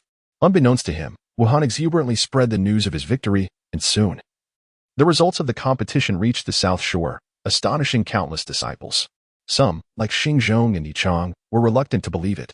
However, with the parties involved remaining silent, the rumors gained credibility, and more people began to accept them. Nowadays, many disciples from the South Shore had become his admirers. Ji-Dai paid little attention to this. He refined the dream returning pill and continued his cultivation, approaching the pinnacle of the 6th layer of qi training. After a few days, he finally emerged from his cave, stretching slightly. The long-absent sunlight warmed him, invigorating his spirit as the energy within him surged. Gradually calming himself, he took out the wind banner to inspect it, sighed, and then put it away. This item had already been refined by someone else and could not be opened. Alas, I did not expect that in just 2 months, your ability to stir up trouble has not diminished in the slightest. Chapter 54. Do not deceive yourself. This voice, laced with sarcasm, was all too familiar. When Ji-Dai looked in astonishment, he indeed saw a figure in red standing not far away, mocking him. She was as mesmerizing as when they first met, leaving one's vision dizzy. But hadn't she gone to the North Shore? Didn't Sister Jiang go to the North Shore? Ji-Dai forced a warm smile and approached her, offering a respectful bow. I return to hear of your heroic deeds. The entire South Shore is abuzz with tales of your passionate fury for a fair maiden, vying against Sister Su Luo's suitors in alchemy. Jiang Imoli continued to mock him, her tall figure rivaling Ji-Dai's, the bright red palace gown contrasting with the white embroidered shoes peeking out. Her playful gaze fixed on him. This comment was naturally her own words, not something that had been widely circulated. The tale of Ji-Dai's alchemical contest against Xie Bin had already reached the North Shore. Jiang Imoli was well aware of who Xie Bin was, one of Luo's admirers. The competition between the two must certainly have stemmed from some rivalry over affection. Sister Jiang, you misunderstand. I hold only respect for Sister Su Luo. My feelings are purely platonic. Ji-Dai sensed something amiss. Lowering his gaze to the embroidered shoes before him, steadfastly avoiding her eyes. In her presence, he felt inherently inferior, as if overshadowed by her imposing aura. Humph. Jiang Imoli cast him a sidelong glance, her smile dripping with mockery. That line may fool others, but don't deceive yourself. Ji-Dai forced a smile, hesitant to retort, pondering whether her presence was solely to mock him. You think too much. I am not so idle. Jiang Imoli, with eyebrows more enchanting than distant mountains, raised one in discernment of his thoughts. The purpose of my visit is to request your assistance with a matter of some importance. Whatever it is, as long as I am able, I will certainly assist you, Jiang Shiji. Ji Dai replied with unwavering resolve, for Jiang Imo Li had treated her kindly. However, you are currently too weak. It is imperative that you first resolve your own troubles. The case of Wang Yun and Yisong's disappearance has already been reported to the North Shore, which is now responsible for the investigation. Over the past 2 months, there seems to have been significant progress, Jiang Imo Li remarked, his gaze lingering on him, whether deliberately or inadvertently. After all, he was a suspect in their deaths. It was Zheng Changlao who initially sought to apprehend him, and this individual had even impersonated his childhood friend to deceive Zheng Changlao and others. What does that have to do with me? Ji Dai maintained a facade of composure. That would be for the best. Jiang Imo Li observed him intently before tossing him a jade vial. This is a Pei Yuan Dan. Once you reach the pinnacle of the 6th level of Qi refinement, it will enable you to directly break through to the 7th level. Can the Pei Yuan Dan truly allow one at the pinnacle of the 6th level of Qi refinement to ascend directly to the 7th? Ji Dai swallowed hard. This elixir must have been the reward she received for her victory in the South Bank competition. Yet, why would Jiang Imo Li arbitrarily give him this pill? Ji Dai was not so vain as to believe that the other harbored any affection for him. Sensing his confusion, Jiang Imo Li fixed her gaze upon him and said, I have mentioned it before. I require your assistance. Consider this as your remuneration. Simply accept it. Your current cultivation level is too low. I need you to break through to the 7th layer of Qi refinement as soon as possible in order to aid me. Jiang Imo Li maintained her usual indifference. As for that task, rest assured, you are capable of accomplishing it. It won't be excessively burdensome for you. Very well, Sister Jiang. Do not hesitate to ask when the time comes. Ji Dai took a deep breath, although he was unaware of the specifics of the assistance she sought. He excitedly accepted the elixir. It won't be long. Stay alive. If you perish, my Pei Yuan Dan will be wasted. The woman cast him a final glance before departing with measured steps. After watching her silhouette fade into the distance, Ji Dai lowered his gaze to the jade vial in his hand, lost in thought. The weather in the Sand Mountains was always capricious. Just a moment ago, the sun shone brilliantly, and now a gentle wind began to stir, rustling the foliage on the mountains. As the garments on Ji Dai rustled in the breeze, he felt an involuntary chill despite the impending arrival of March, which jolted him from his reverie. A slight shiver coursed through him as he furrowed his brow and huddled his shoulders, reflecting on Jiang Imo Li's insinuating words that stirred a twinge of unease within him. He remained uncertain whether Jiang Imo Li was indeed testing him. Nonetheless, to avert any unforeseen circumstances, Ji Dai resolved to cast the storage bags further away, tossing them into the river to drift downstream, far from reach. After all, one could never tell if they might stumble upon clues within the contents of those bags. The oppressive weather compelled Ji Dai to rub his hands together before he lowered his gaze to stow the jade vial he held. The elixir was meant to be consumed at the pinnacle of the 6th level of Qi cultivation, and presently, he found himself still some distance from that threshold. He pondered the nature of the task she sought his assistance with, especially since she offered the precious Pei Yuan Dan as compensation, shrouded in such mystery. Yet, he dismissed her enigmatic motives. As night fell, the sky cloaked itself in a sable shroud. Upon reaching the tree where he had buried the storage bags, he was dismayed to discover that the spot had been excavated, the bags now absent. This was troubling. The traces in the soil suggested that the disturbance had occurred at least a month prior, indicating that Jiang Shiji's warnings were not without merit. Ji Dai's countenance darkened as he refrained from lingering nearby, swiftly returning to his cave dwelling. He paced back and forth, ultimately settling into a meditative pose to stabilize his mind. In moments such as these, one must not succumb to disarray. Should adversity arise, he would confront it head-on. For it had already been a month with no sign of pursuit. It was plausible that the soul-tracking bee's ability to trace scents was not as enduring as feared. Determined to cultivate and strive towards breaking through to the 7th level of Qi, Ji Dai's mind was resolute. He did not dwell on regret or escape. Instead, he inhaled deeply, suppressing all trepidation as he immersed himself in his practice. Achieving the 7th level of Qi would afford him a modicum of self-protection, even if it paled in comparison to the entirety of the Seven Xian sect. Thus, in the days that followed, Ji Dai devoted himself to rigorous training in his cave, with the occasional crafting of Hai Chuan Dan. During this time, he instructed Wuhan to inquire about the materials for the Huimeng Dan. Should he acquire another Huimeng Dan, he would ascend to the pinnacle of the 6th level of Qi, complemented by the Pei Yuan Dan, which would enable him to breach the 7th level. Time slipped by unnoticed as half a month passed. Though he did not obtain the Huimeng Dan, With the aid of the Hai Chuan Dan, Ji Dai's cultivation steadily approached the zenith of the 6th level. However, by the end of this period, he had exhausted all the Hai Chuan Dan and even the spiritual herbs required for their creation.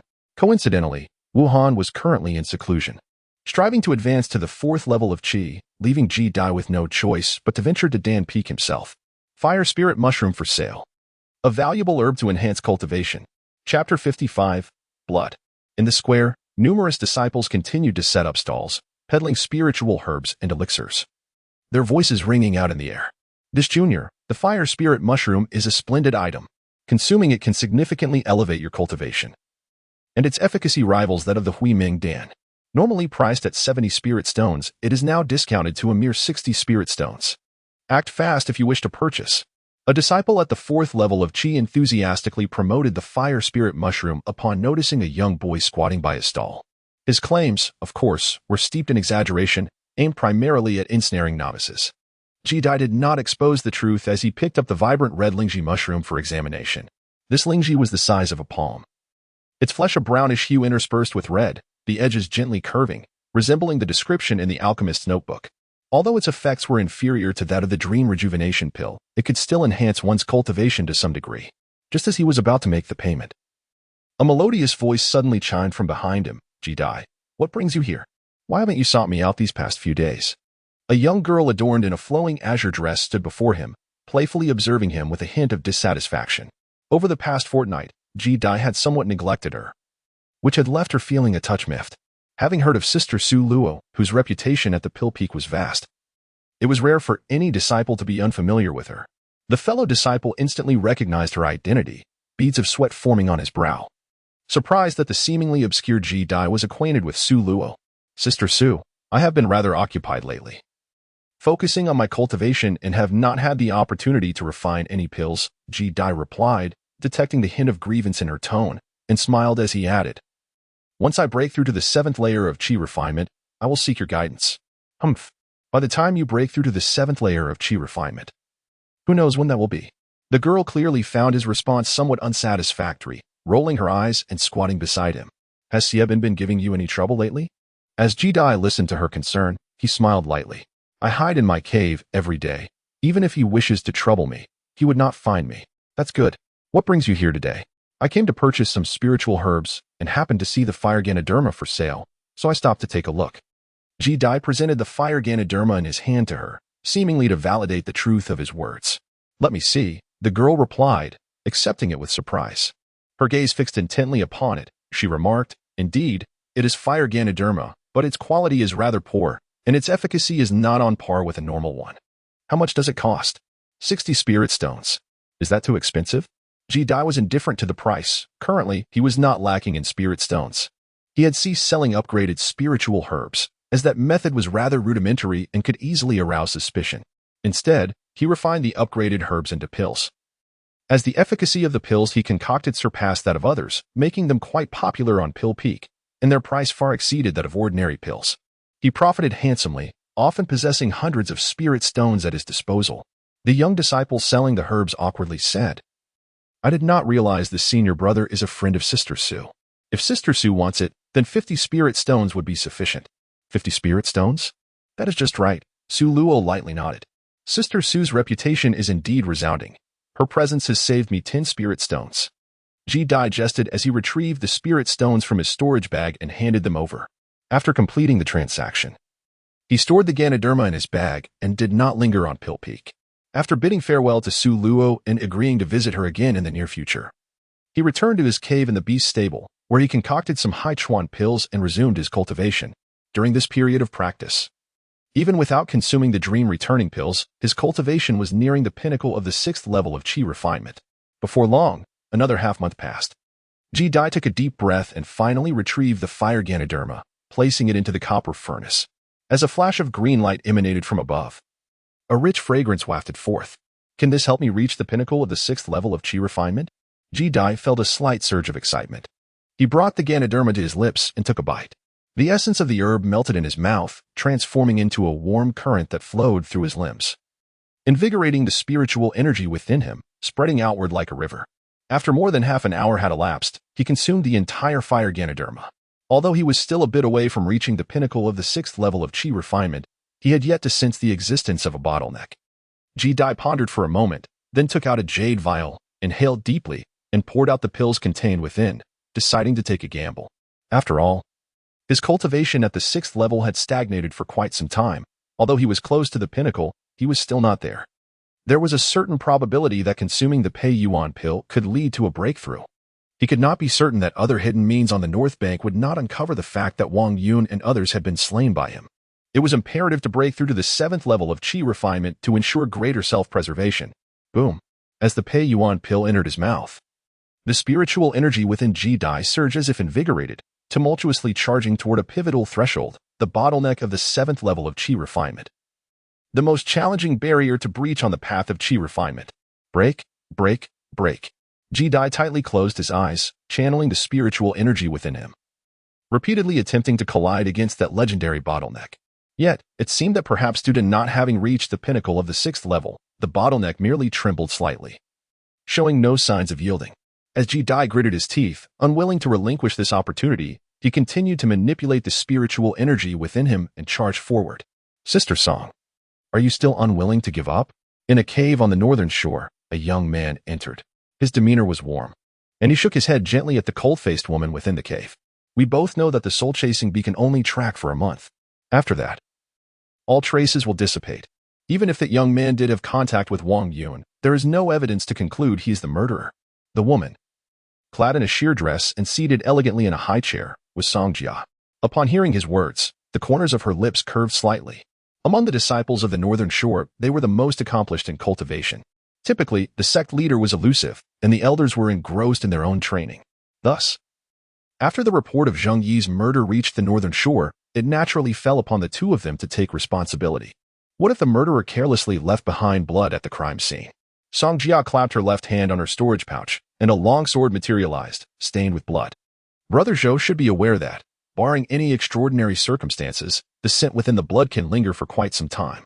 From her sleeve, a creature resembling a type of bee flew out, hovering around the sword. You mean to say? Zhou Su's eyes flickered, as if he anticipated something. Song Jia nodded. Indeed, the blood on this sword does not belong to Wang Yun.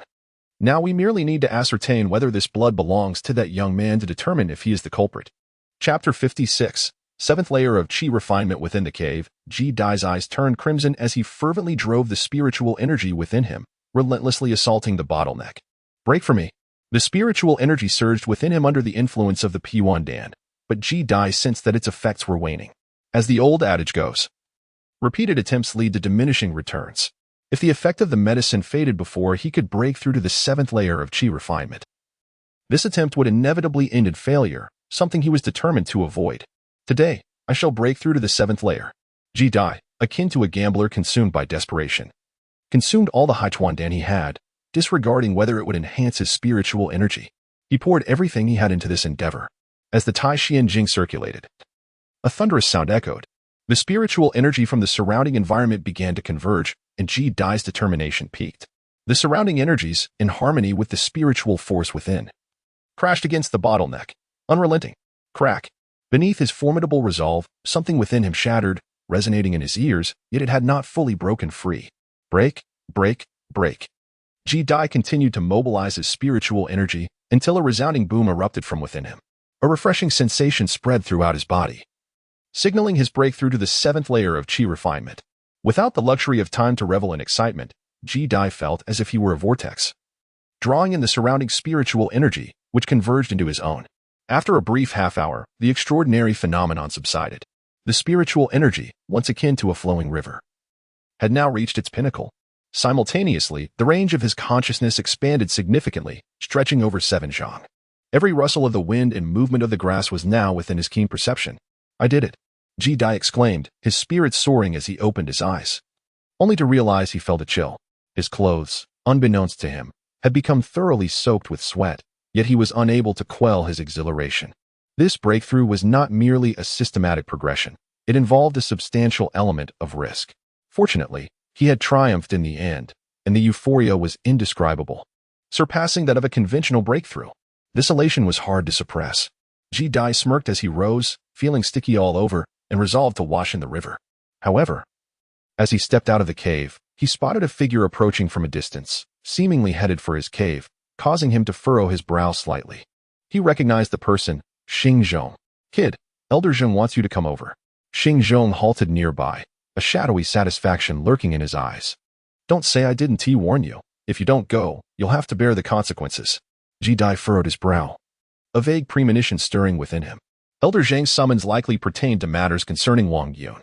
Had they perhaps uncovered a lead? However, since the other party was already aware of his whereabouts, evasion was futile. Lead the way, he replied calmly. Xing Zhong observed the unperturbed expression on his face, choosing not to engage further. With a cold smirk, he turned and took the lead. Continue your charade. Let us see how long you can maintain it. Soon, you shall find yourself without a grave. Ji Dai was unaware of his thoughts, following closely behind him, her brow slightly furrowed in contemplation. Soon, they emerged from the beast stable and ascended to the summit of the beast peak, stepping into an area she had never before reached. Before them stood a grand hall, poised at the pinnacle of the peak, surrounded by swirling mists. Nearby, numerous pavilions rose majestically, while a spacious plaza lay before the hall, adorned with towering stone pillars intricately carved with auspicious symbols. You may enter alone, she said, as Xing Zhong halted outside the hall, his eyes glinting with mockery. Refraining from entering, Ji Dai discerned the sarcasm directed at him but chose to ignore it, his gaze fixed upon the grand hall ahead. His consciousness was already attuned to the formidable auras emanating from within. All belonged to practitioners at the latter stages of Qi training. Among them, two presences were significantly more powerful, at least at the 8th layer of Qi training. Individuals from the North Shore. Embracing the philosophy of making oneself at home wherever one may find oneself, Ji Dai stepped inside. However, the moment he crossed the threshold, he felt 3 scrutinizing gazes converge upon him, laden with mockery and an undercurrent of murderous intent, which made him feel distinctly uncomfortable. He furrowed his brow and raised his head to look ahead. The hall was quite spacious, adorned only with a few crimson pillars. The source of those piercing gazes was not far off. 2 men and a woman, all of whom he recognized, Song Jia and Zhou Su, with Elder Zheng standing respectfully behind them. Before he could voice his inquiries, he heard the voice of the young man. Song Junior sister, why not give it a try? Song Jia nodded slightly, raising her finger, and the soul-chasing bee that had perched upon her fingertip began to glide gracefully toward Ji Dai. The soul-chasing bee. As the season shifted, Ji Dai furrowed his brow, observing the insect that bore a resemblance to a certain type of bee. He had encountered it during his time in Wenhe village, and an unsettling premonition crept into his mind. Moments later, the insect buzzed, fluttering its wings as it circled around him before alighting upon his shoulder. After confirming something, it returned to the tip of Song Jia's finger. The bloodstains on the blade were indeed his. He was the one who had slain Wang Yun. Song Jia spoke coldly, her thoughts intertwined with the soul-chasing bee. Her gaze fixed on Ji Dai, a glimmer of iciness flashing in her eyes. Indeed, it was him, the scourge. Why did he not kneel? Elder Zheng, upon hearing the revelation, let out a mocking laugh. Stepping forward, he directed a beam of mystical energy from his fingertips toward Ji Dai's knee. The speed was astonishing. Ji Dai understood that the matter of Wang Yun's death had inexplicably been exposed. As he witnessed the imminent attack, he unleashed his internal energy, propelling himself backward several feet. Looking back at the spot where he had stood, he saw the mystical beam strike the floor with a resounding explosion, shattering the ground into a scatter of debris that made his pupils constrict slightly. Had he hesitated even a moment longer, those stones would have been his doom. The velocity was indeed remarkable. Elder Zheng was taken aback to see Ji Dai evade his attack. This was his hand-sword technique, a method that allowed him to wield his own fingers as weapons, launching various sword-like energies at incredible speeds. An evasion would be difficult even for those in the 7th layer of Qi refinement. He never anticipated Ji Dai would manage to escape. Why did Elder Zheng turn against me? Ji Dai's expression darkened, eager to uncover how he had been exposed. Do you recognize this? Song Jia sneered, as she casually thrust a long sword into the ground beside him. This sword belonged to the man with the horse-like face, and Ji Dai now realized that his storage pouch had indeed been discovered by them. No need to rush your answer, it matters not if you deny it.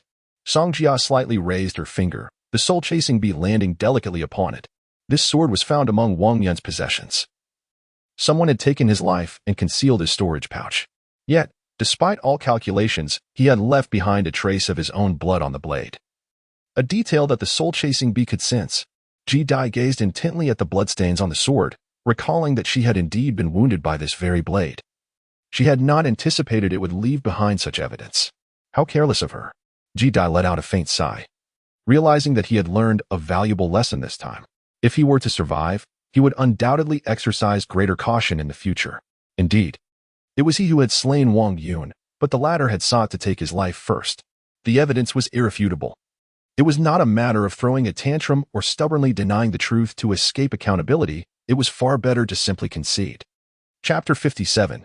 Elder son, Happy New Year. The evidence was indisputable. It was not a matter of throwing a tantrum or stubbornly denying the truth to escape accountability. It was far better to simply concede. Do you truly believe anyone would lend credence to your fabrications? Zheng Yi scoffed, utterly disbelieving his words. With a flick of his left index finger, a vibrant sword light surged forth, racing into the fray. This sudden maneuver left no room for defense. A moment's carelessness could lead to one's spiritual energy being pierced through flesh and blood. Fortunately, Ji-dai had already witnessed the peculiar nature of this move, remaining vigilant in his heart. As he saw Zheng Yi raise his hand, his own internal spiritual energy surged forth, propelling him away in an instant. At the 7th layer of Qi training, Zhou Su, having reached the 9th layer, was astounded to sense Ji-dai's burgeoning power. Under normal circumstances, the 7th layer was hardly remarkable in his eyes. However, the brevity of Ji-dai's cultivation period was astonishing. He had only recently joined the Seven Shin sect, and it seemed he had barely practiced for 6 months since starting at the 1st layer. Yet, he had already attained the 7th layer. Such talent was indeed enviable. With such a prodigy among them, how could the Seven Shin sect not thrive? Regrettably, his methods were ruthless. He was a veritable fiend. Humph. I did not anticipate that you would have already broken through to the 7th layer of Qi training. It is all the more reason to eliminate you, lest you bring harm to others and yourself in the future. After Ji-dai had evaded both of Zheng Yi's attacks, the latter's expression darkened, and he sensed Ji-dai's advancement to the 7th layer, intensifying his murderous intent. I have stated before that it was Wang Yun who sought to kill me first. I was left with no choice but to slay him. Elder Zheng, do not be overly oppressive. Ji-dai stood tall not far away, his gaze directed at Zheng, tinged with a somber hue. Currently, this was merely the weakest form of Zheng Yi, and even this was a considerable challenge for him to contend with. Should that malicious woman and Zhou Su also join the fray, the day could very well end in certain doom for him. Senior brother Zhou. Song Jiafeng's eyes flicked over to Zhou Su, noticing his hesitation, and she taunted, murderers always claim their innocence. You should understand this principle. She held no affection for Ji-dai, recalling how this country bumpkin had dared to insult her back in Wenha village. Zhou Su smiled wryly, recognizing the validity of her words, and chose not to respond. Do you think anyone would believe your flimsy excuses? Elder Zheng sneered, raising several fingers and simultaneously pointing them forward. With a dazzling flash of light, the spiritual energy gathered at his fingertips shot forth, sealing off all avenues of retreat for Ji-dai. Now, let us see where you shall flee. As Ji-dai's expression darkened, realizing there was no retreat left, he ceased to evade. With his left hand forming intricate gestures, several flame-like serpents coalesced in midair and surged forth to collide with the sword's radiance. Following a resounding explosion, Ji-dai's garments fluttered violently, his complexion pale, and he staggered back involuntarily for 2 steps. In contrast, Zheng Yi remained steadfast, having long since transcended the 7th layer of Qi cultivation, a feat far beyond Ji-dai's capabilities. With a cold sneer on his lips, he prepared to strike, when suddenly a crisp, commanding voice pierced the air. Enough. Song Shitsi. Zheng Yi, puzzled, turned his gaze towards Song Jia, only to hear her voice laced with disdain. Your efficiency is simply too slow. As she spoke, Song Jia glided forward gracefully, her lithe figure revealing glimpses of her exquisite legs, captivating all who beheld her. The seasons changed, yet there was no hint of admiration in Ji-dai's demeanor. The woman exuded a perilous aura, akin to that of a wolf or leopard. As he observed her intention to take matters into her own hands, Zheng Yi displayed no sign of discontent, retreating to guard the exit. Do you have any last words? Song Jia inquired, standing a few paces away from Ji-dai, looking down at him imperiously. That wretched woman. I haven't even had the chance to sleep with you. How could I possibly accept death? Ji-dai scoffed, recalling the age-old adage that one may lose the person but not the battle. Even knowing he was outmatched, he was determined to vex the detestable woman. Seeking death, Song Jia's charming face turned cold, her lithe form darting forward like a white rainbow. A swift strike to his head sent Ji-dai flying, and it took him a moment to regain his footing. His gaze fixed on her with a sense of helplessness as he felt several ribs crack. Cough. You vile creature. If you kill me, are you not afraid of living a life of widowhood? Stubborn as a dead duck, Songjia retorted with a cold smile, swiftly reappearing before him, sending him hurtling once more. Cough. His body felt as if it were fracturing under the impact, and as Ji-Dai struggled to rise, he found her standing before him, her expression dripping with derision. Kneel and beg me. I can grant you a quicker death. Dream on. Ji-Dai gritted his teeth, summoning an unexpected surge of strength to leap up, his blood-red eyes intent on crashing into her. You. Songjia's eyes widened in disbelief. She had never anticipated Ji-Dai's resilience. After enduring 2 blows, he still managed to rise, and in a moment of surprise, he collided with her, knocking her to the ground. Although the injuries were negligible, her fury peaked, compounded by the fact that Ji-Dai's momentum had sent him crashing atop her. In an instant, the two lay intertwined on the ground in a decidedly compromising position, leaving Zhou Su and his companion utterly stunned. Vile creature. Ji-Dai disregarded everything else. Beneath him lay a soft, fragrant body, yet his gaze remained fierce. His right hand seized her curvaceous form with a fierce grip, straining to tear away the fabric that concealed her. If he could not harm her, he would at least inflict humiliation. However, his injuries had sapped his strength, rendering him incapable of even tearing ordinary cloth. Get off. Songjia finally regained her wits, feeling his grasp where it should not be. A flush crept across her fair face as she drove her knee into his abdomen. With a resounding thud, Ji-Dai crashed heavily onto the cold ground, clutching his stomach, as if every bone in his body had shattered. I will make you wish for death, Songjia declared. Rising to her feet and perceiving the astonished expressions of Zhou Su and the others, her jade-like hand poised menacingly forward. The body of Ji-Dai was firmly ensnared by a gigantic hand formed from spiritual energy, rendering him utterly immobile. This colossal hand continued to constrict, as if intent on crushing him to smithereens. Just as he found himself in a state of helplessness, a man clad in purple suddenly materialized beside him.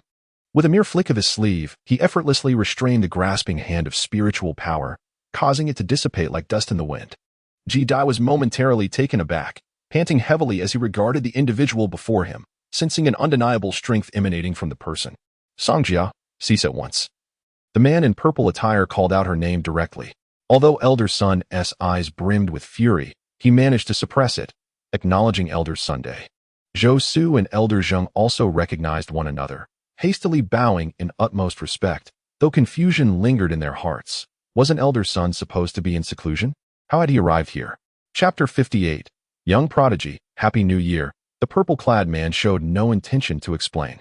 As the sole Foundation establishment cultivator within the Seven Xian sect and the only elder on the North Shore, Sun Wen exuded an aura of authority, ignoring the trio as he focused intently on Ji-Dai. Upon sensing Ji-Dai's cultivation level, his eyes brightened with intrigue. 7th level of Qi training. Not long ago, someone had relayed Ji-Dai's situation to him, and he had been skeptical. Witnessing it firsthand, he discovered it was even more astonishing than described.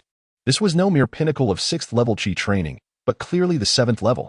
Though he was unaware of Ji-Dai's time of entry into the sect, the youth was remarkably young, and such accomplishments at this age undoubtedly marked him as a prodigious talent, rivaling the heirs of illustrious families. Moreover, he had heard rumors of Ji-Dai's commendable alchemical talent, producing remarkably potent elixirs. Taken together, these attributes painted Ji-Dai as a beacon of hope for the revival of the Seven Xian sect. Why did you attempt to kill Wang Yun? Sun Wen, well aware of the matter, sought to gauge Ji-Dai's character. If Ji-Dai were indeed a ruthless murderer, the resolution would rest solely in the hands of the sect leader. Ji-Dai, blood trickling from the corner of his mouth, acknowledged Songjia's formidable strength, having endured several blows, rendering him exceedingly weak. Casting a glance at the venomous woman, he discerned her respectful demeanor toward this man, indicating his notable status, and stated, "They sought to kill me first. Had I not acted, I would have undoubtedly perished." Nonsense. Do you think Elder Sun would believe you? Songjia retorted with scorn, her contempt palpable. If it weren't for Sun Wen's presence, you would have been torn to shreds by now.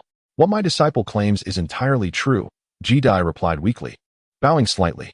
There is another who can attest to my words. Who? Sun Wen's gaze flickered with interest. He Chong. He conspired with manager Wang to murder me. Had I not discovered their plot early, I would have already fallen victim to him. However, he likely will not admit to it. Ji-Dai expressed uncertainty regarding whether Sun Wen would believe him, resorting to desperate measures. Yi Chong, Sun Wen mused, his eyes sharp. Elder Zheng, fetch Yi Chong. Yes, Zheng Yi replied, not daring to utter more, and promptly exited the grand hall. After a brief interval, a figure entered, revealing He Chong. He was visibly unsettled, sensing a palpable tension in the atmosphere. You are He Chong? Sun Wen inquired, his expression inscrutable as he scrutinized He Chong. Indeed, I am He Chong, the latter stammered, overwhelmed by an instinctive fear under Sun Wen's piercing gaze. I ask you, did you conspire with Wang Yin to kill Ji Dai? The cold, thunderous voice reverberated in his ears, rendering He Chong's complexion ashen. He dared not confess, stuttering, I do not comprehend the elder's meaning. It is clear that Ji Dai killed Manager Wang in an attempt to evade responsibility and deceive the elder. Do not be swayed by his fabrications. Enough. Sun Wen, a master of discerning truth, immediately recognized He Chong's guilt. I will grant you one last chance. Confess, and you may receive leniency. Otherwise, I possess means to extract the truth from you. His voice was a chilling command, radiating an aura far surpassing that of 9th-level Qi training, enveloping He Chong, rendering all other Qi practitioners present akin to mere ants. The atmosphere within the hall turned tense, with the remaining individuals paling in distress. Acutely aware that Elder Sun was indeed furious, He Chong trembled, caught in a tumultuous struggle between silence and confession. Ultimately, the overwhelming pressure proved unbearable, and he quavered, Elder, spare me. I was coerced by Manager Wang to do this. At the time, Ji Dai's cultivation was advancing rapidly. Manager Wang suspected he possessed numerous spirit ascension fruits and plotted to kill him under the cover of night, intending to seize his fruits while I was to act as lookout. Beyond that, I did nothing. He Chong's face drained of color as he divulged everything in a single breath. You audacious fools. Sun Wen's countenance darkened further, his expression grim. The revelation that a mere manager had plotted such a heinous act of murder and robbery was utterly unforgivable. Elder Zheng, I trust you know how to handle this matter. Sun Wen struggled to contain his urge to obliterate He Chong.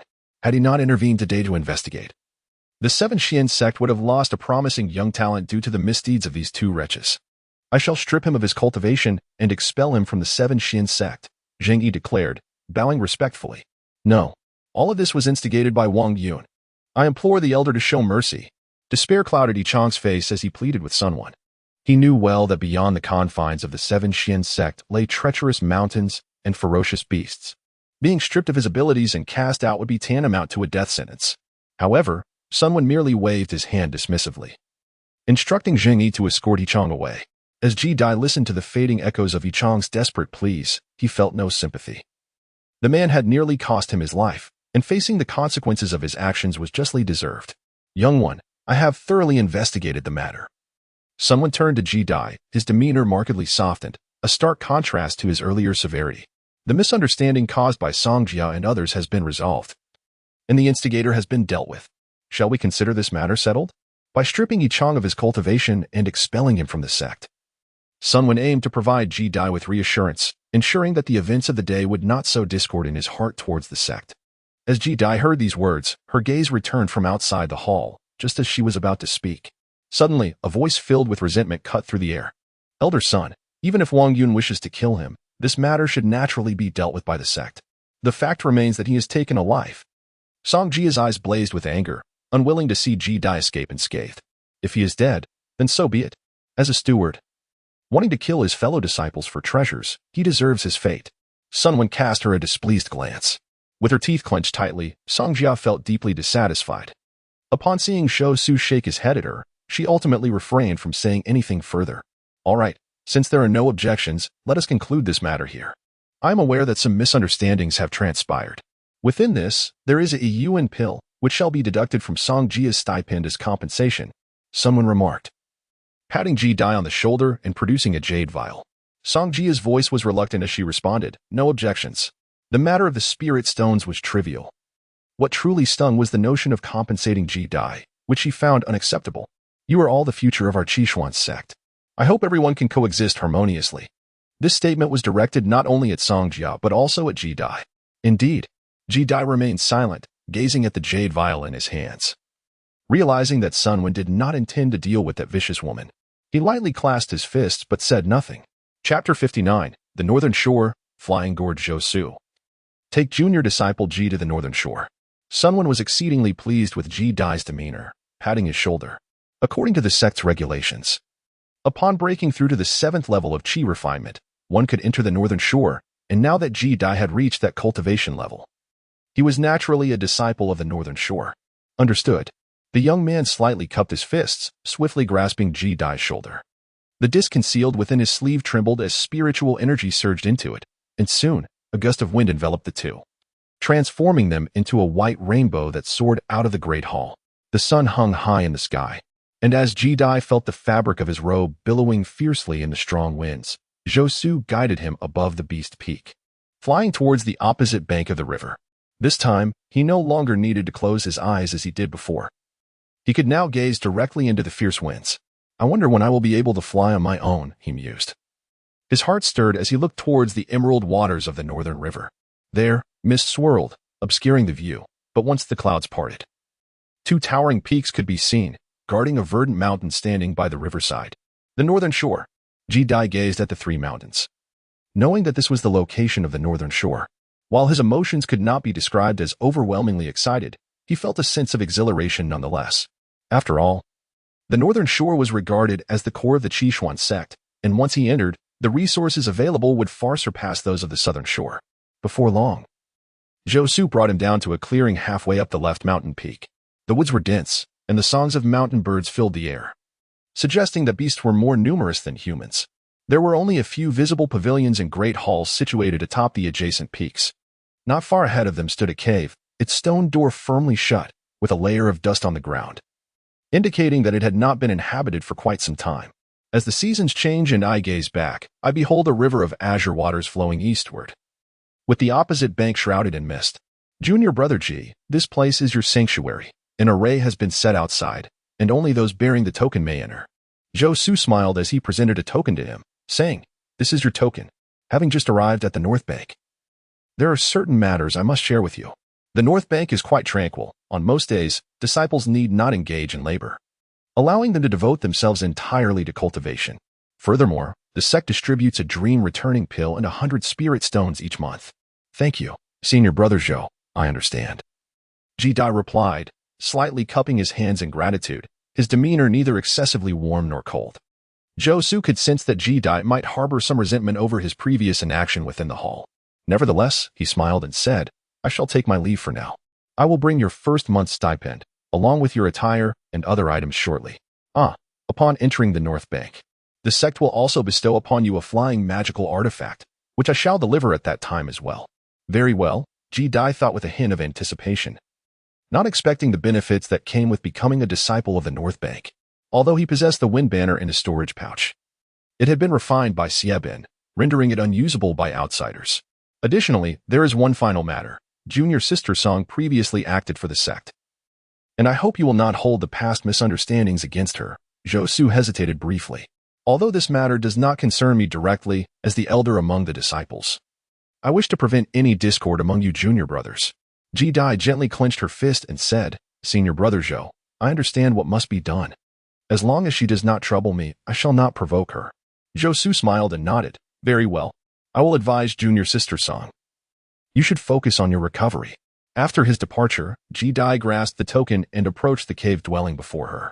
As if responding to the token in her hand, the once closed stone door slowly began to rise. As the season shifted, Ji-Dai felt an unusual sensation, hesitating at the entrance. The cave was expansive. Upon entering, one would find a stone hall, suffused with an abundance of spiritual energy, far surpassing that of the southern shore. At its center lay a pool, from which water perpetually seeped outward. Adjacent to it were stone tables and chairs, arranged similarly to Su Luo's cave, flanked by stone chambers on either side. Ji-Dai sat quietly beside the spring, but the movement of his body caused him to grimace in pain due to his injuries. Reflecting on the source of his afflictions, he maintained a remarkably calm demeanor. As long as that woman did not provoke him, he decided to set aside their grievances for the time being. After all, he was currently unable to contend with her, and his injuries served as undeniable proof. Just a few blows from her had left him with several broken bones, and every movement ignited a sharp pain throughout his body, which he had been enduring with sheer willpower. Regarding the possibility of reclaiming his honor once he surpassed her in strength, that could be deliberated later, he retrieved the jade bottle that Sunwon had given him earlier. This elixir was a high-tier first-grade medicinal pill, as documented in the alchemist's manuscript, renowned for its remarkable efficacy in swiftly healing injuries. After taking the medicinal herb, Ji Dai felt a warm current flowing through his limbs, restoring much of the color to his complexion. The injuries he had sustained were rapidly healing, and the pain had diminished significantly. Soon, Josu arrived with his stipend, a set of finely crafted blue garments, deeper in hue and more exquisitely made. Along with it came a vial of elixir, 100 spirit stones, and a gourd of a dull yellow color, seemingly unremarkable and akin to an ordinary gourd. This gourd, named the Flying Gourd, was a high-grade magical artifact. Once Ji Dai dripped his blood upon it, it would forge a connection with his consciousness, allowing him to fly. Josu elaborated on its properties, and upon seeing the gourd's resemblance to a common wine vessel, Ji Dai's breath quickened. Hearing the term high-grade artifact was novel to him. He did not comprehend its full significance, yet the prospect of flight filled him with joy. After bidding Josu farewell, Ji Dai returned to his cave abode. He bit his tongue, allowing a drop of blood to fall onto the gourd. The process of refining this artifact was far more intricate than that of a storage bag, requiring the use of vital blood. Excessive loss of this essence could severely undermine a cultivator's foundation and hinder future practice, as Josu had warned him. As his blood touched the gourd, Ji Dai sensed an inexplicable connection forming with the artifact, a feeling akin to mutual understanding. Following Josu's guidance, he eagerly infused the gourd with his spiritual energy. In an instant, the gourd, which had been of regular size, swelled dramatically in response to the wind, expanding dozens of times larger until it could accommodate a rider. How to fly?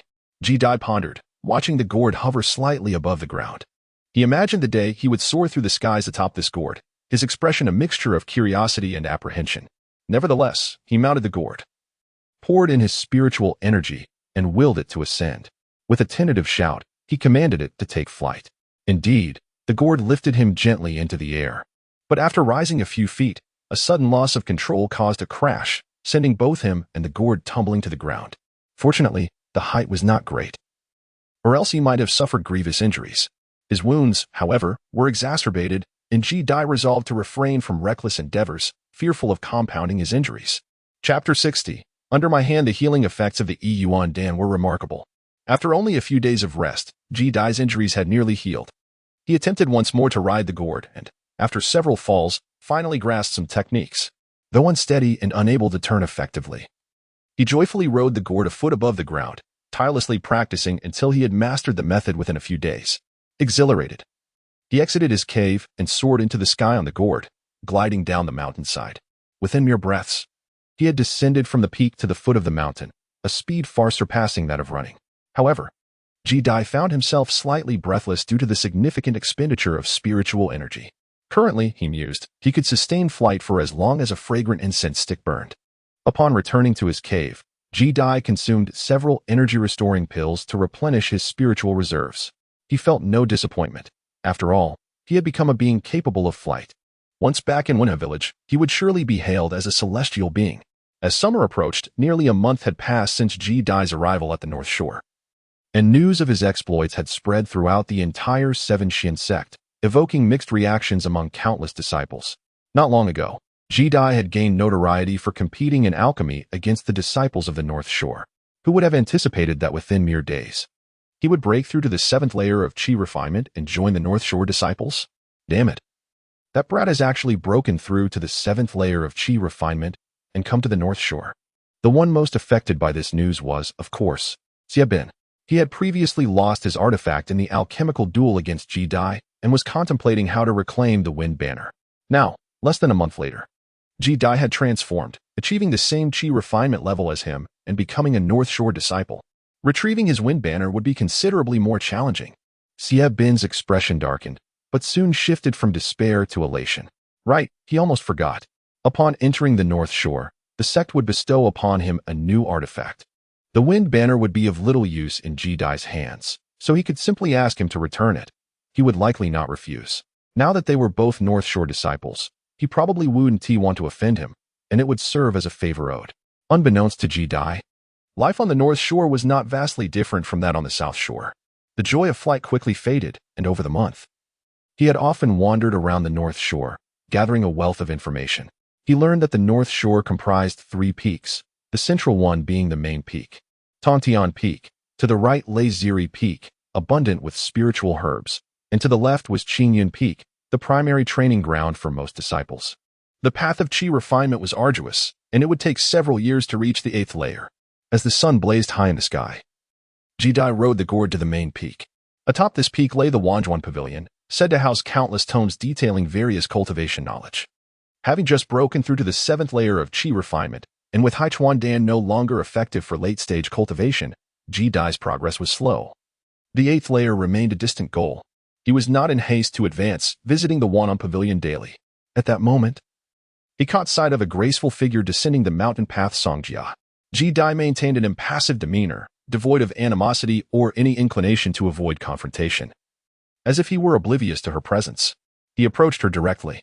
Songjia, too, noticed him. Despite the passage of nearly a month, her gaze towards him was frigid, as if she wished to devour him whole. As Jidai walked past her, he coldly remarked, "You peasant, you'd best not fall into my grasp." Song's senior sister had indeed fallen into my hands before. Jidai enunciated those words with particular emphasis, relishing the verbal sparring, even if he could not physically best her. "You seek death." Songjia discerned the underlying implication of his words, her body trembling in indignation, her bosom rising and falling dramatically. Recalling the fiery imprint left by a hand upon her chest after that fateful day, she raised her delicate hand, poised to retaliate. However, a voice interrupted, warning her. "This is the North Shore. Should you harm me, you will share the same fate. Elder Sun will not spare you." This statement resonated with her, compelling Songjia to stifle her fury, averting her gaze from him as she turned away, departing in silence. Jidai dared not tease her any further and swiftly fled. Although there were rules to adhere to, he feared that Songjia might truly resort to desperate measures, seeking mutual destruction with him. There stood a pavilion, majestically perched halfway up the main peak, divided into 2 levels. At its entrance, a stone tablet bore the soaring characters, Wanwan Ge. Jidai collected his emotions and slowly approached, producing his disciple token. As he did, a faint light flickered on its surface, and the door to the loft opened automatically. Jidai vaguely sensed his body passing through an unseen barrier. Unaware that this was a formation, he did not dwell on it. Upon entering, he was greeted by rows of wooden shelves, divided into 3 tiers, with the uppermost layer filled to the brim with scrolls. As Jidai skillfully approached a position and picked up a scroll, he reflected on his relatively brief period of cultivation. The books within the 10,000 Scrolls Pavilion had been meticulously collected by the esteemed predecessors of the 7 Xian sect, all chronicling the essence of cultivation, perfectly addressing his shortcomings. In no time, he had perused one scroll and reached for another. With a mere sweep of his consciousness, the contents were instantly comprehended, sparing him the need to read each word painstakingly like a mortal. He delved into the realms of chi refinement, foundation establishment, golden core, and nascent soul. Suddenly, he found himself murmuring softly as he absorbed the scroll, detailing the stages of cultivation. According to the text, cultivation is divided into 4 realms: chi refinement, foundation establishment, golden core, and nascent soul. Notably, aside from the chi refinement stage, which comprises 9 levels, the subsequent realms are categorized into 3 minor stages: early, mid, and late phases. The text remains silent regarding the realm beyond nascent soul, perhaps due to its elevated nature. Chi refinement is merely the beginning. I wonder if I shall ever transcend to foundation establishment in this lifetime. Jidai pondered quietly. The scroll indicated that, on average, only 1 in 1,000 practitioners at the 9th level of chi refinement could break through to foundation establishment. This reality weighed heavily on him, instilling a sense of trepidation regarding his own capabilities. Elder Sun, it seemed, was indeed a formidable foundation establishment practitioner. Yet the highest realm recorded in the text was nascent soul. Jidai mused about whether the sect leader had achieved the nascent soul stage. Do you think the nascent soul is as common as a cabbage by the roadside? Attaining this realm could extend one's lifespan to nearly 1,000 years, akin to an immortal on land, enabling one to witness the rise and fall of mortal dynasties and ensure a family's prosperity for a millennium. Chapter 61. Life is a journey against the current. Such a realm is not easily surpassed. A sardonic voice emerged from behind a wooden shelf, as if it had caught wind of his previous musings. Jidai, lost in thought, was astonished to learn that a nascent soul practitioner could live for such an extended period. No wonder they were likened to terrestrial immortals, bearing little distinction from true celestial beings. However, he quickly regained his composure, setting the scroll aside and scanning his surroundings. Since his arrival, the 10,000 Scrolls Pavilion appeared devoid of visitors. Where had that voice originated? His gaze soon landed upon a figure clad in red, crouched on the ground. The wooden shelf boasted 3 tiers, and she was engrossed in rummaging through the scrolls on the lower level, seemingly oblivious to his presence, as if her earlier comment had merely been a casual remark. This was his first encounter with Jiang Mo since entering the North Bank. Ji-Dai momentarily paused, taken aback. Focus on your cultivation. Your talent is commendable. After merely a few months, you have already reached the 7th level of Qi refinement. There may be hope for you to achieve Golden Core in the future. Jiang Mo stated, rising with a scroll in hand. A glint of mockery flickered in her eyes as she added, but you must remember, within the entirety of Zhangzhou, how many practitioners strive relentlessly yet fail to attain Golden Core? Is Ji-Dai considered a young prodigy? Perhaps, but only to a limited extent. Talent and resources are invariably the 2 formidable challenges one must confront on this path. For an ordinary individual lacking powerful backing, transcending to the Yuaning stage is akin to a Herculean task. Seasons change, and naturally, Ji-Dai could discern that she was merely speaking casually. With a wry smile, he replied, "Senior Sister Jiang, you overestimate me. Life is akin to a journey against the tide, while the starting point is dictated by fate. The destination ultimately relies on oneself. Though one must persist, who can say how far one can traverse?" Jiang Mo read swiftly, merely glancing at the text before switching to another scroll, managing to interject responses to his musings in between. The notion that the endpoint is determined by oneself quietly took root in Ji-Dai's heart, dissolving the fleeting struggles he had harbored. He contemplated the reason for embarking on this path. It was simply because in this unjust world, the weak are trampled and bullied. Thus, he resolved to walk this path resolutely. As for how far he could go, striving to the best of his ability would suffice. "Thank you, Senior Sister Jiang," Ji-Dai exclaimed. Jiang Mo looked up in confusion, as if she had sensed a flicker of burgeoning hope in the boy's sparkling eyes, so faint yet palpable. Shaking her head gently, she resumed her search among the scrolls on the wooden rack. "Senior Sister Jiang, I have already broken through to the 7th level of Qi training. I wonder what assistance you require," Ji-Dai ventured, casting a tentative glance at her. "You will know in due time," Jiang Mo replied, gathering her hair. She was inherently striking, blessed with natural beauty, and this gesture added a touch of grace. Ji-Dai thought little of it, trusting that Jiang Mo would not lead him astray. Silence enveloped the loft once more as Jiang Mo continued her search. Each scroll she picked up receiving only a cursory glance, as if she were in pursuit of something specific, just as Ji-Dai was lost in his thoughts. Jiang Mo suddenly turned her gaze upon him.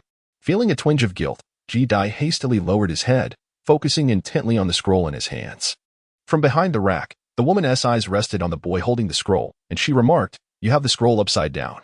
A flurry of confusion ensued. But when Ji-Dai flipped the scroll over, he discovered that it was indeed the scroll that was reversed. It dawned on him that he had been tricked. "Senior Sister Jiang, you were teasing me," Ji-Dai lamented, looking up with a hint of reproach, surprised that Jiang Mo could exhibit such playful demeanor.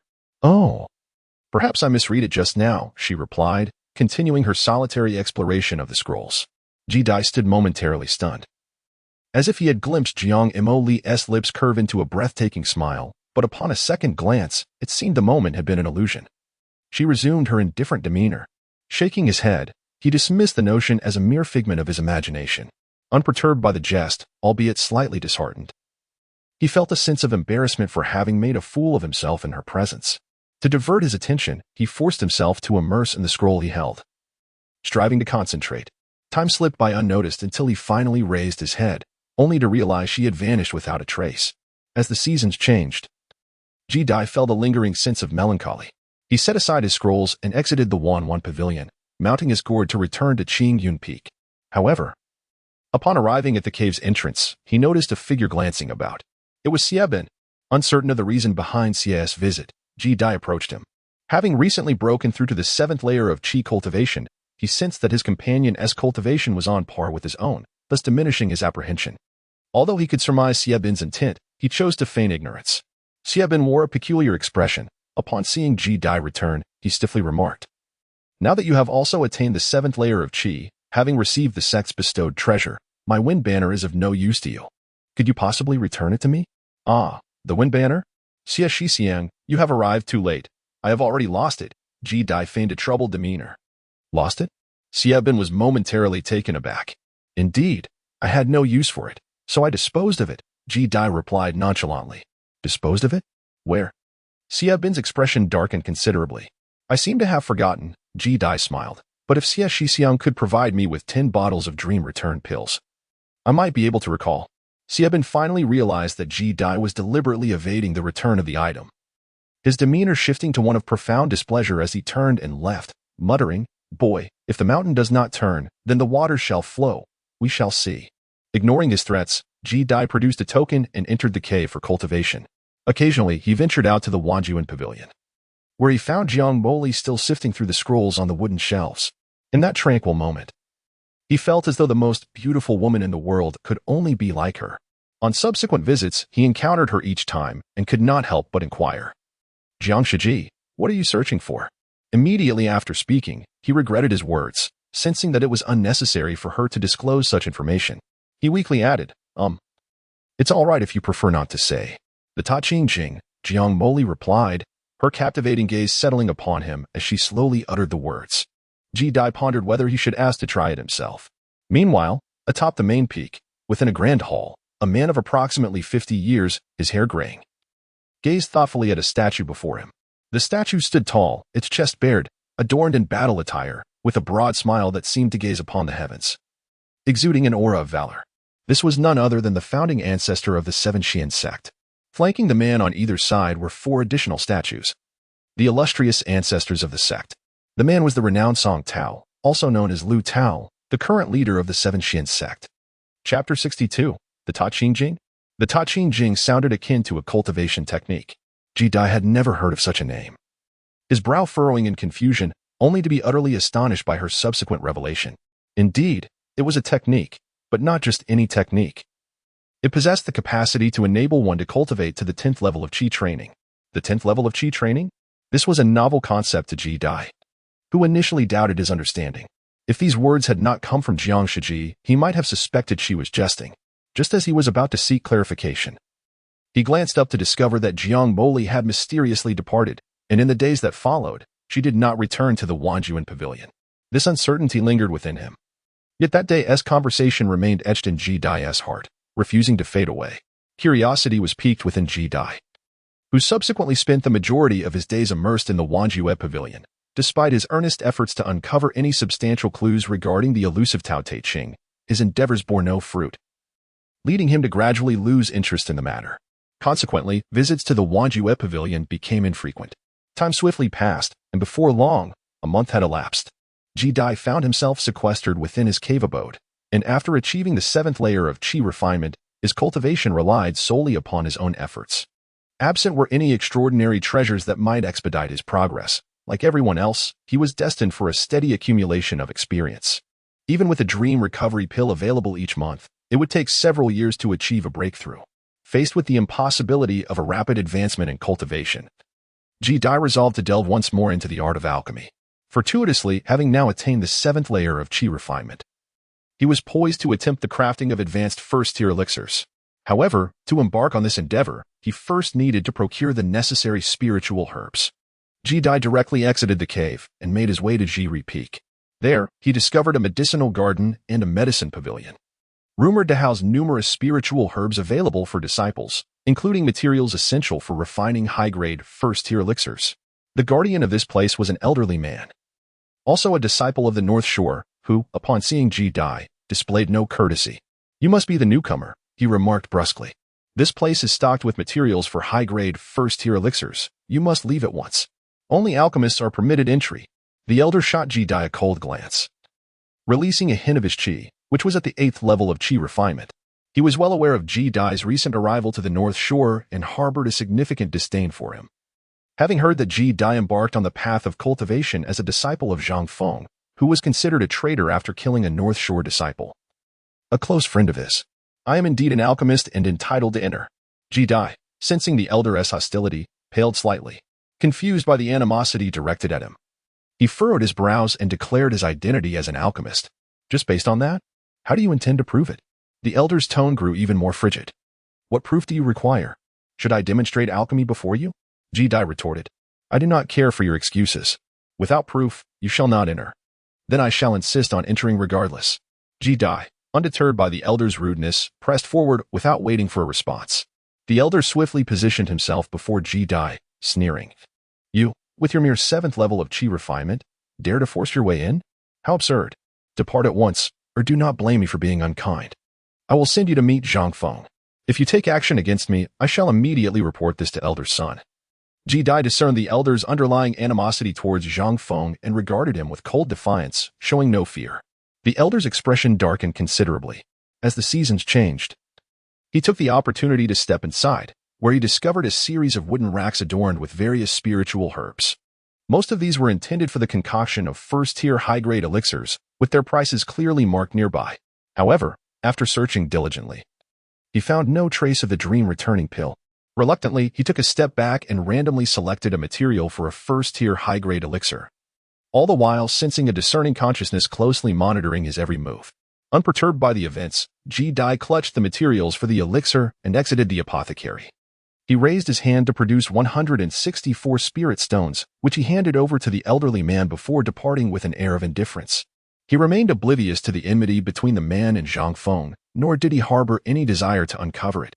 As long as he was not provoked, that sufficed. Upon returning to his cave dwelling, Ji Dai placed the newly acquired materials into the copper furnace for an upgrade. Soon, a collection of over a dozen spirit herbs, each varying in hue and exuding enchanting fragrances, was arrayed before him, intended for the concoction of a pill known as the Beauty Elixir. The quality of this elixir was classified as high tier in the first transformation. According to the records in the alchemist's notebook, consuming it would neither enhance one's cultivation nor heal wounds. Rather, it promised to preserve eternal youth. Of course, the true efficacy might not be as miraculous as claimed. It could indeed delay the aging process, allowing one to maintain a youthful appearance as long as their lifespan permitted. As for the Beauty Elixir, Ji Dai settled into a meditative posture on the ground, optimizing his state.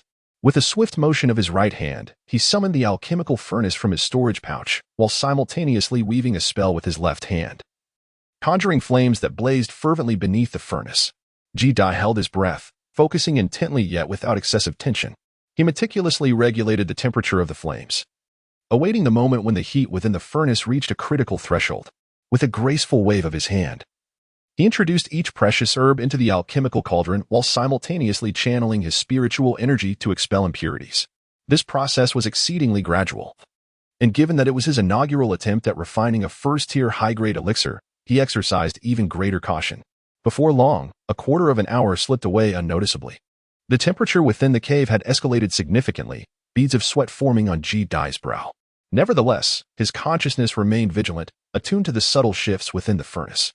Gradually, he experienced a long-forgotten sensation of dizziness, a disconcerting distraction that caused the cauldron to emit a low, ominous hum, as though it were on the verge of erupting. In that critical moment, Ji Dai bit down hard on the tip of his tongue, jolting himself back to lucidity. With unwavering focus, he fixed his gaze upon the cauldron and regained control of the situation, restoring tranquility to the furnace. What a close call! Sweat trickled down his forehead, and he dared not lower his guard even slightly. His awareness remained sharply attuned to the unfolding scene within the cauldron.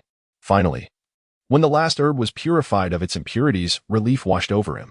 Now, only the final step of condensing the elixir remained. Should he succeed in this endeavor, he would ascend to the rank of a first-tier high-grade alchemist. Ji Dai moistened his parched lips. The prolonged externalization of his consciousness and the depletion of his magical energy rendering him physically and mentally exhausted. Yet, his formidable willpower sustained him as he meticulously controlled the spiritual energy, continuously compressing the medicinal liquid within the cauldron. Soon, a fragrant aroma wafted from the furnace, enveloping the entire cave dwelling. It was a success, as the weary gaze of Ji Dai flickered with a glimmer of light. He swiftly raised his hand to strike the top of the furnace, extinguishing the flames. With a surge of spiritual energy, several black pills eagerly burst forth, landing in his palm. Only 3 pills remained, indicating a slight decrease in the success rate of the elixir. Although the refining process had been somewhat arduous, leaving his body utterly exhausted, Ji Dai still felt a rush of vitality coursing through his veins. He retrieved a jade vial to store the pills. From this moment on, he could truly consider himself a high-ranking first-tier alchemist. Chapter 63, presenting Jiang Moli with the beauty elixir seated cross-legged on the ground. Ji Dai opened his eyes after recovering his magical energy and pondered how to handle the elixirs he had just concocted. These pills were of no use to him, yet their affordability among the array of first-tier high-grade elixirs made them a feasible purchase. A failure would not be too disheartening. Naturally, having spent 164 spirit stones on them, He was not one to let his investment go to waste. Perhaps he could gift one to Sister Sue. With his chin resting on his hand, Ji Dai mused that while the elixirs held no value for him, they might be a delightful treasure for a female cultivator. Su Luo would likely appreciate it. Who wouldn't desire eternal youth and beauty? Having been away from the southern bank for some time, he wondered if things had changed. With a smile illuminating his face, Ji Dai exited his cave dwelling, mounted his gourd, and departed the northern bank. However, as soon as he appeared on the Pill Peak, he was recognized by numerous disciples, causing quite a stir. A throng of admirers surrounded him, their faces alight with fervent adoration. It's Senior Brother Ji. He's back at the southern bank. Senior Brother Ji. I admire you. Some exuberant female disciples even professed their feelings on the spot, leaving Ji Dai with a peculiar expression, surprised that he would one day receive such attention. Shameless, flirtatious hussy. At that moment, a young girl on the periphery of the crowd trembled with indignation. Ji Dai noticed her and exchanged some encouraging words with the disciples around him. After sending them away, he approached with a smile. However, upon seeing him come closer, Su Shiji turned away and walked off. Ji Dai, feeling helpless, pursued her until they reached a secluded spot, where he finally caught up. Su Shiji, you are already a disciple of the North Bank. I hardly deserve to be addressed as your senior sister, the young girl huffed, her cheeks puffed out in indignation. The seasons have passed, yet Ji Dai has not come to see her or utter a word. Coughing softly, Ji Dai detected a hint of resentment in her tone and replied, no matter how powerful I become, the place Su Luo occupies in my heart will remain unchanged. As soon as I recovered and learned to fly, I came to find you without delay. These words undeniably resonated with the young girl. Injured? How did you sustain such injuries? Su Luo's anger began to dissipate as she cast him a sidelong glance. When Ji Dai recounted the events of that day, her face turned pale upon realizing that she had nearly been separated from him forever, banishing all her ire in an instant. Fortunately, Elder Sun's keen insight had intervened. Su Shijia, I have come to present you with a gift. Ji Dai smiled as he produced a jade vial, seeking to soothe her. This is a pill I concocted, known as the youth-preserving pill, which is said to maintain eternal youth. Su Luo had certainly heard of such a pill, which implied that Ji Dai had achieved the status of a first-tier high-level alchemist. A genuine joy welled up within her for his accomplishment. Why are you giving me this? I do not harbor any feelings for you. You cannot win me over with a mere pill. She blinked her enchanting eyes, shyly lowering her head, her cheeks blossoming a deep crimson, reminiscent of the evening glow, strikingly beautiful. Cough. I merely wish to express my gratitude for your care, without any ulterior motives. Humph. I do not wish to see you. Leave. I will accept the pill. Ji Dai was perplexed as to why she was angry again, without probing further. She simply waved her hand and departed, leaving the young girl alone, stamping her feet in frustration. Damn Ji Dai. Wretched Ji Dai. You foolish idiot. With only 2 pills remaining from her return from the southern shore, Ji Dai pondered for a moment, contemplating whether to give one to senior sister Jiang. After all, within the 7 Xian sect, her assistance had been no less than that of Su Luo. Yet, she hesitated, not out of reluctance but rather uncertainty. Would she even want it? Moreover, Ji Dai was unaware of where her cave dwelling was located. She also questioned whether Jiang would return to the Wanwan Pavilion, as it had been quite some time since she last visited. Ultimately, Ji Dai resolved to take a chance. Riding her gourd, she made her way to the main peak, following the mountain path until a 2-story pavilion gradually came into view. As Ji Dai stepped inside, he discovered the space was empty. With a slight sigh, he did not rush to leave but resolved to wait a little longer. Uncertain of how much time had passed, the sky became adorned with the hues of twilight. Suddenly, a familiar voice broke the silence. I have searched this loft thoroughly. The Taiching scripture is not here, so there is no need for you to waste your time. Jiang Emoli stood behind him, assuming he was in pursuit of the Taiching scripture and offering a gentle reminder. Senior sister Jiang, I am not here to search for it. Ji Dai turned around and, upon seeing that familiar face, found it difficult to articulate that he had come specifically to wait for her.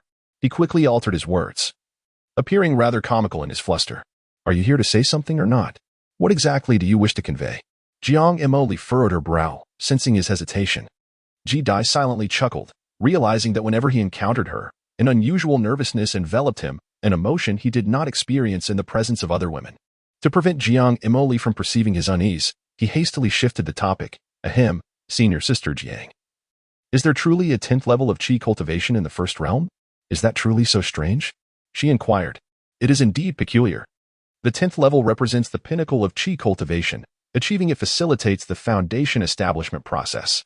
However, this latter realm has been lost to time, leading most to believe that chi cultivation consists of only 9 levels, Jiang Imoli elucidated. Jidai nodded in a seemingly understanding manner.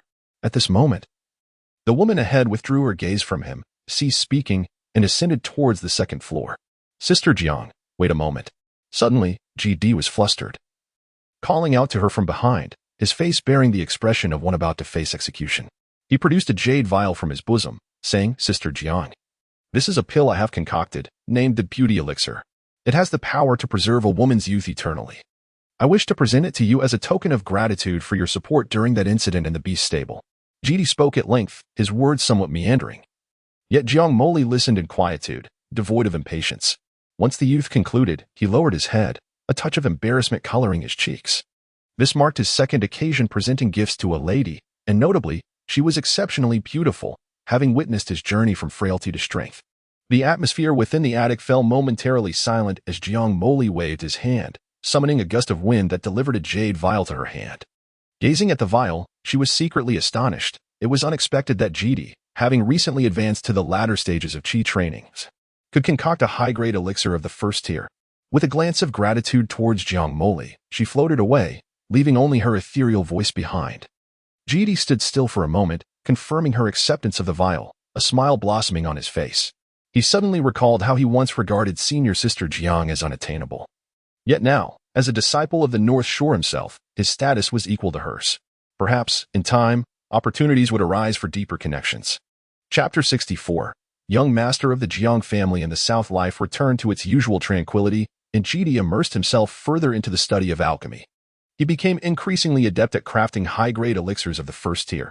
As for spirit stones, an alchemist is never lacking in them, and the potions he produced, whether for healing injuries or restoring magical energy, yielded excellent results, swiftly earning him a reputation within the North Shore.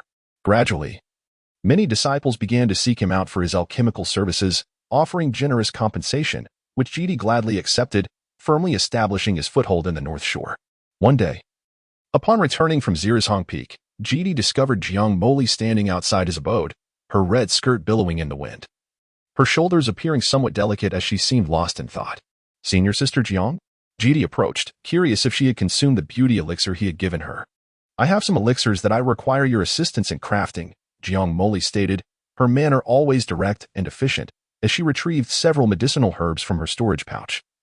Clearly articulating her request, Jidai glanced at the familiar spiritual herbs, used for concocting the spirit essence pill, a mid-tier first-grade elixir capable of enhancing the cultivation of demon beasts.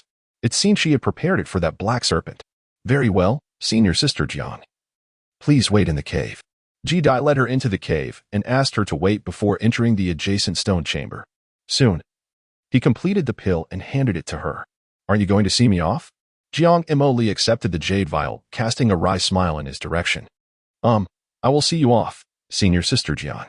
Jidai was momentarily taken aback, his heart racing as he escorted her out of the cave. The summer was in full swing, with cicadas chirping all around, and the forest path was dappled with shadows from the trees. However, Jiang Imoli, whom Jidai had made a point to accompany, walked with her head down, remaining silent, seemingly lost in thought. Jidai occasionally glanced at her and noticed a withered yellow leaf resting on her shoulder. Observing her lost in thought, he hesitated before approaching it, extending his palm to remove it. Just as his hand was about to touch her shoulder, Jiang Imoli suddenly turned to glance at him, but quickly averted her gaze again. Seeing that she did not seem averse to his gesture, Jidai felt a sense of relief and gently brushed the leaf away from her shoulder. That would suffice. Jiang Imoli paused as well, casting him a fleeting look before drifting away alone. As Jidai watched her receding figure, he initially believed that it would be some time before he could see her again. However, to his surprise, merely a day later, Jiang Imoli returned, once more seeking the creation of spiritual essence pills. In fact, in the days that followed, she would frequently visit him to request the concoction of alchemical elixirs. As Jidai beheld her, he was naturally inclined to serve, even occasionally entertaining the thought that it would be delightful if this moment could persist indefinitely. Thus, a month passed. One day, as Jidai emerged from the stone chamber, he found her seated at the stone table, lost in contemplation. Her alabaster profile revealed no flaws. Her long eyelashes fluttered unconsciously, entrancing Jidai for several seconds. Suddenly, she stood and turned toward him, inquiring, "Are you ready?" "Yes," Jidai responded, snapping back to reality as he handed her the elixir contained within a jade vial, following the customary ritual of escorting her out of the cave. Noticing her gaze remained fixed downward, as if pondering some deep thought, Ji-Dai hesitated before asking, "Is there something weighing on your mind, Sister Jiang?" Jiang Emily paused, and Ji-Dai realized this was perhaps the first time he had heard her utter his name. Under the tranquil shade of the trees, accompanied by the gentle rustling of the wind, Ji-Dai lifted his gaze in bewilderment. The cool breeze tousled the strands of hair at her temples. And with a calm tone, she asked, "What are your plans for the future? Do you intend to remain at the Seven Shin sect?" "Perhaps," came Ji-Dai's reply. "If I were to leave the Seven Shin sect, I wouldn't know where to go. I have not contemplated leaving." "That is fine," Jiang Emoli smiled softly, her gaze drifting across the horizon. "Focus on your cultivation. Your future achievements will undoubtedly be remarkable." However, her expression dimmed, returning to that indifferent demeanor she often wore. "And what of you, Sister Jiang?" Ji-Dai felt an instinctive urge that the person before him might soon drift away.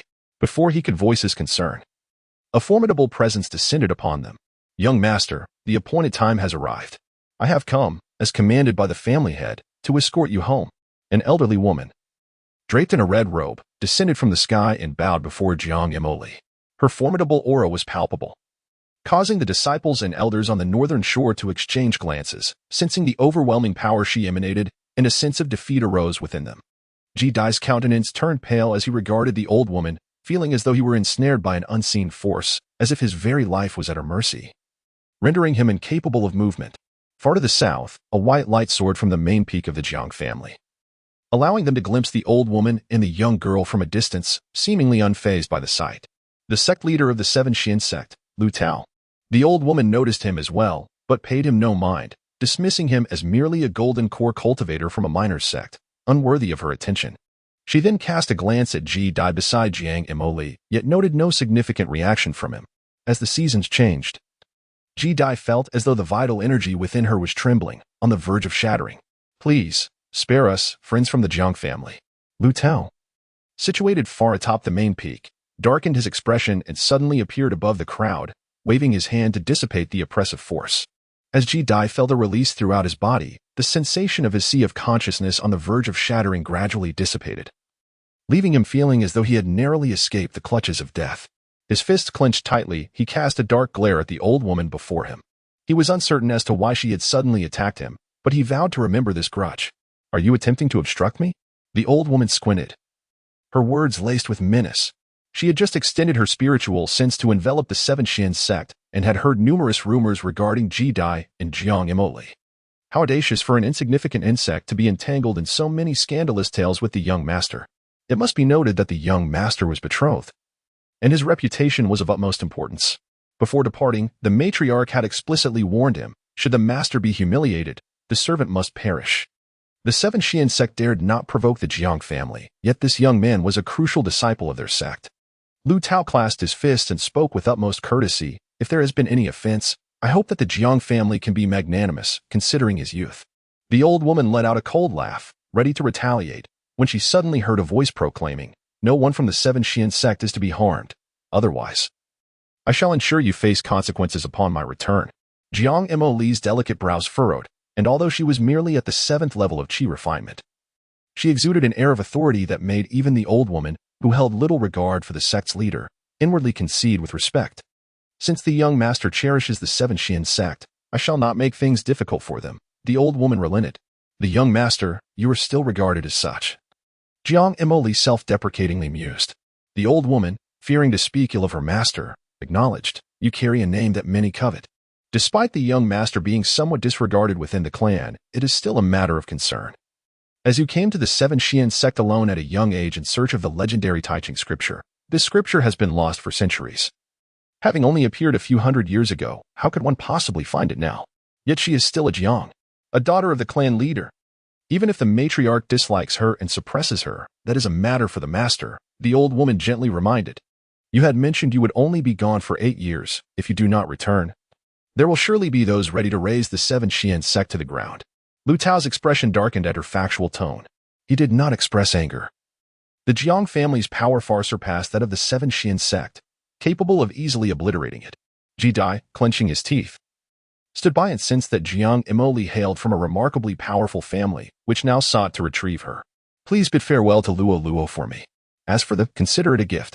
You offered me the Huang Ting Dan, and in return, I shall give you the Pei Yuan Dan. We are even. Jiang Imo Li, or the woman who perhaps truly bore the surname Jiang, spoke with a tone that hinted at barely perceptible fluctuations. She was acutely aware that the old woman's words were no mere idle threats. Her aunt was indeed capable of such actions. She could not remain at the Seven Shin sect. Young master, we must take our leave, the old woman urged. Jiang Imo Li remained silent. Casting a final glance at Ji Dai, the old woman took her away, transforming into a streak of light and vanishing into the horizon. Ji Dai stood transfixed, watching the departing streak of light, his hair tousled by the wind. After what felt like an eternity, he murmured softly to himself, "Take care." The day spent together replayed vividly in his mind, and he realized he would never see her again. The Jiang family hails from the southern continent. If you are interested, you may visit the Wanzhuan Pavilion on the second floor to find a tome titled World Chronicles, which contains records of the southern continent, Lu Tao observed. Letting out a soft sigh as he disappeared from sight, Ji Dai murmured, "Southern continent," as he made his way back to his cave abode, preparing to cultivate. Suddenly, he sensed a powerful aura emerging within his sea of consciousness, an aura he recognized all too well, belonging to that old woman. This is bad. Ji Dai's expression shifted, an instinctual sense of foreboding welling up within him. The sea of consciousness was the control center for a cultivator and was exceedingly fragile, if damaged. One could become a fool at best or die on the spot at worst. The fact that the other party had left their spiritual sense within his sea of consciousness could not merely be a momentary one to frighten him. As he contemplated this grim reality, he suddenly felt as though a sharp object was relentlessly stirring within his brain. It was that strand of spiritual sense attempting to obliterate his sea of consciousness. Though it was weak, merely a wisp, it was immensely formidable. Belonging to a golden core powerhouse, far beyond his ability to resist. It could easily extinguish his life. Ji Dai let out a muffled groan. Blood streaming from his nose as the threat of death loomed over him, despair flooding his heart. Yet at that moment, within his sea of consciousness, the ancient, unremarkable copper furnace seemed to sense the intrusion of an outsider and began to tremble violently, releasing a powerful aura. In an instant, the old woman, hundreds of miles away, turned pale, forcibly swallowing the metallic taste of blood that filled her mouth, her heart oscillating between uncertainty and trepidation. She had left a strand of her spiritual sense within Ji Dai without anyone noticing, even at a distance. She could activate it to wreak havoc within his sea of consciousness. Yet now, that strand had been extinguished, causing her some injury. Could it be Lu Tao's intervention? The old woman's gaze darkened. She dared not return for vengeance, nor could she display any signs of it. For this deed was one she had concealed from Jiang Imo Li. She could not let her know, especially since her objective had already been achieved. Even if Lu Tao had acted to extinguish her spiritual sense, it was not something that could be accomplished in a moment. By now, her spiritual sense had already wreaked havoc upon that boy's sea of consciousness. He was likely a corpse. Despite sustaining some injuries, she felt it was of no significant consequence. Ji Dai, however, remained oblivious to all of this, drenched in cold sweat, lying on the ground, terror etched across his face. He had not anticipated that the copper furnace possessed such a function. It had saved his life. As Ji Dai turned his gaze inward to his sea of consciousness, looking at the floating medicinal furnace, he felt a profound sense of kinship. Had it not been for the copper furnace's timely intervention, he would have surely met his demise. With this thought, Ji Dai clenched his fists tightly, his eyes ablaze with fury. He had no enmity with that old woman. Yet she had ruthlessly attempted to take his life on 2 occasions. Very well. This grudge, Ji Dai, shall repay in full one day. Taking a deep breath, Ji Dai forcefully suppressed the raging fire within him and focused on healing his injuries, setting aside the immense strength of the Jiang family. Even the old woman's power alone was sufficient to extinguish his life effortlessly. Without adequate strength, he must bide his time in silence.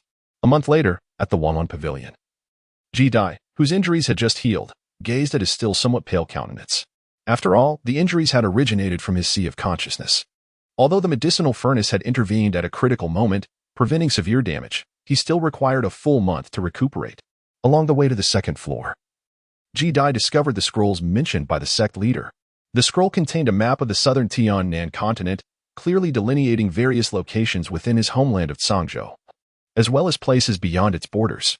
On the map, Sangzhou appeared as merely a small corner of the vast southern Tiannan continent, which sprawled endlessly, governed by formidable sects that controlled countless mountains and rivers, and ancient families that perpetuated their legacies through the ages. In the face of these ancient powers, The sects of Sangzhou were but fragile existences, easily extinguished. The sect leader had once mentioned that Sister Jiang hailed from the esteemed Jiang family of the southern Tiannan continent. As Ji Dai pondered this, a voice suddenly resonated within his consciousness. Songjia, Ji Dai, Zhou Su, you three must promptly proceed to the main hall of the summit. The voice belonged to sect leader Lu Tao, imbued with an undeniable authority. Ji Jian felt a surge of astonishment. It was the first time he had encountered such a method. His gaze flickered momentarily as he hastened forth towards the main hall of the summit. Soon, a grand hall emerged before him, seemingly enveloped in mist. The golden glazed tiles atop it shimmered, and the hall's ancient and majestic structure exuded an air of solemnity. Typically, this place was accessible only to disciples of the North Bank. At that moment, Zhou Su and Songjia also approached from different directions. Upon seeing Ji Dian, Zhou Su offered a slight nod, while Songjia cast him a cold glance. The three of them entered the hall in succession. Chapter 66, Forbidden Grounds. Inside the grand hall, the sect leader, Lu Tao, stood before the foremost statue, accompanied by Elder Sun, who inclined his head slightly towards the three newcomers. These statues were familiar to Songjia and Zhou Su, so they displayed no surprise. However, for Ji Dian, it was a novel sight. He gazed at the statue in front, sensing its formidable presence, undoubtedly representing an extraordinary powerhouse. These statues depicted the ancestors of the Seven Mysteries sect, with the foremost one representing the founder. Elder Sun spoke with solemnity, honor our ancestors. Zhou Su, Songjia, and Ji Dian simultaneously adopted grave expressions and paid their respects. It had been several centuries since the founder's disappearance. Lu Tao sighed softly, retracting his gaze from the statue to observe the three individuals before him. You three are the most gifted seed candidates of the Seven Mysteries sect in this era. I trust you are aware of our sect's illustrious past, which is rooted in a single ancient text, the Ta Ching scripture.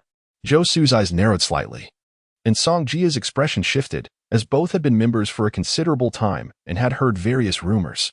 As Ji Dai listened to the name, his expression shifted.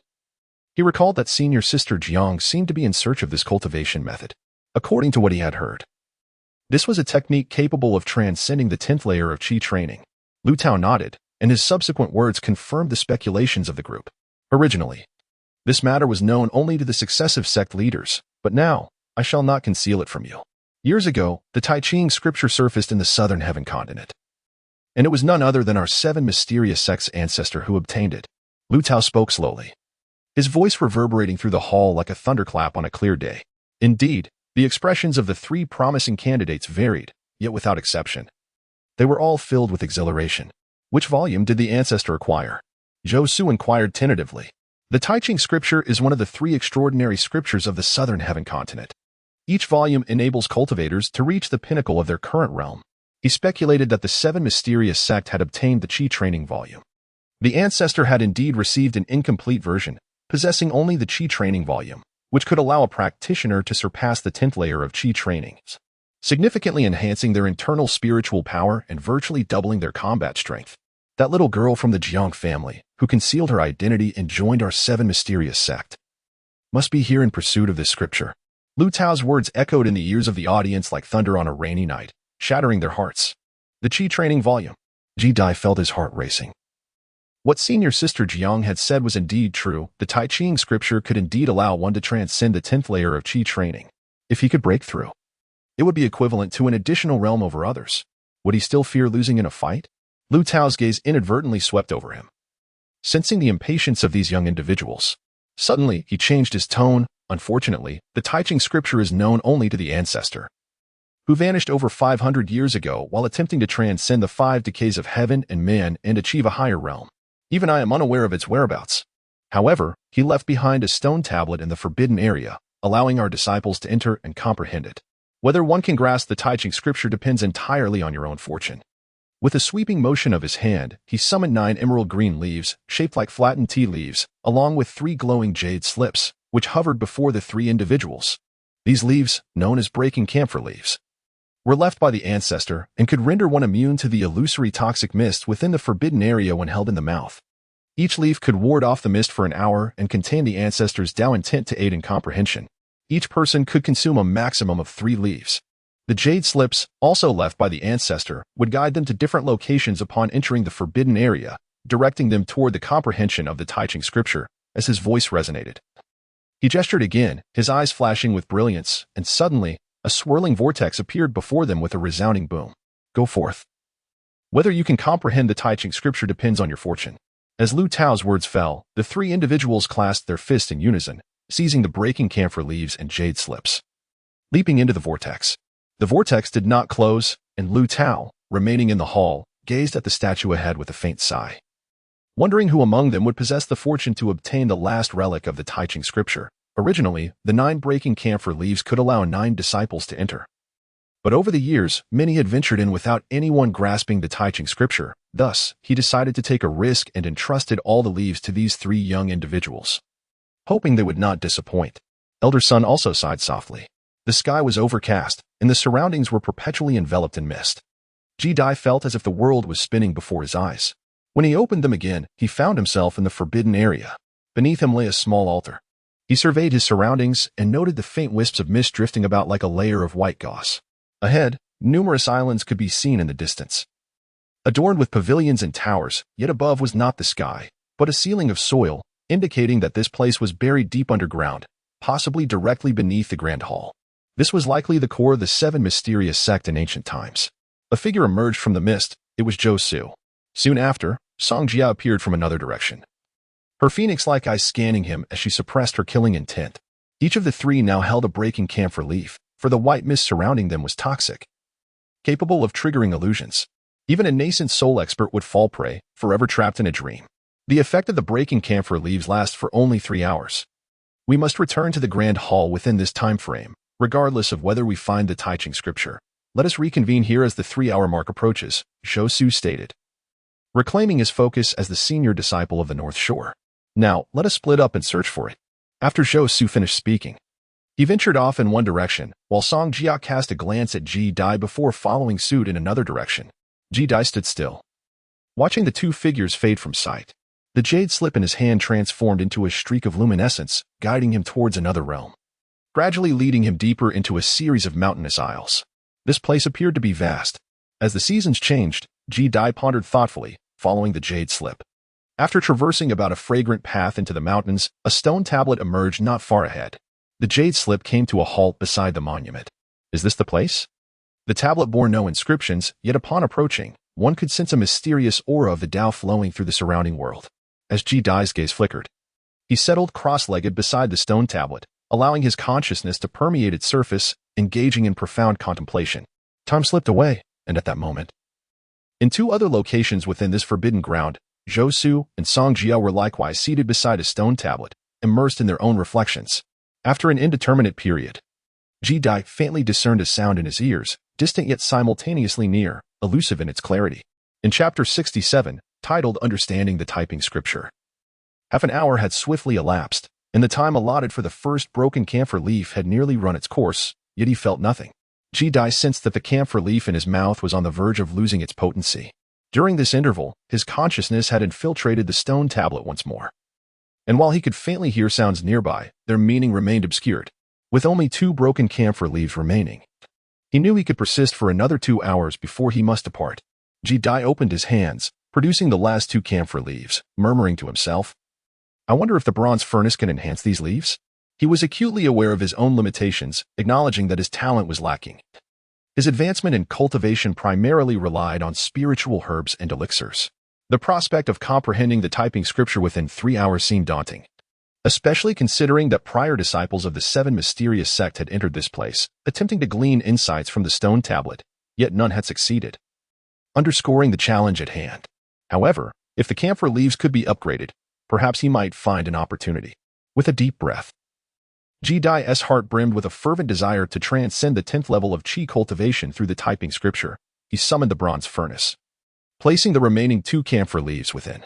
Time appeared to stand still as the young man fixated on the furnace, his heart racing with anticipation.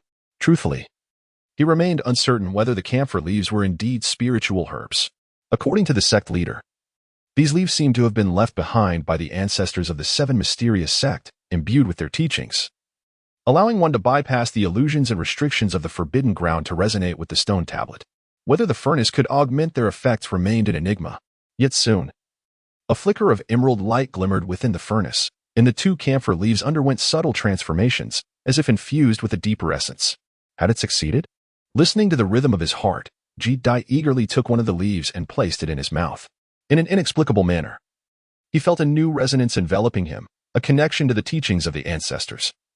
As if these leaves were keys that would allow him to harmonize with the stone tablet and access their insights. With the enhancement, the effect was evidently superior. When Ji-Dai once again directed his consciousness into the stone tablet, he finally discerned the sound with utmost clarity. It was unmistakably the words typing. This bronze furnace exceeded his expectations. Ji-Dai's spirit soared, and he fought the urge to embrace the furnace in elation, focusing intently on the sounds. As time continued to pass, the camphor leaf sustained its effects for far longer than an hour. During this time, Ji-Dai remained as still as a monk in meditation. Remarkably, the efficacy of this singular camphor leaf lasted a full 2 hours, albeit incomplete. Yet, with one additional leaf remaining, hope lingered. With renewed vigor, Ji-Dai opened his eyes. Within those 2 hours, he intermittently caught glimpses of the ethereal sounds, which unmistakably conveyed the content of the typing scripture on Qi cultivation. Though still not in its entirety, Season did not lose heart. He still possessed a single withered camphor leaf, which should suffice for him to comprehend the entirety of the Ta Ching Jing. As he consumed the last of the withered camphor leaf, Season became engrossed in his contemplation once more. Yet, he failed. Meanwhile, in another part of the forbidden ground, Shou let out a faint sigh, rising from the stone tablet and retracing his steps. Songjia was already positioned at the entrance, her white gauzy attire enveloping her graceful figure, her long, slender legs perfectly straight. Her exquisite beauty appeared tranquil as she noticed the sound of footsteps and glanced over. "Is junior brother Ji not out yet?" Zhou inquired, puzzled as he halted beside her. The 3 withered camphor leaves allowed them to remain in this forbidden area for only 3 hours, once the leaves' efficacy waned. Failure to exit would result in being ensnared by the poisonous mists, forever trapped within the confines of the forbidden ground. What does it matter? The time for the camphor leaves is running out. Let us depart. Songjia harbored a deep-seated animosity towards Season and was quite eager to see him face misfortune, sparing her hands from the taint of involvement. "We are all fellow disciples. Let us wait a bit longer," Zhou countered, shaking his head. "Has junior sister Song gained any insights?" "None. Neither have I," Zhou admitted, somewhat ashamed, lamenting the waste of 3 camphor leaves. Uncertain if junior brother Ji had gleaned any benefits. Just as he sighed, a thunderous sound suddenly erupted within the forbidden ground, followed by the earth beneath their feet violently shaking. The distant islands, resembling small mountains, began to collapse one after another, and the entire forbidden ground resonated with a rumbling akin to a dragon turning in its slumber. The surrounding mist swirled, and the barriers shattered, amidst which a faint, monstrous roar could be heard. "What is happening?" The two exchanged alarmed glances, striving to steady themselves. Fortunately, the tumult did not persist for long, however, at that moment. Another thunderous sound emerged from beyond the fog, as if something had been unleashed. They exchanged a knowing look, seizing the remaining moments of the camphor leaves effect, and ventured towards the source of the noise. Gradually, a massive fissure came into view on the ground. Amidst the rumblings, a stone tablet rose from the crevice, emanating a dazzling golden light. Instantly, golden characters materialized in the air above the entire forbidden ground, resembling a sacred scripture. Zhou paused, staring at the characters Ta Ching, his eyelids twitching uncontrollably. Moments earlier, deep within the mountain ranges, Season sat cross-legged before the stone tablet, oblivious to the passage of time. As voices swirled around him, seemingly reciting a scripture, at that instant, he felt the earth beneath him tremble incessantly, and the surrounding mountains began to collapse. Debris fell, dust billowed, and the entire forbidden ground descended into chaos. "What is happening?" Season exclaimed, his eyes widening in shock, still trying to comprehend the unfolding events when all phenomena abruptly ceased. Following this, a brilliant golden light burst forth within the forbidden ground, illuminating the sky with golden characters, most prominently displaying Ta Ching. This was the Ta Ching Jing. Ji-Dai gazed vacantly at the scripture suspended in midair. Over the course of 2 hours, he had discerned the profound sounds of the Tao and was on the brink of comprehending the entirety of the Tai Ching scripture. Yet, now the text lay before him in such proximity. Soon, he was taken aback to discover that the verses did not align with his earlier insights. Only a few phrases bore resemblance. Were they counterfeit? Ji-Dai's expression turned peculiar as he ultimately directed his gaze towards the stone tablet before him, resolving to extract understanding from its inscriptions first, before discerning truth from falsehood. If all proceeded as expected, he believed he could unravel its mysteries within an hour. Meanwhile, in another part of the forbidden zone, Songjia's breath quickened as he fixated intently on the floating characters. Chapter 68, The Turmoil of the Seven Xian Gate, How to Address It. Songjia looked towards the stone tablet ahead, his eyes ablaze with fervor. Let us retrieve it and present it to the sect leader for judgment. I recall there being a restriction here, which may have shattered with the recent tremor, allowing this tablet to manifest. Thus, it is highly likely that this stone is a relic left by our ancestral master. Zhou Su's mind was clear, devoid of selfish desires. Good. Time is of the essence. We cannot linger. Without further contemplation, Zhou Su stepped forward, secured the stone tablet into his storage pouch, and swiftly retraced his steps. The seasons had not yet turned, and they had no time to wait for Ji Dai, stepping onto the altar and appearing in the hall. Why are only you two here? Where is Ji Dai? Lu Tao was taken aback upon seeing just the two of them emerge. He might not have taken the brocade leaf in time and was trapped in an illusion, unable to escape. Songjia suppressed a sense of schadenfreude. Damn it. Lu Tao's expression darkened at once. Ji Dai, so young, had already broken through to the 7th stage of qi refinement, undoubtedly gifted, yet unexpectedly trapped inside. At that moment, his gaze suddenly sharpened, fixating on a stone tablet. Lu Tao's eyes glinted with urgency as he stared at the two characters Tai Ching inscribed upon it. Even with his composure, he felt a surge of intense emotion and instantly stood before the stone tablet. In that instant, the sorrow of Ji Dai's death seemed to dissipate. Elder Sun regarded his actions with confusion. Isn't it just a stone tablet? Why such excitement? Yet upon witnessing the prominent Tai Ching characters, he too was left speechless and stepped forward to investigate. Is this the Tai Ching Sutra? Zhou Su, Songjia, where did you come from? Elder Sun was filled with excitement. Meanwhile, Lu Tao raised his hand to seal off the surroundings, creating a barrier that enveloped the hall. Unless one surpassed his realm, no one could pry. His palm caressed the ancient characters on the tablet, which clearly bore the marks of time, having endured centuries. One could still faintly sense the aura of the ancestor. Earlier, there had been a sudden upheaval in the forbidden area, followed by the emergence of this stone tablet from the ground. The two recounted what had transpired in the hall. Could it be a legacy left by the ancestor? Upon hearing the tablet's emergence, Elder Sun and Lu Tao exchanged glances, their thoughts racing. Just then, a dazzling golden light suddenly shot forth from the tablet, and in an instant, enormous golden characters appeared in the sky. Their outlines blurred yet illuminating the vast earth for hundreds of thousands of miles. Among them, the characters Tai Ching Sutra shone the brightest, bursting forth with countless golden rays. The atmosphere in the hall fell silent for a moment, and everyone's expression shifted dramatically. At the very moment the radiant glow appeared, the entire land of Tsangzhou trembled. And within the powerful sects, ancestors who were rumored to be in closed-door cultivation emerged, appearing in the outside world. Their expressions invigorated as they gazed at the Tai Ching Sutra in the sky. That direction is towards the Seven Xian sect. We must head to the Seven Xian sect. The Tai Ching Sutra is mine. One after another, ancestors felt a surge of fervor, swiftly darting towards the radiant light, as nearly all of Tsangzhou's strong practitioners hastily departed. Even willing to expend vast amounts of spirit stones and utilize numerous teleportation arrays, all to be the first to reach the Seven Xian sect. At this moment, chaos reigned within the Seven Xian sect. On both the southern and northern banks, disciples looked up in astonishment at the brilliant golden characters in the sky, unable to recognize what they were. On the main peak, Zhou Su and Songjia were equally bewildered, having exited the hall to witness the radiant light. Their faces pale and their hearts in disarray. Lu Tao said nothing, standing outside the hall, his face ashen. This is outrageous. Why is this stone tablet like this? Why did the ancestor do this? His actions have harmed us all. Elder Sun left the hall, gazing at the spectacle in the sky, his pupils constricting, heartbroken. As he fired off a series of questions, unable to comprehend why the ancestor would act in such a manner. Now, with the Tai Ching Sutra so blatantly revealed at the Seven Xian sect, that would surely become the target of many forces, destined to be divided and crushed. That stone tablet is fake. Lu Tao's startling declaration shattered the momentary delight, turning it into despair. He looked at the scene in the sky, where the golden glow gradually faded, suddenly connecting all the dots in his mind. This stone tablet was likely a decoy left by the ancestor in the forbidden area, a means to deter others from coming.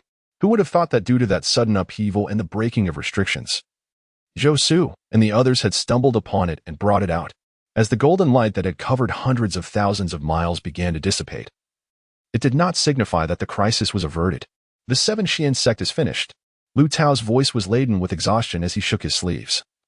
And in an instant, a massive barrier materialized above the northern and southern banks, the protective array of the Seven Xian sect. If it's indeed fake, Then we can just hand over the stone tablet. The others turned pale at this suggestion. Elder Sun proposed, hand it over? Lu Tao chuckled bitterly. Even if we hand it over, no one will believe us. The yellow mud in our pants, even if not excrement, would still be considered as such. Not long after his words fell, streaks of rainbow light tore through the air from all directions. Leading the 5 elders, clad in resplendent garments, were the ancestors from the major factions of Sangzhou. Each exuded an overwhelming aura, rivaling that of Lu Tao, some even stronger. Behind each elder trailed several figures. Though their presence was not as formidable, they were still powerful, all at the foundation establishment stage. Lu Tao, don't play dead. What secret treasure has your 7 Xian sect unearthed? A hunchbacked elder with skin as dry as withered wood, renowned throughout Sangzhou, sneered. His voice echoed across the southern and northern banks of the 7 Xian sect, booming like thunder, instantly shattering the protective array. A powerful pressure surged forth like a tidal wave, crashing upon the southern and northern banks, obliterating pavilions and halls, causing disciples to look up in terror at the divine figures in the sky, their hearts racing as they felt like mere ants beneath their gaze. Humph! What brings you esteemed guests to my 7 Xian sect? Lu Tao soared into the air, effortlessly dissipating their attack, his expression grim. Humph! Lu Tao, spare us the theatrics. Such a commotion, the entire Sangzhou is already aware. If your 7 Xian sect wishes to avoid annihilation today, you should vacate this place and seek refuge elsewhere while we search for the Taiching Sutra. An elder with an ethereal demeanor mocked coldly. His words reverberated through the 7 Xian sect, causing the uninformed disciples to change their expressions. Master, if it comes to it, let's fight them. Elder Sun looked at Lu Tao, a flicker of determination in his eyes. Master, we are willing to share the fate of the 7 Xian sect. Zhou Su and Song Jia echoed, their eyes resolute. At that moment, disciples from the northern bank also appeared outside the hall. Meanwhile, some had already sensed that the situation was dire upon seeing the golden light in the sky and had discreetly made their escape. Within the forbidden area, Ji Dai remained oblivious to the external turmoil, yet felt the ground beneath him tremble violently once more. Damn it, what is happening? Can't anyone allow a moment of peace for contemplation? Chapter 69, The Old Madman. At this moment, within the forbidden area, Ji Dai was still unaware of the outside situation. Once the shaking around him ceased, he forced himself to calm down and listen intently to the sounds. Meanwhile, on the main peak, Lu Tao heard the voices around him expressing their willingness to share the fate of the 7 Xian sect. His heart heavy as he swept his gaze over the resolute faces. Lu Tao, do not dawdle. Let us check and swiftly withdraw from the 7 Xian sect. A voice in the sky called out again, growing impatient, holding back from taking action. Although there were 5 golden core experts on their side, if Lu Tao resisted desperately, he could potentially drag one down with him, which made them cautious. All right, we will withdraw from the 7 Xian sect and allow you to search. But no disciple shall be harmed. This is my final concession. Lu Tao raised his gaze towards the top experts of Sangzhou, having made his decision, his voice resolute. Good. As long as you do not take anything and withdraw obediently, we assure you that we will not make things difficult for you. A voice echoed from the sky, agreeing to his demands. Upon receiving the affirmative response, Lu Tao took a deep breath, hesitating only briefly before channeling his magical powers. His voice resonated above the Qishuan sect. I hereby announce the dissolution of the Qishuan sect. From now on, all disciples shall have no further ties with this sect. Although the decision had already been made, a pang of melancholy washed over him. The Qishuan sect was dissolving under his leadership, marking him as a historic sinner. Elder Sun stood silently beside him, accepting the outcome without a word. Sect Master, cried Song Jia, Zhou Su, and the other disciples, their eyes filled with sorrow. They held a deep affection for the Qishuan sect and were reluctant to witness its dissolution. Just then, a sound of air being sliced open rang out as a colossal sword, stretching dozens of yards, pierced through the clouds above the Qishuan sect. A figure clad in a green robe stood atop it, arms crossed over the sword, his cold gaze resembling a drawn sword that pierced the hearts of those who dared to meet his eyes. The Taijing scripture is mine. You all, leave. His words were succinct yet exuded an undeniable authority, reverberating like thunder in the ears of the ancestral figures still vying for power above the Qishuan sect. Their expression shifted dramatically, a Yuaniing-level powerhouse, a being from the southern sky continent, once arrogant and domineering. The ancestral figures dared not oppose him and swiftly retreated with their respective followers, nearly exhausting their strength in the process. And you? The man in green scanned Lu Tao and the others. We shall withdraw from this place immediately, Lu Tao replied, bowing slightly in respect, refraining from saying more. Even the presence of a Yuaniing-level expert rendered any resistance futile, He had long surpassed the age of youthful bravado and saw no reason to let these youngsters perish needlessly. All disciples, swiftly retreat. With his command, the vast Qishuan sect was soon deserted. Meanwhile, the man in green extended his consciousness over the entire sect, probing through each disciple, revealing no potential for concealment, whether in Qi training or foundation establishment. Standing atop the main peak, Lu Tao and Elder Sun exchanged a final glance at their surroundings. Confirming that no valuable items had been taken under the scrutiny of the man's consciousness, they too departed in solitude. TSK, as expected from the sword-wielding sect, one man. One sword, such dominance. A beautiful woman suddenly materialized in the air. The Divine Maiden sect and the sword-wielding sect, their speed is indeed impressive. An elderly man appeared next. Frail yet emanating a chilling aura, no less formidable than the middle-aged swordsman, hailing from the extreme Yin sect of the southern sky continent, the contemporary guardian. They all held affiliated powers in Songzhou, and the moment the golden symbol appeared in the sky, they received the news and hurriedly mobilized their resources to arrive swiftly. After all, this was the Taijing scripture, one of the 3 extraordinary scriptures of the southern sky continent. It had been taken by the ruthless Liao long ago and had vanished for hundreds of years, only to unexpectedly re-emerge in Songzhou. Humph. You extreme sect are not slow either. Do you wish to contest for the Taijing scripture? The man in green coldly scanned the two. The 3 of them were renowned figures in the southern sky continent and were well acquainted with one another.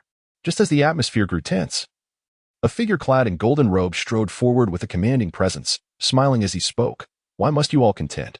Each can simply imprint a copy. In the forbidden ground, Ji Dai remained oblivious to the dissolution of the Qishuan sect, as he was now the sole occupant of the once thriving sect. As the effects of the 3rd piece of the broken camphor leaf began to wane, Ji Dai finally grasped the complete Qi training scroll of the Taijing scripture from that voice. Excitement, joy, and anticipation surged within him. However, after the initial exhilaration, concern began to creep in. He was unsure whether the exit had closed. 3 hours had already elapsed, and Ji Dai could not ascertain if the exit remained open. He certainly did not wish to be trapped here for eternity. Moreover, this forbidden ground was perilous, once the effects of the broken camphor leaf wore off. The surrounding poisonous mist could easily claim his life. Retreat.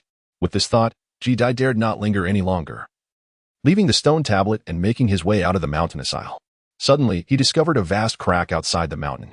Ji Dai paid little attention to the shifting of the earth within the forbidden ground. The fissure likely manifested during that tumultuous time, just as he was about to depart. A cacophony of laughter and weeping resonated from the mountains behind him. Were there others within the forbidden zone?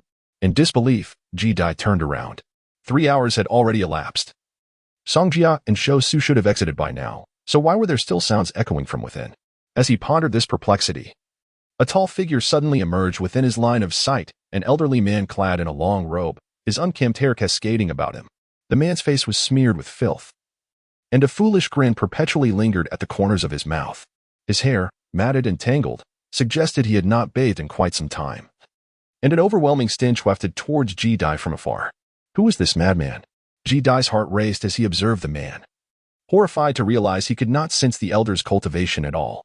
The old man was either an ordinary mortal or possessed a power far exceeding his own. Naturally, he leaned towards the latter assumption, for this was the forbidden ground of the 7 Xian sect, a place where commoners could not tread.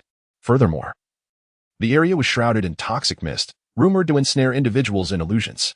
Yet this man appeared utterly unaffected. At that moment, the elderly man caught sight of Ji Dai and seemed greatly alarmed. With a startled cry, he darted off in the opposite direction. His speed was astonishing, and in mere moments, he vanished from view, leaving Ji Dai in a state of shock. Who was this individual? Could he have entered previously? With the effects of the broken camphor leaves about to wane, Ji Dai dared not linger any longer. Suppressing his curiosity, he hastened towards the exit and soon returned to the spot where he had entered. The area was deserted. Standing outside the altar, Ji Dai found himself in a quandary. How would he escape? Just then, the previously fleeing madman reappeared atop the altar, and in an instant, the tranquil altar erupted with a mysterious radiance, enveloping the old man entirely. Ji Dai, momentarily taken aback, had little time to marvel at the man's swiftness. Observing that the altar seemed to be activating, he clenched his teeth and dashed forward, seizing the old man. In the next moment, a brilliant light engulfed them both, whisking them away from the altar. Chapter 70. Has the 7 Xian sect dissolved? They have emerged.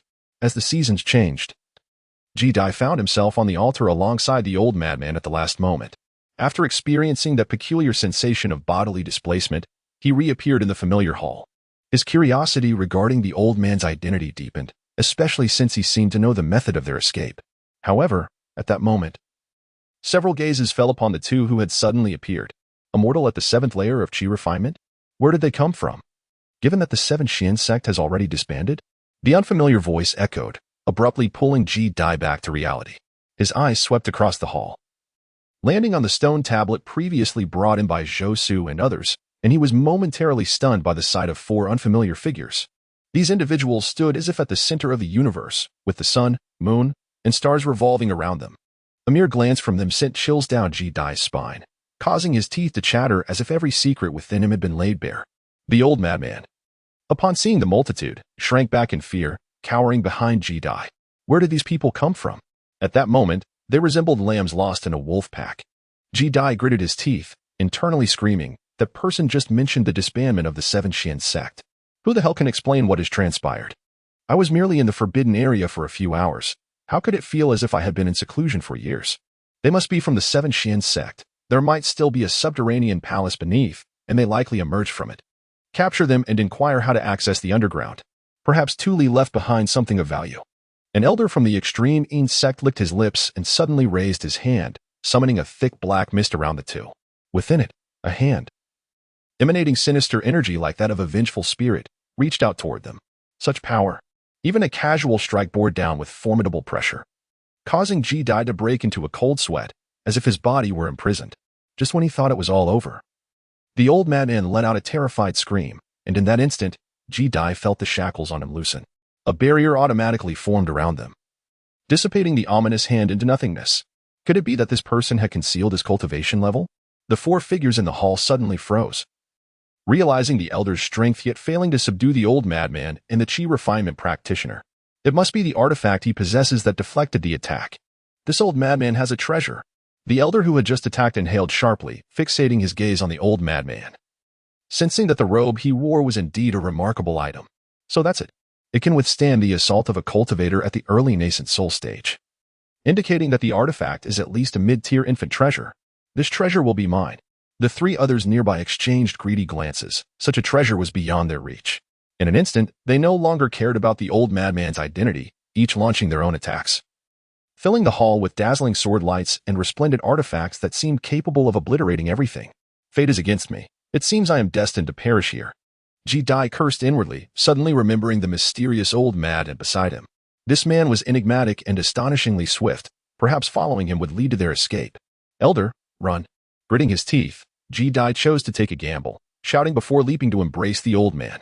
Fortunately, this decision proved wise. The old madman sensed the imminent danger, darting away and evading the barrage of attacks, swiftly exiting the grand hall, his speed startling even the 4 nascent soul cultivators. Such incredible speed. Pursue. Following a resounding explosion, the 4's eyes glimmered with determination as they instantaneously appeared outside the hall, yet the old madman had vanished without a trace. They quickly released their spiritual senses and soon locked onto his position, tearing through the air in pursuit. Damn it. Fate is against me. Feeling the terrifying auras behind him, Ji Dai clung tightly to the old madman, fearing he would be thrown off. Slowly, they moved away from the desolate mountains outside the 7 Xian sect. The fierce winds striking their faces were painful, a testament to their remarkable speed. The old madman, in a daze, seemed unaware of their direction. Upon leaving the 7 Xian sect, he simply fled in a singular direction, while the 4 pursuers grew increasingly astonished. This old madman was truly peculiar. His speed remained consistent with theirs. Even as they employed secret techniques to enhance their speed, he inexplicably matched it. Humph. Seeing this, the elder of the extreme Yin sect snorted coldly, producing a peculiar doll from his sleeve. This doll appeared odd, with a twisted smile. Shrouded in dark energy, the accumulated resentment of countless cultivators who had perished at his hands. When activated, it could curse enemies within a 100-mile radius. Even a nascent soul expert would suffer if caught in its grasp. He bit his tongue, spitting blood onto the doll. Curse and kill. As his words fell, a wave of black energy surged from the old madman, who abruptly halted, clutching his head as if enduring immense pain. Pursue. The 4 erupted into speed, appearing above the 2, unleashing their formidable artifacts with a terrifying might. It's over. My life is in peril. Old madman, you must flee. The sounds of their pursuit echoed ominously, akin to a death knell. Ji-Dai noticed the old madman's condition seemed dire. His expression was more sorrowful than tears could convey as he gazed upon the impending attacks, feeling his life was about to end. At that moment, the old madman seemed to sense the danger. His gray-white hair danced without wind, and he unleashed a powerful aura. Countless malevolent energies coalesced, transforming into a blood sea that rapidly expanded, enveloping an area of hundreds of miles. Within this domain, all life withered. Such strength. Ji-Dai was thrown back by the overwhelming force, his eyes wide with fear as blood trickled from his mouth. This was merely an unconscious attack from the old madman. If he were to strike intentionally, he could annihilate him 100 times over. The four who pursued him, upon being engulfed by the blood sea, suddenly turned pale, beset by vengeful spirits that tormented their minds, causing them to spurt blood. What cultivation is this? It absolutely surpasses the nascent soul. A voice of horror emerged from the golden-robed cultivator, recognizing the identity of the old madman as the aura he exuded surpassed that of the nascent soul. He had seen the old madman from a distance before, back when he was merely at the Foundation establishment stage. The Taichin canon had emerged in the southern heaven continent, leading to fierce competition among major powers. One individual had fiercely seized it amidst the siege of numerous late-stage nascent soul cultivators. That figure was indelibly etched in his memory, gradually merging with the old madman before him. Flee! We must escape. The golden-robed cultivator's mind erupted with urgency. What madness is this? How dare we, a group of nascent soul cultivators, challenge a being of transcendent power? The old madman's eyes were a terrifying crimson, as if inflamed with rage. With a mere gesture, he pointed towards the guardian of the extreme sect. In an instant, the heavens darkened, and a colossal mountain, towering 100 feet high, emerged from the clouds, obscuring the sun. However, upon closer inspection, it became apparent that this was no mountain, but rather an enormous finger descending rapidly, as if to crush an ant, landing upon the elder of the extreme sect. With a sickening sound, this contemporary guardian of the sect was obliterated into a mist of blood, leaving behind only a golden infant-like figure who burst forth from the sanguine cloud, his face a mask of terror. Upon meeting the gaze of the old madman's blood-red eyes, the golden figure, filled with dread, was consumed by the singular thought of escape, darting away into the distance with frantic flickers. Yet, almost immediately, a cry of despair echoed as he was engulfed in a cataclysmic explosion. No. A single finger annihilated a cultivator at the early nascent soul stage. The remaining three were gripped by terror, and as the old madman's icy gaze fell upon them, they unleashed their utmost speed, even at the cost of injuring themselves, blood spraying forth as they invoked various secret techniques to flee. They feared that a moment's delay would seal their fate like that of the elder from the extreme sect. With their formidable prowess, they had long been unacquainted with such visceral fear.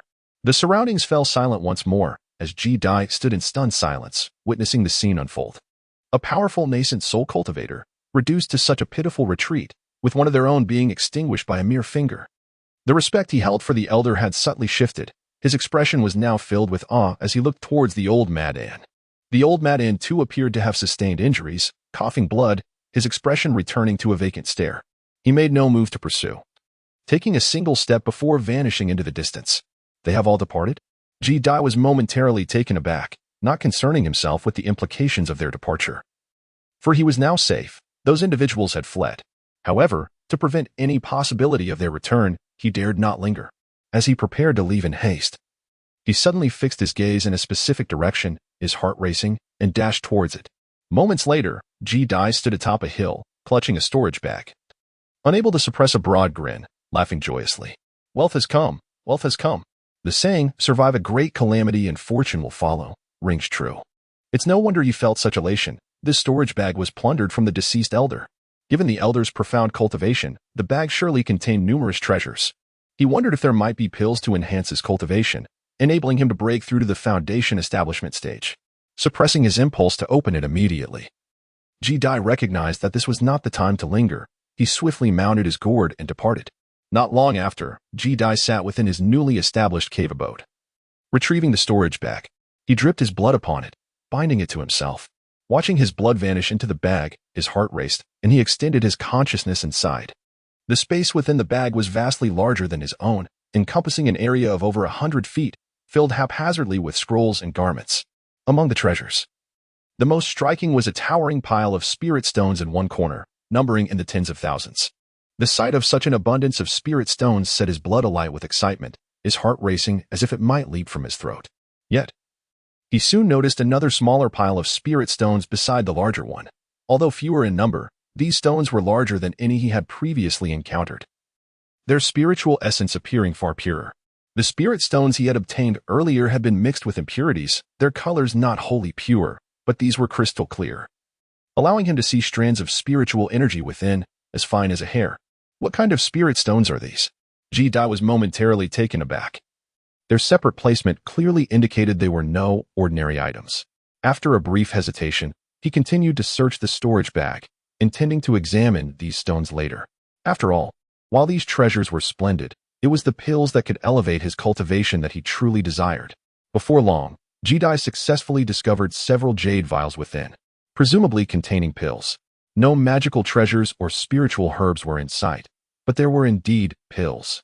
His spirits were reignited. The old man must have possessed considerable strength, and the pills he carried would undoubtedly not be of common grade. They could very well be second or even third tier, perhaps even higher. He wondered if any of them could enhance his cultivation. In total, there were 5 jade vials, and Ji-Dai eagerly examined each one. Discovering that each vial contained a singular pill, 2 of the pills were identical, while the remaining 3 were of varying colors, representing different types of pills. Regrettably, he did not recognize them and could not ascertain whether they were for cultivating or some other purpose. Could they be poison? Out of caution, Ji-Dai refrained from consuming them recklessly, deciding to store them away for future examination before determining whether to use them. His gaze returned to the several hundred spirit stones, and he took one in hand. Instantly, the cave was suffused with spiritual energy, even before he began to circulate his cultivation technique. Every pore in his body seemed to yearn to open wide. The richness of the spiritual power was palpable. He sensed that cultivating with this stone would accelerate his progress at least tenfold. His conviction in the extraordinary nature of these spirit stones deepened. Yet, he did not rush to refine it. There would be ample time for that post-cultivation. He then began to examine the scrolls piled within the storage bag. Some contained miscellaneous notes on cultivation, whimsical anecdotes, and insights on training. Among them was a scroll depicting exquisitely beautiful women, each possessing an air of elegance, with some exuding a tantalizing allure, either scantily clad or in robes that hinted at their forms, further enhancing their temptation. A spring palace illustration. A term immediately surfaced in Ji-Dai's mind as he gazed upon the strikingly beautiful young woman before him. His blood pressure surged. He took a deep breath to steady his composure, swiftly concealing his thoughts. It was astonishing that this old fellow, a dignified nascent soul cultivator, possessed such an improper collection of alluring female portraits within his storage bag. Unbeknownst to Ji-Dai, some of the scrolls housed in this bag were acquired through murder and thievery, carelessly tossed in without examination, leaving even the owner oblivious to their contents. How utterly unseemly, Ji-Dai muttered, yet he couldn't help but glance at the album once more, noting its striking whiteness. Clearing his throat, he regained his focus and tucked the painting away, turning his attention to the other scrolls.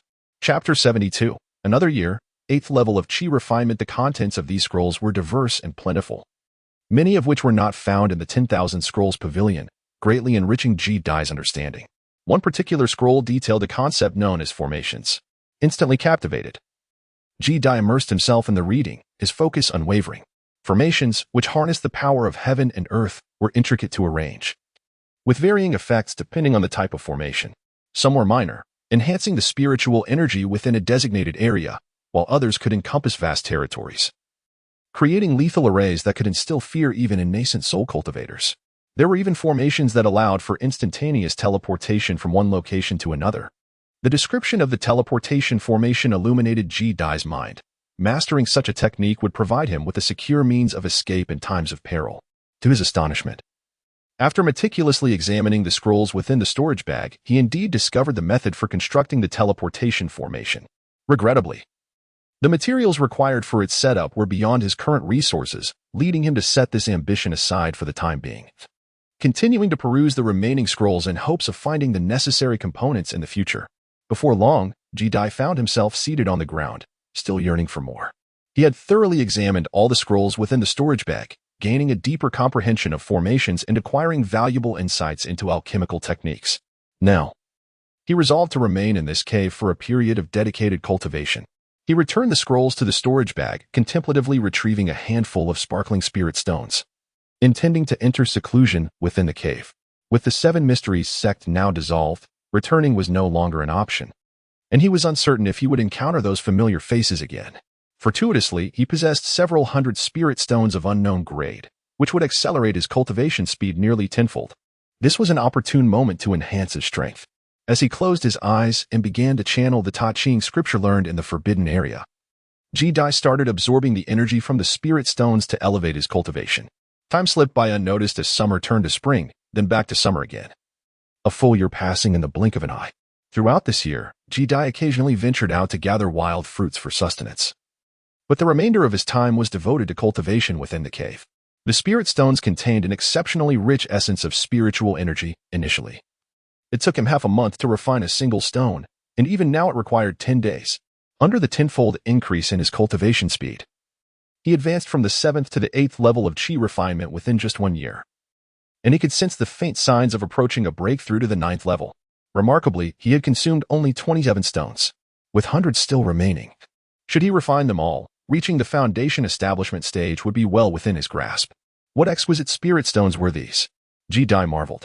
Had he known that these were top-grade spirit stones, each containing an essence equivalent to 100 inferior stones, his surprise would have been far less.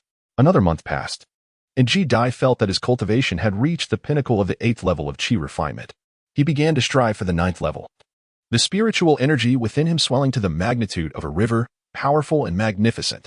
His strength had grown significantly compared to before. If he were to encounter Song Jia again, he would have confidence in emerging victorious. After all, at that time on Beast Peak, the aura he had unleashed was comparable to his current state, both at the pinnacle of the 8th level of chi refinement. Shaking his head to dispel distracting thoughts, Ji-Dai firmly closed his eyes, seated within the cave, clutching a spirit stone in hand, fully concentrating on breaking through to the 9th level. Days passed in failure until finally, he opened his eyes, brow furrowed in disappointment. His cultivation remained at the 8th level. Despite his efforts, he felt that he was perpetually on the cusp of the 9th level, unable to cross that final threshold. Something was amiss. Perhaps it was due to the rapid nature of my cultivation over the past year? Ji-Dai speculated.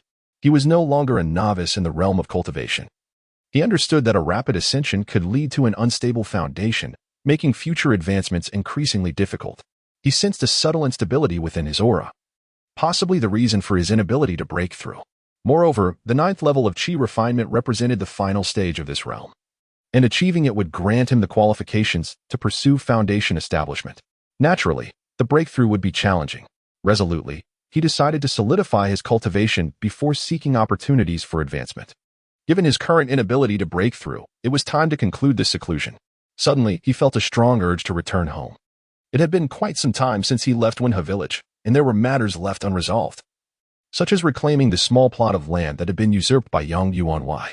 Though, with his current status, earthly possessions seemed trivial. There remained a lingering concern in his heart. After all, that land was a legacy from his parents, and he wished to preserve it intact, harboring certain sentiments. 3 days later, Ji-Dai finally emerged from the desolate mountains, returning to the vicinity of the Seven Mysteries sect.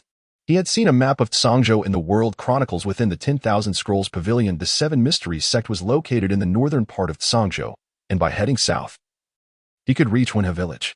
He wondered how far this place was from Wenha village. With a heart full of longing, he journeyed southward. Once his internal energy was sufficiently restored, he mounted his gourd and soon spotted a mighty river ahead. This surging river was familiar to him. It was indeed the downstream of the river associated with the Seven Mysteries sect.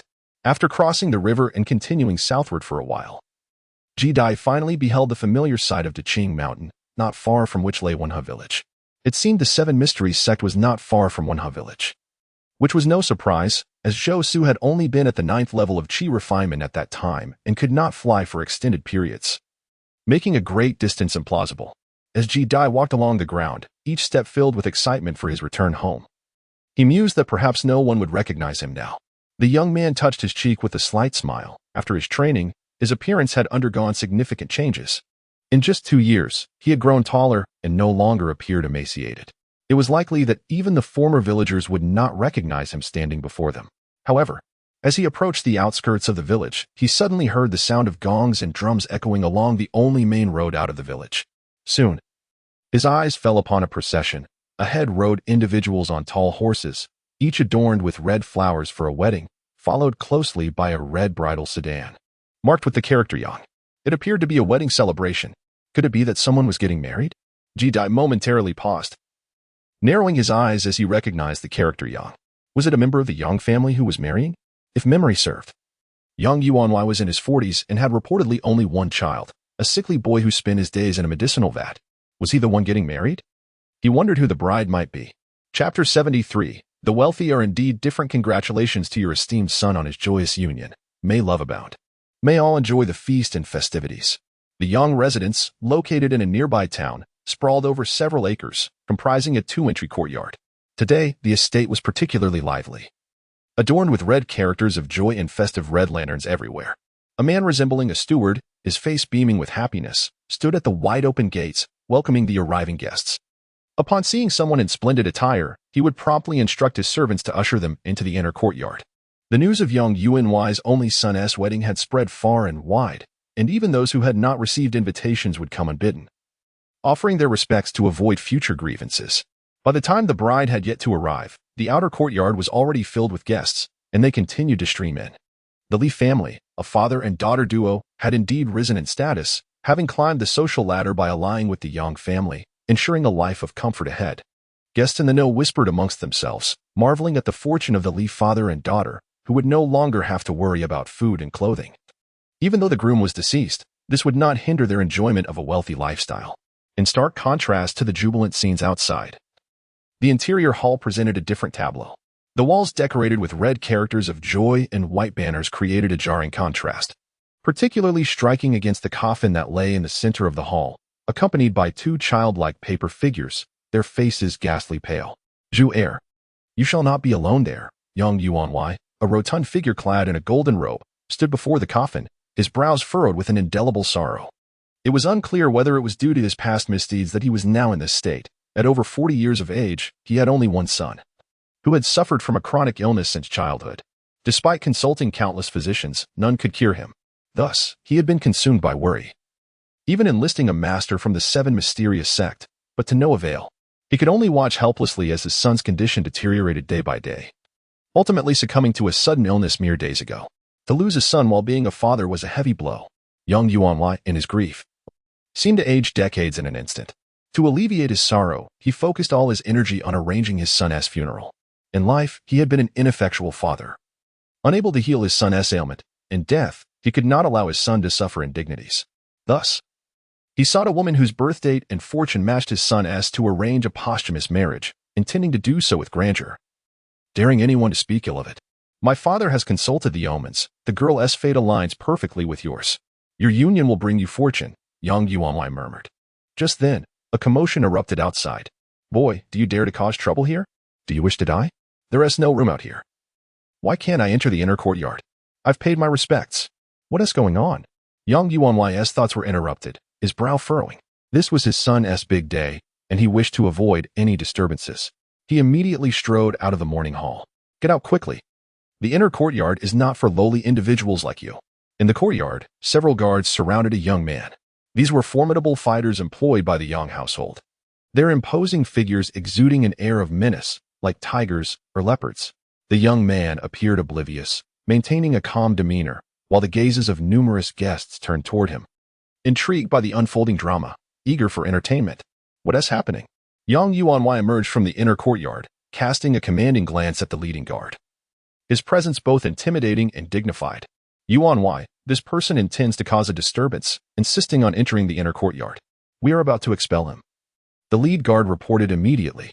Upon hearing this, the young man's gaze unfalteringly met that of the newcomers, and he spoke slowly. Yuanwei, I come uninvited to partake in a toast. I hope you will not take offense. Yang Yuanwei furrowed his brow, a faint sense of familiarity washing over him.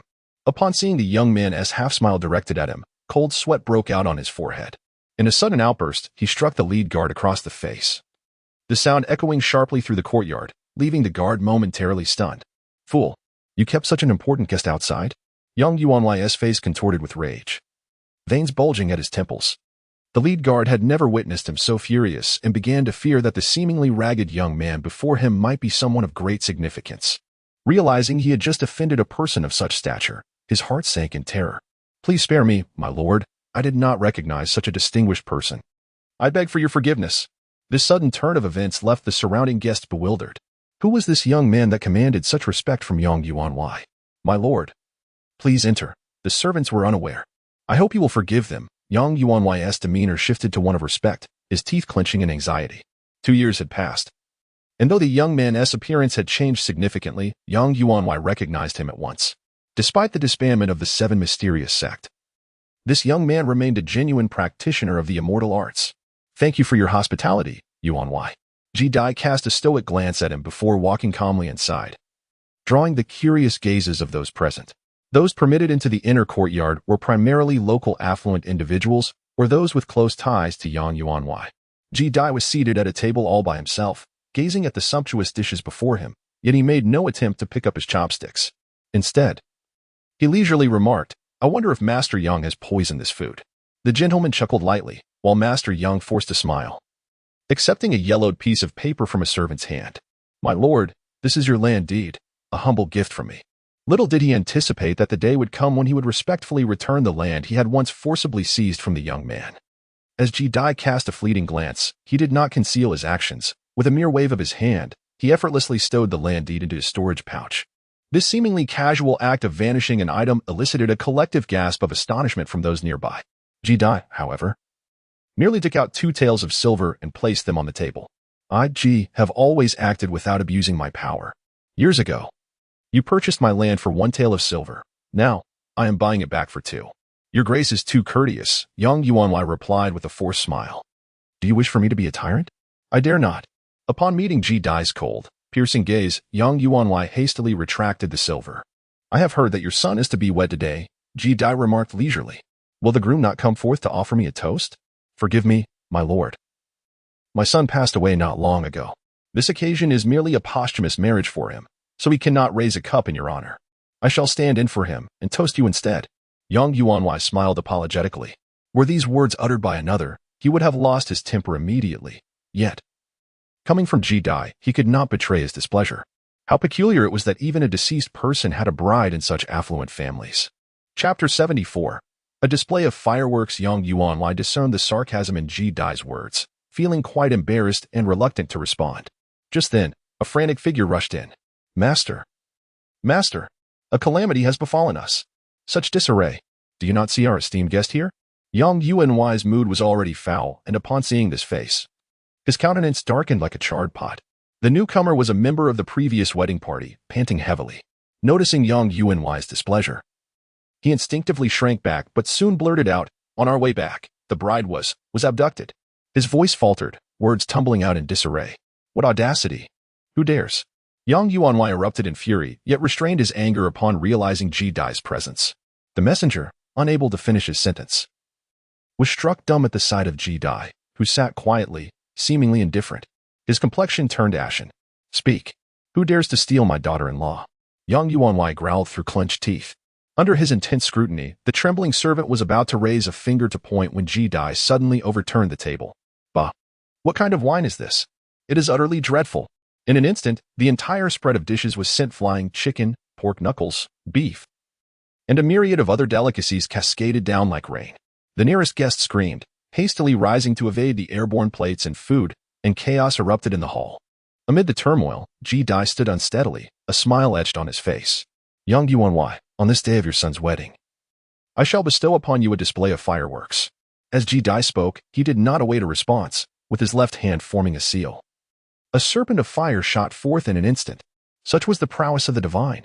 The guests, having never witnessed such a spectacle, stood dumbfounded, and upon regaining their senses, collapsed to the ground in fright, expressing gratitude for the master's gift. Yang Yuanwei, overwhelmed with trepidation, forced a smile, momentarily forgetting the trajectory of the fiery serpent, which was directed towards the morning hall. Why is it so hot? It was not until a voice from the crowd broke the silence that the others became aware of the surrounding temperature, which had inexplicably risen, beads of sweat forming on their foreheads. Just as they pondered this anomaly, a sudden billow of thick black smoke enveloped the courtyard, prompting the onlookers to cover their mouths and noses, coughing uncontrollably. Where did this smoke come from? Ah, it's on fire. One individual was the first to react. Noticing a room engulfed in a cloud of dense smoke, panic erupting within the inner courtyard, throwing the entire wedding scene into chaos. My son, Yang Yuanwei's expression turned to one of horror as he recognized the source of the fire, the morning hall. His eyes widened in anguish, his voice hoarse with desperation. Quick, someone! Hurry, save the fire! Amidst the flurry of guards scrambling for buckets of water to extinguish the flames, another serpent of fire struck into the morning hall. With a resounding explosion, thick smoke billowed into the sky. The morning hall was instantaneously transformed into a sea of flames, a spectacle akin to a brilliant fireworks display. Extinguish the fire! Extinguish the fire! Yang Yuanwei's eyes glowed red with fury. He had but one son, and now he faced the prospect of a charred corpse. His heart shattered into pieces. Yet, the inferno had spread, engulfing the morning hall, while a sinister wind whipped around, accelerating the flames' advance. In an instant, the surrounding structures ignited, threatening to reduce the entire Yang estate to ashes. Run! The occupants of the estate were gripped by fear, their faces paling as countless servants, guards, and guests fled from the Yang residence. Extinguish the fire, or I will have you killed. Yang Yuanwei roared like a lion, desperately calling the people back. Yet his words fell on deaf ears. Soon, the vast Yang estate was left with but 2 souls, a true testament to the adage that when the tree falls, the monkeys scatter. Yang Yuanwei, did your esteemed son enjoy the fireworks I sent? Ji Dai laughed heartily from the side, his eyes glimmering with mockery. Why would you do this? Yang Yuanwei's eyes, illuminated by the flames, burned with hatred as he fixated on Ji Dai, finally grasping the implications of the fireworks he had been gifted. Why? Ji Dai seized his neck, lifting him effortlessly, and spoke softly. I could overlook the past. But you forced my sister to marry your ill-fated son, ensuring he would not die alone. How dare you? Do you not realize she is but 10 years old? How could you bear to do this? To coerce her into submission, you even dispatched someone to break Uncle Li's legs, terrorizing her home with violence. The sound of the changing seasons echoed ominously, filled with an insatiable thirst for bloodshed. Had it not been for his timely return, a tragedy would have surely unfolded. Your sister? That little girl is your sister? Did you abduct her? Yang Yuanwei's face turned ashen, unable to fathom the connection between the innocent child and Ji Dai. Had he known, even with tenfold courage, he would not have dared to force his hand. You have committed such heinous acts. Go now and accompany your ill-fated son in the underworld. Ji Dai remained silent, his gaze icy and devoid of emotion, as he swiftly snapped Yang's neck, vanishing from the Yang residence without a second thought. He felt no remorse for the act. He was no longer the person he once was. A fierce blaze raged for 3 hours before it was extinguished. Once the flames subsided, the entire Yang estate lay in ruins, reduced to ashes. Soon after, it was discovered that Yang Yuanwei had seemingly vanished, likely perishing alongside his estate in the inferno, leaving many to lament the irony of such a joyous occasion ending in calamity. Strangely, Ji Dai, the orchestrator of this conflagration, faced no condemnation. Rather, all the wedding guests unanimously concluded that Yang Yuanwei's myriad transgressions had summoned divine retribution. Such is the advantage of power. As for the Yang family's original tavern business, it was swiftly devoured by the estate steward. These matters are for another time. Time rewound to that day when Ji Dai stood at the village entrance, watching as the bridal palanquin passed by. He had no interest in such trivialities, standing quietly by the roadside, observing the wedding procession. He intended to return home first, then visit his parents' graves. Though he had only been away for 2 years, so much had transpired, stirring a sense of trepidation about returning to his hometown. Brother Ji, I miss you so much. Where are you? Just as the procession passed, a timid voice caused Ji Dai to halt abruptly. He extended his senses, catching the familiar aura emanating from within the palanquin. Taking a deep breath, he stepped in front of the bridal procession. Moments later, he was walking towards the village, cradling the now taller Bing Bing. The girl, now 10 years old, donned ill-fitting red garments, her eyes swollen with tears. Brother Ji, I've missed you. You finally returned. Those wicked people bullied me and Papa. Do not cry, Bing Bing.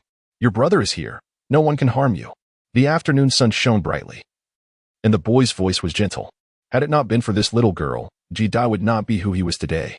To him, she was family, even though Uncle Li had distanced himself from him. Yet, what did it matter? This little girl had illuminated his darkest days, a memory he would cherish for a lifetime. Chapter 75. Home. Bing Bing's training brother Ji. Beneath the locust tree outside Wenha village, Li Bing Bing waited patiently. Upon seeing Ji Dai, her round face lit up with a smile, and she dashed forward, still wearing the embroidered shoes he had gifted her. Her red attire had been replaced with simple, coarse garments.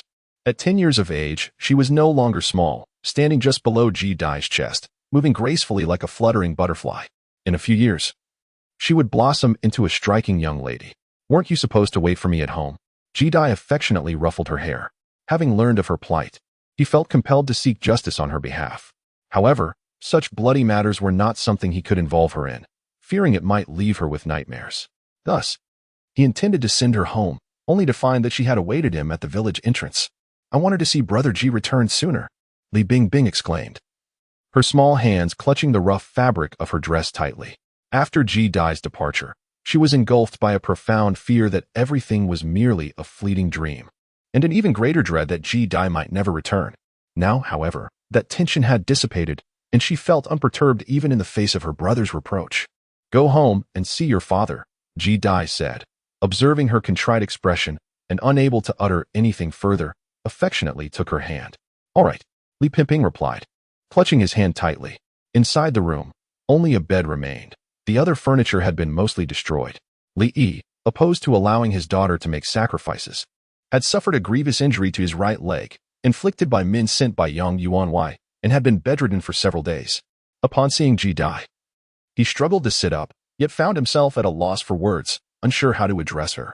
After all, the youth before him was no longer the muddy-legged child of yore. He had heard from his daughter that this young man had dispatched a dozen of those escorting her, incapacitating them and leaving only one to carry the message, an undeniably fierce individual. Uncle Li, you may simply call me by my name, or Ji Xiaozi will suffice, Ji-dai remarked, perceiving his discomfort and smiling gently. Thank you so much, Ji Xiaozi. If it weren't for you, both Pingping and I would have faced dire straits. Your kindness is something we shall forever cherish. Li Yi, with great difficulty, rose from the bed and performed a respectful bow. Not long ago, Ji-dai had returned Li Pingping, promising to seek justice for them and ensure their future safety. Now that Ji-dai had returned, he assumed the matter had been resolved, and he refrained from inquiring how. Uncle Li, please don't stand on ceremony. Pingping is my sister as well, Ji-dai quickly interjected, but the resolute man, now in his 40s, insisted on bowing deeply to her. Very well, I shall examine your injuries.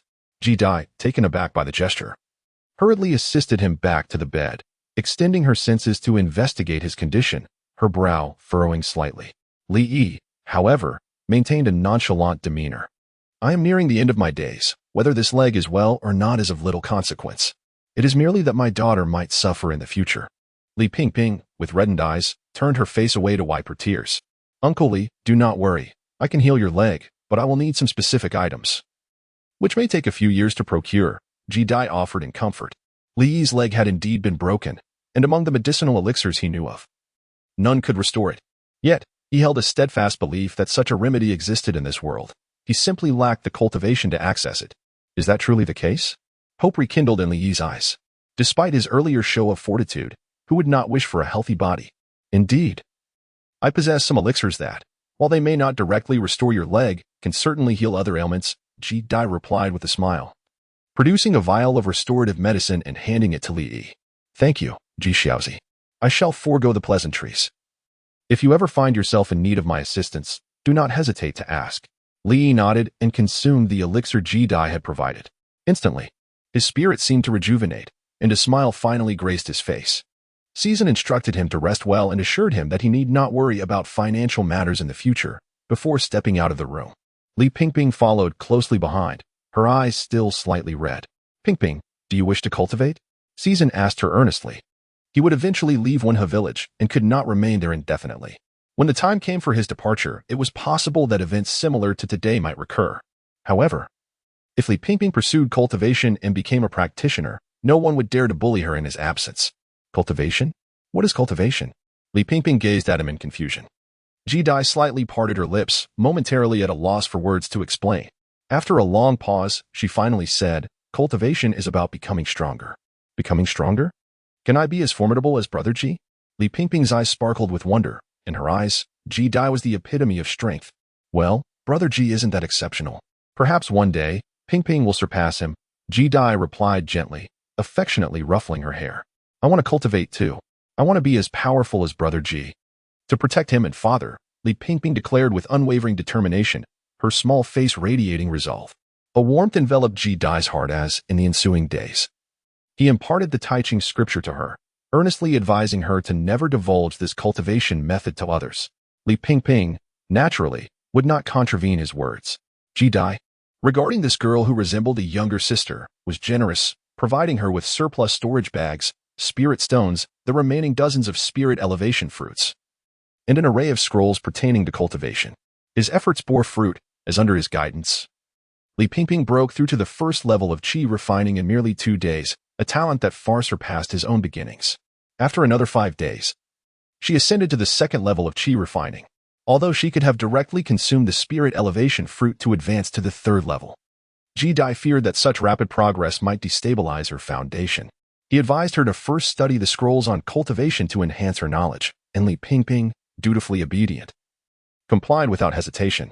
Nearby Wenha village, on a verdant mountain, 2 graves stood side by side, far from desolate. Father, mother, your child has returned.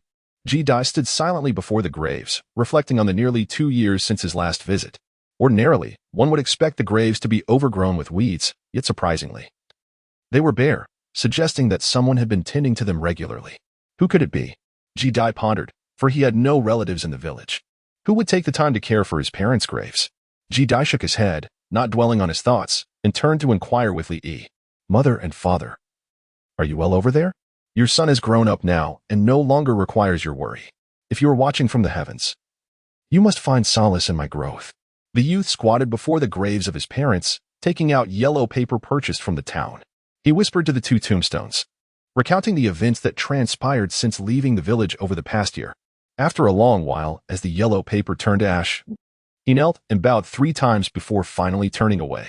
Upon returning home, the house appeared unchanged, bare and dilapidated, yet it brought him a sense of comfort. Perhaps this is what home truly is.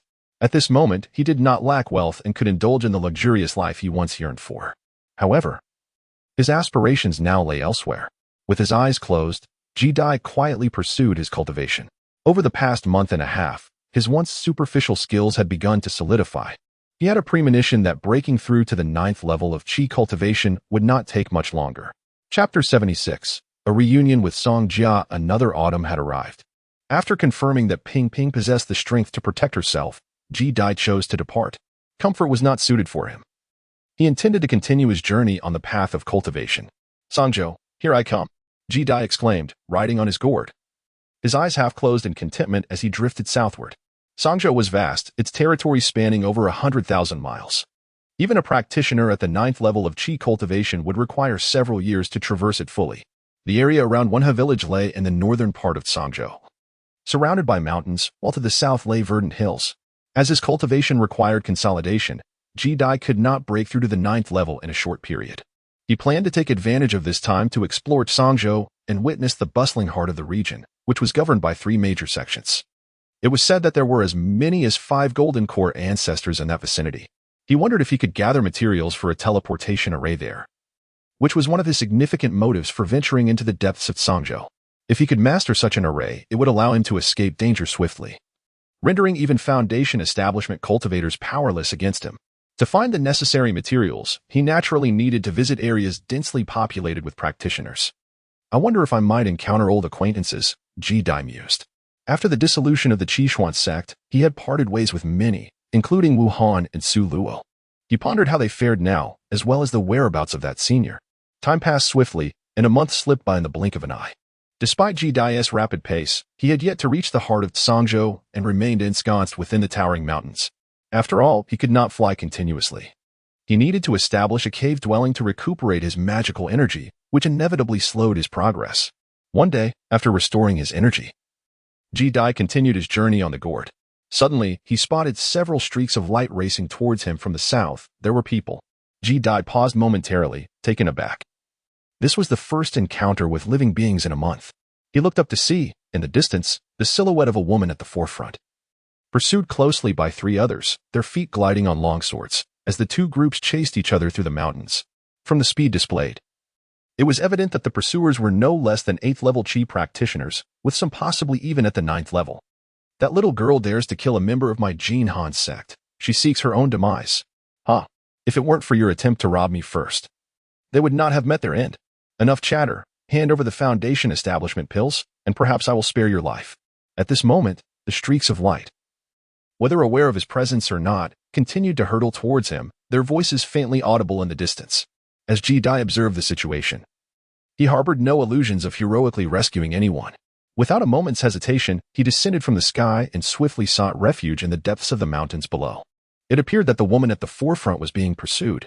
In order to avoid unnecessary complications, it was prudent to conceal himself until the danger had passed, lest he become an unwitting casualty. Moreover, both the fleeing woman and her assailants were at the 9th layer of chi refining, while he was merely at the 8th layer. Even if he wished to intervene, he would be powerless to do so. Yet, a curious sensation nagged at Ji-Dai. There was something eerily familiar about the voice of the woman being chased. Shaking his head to dispel such distractions, he buried himself beneath a thick layer of dry leaves, ensuring not a hint of his presence was revealed. Soon, a woman appeared above the mountain. Her white veil gown stained with blood and tattered, exposing her fair skin, a glimpse of spring amidst the chaos. "Damn it," she muttered, acutely aware of the presence of another. Her exquisite features were marred by a frown as she scanned her surroundings, finding them devoid of life. Moments ago, she had sensed a presence here and had hoped to divert her pursuers by enlisting this stranger's aid, yet it seemed the individual had proven to be quite astute. Choosing to hide upon her arrival, frustration coursed through Songjia. With pursuers close behind, she could not linger. In an instant, she twisted her slender waist and fled into the distance. A moment later, her 3 pursuers soared past the mountain, oblivious to Ji-Dai's concealed form. Nevertheless, Ji-Dai remained vigilant, still hidden beneath the leaves, peering out to observe the retreating figures. He noted that the pursuers were 3 men clad in identical blue robes, suggesting a shared allegiance, likely from the Jinhan sect. Yet, the silhouette of the fleeing woman struck a chord of familiarity. It was she, no wonder her voice resonated so. He had not anticipated that she would find herself in such dire straits. With a hint of schadenfreude, Ji-Dai watched the familiar white gown flutter. Recognizing her identity with sudden clarity, he bore no fondness for her, having narrowly escaped death at her hands on several occasions, and thus found a twisted delight in her misfortune. However, 2 years had passed since their last encounter, and she had evidently grown stronger.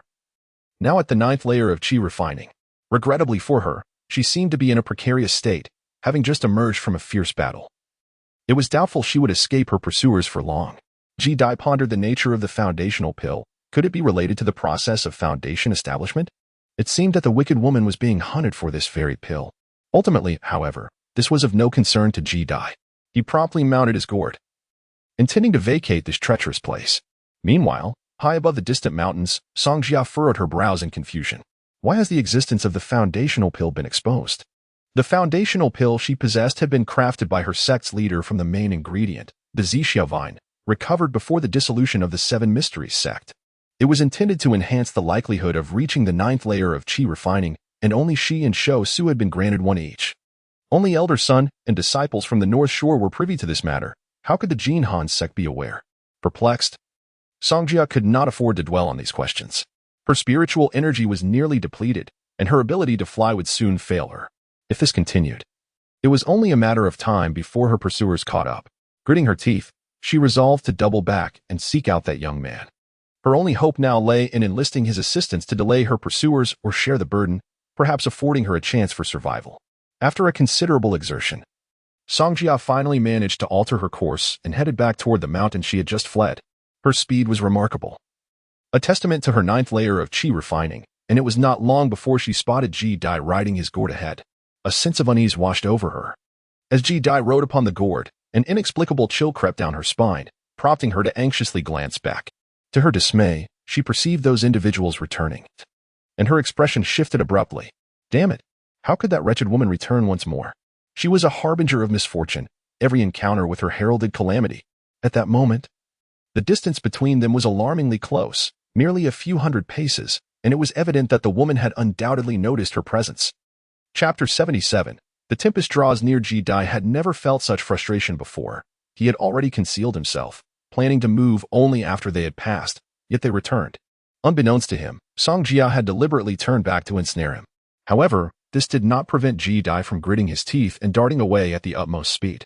Since he had been spotted, there was no time to hide again, and he sensed that this woman harbored a dark heart. If she recognized him, she could very well bring calamity upon him.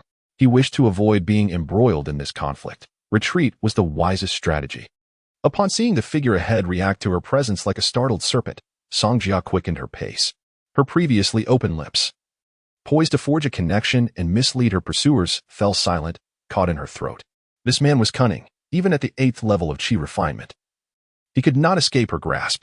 Despite the hundreds of feet separating them, she did not immediately recognize Ji Dai, yet her irritation grew, and she hastened her pursuit, resolutely intent on drawing trouble towards him. Quick, pursue. The 3 disciples of the Jin Han sect behind her also intensified their speed. Thus, across the tranquil mountain range, a youth fled at the forefront, pursued by a stunning woman, with 3 men relentlessly trailing behind them. Unfortunately, this scene was not a romantic chase beneath the sunset. Ji Dai felt no trace of happiness in his heart.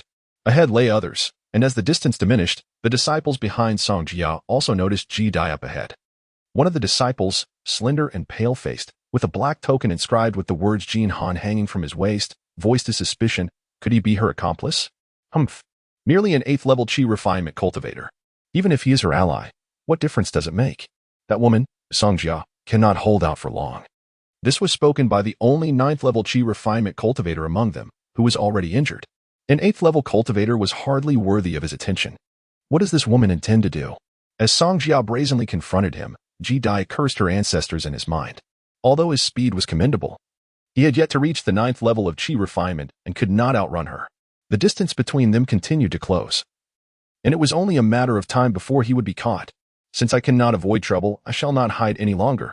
With this resolve, Ji Dai abruptly halted, altering his trajectory midair in an attempt to shake her off. You think you can escape? Songjia knew she could not sustain her pursuit for long. The 9th level of chi refinement was not the same as foundational cultivation, and she had already expended too much spiritual energy. Seeing Ji Dai change direction, her silver teeth clenched as she coldly laughed. Let us see where you can run today. Upon realizing that she was still following him, Ji Dai's expression darkened. He was certain now that this woman was indeed after him. Although he could not discern her exact intentions, he sensed that she harbored malicious intent. If she caught up with him, it would be disastrous. You have shown no mercy, so do not blame me for my ruthlessness. Ji Dai suddenly paused, turning to execute a hand gesture, unleashing a fire serpent that had grown several feet long to shoot towards his pursuer, aiming to disrupt her. You. Songjia's pupils constricted, not because of the serpent's might, but due to the shock of recognizing his face. For a moment, her astonishment was akin to witnessing a corpse come to life. She conjured wind blades to extinguish Ji Dai's attack and, unwilling to linger, continued her pursuit. In a bid to evade her, he dove into the forest below, utilizing the towering ancient trees to conceal himself, hoping to widen the gap. To think you survived. Songjia regained her composure, casting a tempestuous gaze at Ji Dai's retreating figure. They had already departed from the 7 sect, and the remaining events were known only to a handful of nascent soul cultivators in the Tiannan continent. No one was privy to what transpired within the sect. In her mind, Ji Dai had not emerged from the forbidden area after 3 hours. He must have perished therein. Yet, here he stood before her, alive and well. As she momentarily lost focus, the distance between her and the 3 pursuers behind her closed in once again. Seeing this, Songjia hastily fled into the mountains, intent on continuing her chase. Did she think entering the mountains would allow her to shake us off? The 3 men behind her scoffed, equally determined to follow. Within the rarely trodden forest, ancient trees loomed, their presence accompanied by toxic miasma and dense fog, creating numerous obstacles that severely hampered their speed of flight. As Ji Dai soared ahead, attempting to lose them among the ancient trees, he almost fled for his life. Junior brother Ji, I never imagined you would still be alive. We ventured into the forbidden area together, and you remained there.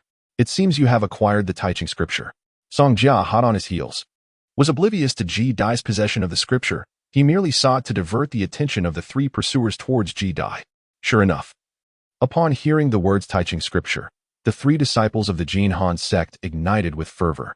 The Taiching scripture? This individual possesses the Taiching scripture. Not long ago, the entire sky above Sangzhou was filled with its verses, creating quite a stir. All major factions in Sangzhou rushed to investigate, but later, forces from the southern continent intervened, and the scripture fell into the hands of their cultivators. They must have heard of it as well. But if that woman implies he has acquired the Taiching scripture. Ji Dai maneuvered his gourd to evade the obstacles of the forest, his expression grim as he discerned her intent to lead the trouble towards him. After all, the allure of the Taiching scripture for cultivators was undeniable. Whether her claims held truth or not, these individuals would undoubtedly not let him escape. Junior brother Ji. Let us separate and flee. I will distract them for you. Upon realizing his objective had been achieved, Song Jia ceased his pursuit, chuckling lightly as he changed direction to flee elsewhere. What to do? Who should we chase? The three behind him halted in confusion. The two at the 8th level of Qi refinement looked towards the one at the 9th level, inquiring which path to pursue. One path offered the chance to acquire foundational pills that could significantly enhance the likelihood of breaking through to the foundation establishment stage, an opportunity difficult for them to attain. The other path promised the legendary Tai Ching scripture, which could provide a chance to break through to the fabled 10th level of Qi refinement and could be presented to their sect for numerous rewards. You two pursue that 8th level Qi refinement cultivator and ascertain the truth of the matter. I will chase after the foundational pill, declared the 9th level cultivator decisively. Given that Song Jia had already been injured, he could not escape far. Besides, he had his own motives if he captured Song Jia alone. The foundational pill would be his. As for Song Jia's words, they were likely a ruse to lead them astray. Thus, without further ado, in the blink of an eye, the two 8th level cultivators of the Jin Han sect mounted their flying swords and sped off in pursuit of Ji Dai's fleeing figure. The two factions continued to dart through the forest, separated by towering ancient trees, the distance nearly several hundred zhang apart. You stop. Hand over the Tai Ching scripture. Their cultivation levels were both at the pinnacle of the 8th level of Qi refinement, nearing the 9th, and they did not regard Ji Dai as a threat. Their breaths quickening as they focused on his retreating figure. I do not possess the Tai Ching scripture, do not be deceived by that woman. Ji Dai shouted in a show of weakness, yet he ran with incredible speed, often skimming close to the ancient trees, nearly encountering disaster. Whether you have it or not, you shall find out soon enough. Though they briefly hesitated, they were resolute in their desire to capture him and confirm his claims. Damn it. I must not fall into their hands. Ji Dai harbored intense resentment towards Song Jia for having drawn the trouble to him. Thankfully, the 9th level cultivator had not pursued. Even against the two 8th level cultivators, he felt he could evade them. With his gourd moving swiftly beneath him, he navigated through the forest. And soon half an incense stick's time passed. The spiritual energy within Ji Dai began to show signs of depletion. While the two behind him had already exhausted much of their own energy in their pursuit of Song Jia, their speed diminishing as they fell further behind, soon losing all trace of him. Damn it, he got away. The two gasped for breath, halting their chase. They had drained considerable spiritual energy pursuing Song Jia, even consuming all their recovery pills during that time. Now, with their energy nearly depleted, they feared the possibility of Ji Dai turning back to retaliate. Let us replenish our energy before continuing the pursuit. After deliberation, the two settled down to recuperate, reasoning that the surrounding mountains would limit Ji Dai's escape. He would likely head south towards the heart of Cangzhou, and once they had restored their energy, they could resume the chase. Not pursuing anymore? Ji Dai, unaware of their intentions, felt a slight ease after shaking them off, his breath slightly labored. He had no desire to return, uncertain if those two were luring him back purposefully, though he surmised they had little energy left. It was not outside the realm of possibility that they retained some and could ambush him upon his return, placing him in a precarious position. Cangzhou. With this thought, Ji Dai dismissed all lingering concerns and pressed onward, riding his gourd southward, realizing that after encountering others here, he must be nearing the center of Cangzhou. Chapter 78. Battle against the 9th level of Qi refinement. Days later, amid the vast mountains, Ji Dai rode his gourd, gazing ahead. He could already see the horizon where the terrain flattened. It would not be long before he reached the heart of Cangzhou. During these days, apart from the time spent recovering his energy, he had been hastening his journey and was finally nearing his destination. However, at that moment, a cold, mocking voice accompanied by a glinting flying sword suddenly shot forth from the mountains below. The assailant was a man clad in blue robes, standing atop a tree branch, emanating the fluctuations of the 9th level of Qi refinement, a mocking expression on his face as he regarded Ji Dai. On that day, he had pursued Song Jia, nearly capturing him, only to unexpectedly encounter a terrifyingly powerful mad and whose mental state was unclear yet whose strength was formidable. A single roar had left him feeling as though his cultivation would be obliterated, prompting him to abandon the pursuit without hesitation. Shortly thereafter, he met with two fellow disciples who informed him that Ji Dai was fleeing towards the heart of Cangzhou, slightly faster than Ji Dai. He rushed here to lie in wait. Sure enough, it was not long before Ji Dai arrived, albeit a bit sooner than he had anticipated. His spiritual energy had diminished by nearly half due to the journey and had not fully recovered. Nonetheless, he felt confident. After all, Ji Dai was merely at the 8th level of Qi refinement, posing no real threat. That person is waiting for me here.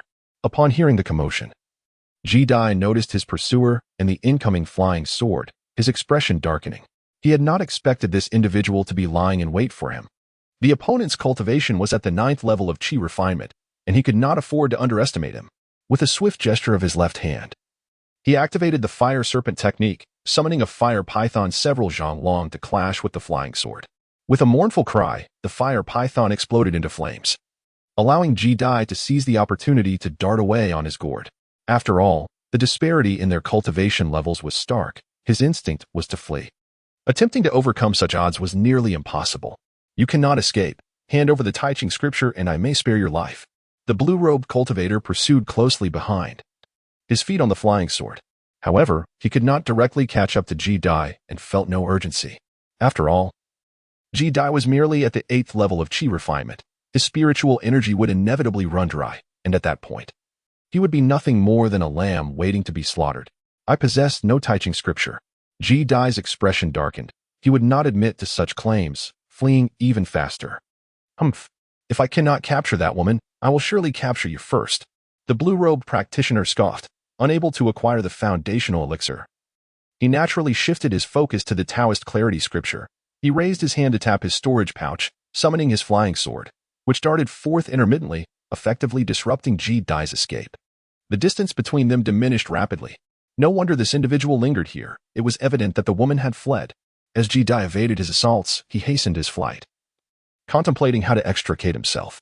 The two figures pursued one another through the vast mountain range. After the passage of a fragrant interval, the gap narrowed significantly, leaving only a few dozen paces between them. Young man, your spiritual energy must be waning. How much longer can you endure? The blue-robed practitioner intoned, forming a seal with his fingers as another flying sword shot forth, further obstructing Ji-Dai's escape.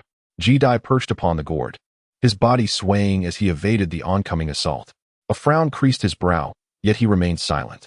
Indeed, his internal spiritual energy was gradually depleting, leaving him with but a scant reserve, unable to sustain flight any longer. My spiritual power cannot last much longer. Taking a deep breath, Ji-Dai decisively descended to the ground, sprinting furiously through the mountains. Utilizing the towering ancient trees, he leaped and maneuvered through the forest. Are you still not yielding? Surrender and accompany me. The blue-robed cultivator sneered, gliding effortlessly on his flying sword, unhurriedly following in pursuit. With a flick of his wrist, 3 more flying swords shot forth from his storage bag, launching towards Ji-Dai with precision. However, Ji-Dai's back seemed to possess a sixth sense. His body was extraordinarily agile. After a leap from the ground, he narrowly avoided the projectiles that whizzed past him, yet the distance between them diminished once more. In the next moment, Ji-Dai alighted on a tree trunk, his knees bending slightly before propelling him forward in a desperate escape. Stubborn fool, the blue-robed cultivator scoffed, his initial strike failing to connect. As he continued his pursuit, a thicket of bushes loomed ahead, reaching his height. Releasing his consciousness, he sensed Ji-Dai had dashed into its depths, obscured by the foliage. Yet, as he approached the thicket, a fiery python suddenly surged forth from below, roaring as it lunged at him, causing his expression to darken. He swiftly commanded his 3 flying swords to intercept, and with a resounding boom, the fiery serpent dissipated into nothingness. However, this exertion left him slightly breathless.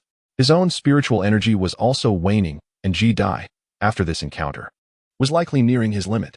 How much spiritual power do you have left? Observing Ji-Dai once more fleeing into the distance, the blue-robed cultivator chuckled derisively and continued his relentless pursuit. Just how much do you have left? Ji-Dai focused solely on his escape. Sensing that his adversary was similarly drained, the attacks considerably weaker. It will suffice to kill you. The blue-robed cultivator pressed on coldly. As the seasons changed, Ji-Dai took a deep breath, devoid of argument, his consciousness ever vigilant, ready to guard against any sudden ambush. Within him, the spiritual energy resembled a parched ditch, nearly depleted. Frustration welled up within him. Having been relentlessly pursued by this individual, thoughts of vengeance began to stir. With a swift movement, he propelled himself several zhang forward, diving into a dense thicket, intent on employing the same trick again. However, the blue-robed cultivator trailing behind regarded this with disdain, soaring overhead on his flying sword. As another fiery python charged directly at him, fangs bared, he had anticipated this encounter. With a flick of his wrist, 3 flying swords shot forth, colliding with the creature and obliterating it. After being pursued for so long, the tables had finally turned. Yet, just as the fiery python dissipated, a figure leaped from below, delivering a powerful punch to him. In that instant, the blue-robed cultivator, atop his flying sword, coughed up a mouthful of blood, his body hurtling backward to crash against a nearby tree. Pain coursed through him as he gazed in horror at the indifferent expression on Ji-Dai's face. How peculiar. This young man still possessed the ability to cast spells and mount an offense. Logically, he should have been devoid of spiritual energy. The cultivator was baffled as to how Ji-Dai retained his energy. With such cultivation, after fleeing for so long and casting so many spells, he should have been utterly exhausted. Then it struck him, a realization that made his face turn pale. How could he have forgotten that Ji-Dai had consumed a pill to restore his spiritual energy? Ji-Dai stood at a distance, neither affirming nor denying his words. Indeed, his spiritual energy had nearly been depleted, but let us not forget his identity as an alchemist. During his time at the Qishuan sect, he had concocted numerous energy-restoring pills, which he had yet to consume. Although these first-tier intermediate pills were not particularly effective for someone at the 8th level of Qi training, Ji-Dai seized a handful and consumed them without hesitation. At that moment, his internal spiritual energy surged forth like a long-awaited rain after a drought, revitalizing the once desiccated sea of energy within him, which now flowed with pure spiritual force, restoring approximately 40 to 50% of his strength. Escape was not an option. The individual before him must have been left with scant spiritual energy. In this life and death struggle, he certainly had a chance. With a heart filled with murderous intent, Ji-Dai acted without a moment's hesitation, propelling himself forward in an instant. All his previous attempts to flee had been in preparation for this very opportunity. Seeking death. Seeing Ji-Dai charge at him, the blue-robed cultivator's expression darkened. With a flick of his wrist, 3 flying swords transformed into streaks of light, hurtling towards Ji-Dai. However, Ji-Dai remained undaunted. He swiftly formed a hand seal, unleashing 3 fire serpents, slightly smaller than before, which collided with the incoming swords, producing a resounding explosion. In that fleeting moment, the 3 swords emitted sharp crack sounds, reaching their limit in the clash with the fire serpents, shattering into countless fragments. Of course, Ji-Dai did not emerge unscathed. He gasped for breath as his internal spiritual energy once again approached depletion.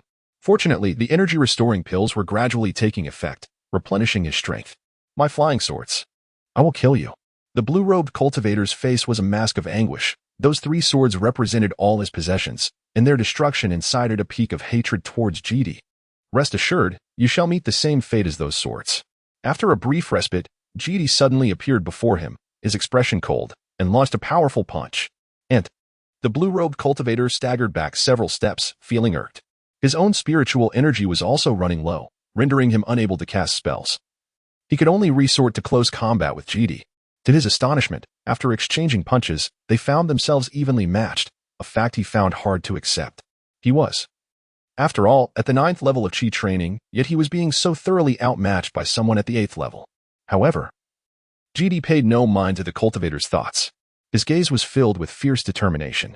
Steadying himself, he suddenly reappeared in front of his opponent, ignoring the incoming attacks, and delivered a punch that sent the blue-robed cultivator flying. Yet, in the process, he was struck by an elbow to the chest, causing him to be thrown back several dozen feet, coughing violently and turning pale, blood trickling from the corner of his mouth. This cannot continue. The blue-robed cultivator's eyes widened in fear, feeling equally unwell. Rising from the ground, he looked haggard, frightened by Ji-Dai's reckless fighting style. No, this cannot go on. If this continues, even if I manage to win, I will be gravely injured. His expression darkened, a ruthless glint flashing in his eyes. He had initially intended to extract the typing classic from Ji-Dai, but now he could no longer afford to concern himself with that. His spiritual energy was nearly exhausted. And with such a back-and-forth struggle, victory was uncertain. He might very well find himself in dire straits. I have no choice but to use that technique. You have forced my hand. In that instant, as his words fell, Ji-Dai suddenly felt a shiver run through him, as if a great crisis was imminent. His face displayed a mixture of suspicion and dread, prompting him to retreat at once, trusting his instincts wholeheartedly. This alertness startled the blue-robed cultivator, however. It was too late to consider retreat. Could he escape? He shook his head with a cold smile, his demeanor transforming dramatically. In an instant, his gaze sharpened, as if wielding an invisible blade that ruthlessly pierced towards Ji-Dai's sea of consciousness. This was a secret technique he had stumbled upon. capable of condensing his own spiritual awareness into a lethal weapon to assault another's sea of consciousness. The element of surprise was exceedingly effective. As long as the target was within his sphere of influence and did not vastly exceed his cultivation level, they would be caught off guard. If struck, they would instantaneously lose their combat capacity, and those with weaker souls could even be reduced to a state of utter foolishness. A mere 8th-layer chi refinement cultivator could hardly withstand such an assault. Yet, just as he believed victory was assured, his expression abruptly shifted. And he spat a mouthful of blood, his face etched with despondency and terror. What is in your sea of consciousness? At that moment, as his spiritual awareness invaded Ji Dai's sea of consciousness, it was instantly shattered by an overwhelming force, having already sustained severe injuries. The damage to his spiritual awareness compounded his plight, rendering him nearly immobile. He clutched his head in agony, realizing that the attack was targeting the sea of consciousness. Ji Dai, in a moment of clarity, recognized the imminent danger he had sensed earlier, as the opponent's spiritual awareness had encroached upon his own. It appeared to be a secret technique. However, within his sea of consciousness lay a medicinal cauldron, which had withstood even golden core cultivators. It was remarkably steadfast. And his opponent had clearly encountered a formidable barrier. Ji Dai sneered coldly, seizing the opportunity presented by his opponent's momentary lapse in consciousness. In an instant, he appeared before the blue-robed cultivator, who was clutching his head in excruciating agony. With an indifferent gaze, Ji Dai delivered a powerful punch to the man's throat. The opponent, engulfed in immense suffering, remained oblivious to the impending danger. With a sickening crunch, the sound of his throat shattering echoed through the air. His eyes widened in shock as he spat blood, collapsing backward, lifeless. As the cacophony around him faded into silence, Ji Dai took a deep breath. He was no longer the same. He understood that in this world, the law of the jungle prevailed. Having struck first, he felt no remorse. Flicking his fingers, a wisp of flame shot forth, swiftly engulfing his storage bag and the flying sword, as he made his hasty exit from the scene. There were still 2 accomplices of the fallen cultivator. Encountering them in his current state would undoubtedly spell his doom. Fortunately, it seemed they were absent. This battle had been extraordinarily arduous. The 9th layer of chi training was indeed formidable. Had it not been for his excessive depletion of spiritual energy, he would not have triumphed. A moment later, Ji Dai sat cross-legged in a secluded cavern, his complexion still somewhat pale. He retrieved the opponent's storage bag, and with a flicker of his consciousness, he erased the markings upon it, inspecting its contents. The bag measured several feet in size and contained hundreds of spirit stones. Several scrolls, a few sets of garments, and a token. Nothing else of note remained. As Ji Dai extracted all the items, he picked up a scroll to examine. Most of these scrolls were unremarkable, but one contained a technique known as Shaohan Gong, which caught his attention. The Tai Xian Jing'ai previously practiced, along with the Tai Ching Jing'ai acquired later in the Forbidden Area, only documented methods for cultivation during the chi refining stage, leaving a void for post-foundation cultivation. To continue my training, I needed to find new techniques, and Shaohan Gong could serve as a reference, as it included foundational cultivation methods. Holding the Shaohan Gong, Ji Dai scrutinized it intently. This technique focused on absorbing cold energy for training and required a location of extreme cold, allowing one to cultivate all the way to the golden core stage. Where could such a frigid place be found? Ji Dai pondered, unsure of the existence of such a location. However, since he still had some time before breaking through to the foundational stage, there was no need for haste. He set aside the technique and soon found another scroll detailing a highly audacious secret method that could condense one's spiritual consciousness into a blade for offensive purposes.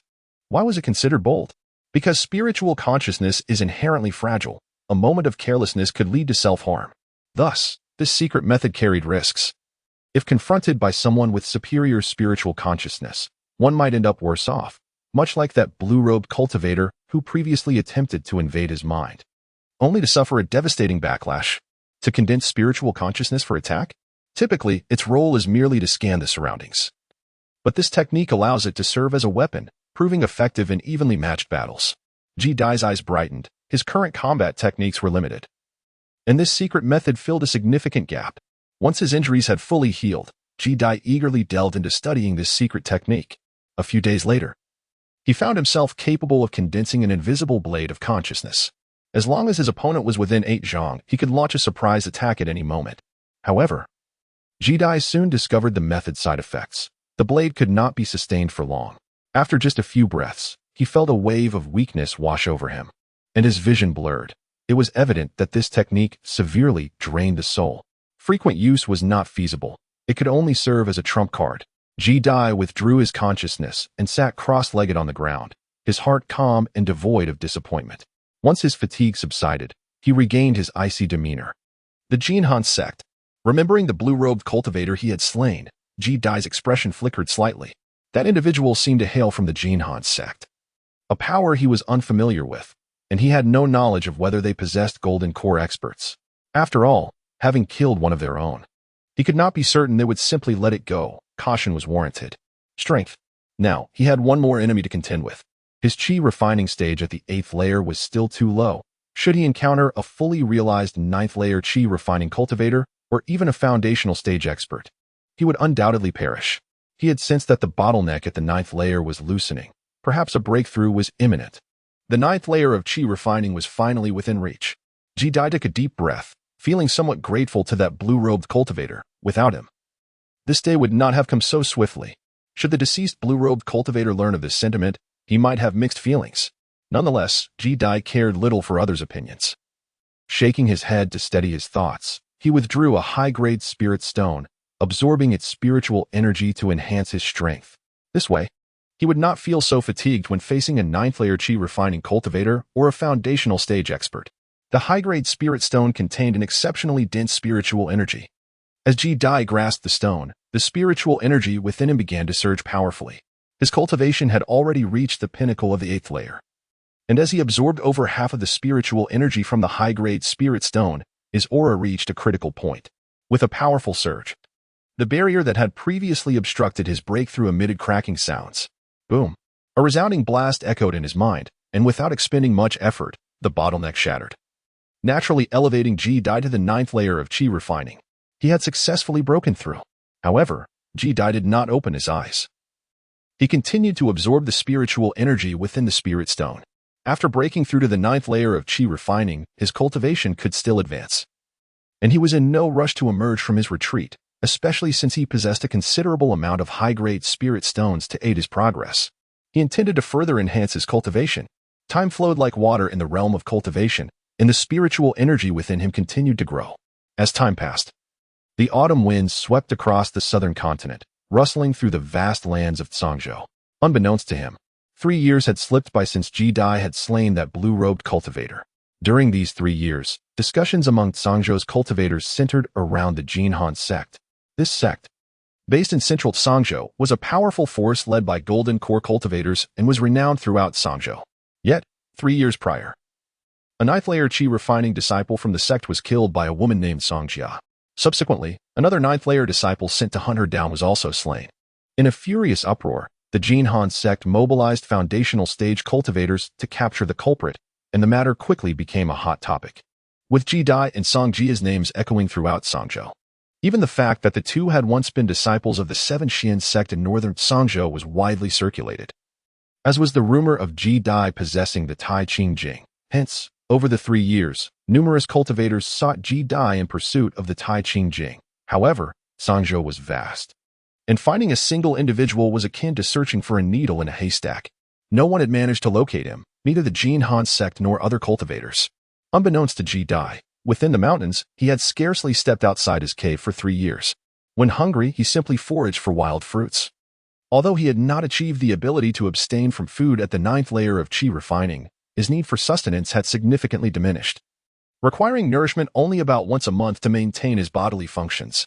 This allowed him ample time for cultivation. Over the course of 3 years, his cultivation had advanced considerably, far surpassing his previous state. He had refined over 60 high-grade spirit stones, resulting in an immense reservoir of spiritual energy within him, comparable to a vast lake. The spiritual energy had transformed into a lake. The blue-robed cultivator he had encountered had not reached such a level. Their cultivation could only be considered mid-tier among the 9th layer of chi refining. Now, Ji-Dai had achieved the pinnacle of the 9th layer, and few could threaten him beneath the foundational stage. All of this was thanks to the spirit stones. With their assistance, he had effectively bypassed decades of arduous cultivation. At the pinnacle of the 9th layer of chi refining, Ji-Dai opened his eyes, looking inward to sense the misty energy within him, akin to a lake of spiritual energy. Extending his consciousness, he found it could now envelop a radius of 9 zhang and 9 feet, reaching the limits of qi refining. He was on the verge of breaking through to the foundational stage, yet he was not in a hurry. The risk of failure when attempting to break through from the 9th layer of qi refining to the foundational stage was immense. Only 1 in 1,000 could succeed. He aimed to break through to the 10th layer of qi refining. The 10th layer of qi refining. In his mind, Ji Dai recalled the method for breaking through to the 10th level of qi cultivation as described in the Tai Ching scripture. According to the records within the scripture, to ascend beyond the 9th level, one must continue to enhance their spiritual power without advancing to the foundation establishment stage. When one's spiritual energy transforms into an ocean during the qi cultivation phase, they achieve the 10th level. Now that Ji Dai had acquired the Tai Ching scripture, his ambition was undoubtedly to reach the 10th level of qi cultivation. He closed his eyes and continued to elevate the spiritual energy within him. Time and again, the temptation to break through to foundation establishment loomed before him. If he could just surmount that threshold, he could attempt to establish his foundation. Yet, he resisted each temptation resolutely. As time passed and numerous high-quality spirit stones were consumed, Ji Dai's spiritual energy steadily grew, until it reached the limit of what he could bear at the 9th level, unable to absorb any more lest his qi be ruptured. However, there remained a significant gap between his current spiritual energy and the state of transformation into an ocean. Had he reached his limit? Sweat beaded on Ji Dai's forehead as he halted, wary of continuing. If he persisted, it was highly likely his qi would burst, rendering him incapacitated. Why was it so? Was there truly no method to break through to the 10th level, or was the Tai Ching scripture merely a fabrication? Ji Dai shook his head. Dismissing this conjecture, the Tai Ching scripture must be genuine, as his ability to absorb spiritual energy for cultivation served as the finest proof. Yet, how could he attain the 10th level and transform his spiritual energy into an ocean? Based on the current situation, it seemed impossible to achieve such a transformation at the first level of qi cultivation. Belief breeds existence, Ji Dai pondered, meticulously recalling the insights gleaned from the forbidden area. He recalled the last line of the Tai Ching scripture, sensing its profound significance, likely the key to breaking through to the 10th level. Did it imply that belief in the 10th level would facilitate the breakthrough? Ji Dai shook his head with a wry smile, feeling that matters could not be so frivolous. But what did that phrase truly mean? What does belief breeds existence entail? Ji Dai murmured, his gaze filled with confusion, as he sat in his cave for 3 days, repeatedly uttering the phrase. After 3 days, he ceased to be entangled in his thoughts, rising from the cave to take a stroll outside. When the boat reaches the bridge, it will naturally straighten. Since a breakthrough was unattainable at present, there was no need to cling to it. Perhaps one day he would succeed. Outside the cave, Ji Dai, clad in a simple long robe, gazed at the distant mountains. The worries of hitting a bottleneck faded from his countenance, his mindset becoming tranquil. After 3 years, his hair had grown considerably, cascading freely down his back. Moreover, his appearance and demeanor had undergone subtle changes. His originally handsome features now bore an ethereal quality, exuding an air of nobility. Unbeknownst to him, had 3 years truly passed? Ji Dai tied his long hair back with a grass rope, feeling a sense of nostalgia. How swiftly time flies. In 3 years, it seemed he had turned 20 years of age. Had he not embarked on this path, would he have already married and started a family? This question, of course, remained unanswered. Ji Dai tugged at the corner of his mouth, and with a flicker of his consciousness, he stepped onto a gourd and swiftly soared into the air. No matter the circumstances, his cultivation had reached the pinnacle of the 9th layer of qi refinement. Below the foundation establishment stage, few could pose a threat to him. As for reaching the 10th layer of qi refinement, he would take his time. After 3 years of secluded cultivation, it was time for him to venture out. Otherwise, he might find himself suffocating, which could breed inner demons. Chapter 81. Effortless annihilation. A few days later, he emerged. At the border between the northern region of Tsangzhou and its heartland, Ji Dai stood atop the gourd, gazing ahead. The vast mountains had receded behind him, and the terrain ahead began to flatten, with only a few towering green hills remaining. Beyond lay the heart of Tsangzhou, a place rife with intricate power dynamics, teeming with intrigue. It had been 3 years. He wondered if the Jinhan sect still remembered him. During his 3 years of seclusion, he had lost track of the developments concerning them. For safety's sake, he decided it best to remain low-key, especially since he was in the heartland of their territory. As Ji Dai mused, the gourd beneath him propelled him forward. However, as he swept past a forested area, a group of cultivators caught his eye, drawing his immediate attention. Their attire bore some resemblance to that of the Jinhan sect disciples he had encountered previously. though he could not ascertain if they were indeed from that sect. As he remained vigilant, the group spotted him but paid him little mind, allowing Ji Dai to continue on his way. The 5 individuals were, in fact, disciples of the Jinhan sect. In the 3 years since Ji Dai's disappearance, no one in central Sangzhou had seen him, leading the elders to suspect he was hiding in the northern mountains, commanding them to wait here for 3 long years. Yet, after such a lengthy vigil, they had nearly given up hope. Suddenly, one of them noticed that Ji Dai, riding on a gourd, seemed vaguely familiar. The speaker was an elder who conjured a scroll that revealed the image of a youthful figure, strikingly similar to Ji Dai. "It's him. Quick, pursue," the elder exclaimed. The others, upon hearing this, mounted their flying swords and surged toward Ji Dai with murderous intent. "You finally revealed yourself. We have awaited your return for 3 years. Do you have any idea how we've spent this time? Hand over your life for killing Brother Zhao. Surrender the Taiching Sutra." Among them were 3 at the 8th layer of Qi refinement and 2 at the 9th layer, one of whom was at the pinnacle of the 9th layer. All of them filled with murderous intent as they pursued Ji Dai. Simultaneously, 3 flying swords and a massive bell transformed into streaks of light, converging upon him. "Do not harm him. We need him alive. He likely possesses the Taiching Sutra," the elder at the pinnacle of the 9th layer warned loudly. It was astonishing that even after 3 years, the Jinhan sect remained so relentless, continually dispatching disciples to wait for him. Sensing the attacks approaching from behind, Ji Dai's expression darkened. If this had occurred 3 years ago, he would undoubtedly have met his doom. However, times had changed. With a swift gesture of his left hand, he unleashed 4 fiery pythons that surged forth, engulfing the 3 flying swords in a single, ferocious bite, dissolving them instantly. The faces of the 3 8th layer cultivators turned pale in shock. How is this possible? "My treasure." The last bell, upon impact, proved somewhat resilient, albeit deformed on its surface, flying back without shattering. Yet, this was sufficient to inflict damage on the adversaries, as this artifact was one Ji Dai had refined himself, intimately connected to his mind. Any injury to it would also harm him. "My diamond bell is damaged. How could this be? Isn't he merely at the 8th layer?" The 9th layer cultivator who had attacked was left reeling, spitting blood, his face ashen. He gazed at the slightly dented bell, utterly baffled by Ji Dai's strength to destroy his treasure with a single strike. At the pinnacle of the 9th layer, the elder, who had refrained from attacking, was taken aback. His hawkish nose and pale complexion gave him an ominous appearance, and now, his expression fluctuated between shock and disbelief. Ji Dai's aura, now revealed, clearly indicated he had reached the pinnacle of the 9th layer. But he was merely at the 8th layer 3 years ago. How could anyone cultivate so rapidly? The gap between the 9th layer and its pinnacle is not trivial. It requires profound spiritual energy. It was highly likely that Ji Dai had concealed his true cultivation level. So, he had hidden his strength 3 years ago. No wonder he could kill Zhao Qian. The elder seethed, convinced Ji Dai had masked his powers. Yet, he too was at the pinnacle of the 9th layer and felt no fear.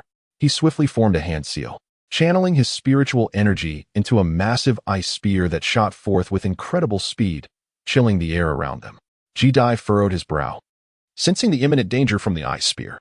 His gaze turned cold as he realized he couldn't afford to delay any longer, uncertain if there were reinforcements. He reached forward, conjuring a fire python nearly 10 feet long, which surged ahead to meet the ice attack. The collision of ice and fire erupted in a tremendous explosion, releasing clouds of scalding steam into the air, causing both parties to stagger back, their auras fluctuating violently. The elder gasped for breath, fixating intently on Ji Dai, realizing he had fallen to the disadvantage. Yet before he could articulate his thoughts, he suddenly clutched his head in agony. "What have you done to me?" It felt as though a sharp blade had pierced his mind, an unbearable pain that threatened to explode his very skull. Ignoring Ji Dai, he cried out in torment, only to be met with a flash of light, followed by the sight of a severed head soaring through the air, its eyes wide with disbelief. "I have alleviated your suffering." Ji Dai's gaze remained cold as he recalled the flying sword he had obtained from the blue-robed cultivator, still adorned with the man's storage bag. Zhang Zhisher, the remaining 4, witnessing this scene, were paralyzed with terror. As Ji Dai's cold eyes swept over them, they felt an icy dread enveloping them. A pinnacle cultivator of the 9th layer had been slain by Ji Dai. They had no hope of avenging him. In an instant, they were devoid of any desire for revenge. Among them, the 9th layer cultivator reacted the quickest, abandoning all thoughts of sect loyalty and remaining comrades. He unleashed all his spiritual energy and fled for his life. In a matter of moments, one ninth-layer cultivator lay dead while another escaped. The remaining 3 eighth-layer cultivators exchanged horrified glances, cursing Ji-Dai's unscrupulousness, each transforming into streaks of light and fleeing in different directions. Even if Ji-Dai were at the pinnacle of the 9th layer, it was unlikely he could eliminate them all, not one to be underestimated. Ji-Dai coldly observed the unfolding scene. With the 4 dispersing, he realized that achieving their demise would take time, and he was uncertain of any potential reinforcements. Should any Foundation establishment cultivators arrive, he too would be in peril. With a decisive step, he mounted the gourd, propelling himself toward the fleeing 9th-layer cultivator, while he dismissed the remaining 3, allowing them to escape. Chapter 82. Reinforcements. Damn it. The first fleeing 9th-layer cultivator felt a chill creep up from the soles of his feet as he realized Ji-Dai was pursuing him instead of the others. What misfortune! He lamented, inwardly cursing his luck. What should I do? I was injured just now, and my speed has significantly decreased. It won't be long before I am caught. However, as soon as he thought this, he was horrified to realize that the distance between them was rapidly closing, and it would not take long at all. Such speed. Damn it. I won't be able to hold on for more than a few breaths. Just as panic set in, he suddenly felt a sharp pain in his mind. Overwhelming agony coursed through him. Clutching his head, he plummeted from the air. In that brief moment, Ji-Dai had already surged forward and grasped his throat tightly. Had he fully unleashed his spiritual energy, the outcome for his opponent would not have been much better than that of the old man. How many Foundation establishment cultivators does the Jinhan sect have? Are there any Golden Core practitioners? Speak or die? Ji-Dai asked coldly. The opponent, being the most skilled among them, should know the most. I will tell you, stammered a man in his 30s, beads of sweat forming on his forehead due to the pain in his mind. However, upon meeting Ji-Dai's indifferent gaze, the shadow of death enveloped him, and he forced himself to endure the pain as he trembled. Our Jinhan sect is one of the 3 major forces in central Zhangzhou, with 1 Golden Core and 6 Foundation establishment cultivators. You have already killed Zhao Qian, and our sect is actively hunting you down. If you kill me, our powerful members will soon seal off the area, and you will have nowhere to escape. Even if you can kill a 9th-layer Qi refinement cultivator, you will undoubtedly perish once the Foundation establishment cultivators make their move. However, if you obediently hand over the Taiching scripture, perhaps your life can be spared. His voice trembled with fear, invoking the might of his sect's powerful members. The Taiching scripture? Are these fools devoid of reason? Ji-Dai's expression darkened upon hearing this. Simply based on that deceased woman's words, they truly suspected he possessed the Taiching scripture. Yet, it was not entirely their fault. The temptation of the Taiching scripture was indeed overwhelming. Coupled with Ji-Dai being a disciple of the 7 Xian sect and having entered forbidden grounds, this only intensified their suspicion. After all, the Taiching scripture had originally manifested within the 7 Xian sect. Ironically, these brainless fools had indeed guessed correctly. The Taiching scripture was truly in his possession. You talk too much. Ji-Dai felt a sense of helplessness and coldly severed his throat, regardless of whether he killed the man or not. The Jinhan sect would not spare him. He casually discarded the corpse, collected the storage bag, and did not pursue the remaining 3 eighth-layer Qi refinement cultivators. After traveling over 100 miles, he suddenly felt a chill wash over him and saw a long rainbow appear in the sky. What is happening? Ji-Dai was startled. Instinctively trusting his intuition and quickly sought refuge in a nearby forest by creating a cave. Soon, a powerful aura swept past overhead, a middle-aged man in splendid robes. His gaze filled with contempt. Fortunately, he had not spotted Ji-Dai earlier and flew straight past, heading toward his destination. Is that a member of the Jinhan sect? Their speed is astonishing. Even Foundation establishment cultivators have been dispatched. Ji-Dai's expression darkened. After the man departed, he emerged from his hiding place, observing the retreating figure. He had a foreboding sense that this person was indeed from the Jinhan sect. He hadn't anticipated their swift arrival. With even Foundation establishment cultivators mobilized, such a large-scale effort just for him. Taking a deep breath, Ji-Dai confirmed that the aura had moved far away and dared not linger any longer. He hastily departed. Little did he know that in the following days, he gradually discovered that the Jinhan sect had completely sealed off the area within several hundred miles. The vicinity was swarming with disciples from the Jinhan sect, all searching for him. It was highly likely that his previous kills had exposed his location. On numerous occasions, Ji-Dai narrowly avoided detection. To avoid attracting the attention of Foundation establishment cultivators, he sought refuge in a mountain forest, creating a cave to hide. Even so, he could still sense multiple auras flying overhead daily, some of which provoked a sense of wariness within him. Foundation establishment. Let them search, let them search. I can always hide. Jedi scoffed, not overly worried. He closed his eyes and began to cultivate within the cave. A month passed swiftly, and once again, the aura of a Foundation establishment cultivator swept over his cave. This time, a mental probe directly covered the area beneath him. The once tranquil heart of Jedi immediately leaped to his throat, pounding vigorously. Fortunately, his divine sense swept through the area without locating his hidden abode. Only when the aura dissipated from the vicinity did Jedi heave a heavy sigh of relief. He understood that lingering in this refuge was not a viable option. Furrowing his brow, he recognized the reality that such fortuitous escapes could not be relied upon indefinitely. There could come a day when he would be discovered. Currently, the searches in the surrounding area should have relaxed somewhat. He still possessed a disguise pill. If he did not encounter any Foundation-building cultivators, he should remain undetected. Jedi took a deep breath, retrieved a jade vial, and consumed a transformation elixir he had previously concocted, deciding to take a bold risk. Soon, with his appearance altered, Jedi stepped out of the cave dwelling, opting not to utilize the gourd for escape. Its conspicuous nature made it easily recognizable to those who had seen him before. With a flicker of his consciousness, a wind banner materialized in his hand, a prize he had won from Siebin in a gamble. With his current cultivation level, he effortlessly sensed the markings on the banner. It was merely at the 7th layer of chi refinement. With a mere thought, he erased the markings that adorned it. As the seasonal energies infused into his being, his body became enveloped by the power of the wind, propelling him swiftly away.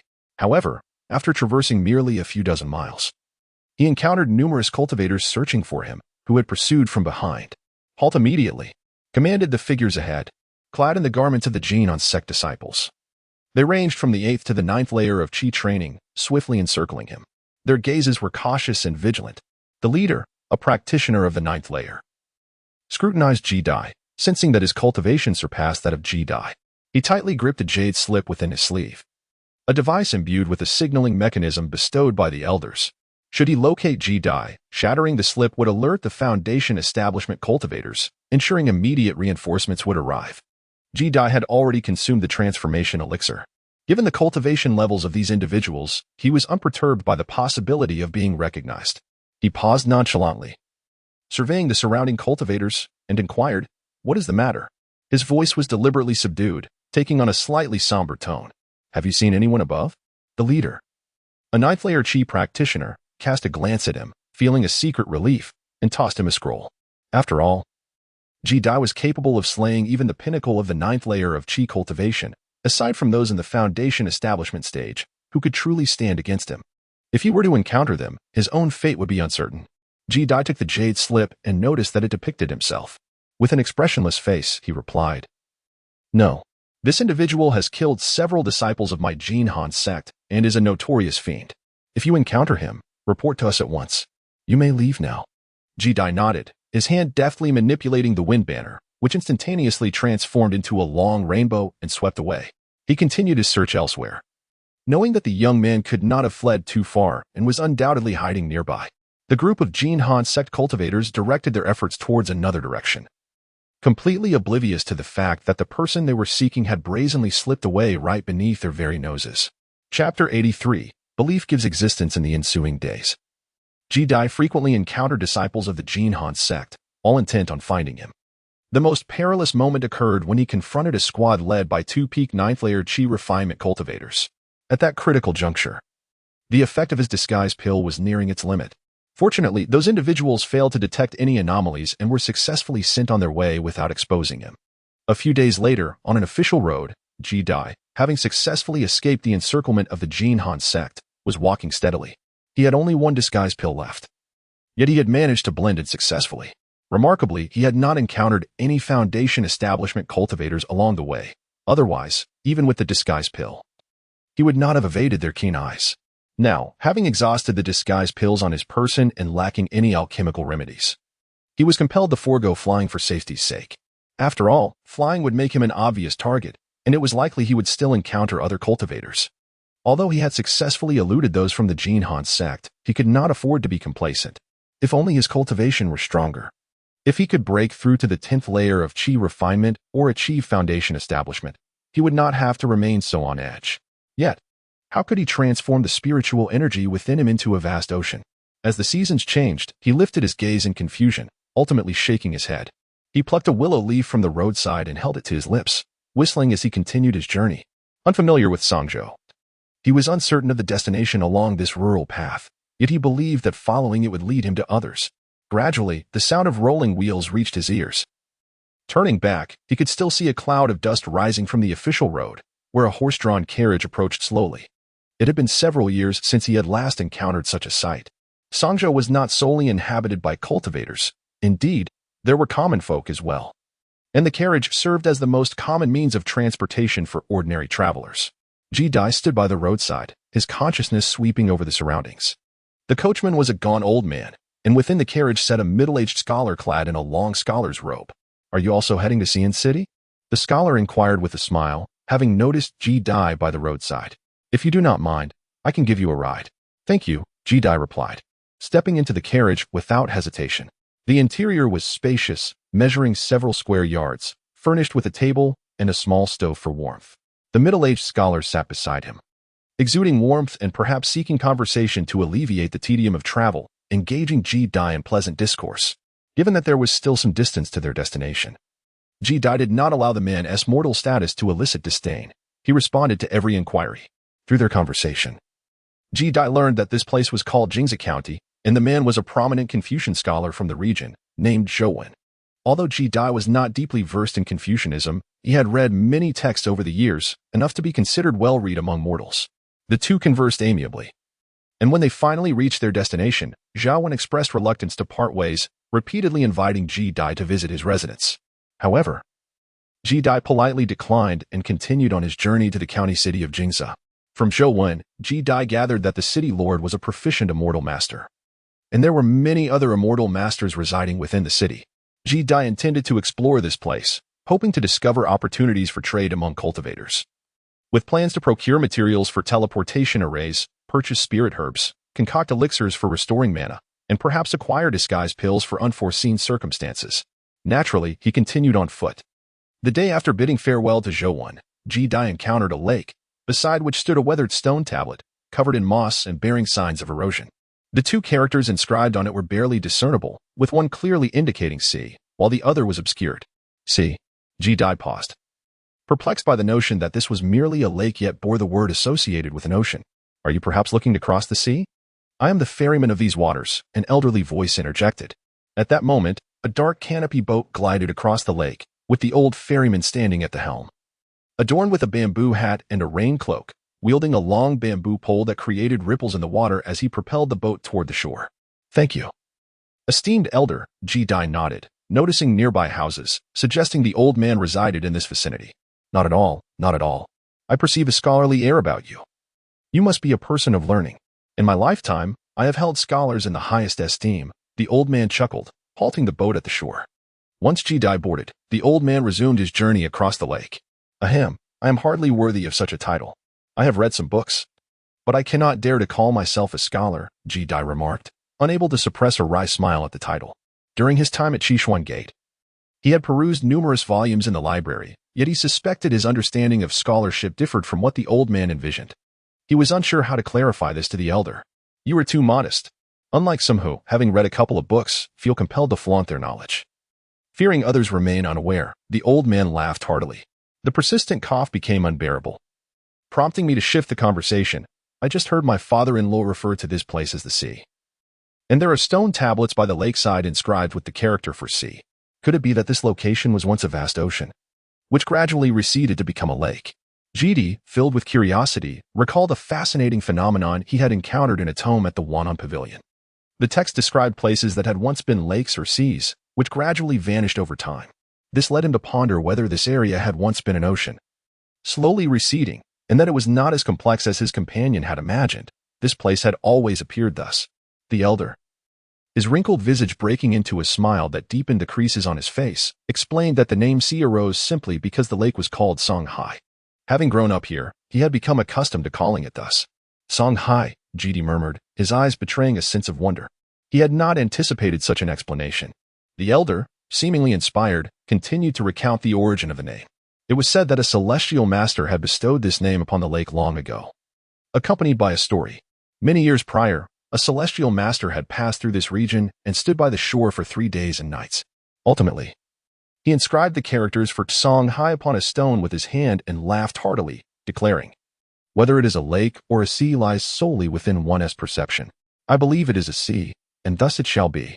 This tale was undeniably true, as it had been witnessed by GD's great-great-grandfather, who had been there, rowing a boat upon its waters.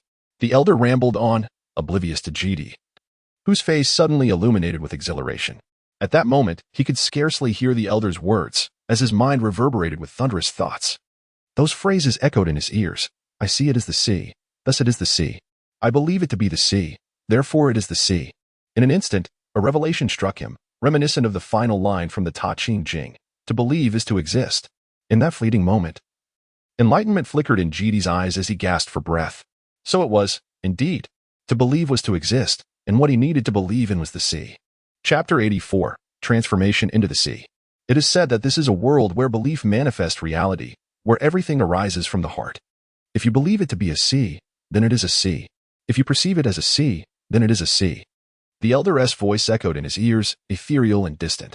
GD could no longer discern the elder's subsequent words, but he felt a surge within him, as if the lake of spiritual energy inside him was swelling. In that moment, he perceived not a lake, but a sea. They say the heart is shaped by perception. Regardless of its truth, at that instant, GD's reservoir of energy expanded unexpectedly, multiplying several times. Golden light radiated from within, accompanied by countless waves of spiritual energy shimmering like a golden lake, a manifestation of the energy cultivated through the Ta Ching Jing. Yet this was not enough. The sea experiences tides and tempests. GD believed it to be a sea, and thus the ocean within him mirrored his thoughts. The spiritual energy began to churn like ocean waves, producing a sound reminiscent of crashing surf, characteristics of the sea. At that moment, the entire Songhai seemed to resonate with him, as if sensing his transformation. The ethereal energies, long dormant in this realm, surged from the lake, converging towards him, filling his expanded reservoir. What was happening? Why had the spiritual energy from that direction suddenly intensified? Could there be a treasure emerging? The commotion caused by this spectacle was immense, attracting countless cultivators within 100 miles, their eyes ablaze with fervor as they hastened toward the direction of Songhai. Above the lake, the waters roiled as if stirred by a tempest, and a solitary boat rocked violently upon its surface. The elder, hearing the sound of crashing waves, dropped his bamboo pole in astonishment, unable to comprehend how, moments ago, everything had been tranquil, and now the waters were tumultuous. Where did this sound originate? As Ji Dai closed his eyes, his body remained utterly still on the boat, seemingly impervious to the happenings around him. He had entered a state of profound transcendence, his internal energy rapidly ascending, merging with the surrounding spiritual essence of nature, continuously flowing into his chi si. At a certain moment, a thunderous sound resonated in his mind, and simultaneously, a terrifying aura radiated from Ji Dai, surpassing the 9th level of chi cultivation, yet falling short of the foundation establishment. Nonetheless, it was sufficient to instill fear in any practitioner at the 9th level of chi. This was the distinctive presence of an immortal master. The sudden surge of energy startled the elder beside him, who fixed his gaze on Ji Dai, sensing an ominous premonition. He instinctively recognized that this young man was undoubtedly an immortal master. However, years of experience prompted him to avert his eyes, feigning ignorance. Ji Dai, unaware of these developments, opened his eyes once more, only to realize that his chi si had transformed from a mere lake into a vast ocean. This ocean, composed of spiritual energy, surged tumultuously before gradually calming. He had reached the 10th level of chi cultivation, Ji Dai murmured, feeling a fleeting surge of exhilaration as he quietly observed the ocean of spiritual energy within him and then gazed out at the vast sea ahead. In the past, he had deliberately left behind a legend, intended to attract those fated individuals capable of breaking through to the 10th level of chi. Today, he had encountered such a moment, hoping that his fellow practitioner might assist him in transcending and transforming the sea. The vast sea had awaited the arrival of sentient beings for countless years, and today it had manifested its spiritual essence. In the depths of Ji Dai's consciousness, a voice emerged, indistinguishable in gender, echoing the words of the one who had inscribed the stone tablet here long ago. Good. Ji Dai bowed before the vast azure sea, unaware of the intricate web of causality entwined within. Had his strength been sufficient, he would have pledged to aid you in transforming the ocean in years to come. Ji-Dai made this promise. After attaining enlightenment in this place, the reservoir of energy within him expanded, granting him the qualification to transcend to the 10th layer of Qi cultivation. However, to achieve this breakthrough, he still needed to fill the enlarged reservoir with spiritual energy. Even with the abundance of spirit stones at his disposal, it would require several years of arduous effort, if not more. Yet, unexpectedly, due to the long-dormant celestial energy of this locale pouring into him, he swiftly completed this process and ascended to the 10th layer of Qi cultivation. With myriad causes converging upon him, he found himself without reason to refuse. The azure sea before him had calmed, devoid of any further disturbances. As Ji-Dai gazed pensively at the now tranquil surface of the lake, he recalled having seen in the Wanwan pavilion of the 7 Xian sect that every entity in the world, mountains, stones, and grasses, holds the potential to awaken intelligence and transform into a spirit. He pondered whether the sea might also conceal such transformations. Taking a deep breath, Ji-Dai withdrew his gaze. After breaking through to the 10th layer of Qi cultivation, his senses had sharpened considerably, allowing him to perceive various presences approaching. Likely drawn here by the peculiar phenomenon, he expressed his gratitude to the elder for recounting this tale, which had facilitated his breakthrough. With a swift motion, he brandished his wind banner and bowed to the old man, leaving behind a sum of silver coins, the origins of which were unknown to him, before transforming into a streak of light and shooting off. Before long, elegantly dressed men and women appeared in the sky, most of whom were at the later stages of Qi cultivation. They extended their consciousness but found no trace of any extraordinary treasures, prompting them to frown slightly. One of the young men, in his 20s and with a defiant demeanor, fixed his gaze on the elder below. Under his intense scrutiny, the elder trembled. Feeling the weight of encountering so many immortal masters, his heart racing with anxiety, he hesitated, recalling the earlier turbulence on the lake, which had subsided swiftly without revealing anything. A fleeting thought crossed his mind. Perhaps the recent events were connected to Ji-Dai, but his favorable impression of Ji-Dai led him to withhold this information. The expressions of the treasure-seeking cultivators darkened upon hearing him. They could not fathom that a mere mortal would dare to deceive them, especially since their spiritual senses had already confirmed that he concealed nothing. Nevertheless, they remained undeterred, resuming their search across the lake, but to no avail. Unbeknownst to them, Ji-Dai had already traveled several dozen miles away, having reached the 10th layer of Qi cultivation. The fierce winds roared in the sky, and after his breakthrough, Ji-Dai's speed surged, nearly rivaling that of foundational cultivators. However, he did not fly at full speed, instead maintaining a pace akin to that of an ordinary 9th layer Qi cultivator. Along the way, he observed streaks of light racing toward the vast sea, all aspiring treasure hunters, none of whom noticed him. In an effort to avoid drawing attention, Ji-Dai descended to the ground, striding forward purposefully. He inhaled deeply, realizing he was now just one step away from foundational cultivation. The likelihood of achieving this milestone at the 10th layer of Qi cultivation was significantly higher than at the 9th layer. Initially, Ji-Dai intended to journey to the county city of Jingzhou to seek some spiritual herbs and materials for a teleportation array. However, given the recent developments, he contemplated whether he should first find a suitable location to attempt his foundational breakthrough. After all, achieving foundational cultivation would grant him greater means of self-preservation, even in the face of the Jin Han sect's pursuit. Chapter 85. Foundation Failure. Foundation. This realm serves as a watershed moment. Upon reaching it, one truly embarks on the path of cultivation. Not only does it cleanse the body and expel impurities, extending one's lifespan beyond 200 years, but it also allows for prolonged fasting, marking a genuine departure from mortal existence. The Wanwan Pavilion contains extensive literature on this subject, including records on how to achieve such a breakthrough. To cultivate the foundation, one must convert the spiritual energy within from a gaseous to a liquid state. Although Ji-Dai's Qi Sea was vast like an ocean, the spiritual energy it contained remained in gaseous form. To attain foundational cultivation, he needed to transform this energy into liquid.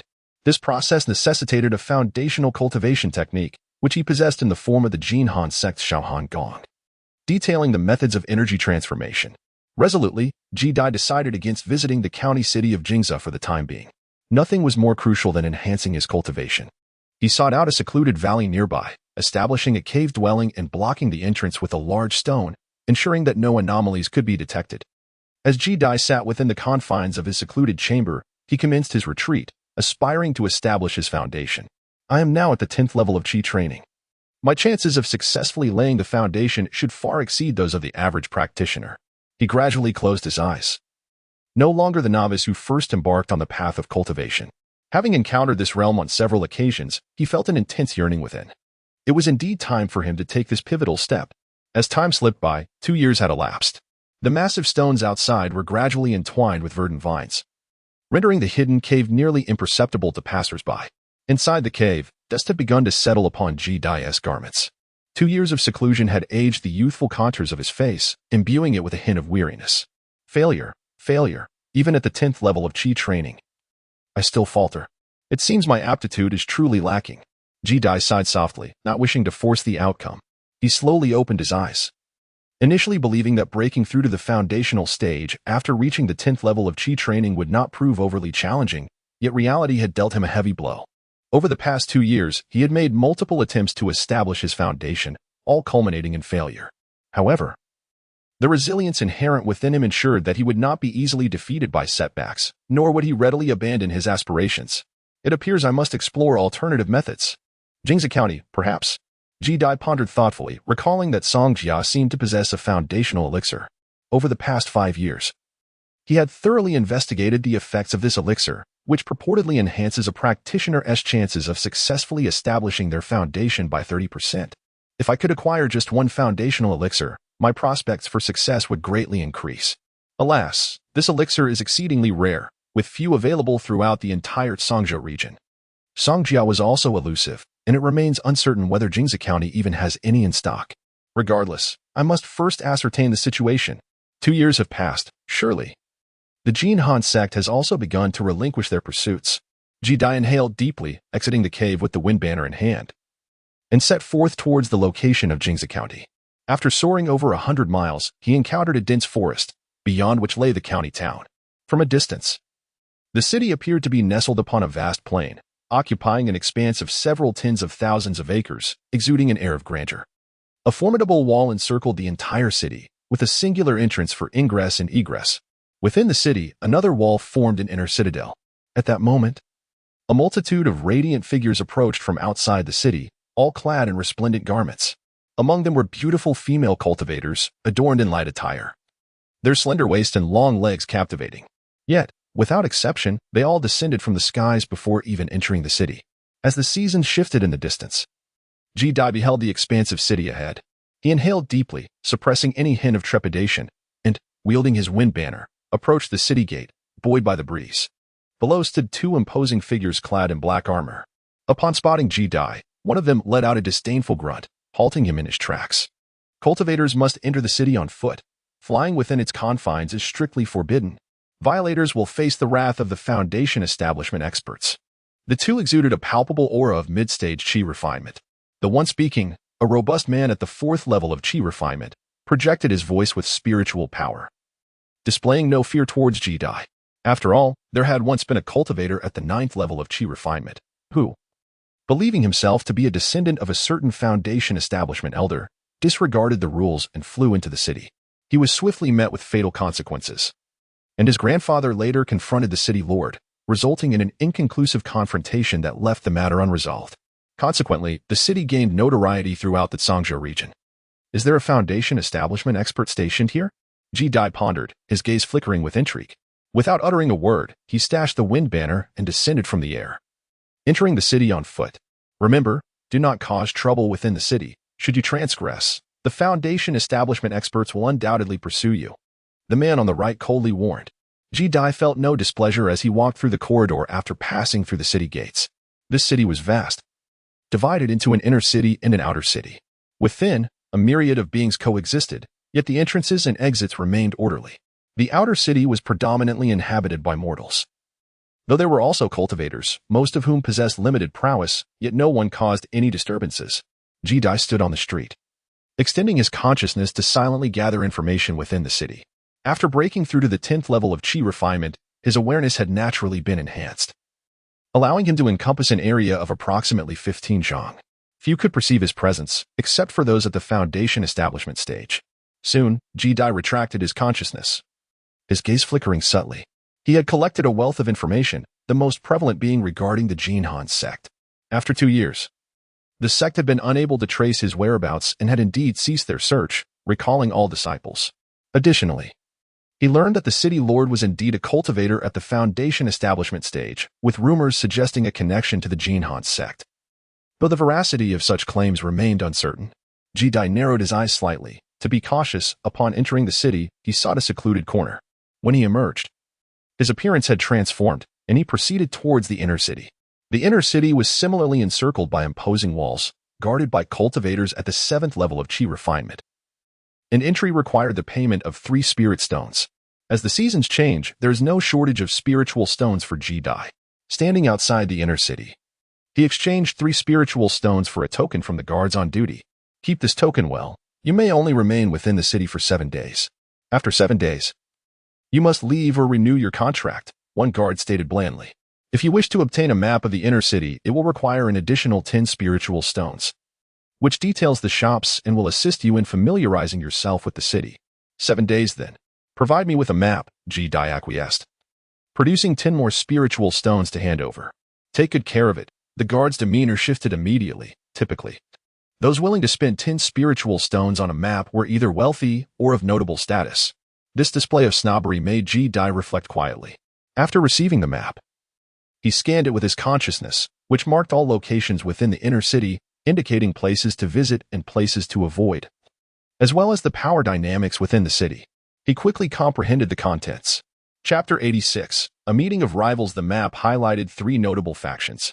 The first was Fengman Tower, and it opened to cultivators, with formations in every room that provided a more conducive environment for cultivation than the outside. The second was the Baibauge, a treasure pavilion that lived up to its name, offering all materials and magical artifacts that cultivators might need. With a substantial number of spiritual stones on hand, Ji-Dai considered visiting to procure some artifacts to enhance his strength. The last faction was the Yongdan Workshop, which, as its name implies, was a place for the sale and purchase of elixirs and spiritual herbs. Ji-Dai was particularly interested in this workshop for its rumored availability of foundation establishment pills. According to the map, the owner of the Yongdan Workshop was suspected to be a second-tier alchemist. A second-tier alchemist? Ji-Dai wondered if they had any foundation establishment pills for sale. The Yongdan Workshop, located in the western part of the inner city, spanned several acres. It was said to be merely a branch of a larger establishment. With the effect of the disguise pill lasting only half an hour, Ji-Dai did not intend to linger too long. He arrived at the location marked on the map, squinting at the pavilion ahead before stepping inside. The interior featured a spacious hall with a counter not far off. The hall was bustling with cultivators, including several in the late stages of Qi cultivation. As he entered, a maid approached him promptly. Welcome, esteemed guest, to the Yongdan Workshop. I am Shui Shuang, a staff member here. This maid, though only at the 4th layer of Qi cultivation, donned revealing attire that showcased her smooth thighs. While she was not exceptionally beautiful, she was certainly not unattractive. May I inquire if you seek to purchase elixirs or spiritual herbs? Her eyes sparkled as she regarded Ji-Dai. And although she could not discern his cultivation level, her keen perception as someone in her line of work allowed her to sense that this young man was extraordinary. She smiled and flirtatiously batted her eyelashes. Do you have any second-tier elixirs? Ji-Dai disregarded her flirtations. Having encountered numerous beautiful women, he remained unmoved. The maid was momentarily taken aback by his direct inquiry about second-tier elixirs and politely shook her head. The Yongdan Workshop does indeed possess second-tier elixirs, but they are exclusively available to foundation establishment cultivators. Exclusively for foundation establishment cultivators? Why is that? Ji-Dai furrowed his brow. This is a rule set by the owner. After all, second-tier elixirs are quite expensive, and aside from foundation establishment cultivators, most others cannot afford them. You may purchase other items, the maid replied with an apologetic expression. Alternatively, if you possess a token or identification from a foundation establishment cultivator, you could meet the owner and purchase second-tier elixirs. A token of a foundation establishment cultivator? Ji-Dai naturally did not have such an item, nor was he certain whether the owner would see through his disguise after taking the disguise pill. Ultimately, he decided against taking the risk and contemplated other options. Nevertheless, he did purchase a considerable quantity of spiritual herbs from the Yongdan Workshop, spending over 1,000 spiritual stones. To him, this amount was inconsequential. Spiritual stones had become merely a number. However, this extravagant expenditure elicited a flicker of delight in Shui Shuang, who trailed behind him. As Ji-Dai acquired an abundance of items, she would undoubtedly receive a substantial commission. Thus, as she bid farewell, she saw him off, wishing him a leisurely departure. Yet, She pondered whether the foundational elixir could be found at the nourishing elixir workshop, or if there were tokens of the foundational cultivators. With a wave, she strode away, lost in contemplation. After meandering through the city, she regrettably discovered no leads on the foundational elixir. Though she had procured numerous other items, magical artifacts, and materials for constructing teleportation arrays, Ji-Dai was not surprised by this. If items that enhanced the chances of foundation establishment were so common, then there would be far more foundational cultivators. At that moment, however, she furrowed her brow slightly. Sensing a consciousness lingering upon her, she discreetly surveyed her surroundings, but the sensation of being watched abruptly dissipated. As if the observer had realized they were detected, or perhaps it was merely an illusion. Could it be someone from the Jinhan sect? Ji-Dai's expression flickered. She instinctively distrusted the notion of mere illusion and immediately cast suspicion upon the Jinhan sect. Resolutely, she decided to depart. This city was no longer safe. She speculated that whoever had noticed her was likely of low cultivation, below the foundational level, otherwise they would have likely acted against her. Remaining cautious was prudent, especially since there was no foundational elixir to be found here. Just then, the effects of the disguise elixir wore off, and Ji-Dai returned to her true appearance. Upon exiting the inner city, one of the guards, observing her departing silhouette, felt a sense of familiarity.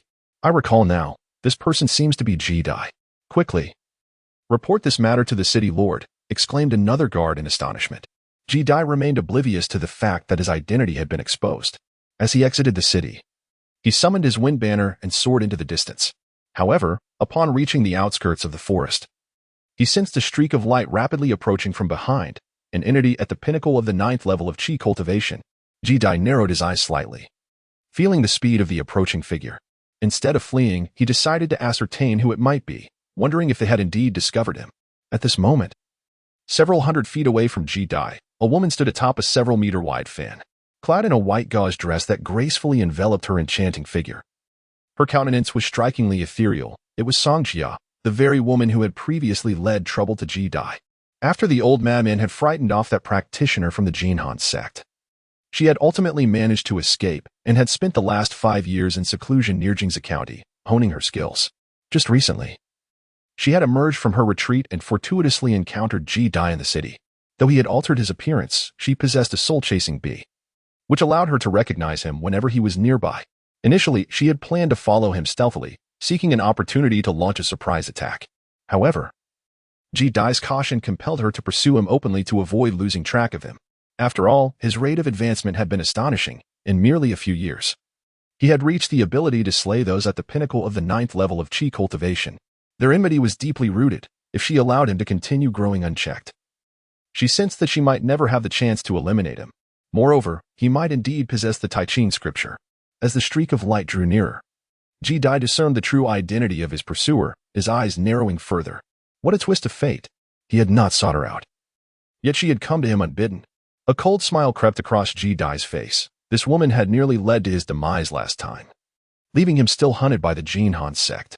Today, encountering her warranted a proper thank you for all the tribulations he had faced over the years. Furthermore, it seemed she also had a foundation establishment pill. I have been searching for you as well.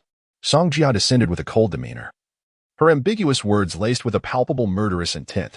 She had initially intended to use the Jinhan sect's hand against him, but she had not anticipated his resilience. He had even managed to kill a practitioner at the 9th level. And now, she had the perfect opportunity to seize his Tai Ching scripture and break through to the 10th level of Qi cultivation. As she landed not far away, her fan transformed into a streak of light that flew into her hand. With a forward flick, wind blades swept towards Ji-Dai. Desiring the Tai Ching scripture? How fortuitous. For I too covet your foundation establishment pill. Surrender the pill and obediently serve as my maid, and perhaps I shall impart it to you. Ji-Dai had never been one to back down in words, snorting as he formed a hand seal with his left hand.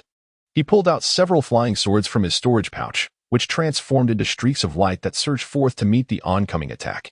These were all high-grade magical artifacts he had just purchased in the city, and even in the late stages of Qi cultivation, they would be difficult to destroy. You scoundrel. Today I shall slay you. Songjia's fury ignited. The two flying swords collided with the wind blades, resulting in a resounding explosion and the emergence of numerous fissures. This fan was indeed a treasure. Rather than feeling anger, Ji-Dai was delighted. Those two flying swords were merely worth a few hundred spirit stones, and he had 6 or 7 more in his storage pouch. He fixed his gaze on the fan in Song Jia's hand, realizing that it had almost shattered his magical artifact with a single strike. What level of treasure was this? Could it possibly be a spirit tool reserved for Foundation establishment cultivators, surpassing magical artifacts? Unbeknownst to him, his guess was correct. The fan in Song Jia's possession was indeed a spirit tool known as the Qianquan fan, bestowed upon her by Lu Tao upon breaking through to the 8th level of Qi cultivation. With it, few practitioners at the same level could stand against her, which was precisely why she dared to confront him. Indeed, she possesses some formidable capabilities. The murderous intent in Song Jia's eyes intensified. She had merely been testing Ji Dai with her previous attack. Although surprised by his ability to counter, she remained composed. I advise you to surrender the Tai Ching scripture, or you shall suffer greatly. As she activated the Qianquan fan, a flicker of light coursed through it, unleashing an even more powerful wind blade directed at him. Once I subdue you, this fan shall also belong to me. Ji Dai became increasingly convinced that it was indeed a spirit tool. His eyes gleamed as he focused on the Qianquan fan. As the wind blade advanced toward him, he formed another hand seal, eschewing the flying swords. In an instant, a 10-foot-long fire python roared forth to meet the attack. His spiritual power was now akin to an ocean, and the strength of his assault was formidable, while not rivaling that of a Foundation establishment cultivator. It was far beyond that of a practitioner at the 9th level. With a single strike, his attack shattered Song Jia's assault and continued to surge forward. How can he be so powerful? Song Jia's complexion shifted dramatically as she gazed at the approaching fire dragon, her reflexes sharp. Channeling all her spiritual power into the Qianquan fan, she unleashed a counterattack. However, as the explosion echoed in front of her, she was engulfed by the terrifying shockwave. Her delicate form sent hurtling backward, crashing against an ancient tree. Blood trickled from the corner of her mouth, leaving her in a state of utter disarray. Moreover, due to the explosion, her clothing was torn, leaving a section of her pale arm exposed. Level 10 Qi cultivation. At that moment, Song Jia had no time to ponder the details. She staggered to her feet, fixing her gaze on Ji Dai. The words escaped her lips with difficulty, for she had reached the peak of the 9th level of Qi cultivation and wielded a spirit tool. Yet, in their exchange, she had been utterly overwhelmed by Ji Dai. Unless he had truly attained the 10th level, she could conceive of no other explanation. Ji Dai, of course, offered no response. Seeing the situation, Song Jia gritted her teeth and prepared to activate the Qianquan fan once more. To her surprise, Ji Dai had already appeared before her, seizing the fan in one swift motion. This fan is now mine. Release it. Anger flared in Song Jia's eyes as half of her exquisite face contorted with rage. Yet, her strength was clearly inferior to Ji Dai's. After a fierce struggle, she gradually found herself unable to defend against his might. Before long, the Qianquan fan was forcibly taken from her grasp, and Ji Dai examined it with fascination. What a splendid item! I wonder what material this is crafted from. It appears to be a spirit tool of considerable value. With it, my combat prowess will surely ascend to new heights. Return my Qianquan fan. With her weapon seized, Song Jia gritted her silver teeth, a fierce glint flashing in her eyes as she raised her jade hand to strike him. Yet Ji Dai merely regarded her with mockery, dismissing her entirely. With a casual strike, he sent her flying once more, blood spattering from her lips as she collided against a thick ancient tree. It took her considerable time to cough and rise again, her delicate legs pressed tightly together, her once radiant face now pale, struggling even to maintain her stance. Seasons change without a trace of compassion. Ji Dai has already tucked away the universe fan, intending to study it later. He strides forward menacingly, demanding the foundation building pill, perhaps considering sparing her life. This woman, during her time at the Seven Xian sect, relished in tormenting him, even going so far as to attribute misfortune to him. And even now, she harbors intentions of killing him, revealing a heart as venomous as a serpent's, wholly unworthy of sympathy. Song Jia coughed weakly, her face betraying a resolute determination upon seeing Ji Dai approach. Swiftly, she retrieved a jade vial from her storage bag and poured out a black pill. In an instant, a refreshing aroma of herbs enveloped the surroundings, and Ji Dai felt a surge of power within him, an overwhelming urge to break through to the foundation building stage. The foundation building pill.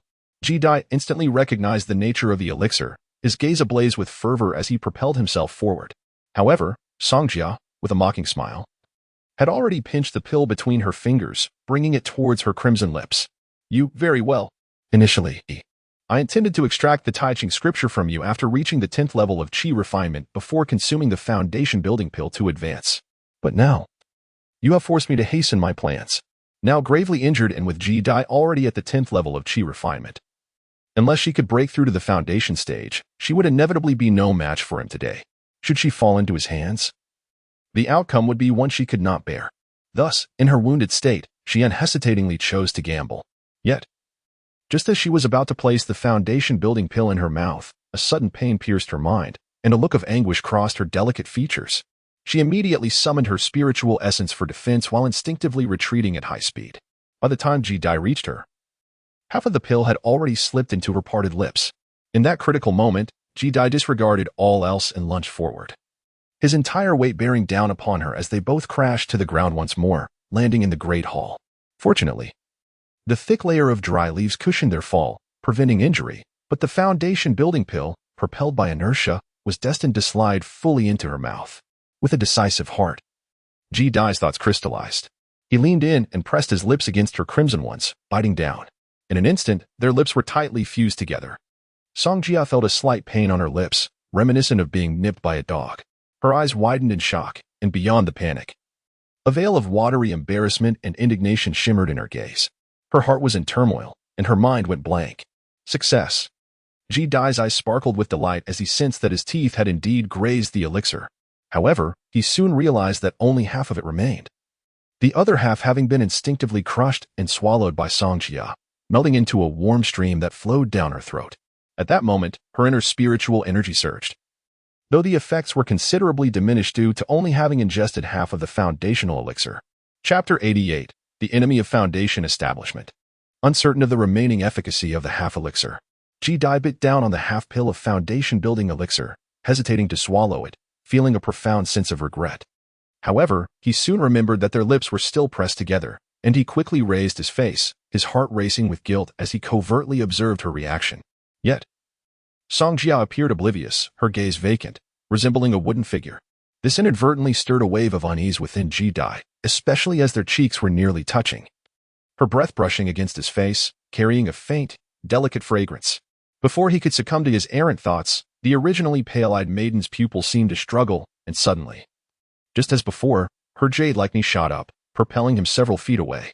In the next moment, a colossal hand formed from spiritual energy came crashing down upon the spot they had just occupied, sending a chill of sweat cascading down Ji-Dai's back. He had been utterly unaware of the impending attack. Had it not been for Songjia's intervention, he would have faced severe injury, if not death. Songjia, having perceived the assault, had attempted to roll aside swiftly, but her timing fell just short. With a thunderous crash, the ground bore the imprint of a massive hand. And she, her complexion ashen, was swept away by the fierce gust of wind, crashing heavily into the woods, exacerbating her injuries and causing her to cough violently from the choking dust. Ji-Dai gazed at her with a complicated expression, scarcely having time to ponder, when a low, resonant voice echoed in the air. Simultaneously, a hand formed from spiritual energy descended towards Ji-Dai, evidently the one who had just acted. TSK, TSK. The youth of today are indeed unabashedly bold. Ji-Dai's expression darkened as he heard the voice. With a swift motion, he struck his storage bag, and in an instant, four flying swords transformed into streaks of light, shooting forth with tremendous speed. With a resounding crash, the four swords collided with the enormous hand, resulting in a violent explosion that shattered them mid-air. His pupils constricted slightly. He had encountered a foundation-building practitioner. Meanwhile, Songjia had seized this opportunity, summoning a flying sword and gliding swiftly into the distance. The middle-aged man paid her no heed. His target was Ji-Dai. The fact that he could withstand my attack indicates that you have reached the 10th level of Qi cultivation. It seems the rumors of the Tai Ching Sutra being in your possession are true. This man, appearing to be in his 50s, had graying hair and donned a simple long robe. He stood there, his gaze intensely fixed upon Ji-Dai below. From Ji-Dai's earlier display of power, he was certain that Ji-Dai had indeed broken through to the legendary 10th level of Qi cultivation. The Tai Ching Sutra was definitely in his possession. You are either from the Jin Han sect or the Lord of Jingzai County. Perhaps you are both. Ji-Dai fixed his gaze on him, his expression slightly grim as he subtly inferred the man's identity. After all, having secluded himself for 2 years, it was only recently that he emerged to encounter a foundation-building practitioner. Clearly hailing from this vicinity, only Jingzai County could be the source. Astute. I am indeed the Lord of Jingzai County and one of the elders of the Jin Han sect, Qin Yin. However, those who are too clever do not live long. Surrender the Tai Ching Sutra and serve me, and I may spare your life. Qin Yin declared arrogantly, stepping forward with an imposing presence. With a flick of his hand, a colossal flaming skull appeared above Ji-Dai's head, lunging towards him. Faced with a foundation-building expert, Ji-Dai dared not be careless. With a somber expression, he rapidly retreated, but the skull was faster. As he found himself with nowhere to escape, Ji-Dai swiftly formed a seal, unleashing a fire python to intercept the flaming skull. The collision produced a deafening boom, and he too was pushed back several steps by the ensuing shockwave. Blood trickling from the corner of his mouth. In that moment, he gained a clear understanding of their strengths, despite reaching the 10th level of chi cultivation. He had yet to attain the foundation building stage, and a direct confrontation would not be in his favor. Without hesitation, Ji-Dai prepared to flee with the wind banner in hand before Qin Yin could strike again. However, in the next instant, he heard the sound of wind slicing through the air once more, as two additional flaming skulls closed in from either side, blocking his escape. With the distance narrowing, Ji-Dai's face darkened as he quickly formed another seal, sending forth a long ice spear alongside a fire python to confront the approaching threats. The ice spear spell, derived from his storage bag at the pinnacle of the 9th level of chi cultivation in the Jinhan sect, clashed with the two attacks in midair, causing blood to seep from Ji-Dai's lips once more. Qin Yin sneered, "Submit and hand over the Tai Ching Sutra, and you may yet keep your life. Dream on." Ji-Dai glared fiercely at the mocking Qin Yin, his consciousness extending outward, coalescing into a sharp sword aimed at Qin Yin's brow.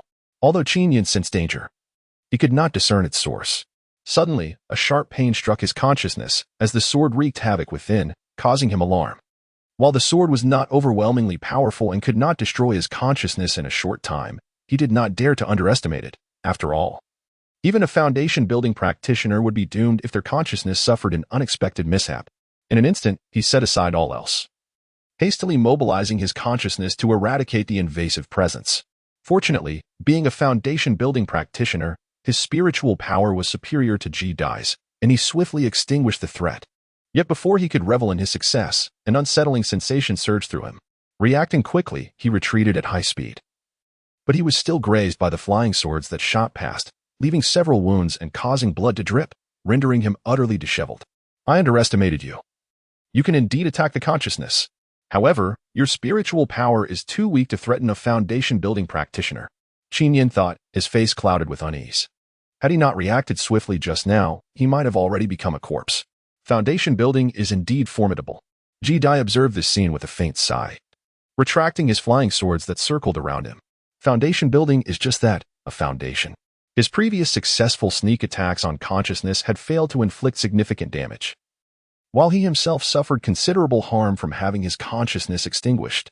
He felt exceptionally weakened, blood trickling from the corner of his mouth, not from physical injury, but from his soul, making recovery exceedingly difficult. "What other means do you have?" Qin Yin, having discerned Ji-Dai's capabilities, sensed that Ji-Dai's soul was severely injured. Yet, to ensure his safety, he retreated several dozen feet, creating distance to prevent another surprise attack. This distance should be the limit of a chi cultivator's consciousness. Unbeknownst to him, he had silently begun to regard this youth, who had yet to break through to foundation building, as a formidable adversary. Chapter 89, Complete Exposure in Battle. All superfluous words are unnecessary. As the chill emanated from Ji-Dai, 3 flying swords behind him transformed into streaks of light, shooting forth with great speed. His desperate resolve to fight to the death did not escape Qin Yin's notice. However, Qin Yin, with a mocking glint in his eyes, dismissed the notion entirely. As long as Ji-Dai's spiritual awareness failed to reach him, he remained merely a practitioner of Qi, ultimately inferior to a foundation establishment. The buzzing swords surged toward him, and just as he prepared to retaliate, a sudden pain pierced his sea of consciousness, causing his eyes to widen in fear. He had not anticipated the vast range of Ji-Dai's spiritual awareness, which approached that of a foundation establishment.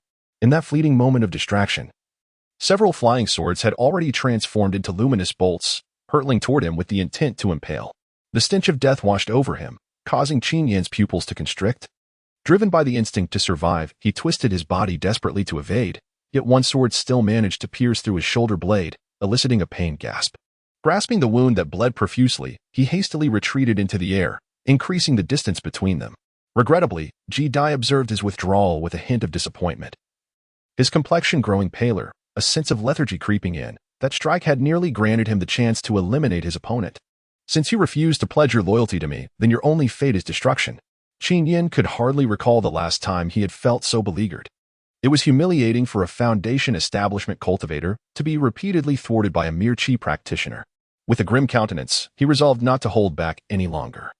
Forming a seal with one hand, he prepared to unleash a more terrifying assault, only to feel another sharp pain in his sea of consciousness. Once again, the same pattern unfolded. Taking advantage of his suffering, two streaks of light hurtled toward him from behind. Damn it! This is infuriating. He cursed, enraged. As he summoned all his spiritual awareness to obliterate Ji-Dai's consciousness, aiming to wound him and prevent any further ambushes. Yet Ji-Dai seemed to have grown wiser. Retreating swiftly after each strike, leaving Qin Yin no opportunity to retaliate. He found himself utterly powerless against Ji-Dai, akin to striking a fist against cotton. Once more, he was injured as he failed to evade a flying sword, this time suffering a more grievous wound, with fine trails of blood appearing on his neck, and a sword nearly penetrating his abdomen. In a critical moment, he managed to grasp the sword with his hand, preventing further disaster.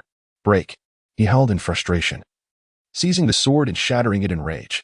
However, another sword soon came hurtling toward him, and Ji-Dai's consciousness stirred once more, transforming into a sharp blade aimed at his sea of consciousness. Qin Yin's sea of consciousness throbbed painfully again, compounded by his injuries, diminishing his reaction time. Just before the blade could pierce his body, he tightly gripped the sword with his palm. Blood quickly stained the blade, dripping incessantly.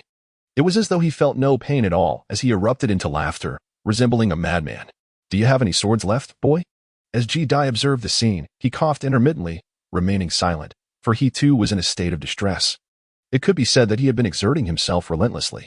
Just moments ago, his consciousness had been obliterated by his opponent, resulting in a backlash.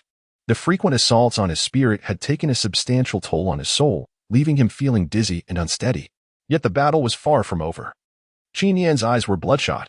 Disregarding the pain in his palm, he seized a long sword and, with a sudden force, bent it, shattering the high-grade magical weapon, an artifact that even an advanced chi condensation practitioner would find difficult to damage, into two halves. Consequently, all the flying swords that had been hovering around Ji-Dai were destroyed, albeit at a considerable cost. Clearly, you are nearing your limit. Qin Yin laughed heartily, executing a hand gesture that summoned a massive hand of spiritual energy, which lunged at the weakened Ji-Dai. However, with a resounding crash, this attack collided with a fire python, sending Ji-Dai reeling backward, coughing blood and appearing even more haggard. Yet just as Qin Yin, with a cold sneer, advanced towards him, Ji-Dai suddenly felt a sharp pain in his sea of consciousness. Lowering his head, he saw a long sword piercing through his heart from behind. Such an injury would render even a Foundation establishment practitioner powerless to recover. His eyes widened in shock as he collapsed to the ground with a thunderous thud. Remember in your next life to pay attention. I initially wielded 3 swords. Ji-Dai stood before the lifeless Qin Yin, panting heavily. During his first strike, he had intentionally left one flying sword hidden, allowing it to lie in wait behind him, leading his opponent to believe he was unarmed. Then, when his adversary let down his guard, he executed a surprise attack to deliver this lethal blow. Fortunately, it had succeeded. With no time to revel in his triumph, Ji-Dai staggered, grasping his storage bag and activating a wind banner to escape instantly, enduring his fatigue. Although he bore few physical injuries from the battle, the excessive strain on his soul had left him in a precarious state. This was not a place to linger, lest he encounter a repeat of his harrowing experience from 2 years prior. Meanwhile, in the heart of Tsangzhou, within a serene and enchanting location, in a shrine tended solely by disciples, oil lamps, reminiscent of ancient lanterns, had burned continuously atop the altar. Suddenly, the flame of the uppermost lamp flickered and extinguished. Witnessing this, a disciple cleaning the area let out a cry and dashed outside. Shortly thereafter, the current sect leader of the Jinhan sect summoned all the elders, gathering them in an atmosphere of grave seriousness, the discussions unknown to outsiders. In the blink of an eye, 6 months had passed, and the death of Qin Yin had stirred a considerable uproar in central Tsangzhou. It was known that he was a Foundation establishment practitioner, aside from a few golden core cultivators who could possibly slay him, as speculation about the identity of the assailant ran rampant. The Jinhan sect boldly announced that Ji-Dai has slain their 5th elder and they seek vengeance. Anyone who can provide his whereabouts shall be rewarded with a 2nd-tier elixir. Upon the release of this news, countless bewildered cultivators finally realized that the rumors of Qin Yin's connections to the Jinhan sect were indeed true. Simultaneously, Ji-Dai's name soared to prominence, now equated with that of a Foundation establishment practitioner. Those in the know recall that half a year prior, Qin Yin had left Jingzhi County in a fit of rage, seemingly to hunt down Ji Dai, only to ultimately fall victim to Ji Dai's counterattack. More importantly, witnesses had claimed that when Ji Dai had appeared in Jingzhou County 6 months ago, he had not yet broken through to Foundation establishment. A Qi condensation practitioner slaying a Foundation establishment cultivator. This revelation shocked many, while others, pondering further, recalled the earlier rumors regarding Ji Dai's possession of the Tai Ching scripture. Now, with the revelation of Ji Dai's ability to slay a Foundation establishment practitioner, countless speculations arose that he had indeed transcended the 10th level of Qi condensation. This further corroborated the notion of the Tai Ching scripture being in his possession. Thus, once more, Songzhou was sent into turmoil. Unbeknownst to Ji Dai, within a cave, the passage of 6 months had allowed his soul injuries to gradually heal. He slowly opened his eyes, releasing his consciousness, which, after this period of recuperation, had unexpectedly expanded, now enveloping a radius of 16 zhang, a delightful surprise. Soon, half a pill of a Foundation establishment elixir appeared in his hand, still bearing distinct bite marks. He pondered whether this half pill could enable him to break through to Foundation establishment. Chapter 90, Bounty. He mused whether this half pill could indeed facilitate his breakthrough to Foundation establishment. Currently, it was all he possessed, the other half having been consumed by Songjia.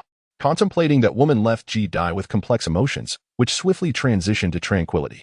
At that moment, she had pushed him away merely because he was pinning her down, rendering her unable to evade directly, a fact Ji Dai clearly understood. He continued to gaze at the half pill, which was the thickness of a thumb, reduced in potency, yet still exuding the fresh scent of herbs. He found himself embroiled in a dilemma, wavering between consuming it and abstaining. After all, this was only half a pill. It would undoubtedly be inferior to a full Foundation establishment elixir, possibly failing to grant him a breakthrough. Should he fail, it would not merely be a missed opportunity. For Qi condensation practitioners, a Foundation establishment elixir has a singular effect. One can only consume it once in a lifetime. This significantly intensified his internal struggle. If this half pill proved ineffective, and he could not break through to Foundation establishment, he would never again have the chance to utilize a Foundation establishment elixir. He wondered if it were possible to restore it to a complete pill. If he could mend this half pill, all his problems would be resolved. Yet such a notion seemed impractically fanciful. Ji Dai furrowed his brow in contemplation, ultimately placing the half pill back into the jade vial for safekeeping. In matters of great importance, he had always exercised utmost caution, momentarily setting aside the notion of consumption. He resolved to continue his search. Although it would be quite challenging to procure another Foundation establishment pill and even more improbable to restore the one he possessed. Hastily making a decision and squandering this opportunity would be a greater loss. Having arrived at this conclusion, Ji Dai no longer lingered in indecision. He retrieved his other gains from the encounter for a thorough assessment. During this battle, he had lost 8 flying swords, equivalent to several thousand spirit stones. However, aside from the half Foundation establishment pill, his spoils were considerable. Ji Dai sat within the cave, surrounded by an array of items, spirit stones, elixirs, medicinal herbs, and various sundries. These were all acquired from Qin Yan's storage bag, which he had since transferred into his own. As for the tokens symbolizing his identity in the storage bag itself, he had discarded them, retaining only their contents. Thus, even in the presence of soul-chasing insects, the isolation provided by the storage bag would ensure that, as long as he refrained from extracting anything, his whereabouts would remain undetectable. Returning to the matter at hand, Qin Yan possessed a meager collection of possessions, over 3,000 spirit stones, no magical artifacts, and several vials of first-tier elixirs. He also had a few medicinal herbs. And besides these, only his cultivation techniques and spells remained. Ji Dai could not help but feel disdain. As a Foundation-building cultivator, it was rather pitiful to find oneself in such a state. However, the fiery skull he had previously summoned displayed considerable power, certainly worthy of cultivation. After a cursory inspection of his gains, Ji Dai gathered everything, finally focusing on a fan that stood out as his most significant acquisition. According to his observations at the Wanwan Pavilion, the weapons utilized by cultivators varied in quality.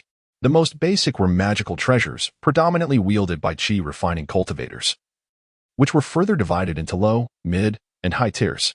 Above magical treasures existed spiritual weapons, elixirs, and infant treasures, which also had their own classifications. Beyond that, he was unaware of what lay. The fan before him appeared to be a spiritual weapon, a treasure that even Foundation-building cultivators found difficult to possess. Ji Dai's eyes sparkled with excitement. The fan bore a resemblance to a banana leaf fan, and as he focused, he discovered the spiritual imprint of Songjia upon it. After some effort, he managed to obliterate it with his own consciousness. Following this, he bit his tongue and dripped his blood onto the fan. Establishing a bond with it and claiming it as his own, he was curious to discern the true might of this treasure. Ji-Dai gazed at the object now connected to his will, licking his dry lips. He had witnessed the fan's power. Albeit when Songjiao was merely at the pinnacle of the 9th layer of qi refining, thus unable to unleash its full potential. In his hands, it would undoubtedly be even more formidable. Moments later, within the stillness of the mountain forest, a sudden cacophony erupted as a multitude of birds took flight.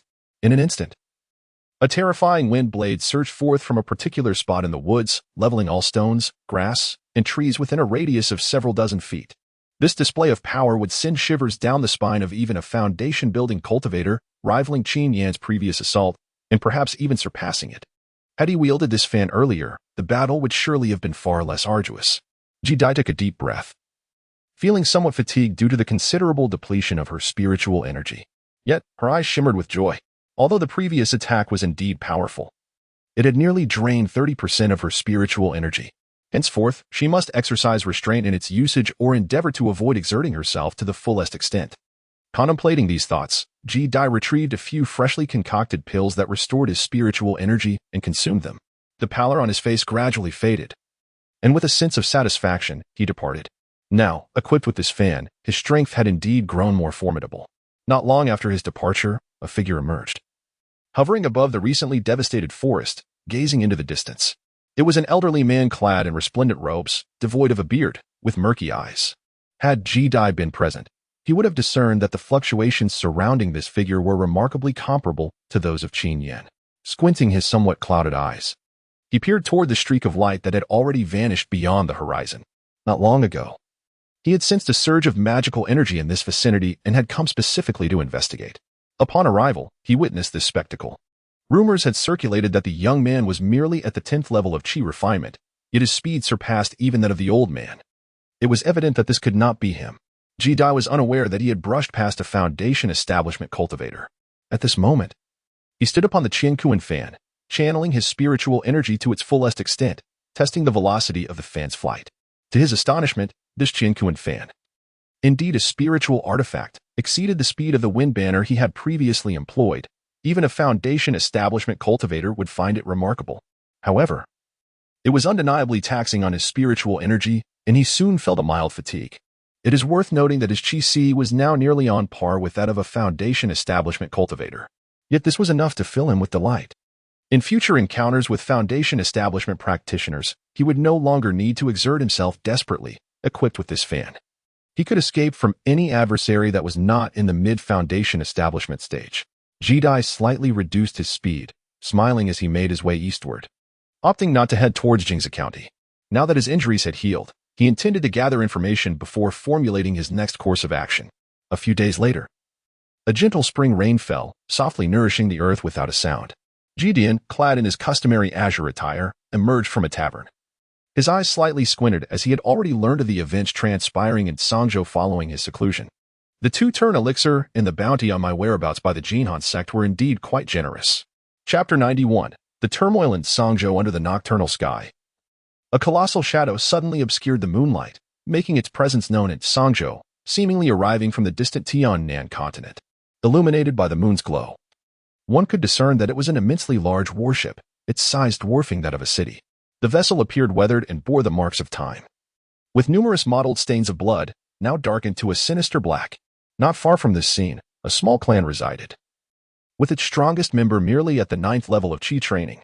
Soon, a disciple, disturbed from his night's rest, sensed the anomaly and gazed in astonishment at the enormous shadow moving eastward. Heavens! What is this? Such a grand ship. Songzhou's central region spans an immense expanse of several 100,000 miles, yet news travels swiftly. Once the matter of the Ta-Ching Jing was fully revealed, Ji-Dian became exceedingly sought after, akin to a prized delicacy. In the northern part of Songzhou, surrounding the Jinhan sect's territory, cultivators were incessantly on the lookout for him, some desiring the Ta-Ching Jing, others eager to report him for the bounty. However, at this juncture, Ji-Dian had already discreetly departed from the Jinhan sect's sphere of influence. 2 weeks later, outside a city located in the eastern part of central Songzhou. It was not a fortified city of cultivators, but rather a mundane settlement of ordinary folk. as Ji-Dai meticulously organized the information he had recently gathered. He noted that there were 3 formidable factions with foundational powers in this region, among which the most powerful was the Bawang sect, one of the 3 major forces of Tsangzhou. They had a golden core cultivator stationed there, although it seemed unlikely that the claws of the Jinhan sect could reach this place. The allure of the second-tier elixirs and the Tai Ching scripture kept his name in circulation. If memory served him correctly, further east lay an uninhabited forest, and beyond a perilous canyon was the Tiannan continent. Ji-Dai's expression flickered with uncertainty as he contemplated whether to leave Tsangzhou for Tiannan, where he surmised there might be a greater number of second-tier alchemists, making it easier to procure foundational elixirs. However, the immediate priority was to find a location to acquire more materials for disguise elixirs. Previously, in Jingzhou County, he had purchased a substantial amount of spiritual herbs and produced several disguise elixirs, but after a period of evasion, they had all been consumed. If he were to continue wandering about with his own visage, he would be easily recognized. As Ji-Dai pondered his next steps, a few streaks of light suddenly darted toward him. They appeared to be disciples from a certain faction. Frowning slightly, he swiftly descended and found refuge within the hollow of a tree, choosing to conceal his identity and avoid any potential trouble. Soon, the streaks of light approached, revealing 3 men and 1 woman. One of the men glanced down with a hint of suspicion as they soared overhead, faint whispers of conversation drifting down. It was said that the ghost ship had reappeared in Tsangzhou recently, moving at such a speed that even foundation-building cultivators could not catch up. I have also heard that the ship had manifested not long ago in the Valley of Death, where numerous cultivators nearby were directly captured by the phantoms aboard. It is rumored that the ship is laden with treasures, though the truth of this remains uncertain. After the specters of the ghost ship faded from view, Ji-Dai emerged once more, observing the direction in which they had departed, his brow slightly furrowed. He shook his head, dismissing the matter. However, just as he prepared to leave, the streaks of light returned. Realizing it was too late to retreat, he merely furrowed his brow and coldly regarded the 4 individuals hovering in midair. I told you someone was here, one of the men, at the 9th level of Qi training, laughed heartily, casting his gaze upon Ji-Dai. This fellow seems to be up to something secretive. Let us capture him and inquire further. Another cultivator expressed keen interest. They were disciples of the nearby Heishan sect, unrestrained by rules, and felt emboldened within their territory. With a flick of their fingers, several flying swords were unleashed in Ji-Dai's direction. Only the lone woman among the 4 refrained from attacking, her eyes fixed intently on Ji-Dai, seemingly trying to confirm something. Suddenly, she turned and fled, leaving the remaining 3 momentarily stunned. Before they could react, even before the flying swords reached Ji-Dai, they emitted muffled groans as their consciousness was shattered by 3 sharp blades. Their eyes widened in shock as their lifeless bodies plummeted to the ground. The woman, having distanced herself, turned pale upon witnessing this scene. She was aware of Ji-Dai's strength, yet she had not anticipated that he could eliminate 3 individuals in the blink of an eye, especially considering they were not without their own prowess at the 9th level of Qi training. At that moment, a piercing gaze settled upon her. Name, the voice, calm yet imbued with an icy undercurrent, sent a chill up her spine. She sensed that any movement on her part would lead to a fate similar to that of the 3. My name is Roland, she stammered. Ji-Dai stood beside her, contemplative. Do you know me? He inquired. I have heard of your esteemed reputation, my lord. Rest assured, I shall not divulge a single word. Roland trembled, aware of the precarious situation. I possess the Tai Ching scripture, and should you provide my location, I can offer you a 2nd-tier elixir. Do you truly believe my words? Ji-Dai scoffed. As long as you do not kill me, I am willing to serve you loyally, Roland said, her voice shaking, acutely aware of the implications of her knowledge of Ji-Dai's whereabouts. Though she was attractive and possessed a commendable figure, she held no allure for Ji-Dai. Which sect do you belong to? He asked after a moment of silence. Heishan sect, she replied. It seemed that the Heishan sect had a formidable foundation elder stationed here. Indeed, this area appeared to be near the Heishan sect's territory. As the seasons shifted, Ji-Dai gathered the information he had come across in recent days. Now that he had provoked the formidable Jinhan sect, he was not overly concerned about potential retaliation. After all, a multitude of lice do not cause itchiness. He held a storage bag, and without revealing his intentions regarding the woman named Roland, he trembled as he confiscated her storage bag and began his examination. Suddenly, his brow furrowed, and a token appeared in his hand, a token he recognized. Gazing at the 2 characters, Suluo, inscribed upon it, he murmured, where did this token come from? It was as if the sunlight had been obscured by dark clouds, and the surrounding atmosphere turned noticeably colder. Roland felt an inexplicable shiver. Some time ago, I stumbled upon it in the Valley of Death, she stammered. I heard that a ghost ship had manifested there, and many cultivators have gone missing, rumored to have been taken by that very ship. A sense of dread filled her voice, as an instinct within her warned that the owner of this token was undoubtedly connected to Ji-Dai. She dared not conceal any details. Ji-Dai's expression was inscrutable. His gaze, hidden beneath his brow, fixated on her, emanating an unsettling chill. In addition to this token, I also discovered a storage bag, in which this token was kept. Every word I speak is the truth, Roland insisted. Chapter 92. The Missing Su Luo. The Valley of Death, located to the east of central Sangzhou, is a perilous region filled with toxic miasma, yet it is also home to numerous spiritual herbs. Roland had ventured there half a month prior in search of a particular herb and unexpectedly found a storage bag that contained this token. Days later, in a small city governed by a 9th-level Qi refining cultivator, not far from the Valley of Death, Ji-Dai learned that the city, named Maple Forest City, was sparsely populated, housing merely several 100,000 souls, with cultivators constituting barely 1/10 of its populace. In his inquiries throughout the city, Ji-Dai indeed discovered rumors of a ghost ship that had briefly appeared in the Valley of Death, leading to the disappearance of numerous cultivators. What, exactly, was this ghost ship? Ji-Dai furrowed his brow slightly, having examined the contents of the storage bag that Roland had found. Including a furnace used by the girl for alchemical concoctions, he felt increasingly certain about the token's identity, accompanied by a growing sense of unease. All signs indicated that Su Luo must have encountered some unforeseen calamity. Otherwise, her storage bag would not have been lost, allowing Roland to find it. My lord, this ship is said to be one of the 3 great wonders of the southern continent. It appears every few decades, causing a stir. Roland timidly followed behind him. The last appearance was centuries ago, and those aboard are believed to have come from a distant era, accidentally traversing time and space.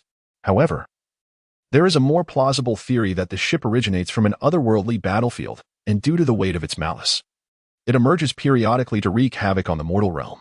Anyone who lays eyes upon it is said to be cursed and vanishes from existence. Ji-Dai cast a cold glance at her, and Roland fell silent, like a cicada in winter. At that very moment, outside the city, a streak of light raced towards them from afar, quickly appearing at the city's gates. Who dares to kill my esteemed disciple? Show yourself, or I shall lay waste to this city. The figure, an elder clad in black, transformed into a flash of light, emanating an imposing aura as he hovered menacingly above the city. This is bad, my lord. The sect master has arrived. Roland's complexion turned pale, and the other cultivators within the city were equally alarmed upon witnessing the foundational elder. Yet, Ji-Dai remained fixated on the figure in the air, furrowing his brow in silence, pondering how this individual had discovered his presence within the city. From his words, it seemed he was unaware of who had slain the 3 individuals earlier. Yet, how did he know Ji-Dai was within the city? Having refined a few disguising pills, Ji-Dai was confident he would not be exposed. As Ji-Dai cast a glance aside, Roland comprehended his intent and exclaimed in terror, my lord, it is certainly not me. Seasonal transitions subtly shift one's gaze.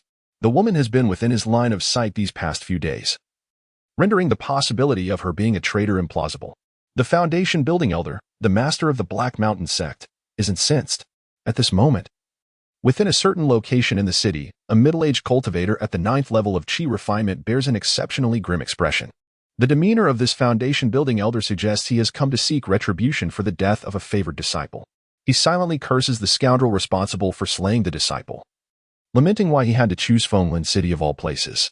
Roland, the elder, stands suspended in the air above the city, his gaze sharp as lightning. Upon searching, he quickly spots Roland on a nearby street. Indeed, you are within the city. Speak. Why did the 4 of you venture out together? Only for the other 3's life tokens to shatter? Who has slain my cherished disciple? With a swift movement, he vanishes from his original position, appearing menacingly above the 2 individuals. His emaciated hand descends towards them. He is, in fact, unaware of who has killed his beloved disciple. He merely rushed here upon hearing that Roland had entered the city. Roland, pale with fright, cast a desperate glance at Ji-Dian. Is it this young man? The elder promptly alters his target, now reaching for Ji-Dian, underestimating him due to his Qi refinement level. Yet, just as his hand is about to grasp Ji-Dian, the elder suddenly grunts, momentarily dazed. In that fleeting instant, a tremendous force strikes his chest, sending him flying and crashing into a nearby shop. The building collapses, and dust fills the air, startling the nearby cultivators, who stare in wide-eyed astonishment. Cough, cough. So it is you at the 10th level of Qi refinement. Jidian. The Jihan sect is hunting you down. I never expected you to escape here. A figure rises from the rubble, unexpectedly pleased rather than enraged. However, what greets him is a flurry of razor-sharp wind blades, causing his pupils to constrict in alarm. Spirit artifact. He fixates intently on the Qian Kuan fan in Jijuan's hand, poised to retreat, yet suddenly feels a sharp pain in his sea of consciousness, rendering him momentarily dazed. An attack on his consciousness. If the previous sensation was merely a figment, now he is utterly convinced, but his response time is fleeting.